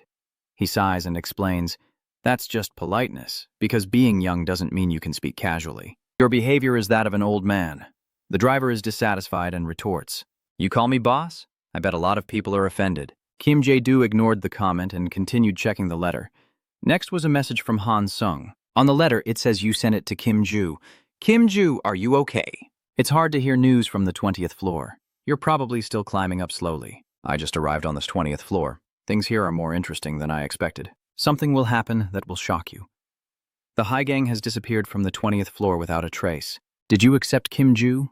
He opened his eyes in shock, leaving even the viewers stunned. What? Why so sudden? They're not the type of people to do something like that. That's strange. Then Kim Jae-soo calmly messaged the other person again. I exchanged a few more messages with Han Sung-min and learned where he was. I decided to go to the 20th floor myself to see how things are going. After handling it, you can get involved. Once I'm done, I'll check the rewards and head straight to the 20th floor. The viewers are eagerly waiting for a miracle. Let's go, let's go, let's go, let's go. There should be 2 rewards from level 24, right? He hasn't received the reward from 00 yet. The system didn't disappoint them. Once again, a large box of fruit fell down. Kim Ju silently looked at the strange letter falling down. I'm familiar with these kinds of letters, but he picked it up, wondering what this envelope was. As soon as he opened it, Kim Ju was stunned. A sealed envelope with the Ka character and a floral scent. This is Kinan's letter. Even after watching this scene many times, viewers still feel envious. Kim Ju is collecting hooks again. The letter only contains a few short lines. Congratulations. I believe you are taking good care of the flower, and I wish you luck on your path. The viewer asked the administrator in confusion. Is that guy really crazy? Why aren't you suddenly talking about the flower like that? You didn't pay attention to them and just kept thinking, so that guy is really connected to level 24. A quiet question appeared in Kim Ju's mind. Who or what is Kenan? At this moment, a comment suddenly appears covering the screen. Could it be that the administrator was the one who placed the flower on the hill? He quickly snapped back to his senses and shook his head, saying, no, it's not true. But the viewers still doubted and whispered to each other that Ju was acting suspiciously. But who else besides the administrator could interfere with this? No one. Kim Jae-do tries to change the subject and temporarily pretends to be excited as he eagerly opens the lid. Let's check the rewards. Everyone, look at the angry evaluations. Are you really going to ignore it like that? Just look at the reactions in the comments. If this were another channel, it would definitely be chaotic. A layer falls out from inside the first one, and the system displays Lotantu's reward chain, the owner of the 7 societies. This time, the viewers finally have a new suspicion. It's finally here. I kept wondering when this item would appear. Does that mean you've completed the set of 7 items? I've never seen anyone finish it before. This item is of hero level. A string made from snakes that are born and die immediately, retaining their special abilities used by Lo Tuan To. Someone manipulated the snakes with different abilities. The weakening magic effect enhances special skills. But what does magic curse do? It's an option to counter mages. Viewers are confused and ask, but the effect is so weak that no one uses it. Wouldn't the effectiveness be stronger with the 7 items bonus? That's right. Kim Ju silently looked at the lively item in front of him as someone curiously commented, aren't you going to use it? You're worried about explaining. Number 1, I'm a bit hesitant because I don't know what effect increasing the venom has. Keep encouraging him to use it. If it doesn't work, you can just take it off later. Jae-do is really too cautious. Only then does Kim Do realize. Yeah, like they said, if it's not good, I can take it off later. Now no one is bothering me, so this is the perfect time. Suddenly it wrapped tightly around my arm, and I don't know when it had already constricted Kim Ju's whole body. The viewers can't help but feel confused. What's going on? Why is he panicking alone like that? Is the harness always like this? No one knows. No one has ever completed the full gear before. He curses in worry. What the hell is going on? Although the viewers don't know, Kim Jae-do can clearly feel a snake crawling up to his heart. It opens its tiny mouth, its eyes flashing, and then bites straight into Kim Ju's heart without hesitation. He opened his eyes in horror, a dark light enveloping Kim Ju's face, causing him to scream in pain, his eyes emitting strange blue sparks. The darkness dispersed, and he could only think to himself that he felt like he was about to explode. If I can't control myself, these intense emotions will consume me.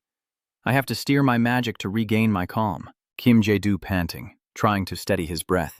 But he suddenly realized the magic was running wild inside his body, as if his blood was flowing backwards, and he couldn't calm down.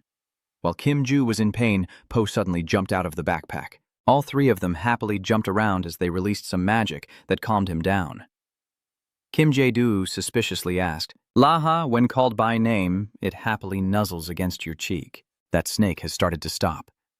Suddenly, it disappeared silently without a sound. Kim Jae-do looks at her hand with suspicion, and the viewers are just as worried. They are lively in the comments. Are you okay, Ju? Are you sure that's safe to use? Isn't that a poison that messes with your emotions? I tried it once before, and as soon as I used it, I felt a chill all over my body and had to take it off immediately. Kim Jae-soo ignored the comments and just focused on thinking. As soon as I touched Poi, my mood and magic stabilized, and I was saved thanks to them. Finally, I laughed and hugged one of them, saying thank you. Are you all worried about me? The three of them nodded in response. A comment suddenly appeared, catching Kim Jae-doo's attention to the box of fruits. Hey, Ju, there's something in that box. Take it out and see. Only then did I realize there was a glowing object inside. Oh, that's right. If you hadn't reminded me, I probably would have missed it. Is the reward on the 24th floor just a letter?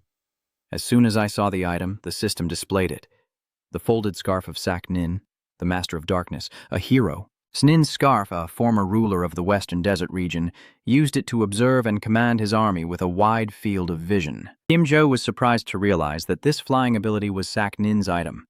Having such a unique way of moving would increase the chances of conquering the tower. Moreover, this flying ability also awakens humans' primal instincts, making it quite valuable.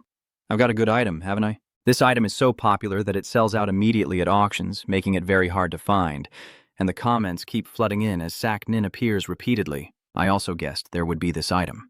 When you use your flying ability, it will activate like a magic reconnaissance spell. That's right. Yes, that's right. But since it's a carpet, sitting on it feels terrible. Damn it. Now, I understand why the coin shop sells motion sickness medicine. Open your backpack so they can go back in. I'll try it later with a few other items.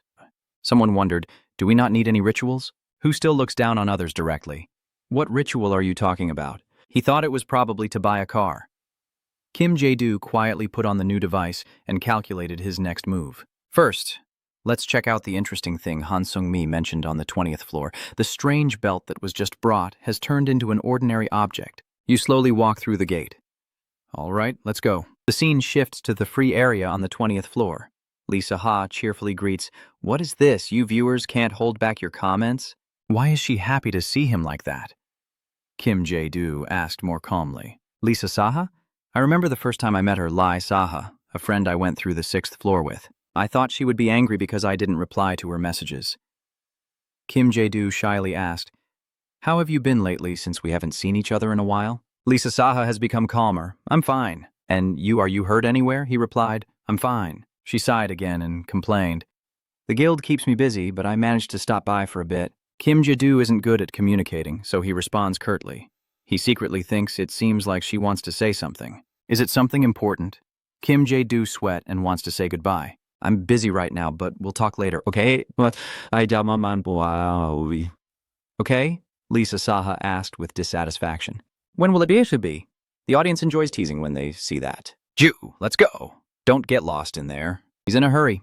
It's not like he's been here for long." "Really?" But Ju just went up to the 20th floor. He silently felt helpless, thinking he only helped her just enough to be useful, but she was strangely close. Kim Ju made a promise he didn't know when he would keep. "I'll message her. I'm a bit busy right now." She reluctantly responds, even though she doesn't want to. "All right." The comments keep surfacing one after another. Has Saha ever been like this before? Maybe she's grown up more since climbing the tower. Seeing that, he felt a bit confused and unsure of what to do. In the end, Kim Ju decided to invite him to have a meal together when the opportunity arose. "Really? You promise?" "You're really at your wit's end." "Yeah, so don't overexert yourself. Manage the guild well and level up safely." They both said goodbye and left. After saying goodbye to Saha, I went to see Shin Sejun. He said he found Chris Jenin. Sunlight filters through the snowy forest, home to Palaham on the 20th floor. Shin Sejun just saw Kim Ju run up and hug the other person, crying, "You're here, Mr. Shin Sejun, what's going on?" His entire face was soaked with worry as he recounted that something concerning had happened.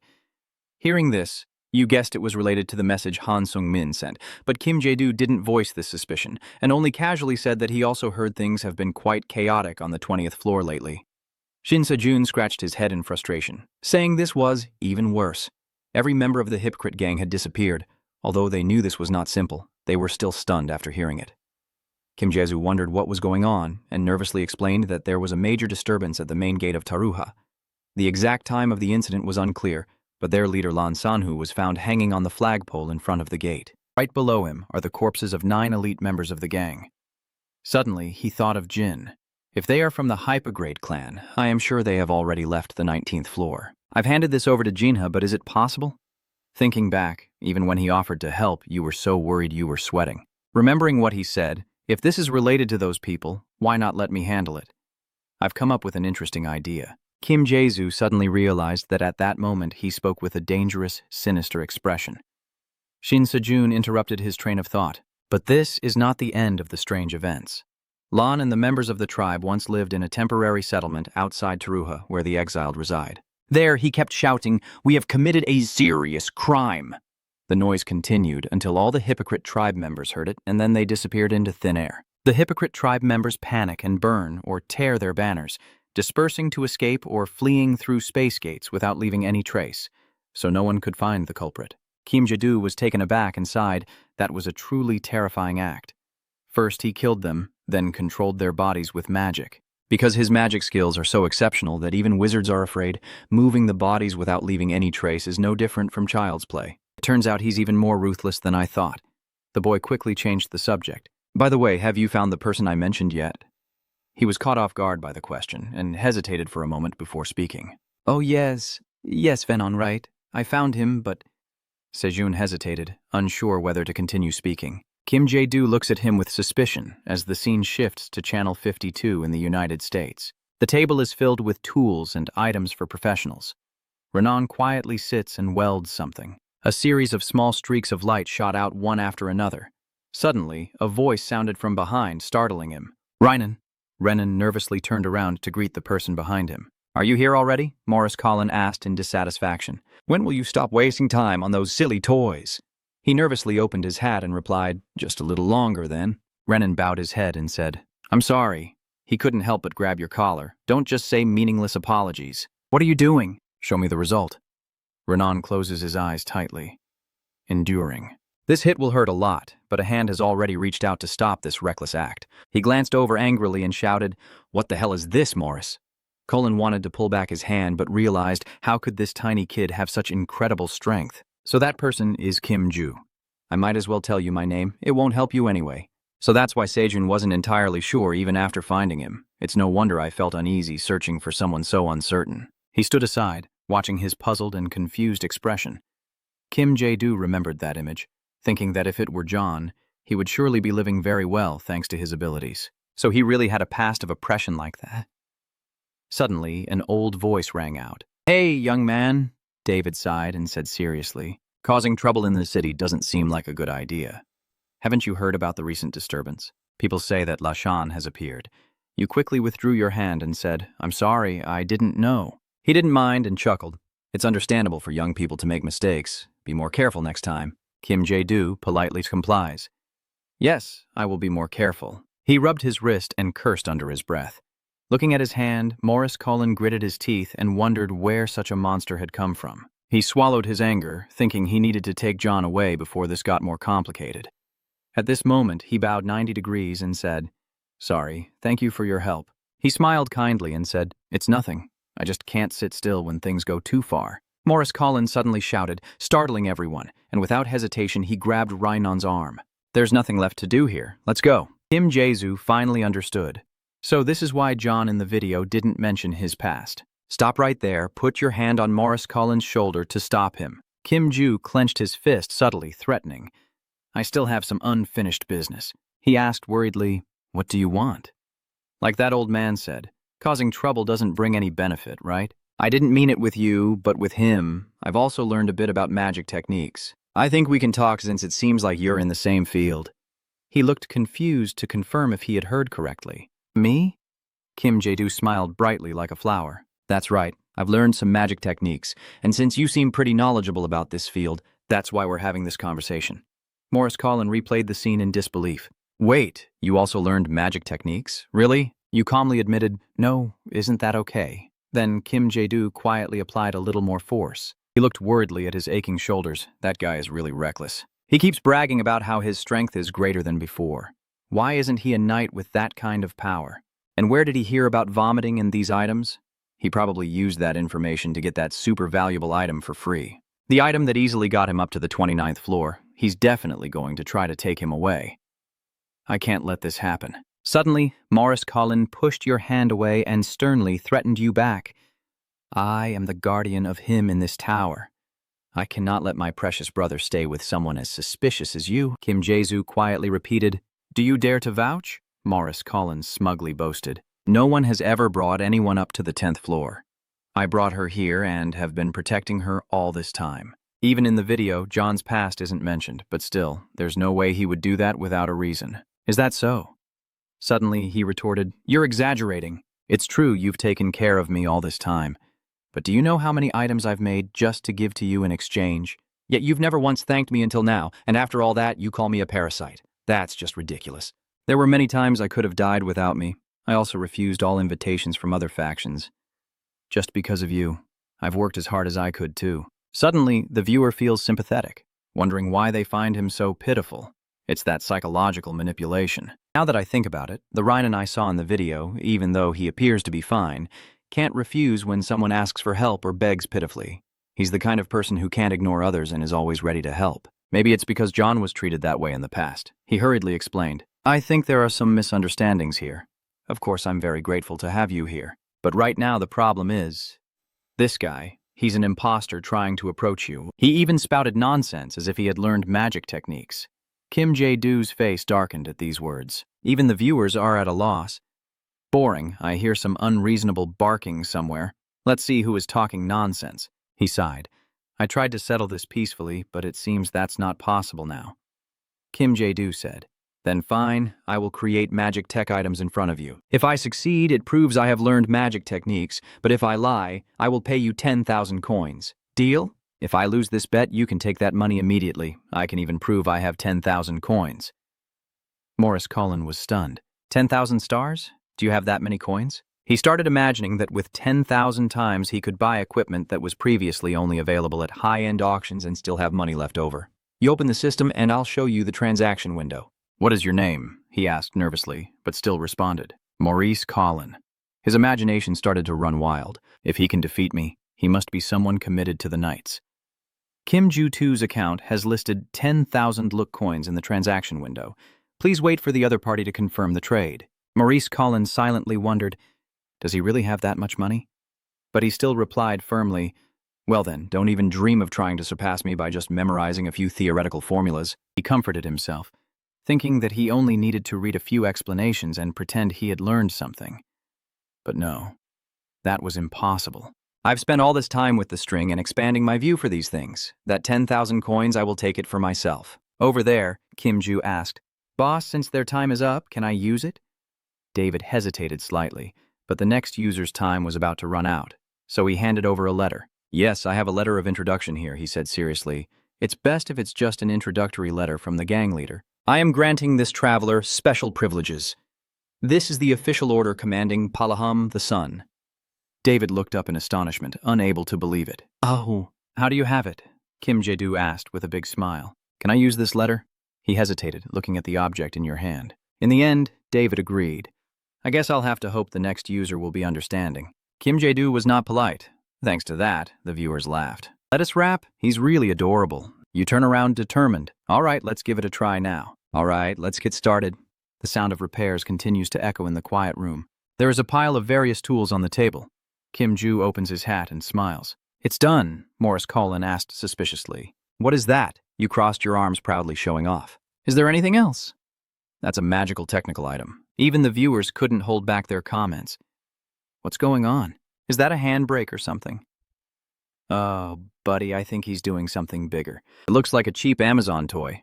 He turned to ask June. Is this a scam? What kind of magic trick is this? He hesitated and stammered in response. That's right, pathetic. Kim Jae-doo, knowing they didn't believe him, straightforwardly took out his belongings to show everyone. As he walked, he told the two behind him, but it's too crowded here. Let's go outside. Follow me. Some onlookers started teasing. Is the big workshop he mentioned too small? What's going on? Will it become bigger? Outside, the atmosphere is very cool and comfortable. David saw Kim Jae-doo and asked, Are you finished? Greeting him cheerfully. The workshop supervisor, Kim Jae, holds up the item in his hand and explains, I need to check the product's performance for a moment, so please tidy up around here. He froze as soon as he saw it. That was when you raised your hand to signal silence. He recognized it with just a glance, right? David felt helpless. I think he's going to do something big because he even brought the introduction letter here. But his mouth still agrees. All right. Kim Jae-do turned back to remind the two people behind. Don't get too close. Stay there. Confidently activate the item in your hand and open your eyes. Kim Jae-do confidently throws it straight ahead, then calmly steps back to wait for the result. The ball slowly falls to the ground. Both Morris Collin and he stare at it intently, while Kim Jae-doo's bright smile makes him worried. Why is he so confident? I sense something's off here. On the other side, the ball was about to hit the ground. As expected, it exploded in a massive blast as soon as it fell. Morris Collin raised his hand to block the force of the explosion, leaving John stunned with his mouth agape. Only David sighed as if he had expected this, while Kim Jae smiled very satisfied with the outcome. Among everything that can be done easily and quickly, the compressed bomb is the most difficult and pressure-filled, and it was the first item he was praised for after learning from David Uzedo. Kim Jae chuckled smugly as he remembered the old days. Suddenly, a group of soldiers ran over and asked what was going on and why it was so noisy. You turned around thinking to yourself, so they're not guards but warriors coming instead? They must stay highly alert because of the recent incidents caused by travelers. Suddenly, a thought crossed Kim Jae's mind. Should I punish the one who exploited the drug addiction? He raises the introduction letter to present. I am a traveler specializing in hunting criminals with the permission of the Sun Commander, and I have caught the culprit behind the recent explosions. He was startled when Kim Jae-do pointed at him. The audience watching from start to finish couldn't help but feel amused. Is he just going to chase him away like that? He's always been good at deception. At this moment, I feel really sorry for him. Morris Collin tries to defend himself. What are you talking about? But Captain Tan and Richard are just focused on examining that letter. A referral letter from the Sun Commander? With this seal, there's no doubt anymore. This letter is real. You're just pretending to be pitiful and whining. When I asked what he was holding, he was confused and dropped it. If the workshop owner over there hadn't told me to step back, I might have been seriously injured. He only knew to stay silent and watch Kim Jae-do's act. After hearing it, he realized he had been targeting this from the very beginning. Right? I'm doomed. Morris Collin tries to justify himself. You guys wouldn't believe the words of an Eastern guy without evidence, right? He glanced at me, feeling sorry for Morris, but the warriors would believe his words first. He angrily raised their weapons to threaten. Hey you, we need to interrogate you. Follow me. He struggled to break free. Wait, you bastard, you planned this from the beginning, didn't you? You planned to capture my companion, didn't you? You're definitely a damn scammer. Kim Jae-do felt a bit helpless in the face of this arrogance. Suddenly, Morris Collin let out a cry of pain. What is that? Khatan said grimly. Be careful with your words. A criminal like you cannot say such things to someone recognized by the commander. To the warriors, the Sun Commander holds a very important position, because the Queen is the person they dedicate their entire lives and loyalty to serving. Therefore, the commander is someone they will admire and idealize. A leader recognized by such a commander will never be ignored by the noble warriors of Taruha. For them now, Kim Jae is fundamentally in a different position from that of a suspicious traveler accused of being a criminal. Richard placed his hand on his chest, thanking the young traveler, appreciating his efforts. Is there anything we can help with? He cheerfully replied, No need. Kim Jae also acts the same. I just want Taruha to be peaceful. Both of them were deceived. Indeed, a traveler personally recognized by the commander. Comments on this side have already exploded, completely fooled at the highest level. Kim Jae-do, the professional con artist, is he really taking advantage of that? Things are getting more and more complicated. He smiled and watched them leave. Now we can finally have a proper talk. Rynan stepped back in fear and asked, What do you want to talk to me about? He turned pale. A terrifying thought crossed his mind. Could it be his turn now? Remembering Morris's words, Colin had said, I told you, he's an imposter aiming at you. Vanon started to overthink. Could it be that Morris was right all along? He was smiling earlier. It seems there was really something sinister about him. What should I do now? Kim Jae stepped forward and spoke. Rainan, you're scared? Is this the end? But in reality, he only asked, Do you like magic techniques? Renault looked confused, a question mark floating above his head. The viewers chuckled and commented, Hey, that kid is crying now, probably overwhelmed. Helping like that was a bit risky, huh? But he still awkwardly replied, I like it. Kim Jae excitedly raises his hand. That's great. You start to play tricks. I'll let you do whatever you want. Let's work together. You can do whatever you want. The comments are starting to drift away. Is Kim Jae-do taking the initiative like this? That person up there is jealous, huh? Judu's team never does pointless things. Don't worry, it's spot on. I agree. Renan hesitated and asked, Is that true? He opened his eyes wide, hoping for confirmation. For a genius like Nan, who has dedicated his life to magic engineering, the most tempting offer is to do whatever he desires. Are you asking for my opinion? Or should we switch to another channel first? He agreed without hesitation. Yeah, of course. David suddenly spoke up. The commander is about to pass by soon. Aren't you planning to go meet him? Kim Jae-do already has a plan in place. I intend to meet privately afterward. You secretly think this is an American channel, so the value of the introduction letter might be different. Even though the channels have merged, the regulations in different countries may not be the same. Kim Jae-do bows 90 degrees to thank for all the help. He remains calm and indifferent. I just dislike those who break machines carelessly. Once done, he turns to ask the person next to him if we're leaving. Rynan nervously opened the system. Yes, sir. The notification screen appears, switching from the US server to the Korean server, returning to Seun's channel on the 20th floor, like a demon whispering in his ear. So what will you show me? Just so you know in advance, I like a bold style. Kim Ju helplessly explained, the commander has requested the workshop to be prepared, saying they want to see your skills firsthand. Don't worry, just do as you did earlier. He trembled and wanted to speak, but he didn't notice and was content thinking that it's truly hard to imagine someone having the right to use Taruha's facilities like himself. Thinking of the generous smile, he said, it's just a small request, I'll handle it quickly. Kim Jae-do nodded with interest and said, that's just like a bulldozer pushing straight ahead. Suddenly, he spoke up. I saw what you made earlier. I think you're underestimating yourself. He looked puzzled and asked again, what are you talking about? Kim Jae-do casually explains that magic bomb was also reinforced with a yang shell. You know I'm doing that too, but pretending not to know, right? You remember the image of the bomb from yesterday, then recall the timid vomiting scene. Kim Jae-do reassures you, I'm not bragging, but you know a lot. I mean, you deserve to be treated better than this. As soon as he heard that, his confidence surged and he grabbed his tools. All right, Renan happily puts on the protective gear. Please, wait a moment. You smile as you watch the young man working enthusiastically. A little later, the evening glow shone down on Taruha.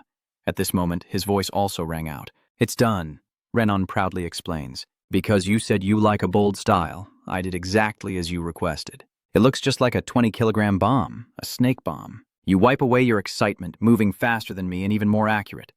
Balaham picks it up without hesitation. All right, now let's check if it's properly made. He's a bit worried. Did I go a bit too far? Kim Jae-do sweatily consoles him. No, he seems happy. Don't worry. Vanan shouted in confusion. Hey, if you use that here now, the second half of the sentence will get stuck in his throat. If it explodes from this distance, it would be very dangerous. But you threw it up into the sky with force. The flying bomb glows faintly in the sky before a loud explosion from above makes everyone step back. The explosion comment erupts. What the hell is that? This explosion is even bigger than Kim Ju's bomb, even though the bombs are the same size. I see. No wonder he wanted to bring him onto the team with firepower like that. Renan sweat and thought to himself, he seems completely unaware of the temperature. He casually flicked his hand and it soared all the way up there. Truly, the level of a sun commander, not someone to underestimate. Baham smiled contentedly. He's gone. He was stunned for a few seconds before the man turned back and pointed at the object, saying again, I mean, the thing you just made is really impressive. He opened his eyes in shock, a flicker of happiness flashing through him. Remembering how Morris Collin used to criticize, how much money are you wasting on this pile of junk? Those words kept echoing in my ears. Hey, Renan, if it weren't for us, you'd be long gone by now. Remember to be grateful to us. He clenched his teeth, trembling. You and Palaham both laughed to comfort each other. I told you, you're much more talented than you think. And he's just crying his eyes out. Kim Jae-do exhaled as if he had lifted a heavy burden. Then time passed quickly, and Renan fully unleashed his suppressed creative energy in the workshop he was assigned to. And I either train with Palaham to improve my combat skills or spend time getting used to Saknin's gadgets. Are viewers complaining again? Just forget it. Watching you fail and die is already boring enough. Then don't watch anymore. Why bother asking and then scolding yourself? How can you not watch his live stream? You happily feel that just a little more training will lead to a breakthrough. Just a bit more, so the viewers won't keep giving conflicting opinions. Shouldn't you leave the low tan to on? Using both might be a bit greedy. But right now, it's a full set of low tan to, so removing it would be a waste. However, Kim Jae-do isn't paying attention to them, only thinking that the dagger is the core of the power controlling the entire army. You start to focus your energy. The ring on your finger glows faintly. And not only the ring, but the necklace also shines visibly. The notification appears, activating the third of 7 effects. The Dark Army's power is boosted, enhancing abilities and shadow clones. The duration is 1 minute, recreating 48% of the original power, with 3 shadow clones. Kim Ju frowns and concentrates. The sword in his hand begins to ooze a black substance. The black streaks gradually gather to form a shadow. Finally, it stood up looking just like Kim Ju's shadow. Controlling the clone is like suddenly growing wings and having to learn how to flap them. If you don't control every movement consciously, the clone will stumble, lose balance, and fall. You step forward slowly, moving as if programming each step carefully. All right, now I have better control over my clone, but the problem is that the shadow suddenly wavers. When I try to use Lo Tanto while activating the shuriken, the clone can't maintain its form and collapses instantly. What should I do now? It suddenly shattered and splattered everywhere. Kim Ju tries again, but the result is exactly the same. On the third attempt, still no progress. He gasps for breath and silently thinks, I failed. The viewers can't help but be surprised. Oh my, Ju, how many days has it been? I'm getting bored. Over there, Kim Ju is still wondering nonstop, but where exactly is the problem? I have succeeded in opening a pair of wings I've never had before, but I still can't fly. I only feel like I'm falling endlessly. Every time I fall, it's like my body is being torn apart or shattered into pieces. But I can't give up here. Move, I think, and do. You keep trying to move. Kim Jae-doo's face grew paler and paler. He clenched his teeth and thought, keep moving. Suddenly a shadow flashed by, and Kim Jae-doo let out a relieved sigh. It's finally over. Viewers are all commenting very enthusiastically, but it really works. It's hard to take it seriously. I was so shocked I almost exploded when I saw him summon a clone. Wow, he's really got a steel spirit. Ju, you even cut down on sleep to train your body. It feels unreal, doesn't it? Like you can't believe the sensation of controlling both the cloak and the clone at the same time is actually possible now. In the end, Kim Ju happily confirmed that he finally grasped it. When he returned, a voice echoed. Thanks to the information you provided, Ju Koden is listening seriously to the other person. Han Shung happily said, my senior position is secure, and if luck is on my side, I might even climb higher. Kim Jae-doo teased with a smile. So you'll be even busier then. The head of the 20th floor division is right in front of you. Hearing that, he waved his hand and said, what's the point of saying that? Han Shung implied, Kim Ju looks even busier than me. The other day, it was you who discovered him. Kim Ju, Han Sung-min, the one who happened to pass by, found Ju fainted and took him to bed. Han Sung-min asked curiously, what's so urgent that you had to train so hard you collapsed? Kim Jae-doo stammered, I really don't know what to say. Suddenly, he made a request, saying, Han Sung-min, as a kind of reward for this information, can you help me with something? Han Sung immediately agreed without hesitation. Go ahead and tell him, because this is a request from Lashanta, the #1 ranked player on the Taruha leaderboard, so of course I will do my best to fulfill it. Everyone watching is quite surprised too, since Kim Ju is only ranked 3rd. Second place is Palaham, and the real leader is Poi for sure. Those crazy people saying those things will probably make the queen lose her temper after hearing it. I only have 2 requests. Kim Ju's eyes suddenly became sharp. Han Sung-min still listened attentively as he said, first, please temporarily restrict user access. Second, do your best to prevent rumors about Lashantalan's identity. Time kept passing, and after a while, Renan kept looking back and forth between the drawings and the weapon in his hand with a worried expression. Kim Jae-doo saw this and shyly asked, is that difficult? He can handle this, but he's worried about you. He can't do it, but with the current energy consumption, his body probably won't withstand it. Renan patiently explained that even if they optimized the performance of the current armor, it might still only reach 5% of the power of this designed machine. Kim Ju silently stroked his chin, deep in thought, just as he predicted. There was no other way but to create a new one. You're quite confident. If Sun Mana can enhance your physical strength, this design was already calculated to be durable enough, so it should be fine. John's hesitation to speak up caught Kim Ju's attention. He suggested either making a new proposal or upgrading the current equipment. Based on his performance last time, reaching level 29 shouldn't be a problem. Kim Jae-doo looked at the other person's expression and felt even more guilty. I know you're worried, but I just need you to be cautious. He silently thought to himself, there's no way I can just say that the administrator is targeting my life for someone I barely know for a week, right? Ven nodded after hearing this. I understand. Kim Ju carefully asked Kate again. So that means you agree. He put it down. I just think this is dangerous. A tool should only serve its purpose and not cause the user to be consumed by it. Kim Ju hesitated and asked, what about the material costs? But he reacted very strongly. All right. Renan said with a smile. The 10,000 coins I gave last time are enough, but still, you seem quite embarrassed. But Vanan confidently assured them, don't worry, come back later, I will contact you when it's done. Everyone in the game will be buzzing with excitement and lively comments again. The kid who was crying earlier because he couldn't do it is now showing off. Renan just kept immersed in studying the blueprints. Just do it this way. I think this might be even better. Kim Jae-do stroked her chin thoughtfully. I've taken care of all the necessary requirements. Suddenly, you smirk with a knowing smile. Everything has finally been arranged smoothly. On the way, the viewers keep reminding him. Ju, are you going to rest now? Exhaustion has become almost a daily routine. Kim Ju confidently states, I've rested enough, but no one believes you. No way. No way at all. Jesus, you're not planning to, right? What should we do now? Kim Tae-sup impatiently asked from the 26th floor. When will they arrive? Lee Chung-mo, who is with us, also advises, just wait a little longer. It's not only us being chased out, others will come soon. Kim Tae-sup sighed long and sweat. Luckily, we still have enough money. Otherwise, we'd probably starve to death now. Lee Chung-mo remains very optimistic. Now we have 9 people. Just need one more. Just wait a little longer. The reason the players are stuck here is because of the power outage. We were expelled from Taruha and ran up to the 26th floor, but since we haven't gathered enough people, we haven't been able to start for 5 days. Kim Tae-seos approached and whispered, looking at the 7 others who seemed to be veterans. Lee Jung-mo beside him also agreed. After all, hearing they come from a small branch and judging by how they rush here, it's enough to understand. Kim Tae-sup looked up and sighed, then reluctantly said, it's better to start early. The statue in the middle suddenly moved slightly in its eyes, and Lee Jung-mo immediately recognized it. He excitedly shook Kim Tae-sup, saying that just now it blinked, right? He looked confused and didn't understand at all. What are you talking about? At that moment, the system announced, Wave 4891, a total of 10 high-level participants have entered the floor. Lesuong is excitedly shouting out, I'm telling the truth. Kim Tae-sup is also very happy, finally it's here. The announcement appears again as Kim Ju enters. The condition has been met. As soon as you entered, the 26th floor challenge began.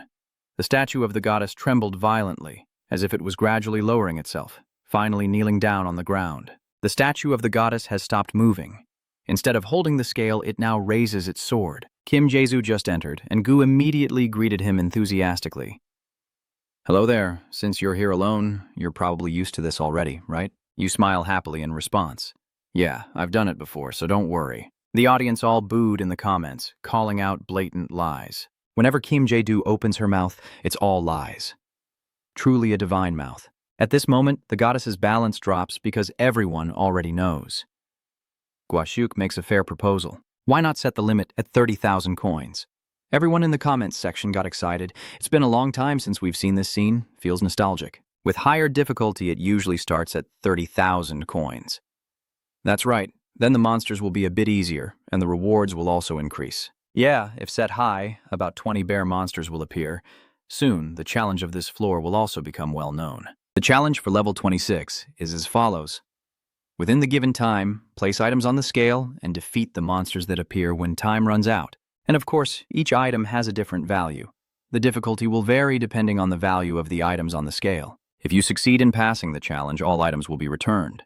You start quietly calculating. I now have a pretty solid formula, but in the past I only invested expensive items to stay safe. Now there are 10 people, so each gets 3,000 coins. However, viewers are furious. Figuring out this formula must have been truly insane. I wonder how many people had to die to reach that conclusion. It's a formula written in blood. Kim Jae-do wondered to himself if the administrators had given up, ever since he reached the 25th floor. Maybe he's still lurking somewhere, just waiting for the chance to kill me? No one knows. Seeing you so silent, Go-shuk asked worriedly. Why are you so tense? You said you've done it before. He also reassured me, don't worry, we can handle ourselves. But Kim Jae-do really couldn't rest easy. I hope so too. But the audience watching is also very anxious. Suddenly feeling something bad is about to happen. I think so too. And then I realize this is Kim Ju difficulty. What the hell is Kim Ju's difficulty level? At this moment, the system announces there are 10 seconds left. Everyone falls silent, waiting for the time to pass. 8 seconds. Kim Jae-soo is also ready for this challenge. 5 seconds left, the challenge begins. The eyes of the statue suddenly light up as the goddess of justice evaluates their sacrifice. The scale was shattered immediately after, leaving everyone stunned and confused. The beam fell, creating a crack on the ground, and a player shouted in panic, What the hell is this? Should it have collapsed like that? Are you okay? Kim Jae-do keenly noticed that one side was tilted downwards, and he shouted loudly to warn everyone to stay away from the wreckage immediately. A black aura appeared from the pile of debris. Kim Ju widened his eyes in shock. You just need to stay calm and observe. I already had a premonition. Everyone who saw it was amazed. Wow, I'm not surprised anymore. Now they treat the rules like nothing. Kim Tiso shouted as he ran. What's that? Why is that thing here? A mouth with sharp teeth is aiming at them. Kim Jae-do stood frozen as he watched the monsters.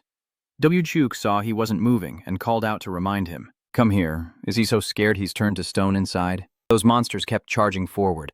Juk called out again, seeing that you still had no intention of leaving. Kim Ju quickly used his strength to fend off the monster's claws, just as they were about to reach him. Everyone nearby was stunned in surprise as they watched. Kim Ju was quite surprised to feel her strength increase so much. I see. So you've worn Enyeon. The monster, seeing your strength, hesitated and stepped back. Kim Yezu, riding on his momentum, rushes forward with all his might and throws a straight punch at its face. But it's just a simple magic-enhanced punch. It's more useful than I thought. Remember what John once said, I enhanced the magic circuits in your gloves. Your current strength is enough to use immediately. The viewers in the comments immediately realized that this is what they call magic technique. Bran, you were right. What is this? Seeing the monster taken care of, everyone is even more surprised. What is that? Destroy it immediately. Where is La Chanta? Kim Jae-do was more excited than ever, but an excruciating pain from his arm suddenly hit him, and his face immediately turned pale. His arm was trembling uncontrollably from the pain. The recoil force no joke, especially after being strengthened so much. Guquan approached and asked, Are you okay? He couldn't help but scold, Do you want to die? The other teammates are talking excitedly. Did he really defeat those monsters? He defeated those monsters with just one strike, even two at once. Lee Seung-mo silently observes everything. He asked, Are we through the challenge now? Kim Tae-sup replied immediately. The scale didn't give any more indication, so of course we passed, you idiot. But deep down, Lee Seung-mo's expression changed. Wait a minute. So everyone was confused by his words. Why hasn't the challenge completion notification appeared yet? Kim Jae-do also finds it strange. That's right. The space is now strangely quiet. The gate should have appeared right after clearing the challenge, but it's still nowhere to be seen, and the scale where we were supposed to place our items hasn't changed at all. Gu becomes worried. His face turns pale. What is happening? Suddenly, the goddess statue's eyes emit a red light. Guk trembles with fear and speaks. Why is it moving? The statue of the goddess seemed to be targeting him. Just as Kim Jae-do shouted a warning, the sword was already thrust down. Be careful. The other players are screaming in panic. Kim Ju's face turned pale, with no blood left in her body. The statue of the goddess of justice is both a decoration and a device for the challenge on the 26th floor. Her only role is to evaluate the item's value and summon the corresponding monster. In other words, the goddess has never directly intervened with a user until now. You look at the scene before you and think to yourself that since the administrator personally issued a warning, you might be able to slip past quietly, but suddenly a loud cry rings out. WX was trembling with fear, unsure of what to do. At the critical moment, Kim Ju saved him. Luckily, I reacted in time. You worriedly asked, Are you okay? Can you escape? Then run quickly. Guashuk hesitated slightly. Run now. He smiled to reassure them. Just standing back and watching was enough. Kim Dui saw the opponent fall to the ground and guessed they must be very scared. Everyone quickly rushed over to check on Gu. Captain, I thought he was dead for sure. You observe your surroundings and conclude that this place is like a small island. No matter how far you run, without a gate, there's no way out. Kim Jae-do kept urging everyone, Hurry up, me. Just as I was speaking, the statue behind us was about to attack. I can't keep protecting everyone forever. As soon as he finished speaking, a sword strike descended, but luckily he dodged just in time. Kim Ju began activating his gloves and punched the statue with all his strength. However, this time Kim Ju felt something strange. It didn't seem like he was hitting a stone at all. A crack appeared on the statue, and someone in the comments suspected that Enyeon was also covered in strange substances. Kim Ju jumps down immediately, worried and thinking, why is there black blood oozing out while the commentators are in an uproar? Isn't that a characteristic of demonic creatures? It even seems to be ranked higher than the cleanup team. Damn it! Blood keeps flowing from the idol. Are there viewers getting too excited? Damn! Does it really look like a demon? No matter what, this is just too much.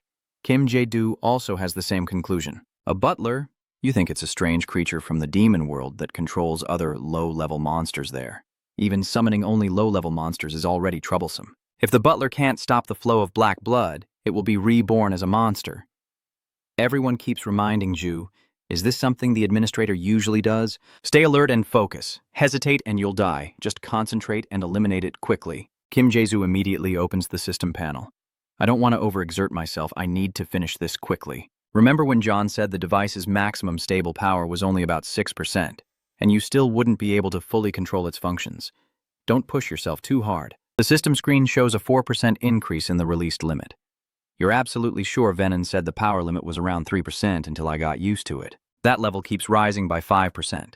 By the time you step closer, it has already reached 6%. Suddenly, a yellow energy line started shining on Enion. If I increase the sunlight energy further, it should have an effect. The statue begins to change, with the system continuously increasing to 7%. Soon after, the statue rushes forward. Kim Hae-ru uses all his strength to hold on.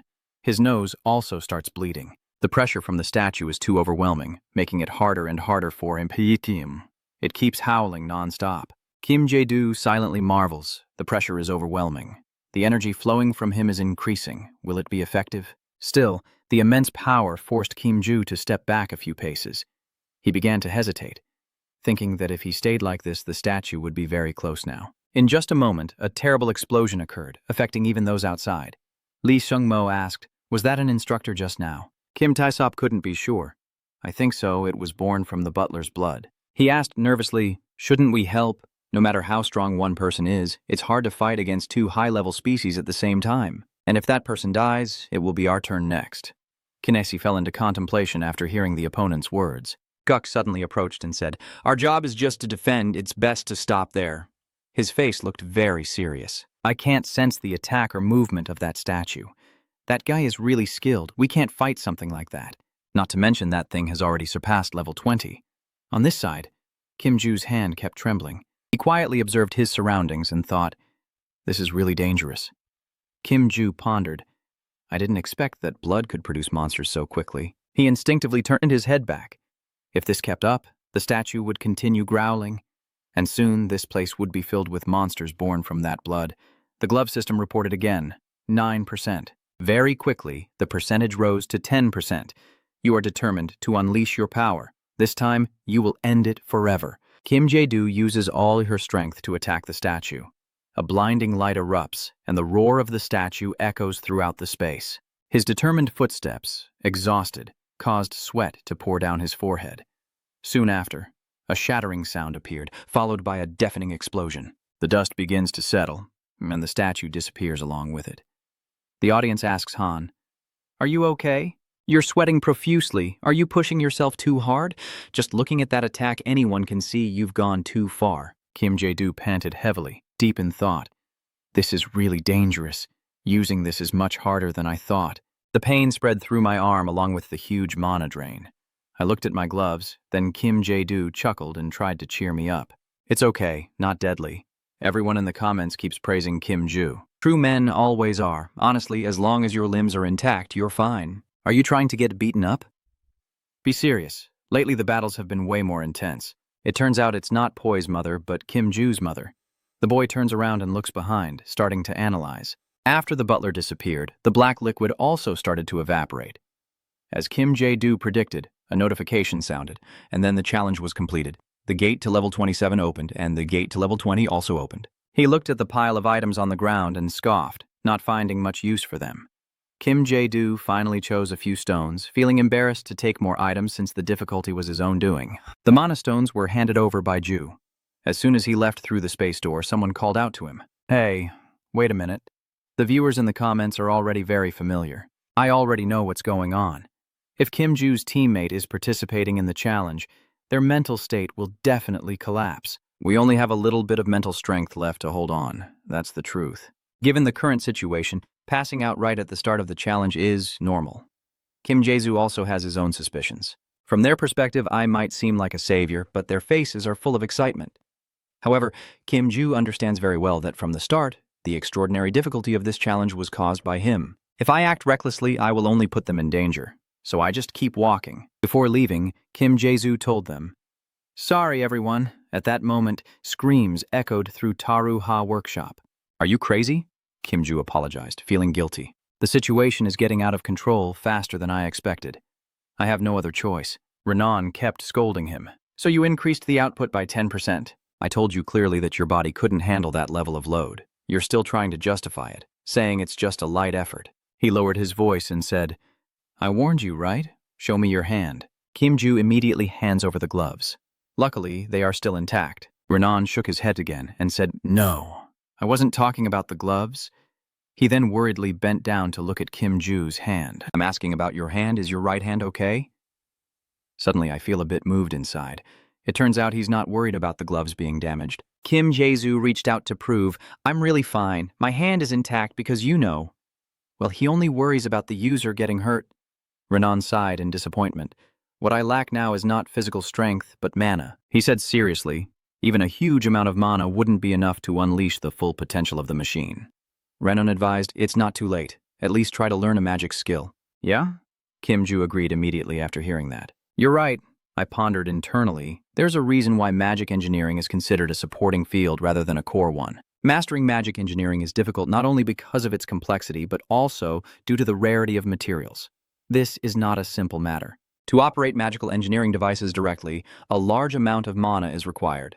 Simply put, if you want to craft and operate them yourself, you need to master both mana and magical engineering techniques. Looking around at the lively discussion of the players, what they say is the truth. Really?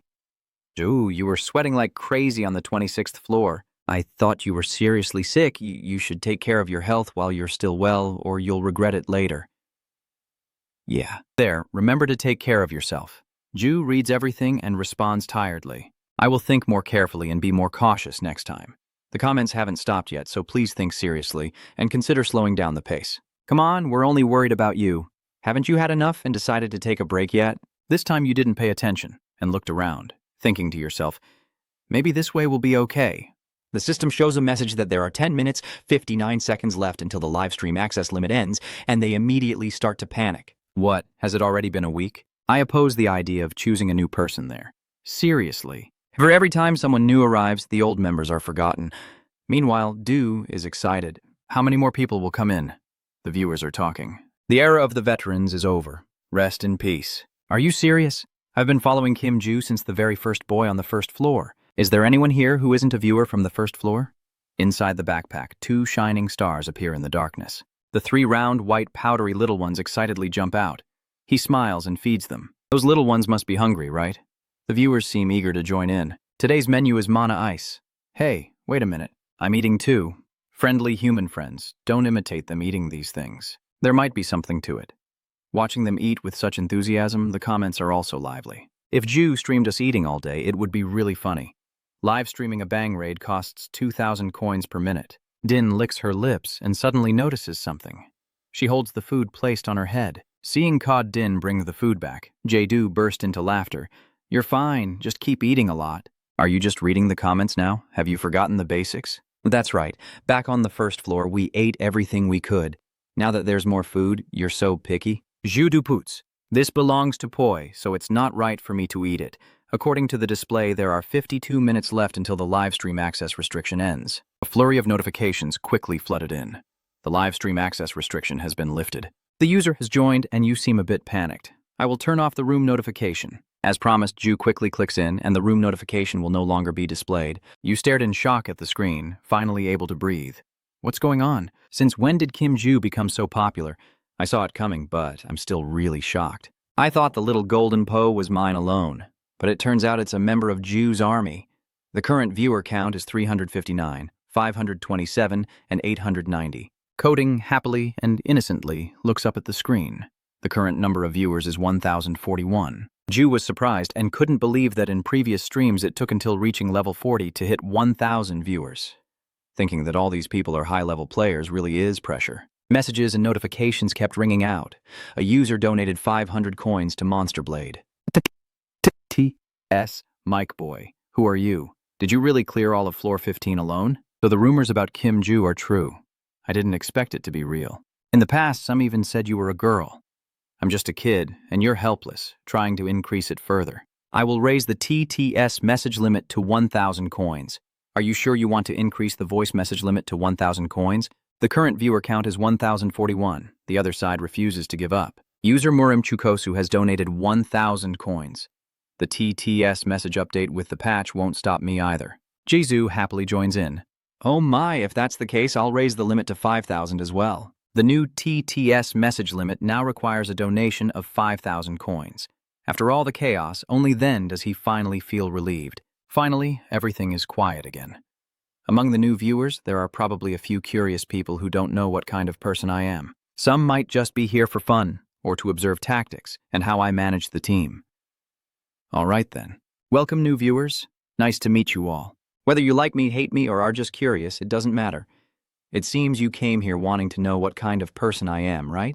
The screen appears, showing 225 followers as Ju requested. First, start by following me. I will only respond to questions or messages in the chat if you are a follower. But unfortunately, the number on the screen still hasn't changed. Followers 225. They mocked him. He sighed with a bit of boredom. Why does it feel like the follower count isn't increasing at all? Oh well, I'll just give those who haven't followed a treat. The list of viewers who haven't followed yet encourages loyal viewers to send suggestions.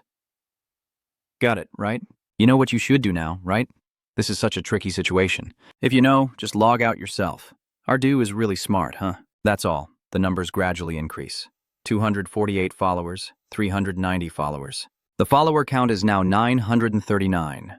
Ju happily looks at the congratulatory message. Congratulations on reaching 1,000 followers. A reward appears, your potential is highly valued, and a blessing will be bestowed. You can choose one of the following blessings. Intermediate Stamina Blessing, Intermediate Strength Blessing, Intermediate Agility Blessing, Intermediate Mana Blessing, or Intermediate Luck Blessing. You think carefully. This is exactly what you've been waiting for. They are talking. I already guessed what he would choose. Truly, there's no debate. If you want to become the king of divine moves, there's only one choice. Jadu quickly made a decision, and the system immediately granted him the reward. You have been bestowed with an intermediate mana blessing. Try to feel the excitement. My mana has increased. I can sense the mana reservoir inside me expanding, and the mana level rising accordingly. In the video, the way to refine mana used to be like this. In a quiet corner, suddenly a loud explosion erupted. The viewers panicked. Oh no, what's happening? I can't see anything. What's wrong? Did someone ambush you? I heard a really loud explosion. The explosion caused a hole in the statue. Ju choked on the smoke. You gasped in surprise, and everyone else did too. We all got startled. The live stream just exploded. A record-breaking moment. Bo boy, are you okay? At this moment, Ju finally notices. Where are the others around here? Sorry to scare you all, but suddenly soldiers rushed in asking, Your Lord Lachan heard a loud noise and came to check. Wait a minute, what's going on here? Is it another traveler like last time? There have been strange incidents happening recently. Have you seen the face of the culprit? The soldier kept laughing and said, Kim Jae-doo is always at the scene, and even Dae-dooey is just a traveler. The soldier suspected, Do you perhaps know who the culprit is? The viewers would enjoy that, always claiming it was just a coincidence passing by, really trying to scare people. You are explaining the situation and apologizing. That's how it is. I truly apologize. The soldiers immediately understood and burst into laughter, realizing Lord Lachan couldn't control his strength. It's okay. If something broke just because of that, it means it was already weak.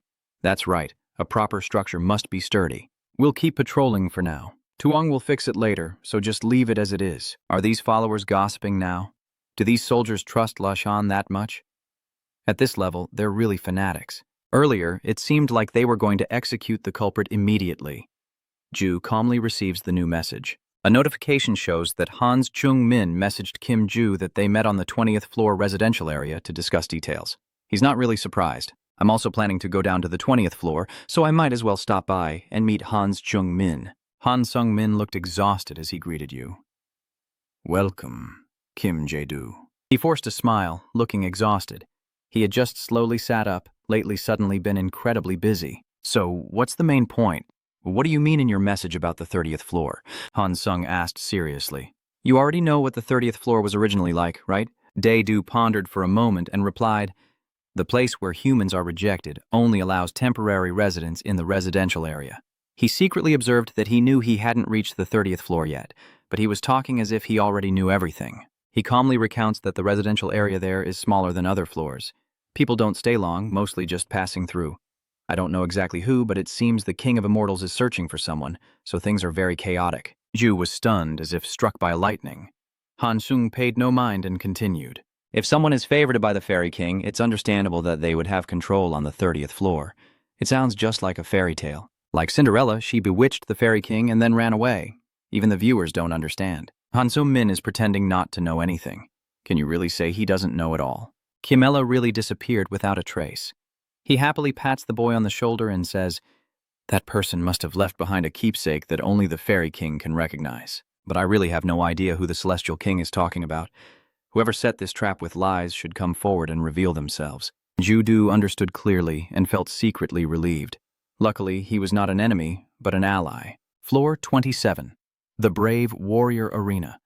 The challenge on Floor 27 is a simple team battle, with the only goal being to eliminate all opposing teams and win. He remained silent on the bloody battlefield, secretly thinking that at least at first, he thought it was like that. The enemy was so scared they were crying, "Please spare me." After reaching level 27, he introduced himself as usual, but the team members' expressions changed the moment they heard I was a magic engineer. Ju had already guessed they would use him as bait as soon as the challenge began. While surrounded, they hesitated and said, "We've made our decision. Now we just wait for you to die." Du mercilessly sent each one away, feeling no remorse, with a cold expression as the enemies were driven to their tragic end. My teammates are both scared and respectful, saying, "That's a mage engineer? Wait a minute, I opposed this plan from the start. I'm being forced, I have no other choice." "What? You said that the magic engineer wouldn't be helpful at all." "When did I say that?" Ju ignored it, analyzing the situation. "The enemy team has been defeated. The challenge is complete. The portal will open soon. I need to move to the next level immediately." Suddenly, a scream made him startle. Everything was fine until suddenly someone transformed into a terrifying creature. All their heads fused together, and the horrifying sight scared you stiff. "The spectators are mocking us. Just a moment ago, they were casually watching the mage engineers from afar. Now look at them, laughing their heads off, immediately turning tail. So funny." Jae-doo's teammates keep arguing, "What do you want? Do you want money? I have as much as you want. I thought you were just a burden." I can't hold back my comments anymore. I'm really annoyed. Can't I just let them all die? If you're going to do that, then help them get through the obstacle first. You're secretly thinking of flying straight up to the 28th floor when something suddenly catches Ju's attention. What?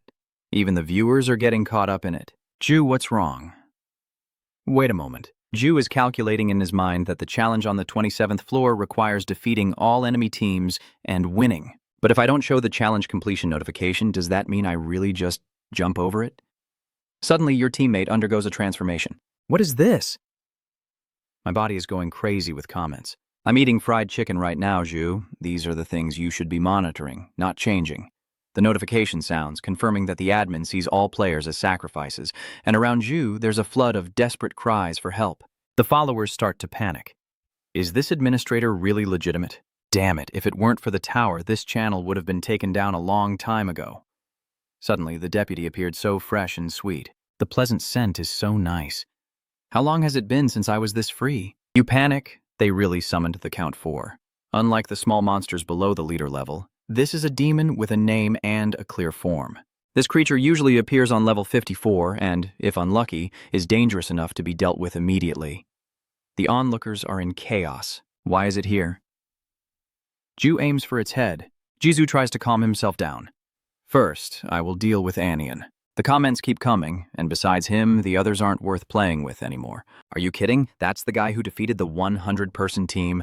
But her attacks are coming at you, about to engulf you. The scene shifts to Jae-doo dozing off at the table, with an adult loudly speaking ill behind him. Hey, I heard it's him. Oh my god, no empathy at all. They can hear us, keep your voice down. The scene shifts again, with Doo alone and forlorn, a happy family behind him. Mom, take a picture of me and wish me congratulations on graduating. Doo feels heartbroken and lonely. The boss keeps scolding him, which is why he has to do this kind of work. Doo can only bow his head and say, "I'm sorry." Does Lin's appearance tempt you and make you feel unfair? Do you want me to make it easier for you to breathe? You won't have to turn away or force a smile anymore. I can make it so you never have to hear those oppressive voices again. Don't be fooled by them. Stay silent. Doo counterattacks. A golden light emanates from his hand. That light bursts forth even more powerfully, driving away everything. It was you who shattered the illusion. Force is known as the nightmare of the 50th floor. What about Ju's blazing yellow eyes? You were alert beforehand, knowing it exploits others' psychological trauma and has the ruthless ability to dig up the most painful memories from the past. As soon as force appeared, I used the divine energy. That alone made a big difference. But Jesu was still stunned, with a headache and a feeling like his head was going to explode because he was wearing it along with the cloak. She screamed in pain, her cry of terror echoing out. You were momentarily startled, caught off guard. Viewers wonder why, since it's said that a demon's weakness is its head, it doesn't seem to have any effect. A guard from level 50 dying like that. Forst has changed his appearance. A human daring to wield the power of the supreme gods is not something a mortal body can withstand. How did you acquire that power? The lively gossip says there are 7 sacrifices, right? So I've only taken out one of the 7 hearts, there are 6 more left. Do cautiously thinks, that's not its head. If she gets angry, I won't let my guard down again. Only now does he notice that Four's eyes have changed color. When the head is reborn, the eye color also changes. Then the remaining hearts are probably Jedu using all the power of his eyes to judge that the 6 points are glowing with the same color. Zhu leaps up, deciding to attack from above, hoping he can hold on until the end. Suddenly, the air went silent, the battlefield soaked in blood. The system kept announcing that you had overcome the challenge. The path to the 28th floor is now open, and the way to the 20th floor is also unlocked. Viewers see Zhu injured, gasping for breath, and feel deep sympathy. Oh my God, are you okay? Your face is all torn up. A loud notification. Ratati has donated 1,000 coins. TTS message. What the hell is that? That's just crazy. Do you want to claim the 26th floor? 6th floor reward? No. You're exhausted and out of energy. Everyone else is dead, so no one saw. I'll just check out the reward first. Dudu looked at the round bread in his hand, confused. The reward for level 26 is just the viewer's size. That's all. The bread is a rough, hard toasted loaf with a terrible taste, but eating it restores body damage. The administrator this time really went too far. There's nothing else to do, so he bites into it, and it seems there's no point in expecting anything from the 27th floor reward. The system displays the healing bread restoring health with its effect. Zhu was lost in thought, thinking he would also be moved if he received something basic. Suddenly, a large object descended from above and hit where he was. A huge gift fell from the sky. Luckily, he managed to escape in time. Both the viewers and Zhu were curious. What is the administrator doing? You barely escaped and almost got crushed to death. Is this the reward from level 27? The viewer watches the item open up. Is this a hiding room? Wow, I heard someone received this twice from the hiding room. Jesus tensed up. No way. Another demon? Seeing the object appear, he froze, then finally relaxed and let out a breath of relief.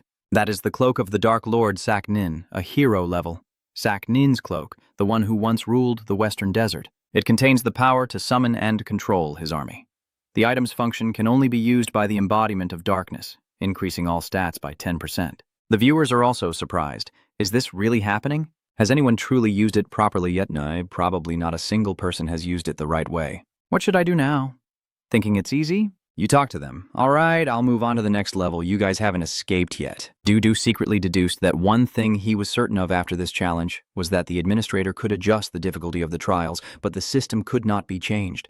Once the challenge was passed, the reward had to be received, even if they were the tower's administrators, proving they were not omnipotent. Zhu silently thought that the challenge of level 28 was to pass through 3 correct doors, among countless floating doors in the void. If you choose wrong, you'll fall straight down and won't get a second chance. He confidently declared that of course that was someone else's problem. When Jesu landed on the final door, the system sounded. You have passed the challenge. Immediately, the door beneath your feet transforms into a space corridor. The system's announcement rang out again, revealing that the path to level 29 had opened. The boy happily reflected on the journey just now. I just need to use my precognition to identify the correct door and then fly through in order. That's all. No surprise that Sneen's headband helped Zhu pass this level, which also confirmed it for him. Himos. As expected, items are everything. The observers are also extremely amazed. This is the first time I've seen someone pass in an instant, predicting the door's location and throwing 2 objects from outside. Yeah, it's crazy skill, but is it really feasible? He has already tried it, and laughed himself to death. Along with the system notification, lot number 4991, high-level difficulty. 1 person has entered, and the number of requests has been reached. Welcome to the Hero Hall on the 29th floor. Zhu has appeared in a lush green meadow. The system reminds you that depending on your choice, you can leave this floor immediately or pass through after achieving something. As you turn to observe, you think to yourself that this place is called the reward floor, a place with no danger but also possibly no reward. Suddenly, a stranger appeared behind you. A traveler. Lotanto laughed loudly. I smell a familiar scent, the same as my little ones, and those comments also show surprise. The old man, because of the high difficulty, even illusions are at hero level, hasn't met in a long time, feeling a bit nostalgic. He cheerfully asks, "What do you want from me, kid?" So this is the owner of the 7 snakes, Lotanto. The comments showed his disappointment. It turns out this is indeed the reward level. Every time this old man shows up, Jadu loses all interest. Isn't this the kind of connection like those evil knights? I'm not quite sure either. I marvel at the person I've only seen in videos now standing right in front of me. It feels so unreal. Ju doesn't really expect much from him, but if it's Lotanto, I doubt I can get anything out of him, so better to skip the chat and head straight to the 30th floor. Suddenly, he placed his hand on your shoulder and said, "Do you really think you're in control of everything?" This move made Ju stare in shock. That hand is wrapped around a snake. Instinctively, I quickly stepped back. What is this? Ju thought in surprise. The 28th floor heroes should only have a few fixed lines like NPCs in a game. Lotanto is probing. The traveler looked this way and asked what you want from me.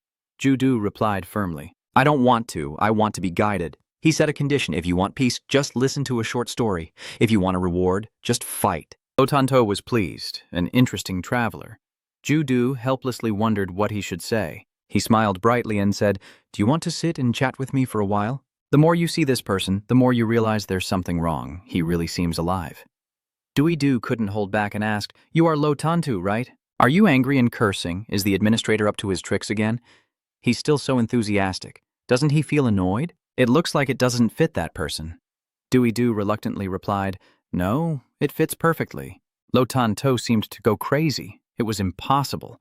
The others whispered and discussed, but the outcome was already decided. "Hey, old man, what's wrong? Don't you usually just say a few fixed lines like, 'Who are you?'" Mr. Jia pressed his face close to Ju, making him afraid to breathe heavily, and pointed at the clothes he was wearing. "If my head doesn't fit with you, you'll get a headache."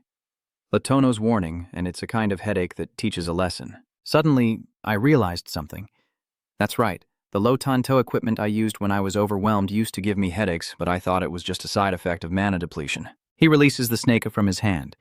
You seem to be holding something back. Then it lunged at you to attack, and Dudu thought to himself, "This is my chance." So that's why he released the snake with a purpose. You also realize this. The snake approaches, opening its mouth to attack. Luckily, Jadu managed to dodge just in time. Lotanto still kept his smile. "You're wearing ill-fitting clothes, but moving very nimbly." Jesus thought, annoyed. I forgot why he's called the master of the 7 Xa.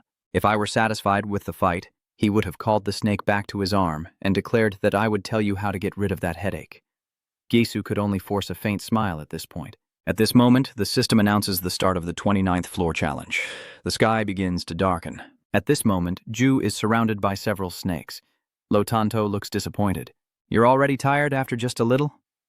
Kids these days have no patience at all. Dudu disagrees, but using snakes in the fight is cheating, isn't it? He strokes his chin with amusement.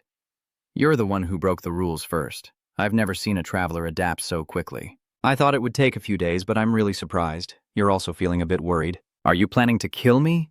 Judu said, very annoyed. A battle begins with the snake.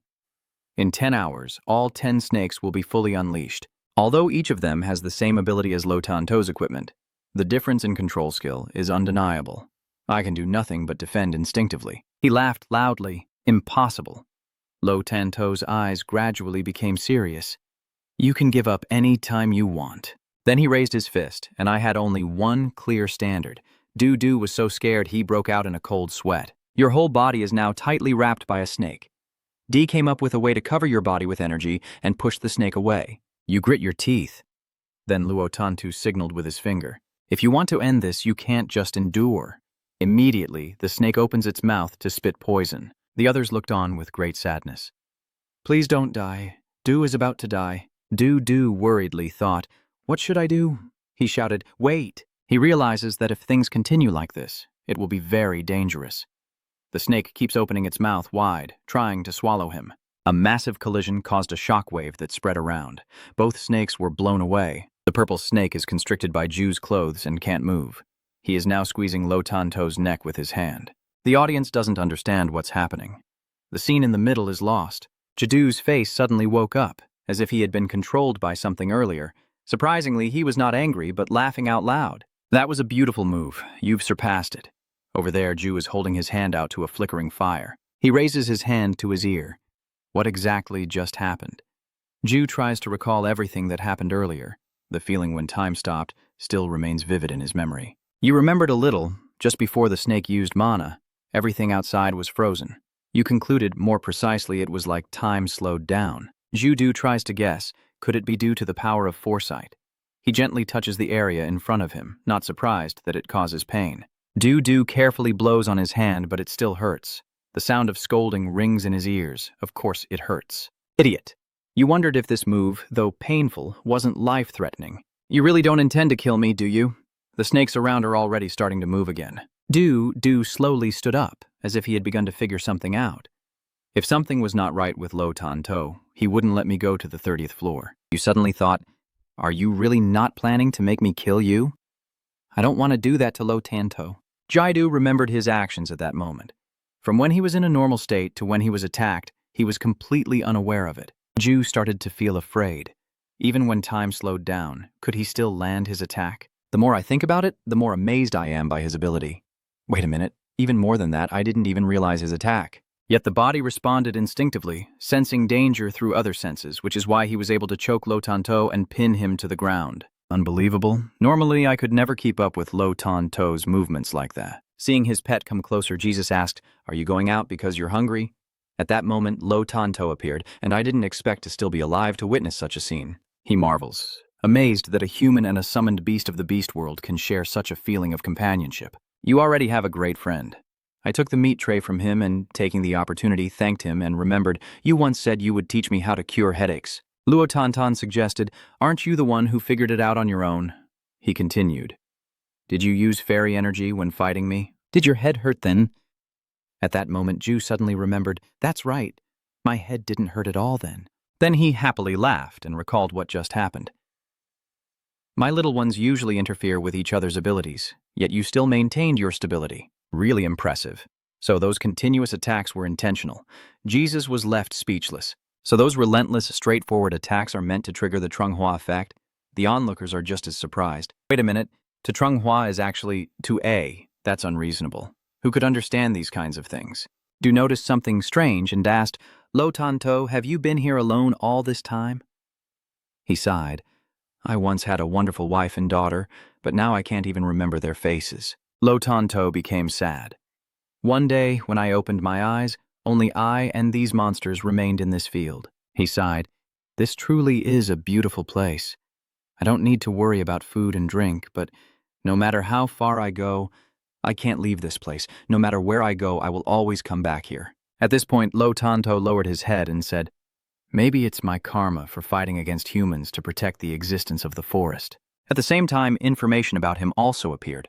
He is a solitary fighter against the invaders of the spirit forest, enduring harsh judgments and prejudices, and is called a hero by the creatures of the forest. Lo Tanto, the descendant of the first humans born from the spirit forest, but Ju denies it. Your gaze gradually becomes more determined.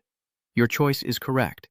As the descendant of the first humans, you should only protect what needs to be protected. Lo Tanto was extremely surprised and asked, how do you know that line? Jesus replied clearly, humans in the early days were too weak to protect themselves, so they received help from the beings in the forest. Later, when they became stronger, the first person born in that forest said that with brave guardians watching over them, humans were blessed and aided. We carry an unpayable debt to the spirits of the forest, and no matter how much time passes, we must never forget it. I remember the words my old friend once told me, a legend parents shared in an old video. Lo Tanto is the descendant who inherited that bloodline. Lo Tanto stared blankly for a long time, saying nothing, only glaring intently at you. Du casually explained, the traveler has sharp hearing. You were talking and opening the backpack for those poi kids to eat. Come here, everyone. Then Du slung his backpack over his shoulder and said goodbye. Thank you for the valuable lesson. Are those comments finally gone? My goodness, how many hours did you spend here? You have to go up to the 30th floor and find Cinderella's glass slipper. Ju walks slowly, telling himself that when I leave, Lo Tanto will be trapped in this space again, waiting alone for someone. He hesitated for a second, turned back to look at him one more time. I told myself it was just a brief stop on the journey, but my heart felt heavier than I had imagined. Judu saw Lo Tanto happily say goodbye. Thanks to you, I had a truly wonderful time. He left with a mix of complex emotions, separated from family, left alone in solitude, all because of a solitary life. Ju made a bold decision as the system's announcement sounded, opening the path to the 20th floor. Along with his footsteps, the others were also filled with curiosity. But why did you go back to level 20 instead of heading straight to level 30? You still need to bring the vomit cord, right? The system asked June. Do you look really sad because you saw Lo Tanto being affected? Daedu silently thought to himself, I don't know why, but I have a feeling everything is real. Those people don't think so. He usually doesn't react like that, but he was a bit startled just now. Though it was all just an act, right? He's overreacting emotionally. Ju seems indifferent to those people, as if questioning himself. I hear that phrase all the time. But what happened to him is real, right? Just arrived, he already imagines the scene from 5 years ago where they stood there saying goodbye. He's coming. You're here. Ju sadly thought, even though they are no longer here, even if only as an empty existence. Previously, Bam brought the three of them here. They placed their hands on their chests, saying goodbye to you, hoping to be lucky enough to be with you when they meet again. At that time, Ju and Geno entered the traditional door and moved on to the next level. A moment later, the system notification sounded again. Welcome to the free zone on the 30th floor. Users below level 20 cannot view this stream. You have been taken to the guest area. Ju checks the system and says, there are currently 1,600 viewers watching Kim Jae-soo 2's stream. The crowd is also surprised. I don't even know who left. There were still 2,000 viewers earlier, so it must be the 30th floor filter, losing 400 viewers. Do those guys really understand what's going on? Or are you just pretending, boy? Besides what's happening, you've noticed something strange. And why is it so crowded? Ju-do watched the crowd pushing and shoving in front of him from a distance. Do you remember what Sung-minnie said? I heard from Han Sung-min, but did you come all this way just for that? At that time he told me that I truly didn't know who he was, but it seemed the King of the Fairies was searching for someone, and everything was becoming chaotic. So I decided that I should meet the Fairy King first. Be careful and go back to the inn, Renan. Can you wait there? I don't know what might happen, so stay safe. He replied. Be careful too. At this moment, Sung-min also informed Ju, probably because all the previously separated channels had merged back from the 30th floor, which is why there are so many people. The boy was startled. Merged. Why are you so surprised? Ju wants to push forward. Sorry, may I pass through for a moment? Someone from behind suddenly pulled you back. Hey, stop pushing and line up. Everyone watching the live stream is surprised. Don't tell me all these people claiming to be humans are the ones the Fairy King is looking for. I asked back, surprised. Line up. The comments keep jumping all over the place. It's really chaotic now. But if being recognized like this is possible, ruling level 30 alone would be worth it. In the fairy forest, Little Fairy walks beside you and asks with concern, why are you sighing, human? They speak happily to you, don't worry, we will guide you. I like you, human. Gizdu could only smile awkwardly at this moment. I feel like I was about to run out of strength even before meeting the King of the Fairies. I reflect, this path to the Fairy King is not difficult at all, unlike the challenge of level 25. Ju hesitated slightly as Kodrin's horn glowed bright blue with joy upon seeing me. He asked in surprise, have you and this human ever met before? People say that no human who is weak can be accepted by the Fairy King.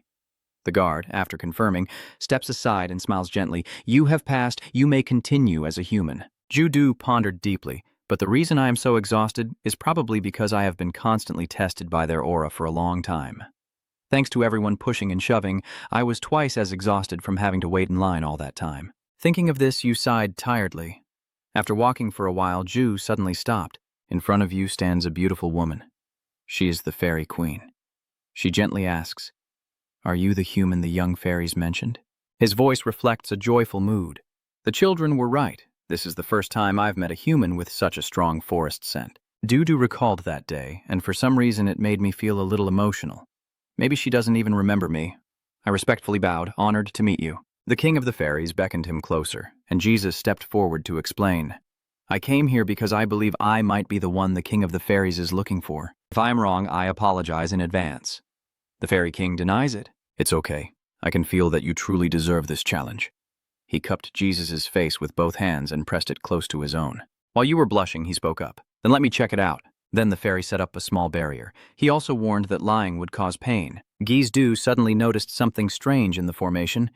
The tone of the Fairy King gradually changed, with a hint of anticipation. I hope you truly are that person. At the same time, in the 30th floor area, the system notifications kept ringing, detecting a system error. Please restart and restore the system. Along with the alarm, shards of space debris spread out, the alerts becoming more and more frantic, and the man helplessly shouted no as the space debris directly destroyed the structure he had built. While inside the formation, they were startled by an explosion, and blue flames engulfed the boy. The king of the fairies seems to have identified who is in front of him. He is quite surprised, so it's you. Humans have upheld the ancient covenant, the level 2 blessing notification system of the Fairy King. The Fairy King sighed. I am truly glad that this day has finally arrived. He sees that the opportunity has also come. Now is the time. The king of the fairies gently waved his hand, and the melodious notes spread throughout the forest. Everyone could hear and understand. The forest guard suddenly realized why he was so strong. Bian also remembered. He even said goodbye, yet I still forgot. Kran smiled happily. It's so good to see you again, Kim Ju. He suddenly realized that when the Fairy King's song played, all the creatures in the forest were stunned. It was as if they had been waiting for a long time, and suddenly memories of the 25th floor flooded back. The little fairies happily played beside him. I secretly feel a little happy. You praise the little fairies. It's so nice to see you again. The guard stopped showing goodwill. We should hold a festival today. However, you quickly refused. No, I really have to go today. Neither of them realized there was a space portal behind them. As the teleportation approached, they finally noticed it and stared intently at the opening. A hand reaches out to split the traditional space in two. Diadu Jiat Min thinks, don't tell me that's the administrator. So it turns out he is old man Lo Tan Tuo. He asked you in surprise. You were just as shocked, staring blankly at him. The livestream viewers had no idea what was happening. Why did that old man appear there? Give Jae-do back his tears. You hesitated and stepped forward to ask, how did you get here? He looked confused and didn't know how to answer. Well, Lo Tanto recounted what happened back then. I was still going through a normal day, hunting for food and playing with the children. Then I lay on my back in the grass, my mind empty, lost in endless thoughts. He angrily sat up, feeling utterly bored. I wish some traveler had appeared then. At that moment, he thought about you. And now I wonder how that guy is doing these days. He thought that way. Then he noticed a wild boar appear near the tree, right at the same spot. Lo Tanto rolled up his sleeves, ready to turn it into tonight's dinner. What should I cook today? The wild boar is being chased and barely alive. He doesn't seem to care much. After all, he'll come back anyway, so there's no need to chase after it. Lo Tanto uses the image of the pig to symbolize his own situation, now returning to the place he belongs, a place he can never escape from. Just then, a crack in space appears behind him. Lo Tanto was startled and turned around. What? I have never seen that light before. The space gradually parted to reveal a beautiful forest. Am I just hallucinating? This is the fairy forest. Suddenly, he heard the singing from earlier. This song. Lo Tanto was overwhelmed with emotion, tears streaming down his face, as he deeply respected the Fairy King before him. Kin Lo Tanto quickly approached the Fairy King, wondering how to repay this kindness. Then he swiftly stepped through the space crack. After Luo Tantu suddenly appeared, everything changed without warning.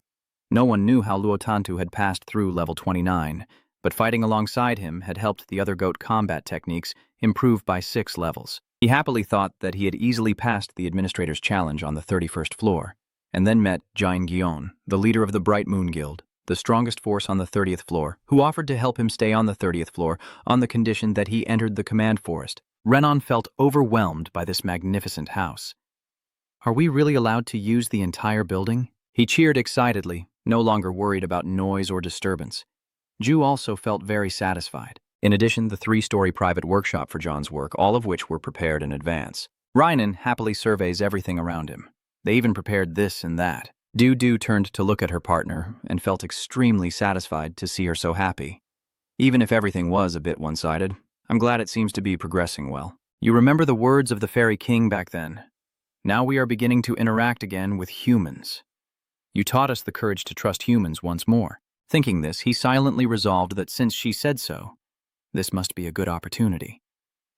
Suddenly, he sensed that someone was hiding nearby. Jiazu reminds Renan to go inside first. It seems there's a guest who wants to see me. He was a bit puzzled, but immediately followed the guest's lead. Got it. I'll go ahead and get the stuff ready. You stand in the middle of the building to meet the others. Suddenly, a noise came from the bushes nearby, and a masked man charged out to attack. The boy didn't dodge, but waited for the attack to come and quickly countered with a deadly blow. He was thrown back against a nearby tree. It turns out Jedu activated that suit to fight against them. The masked guy angrily curses. Damn it, this hurts like hell. Try to probe. Who are you? The guy didn't answer. He signaled to his accomplices to transform immediately. You'll die. As soon as he finished speaking, a group of people quickly stepped out. I didn't expect them to be so many. Groups of people keep appearing one after another, and the onlookers are also very surprised. So many of them, they keep showing up continuously. Strange, they all cover their faces and erase all signs and insignias on their gear. Even after being so blatant, they still don't want to reveal their identities. Disgusting. A female mage is using the staff in her hand to form a magic circle. The ice blades form a threatening attack against you, threatening from behind and in front. As expected, Du easily blocks the attack and then uses a different skill to continue. They shout and throw. Strange colored glass bottles are hurled at you. The spectator explains, that item is a piece of equipment that disables magic functions in items. Oh, they prepared thoroughly, huh? Du is surprised as he looks at his outfit, the cloak starting to tear apart. Hey, a spectator warns, your outfit is badly damaged. The wizard finished the match earlier, and another spectator warned Ju. Luckily behind him was a reward shield from the Fairy King, which is a blessing from the second-tier Fairy Queen. He was amazed and clicked his tongue. Wow. Dudu's eyes gradually became resolute. There was no other choice. He activated the ring in his hand and declared firmly that no one would leave this place today. At the Hypergrade gang, Bami saw Shin Jinx looking so tense and reminded him, "Can you relax a bit?" She pretended to tease, "If anyone saw this, they would think I came to bother you." It's been a while, so you should be happy to see your master again. This is the master of the hypocrite leader, Bak Hami. The two of them faced each other, the smell of gunpowder filling the room. Is she smiling genuinely, or am I not allowed to be here? So Shinjin just keeps smiling helplessly. She barges in and ransacks everything. If that's not harassment, then what is it? He helplessly asked. Why did you suddenly come here? Bei Hami places one foot down. This is a warning. I am here to deliver a warning. Jinx, please don't misunderstand what's happening and ask questions. A warning?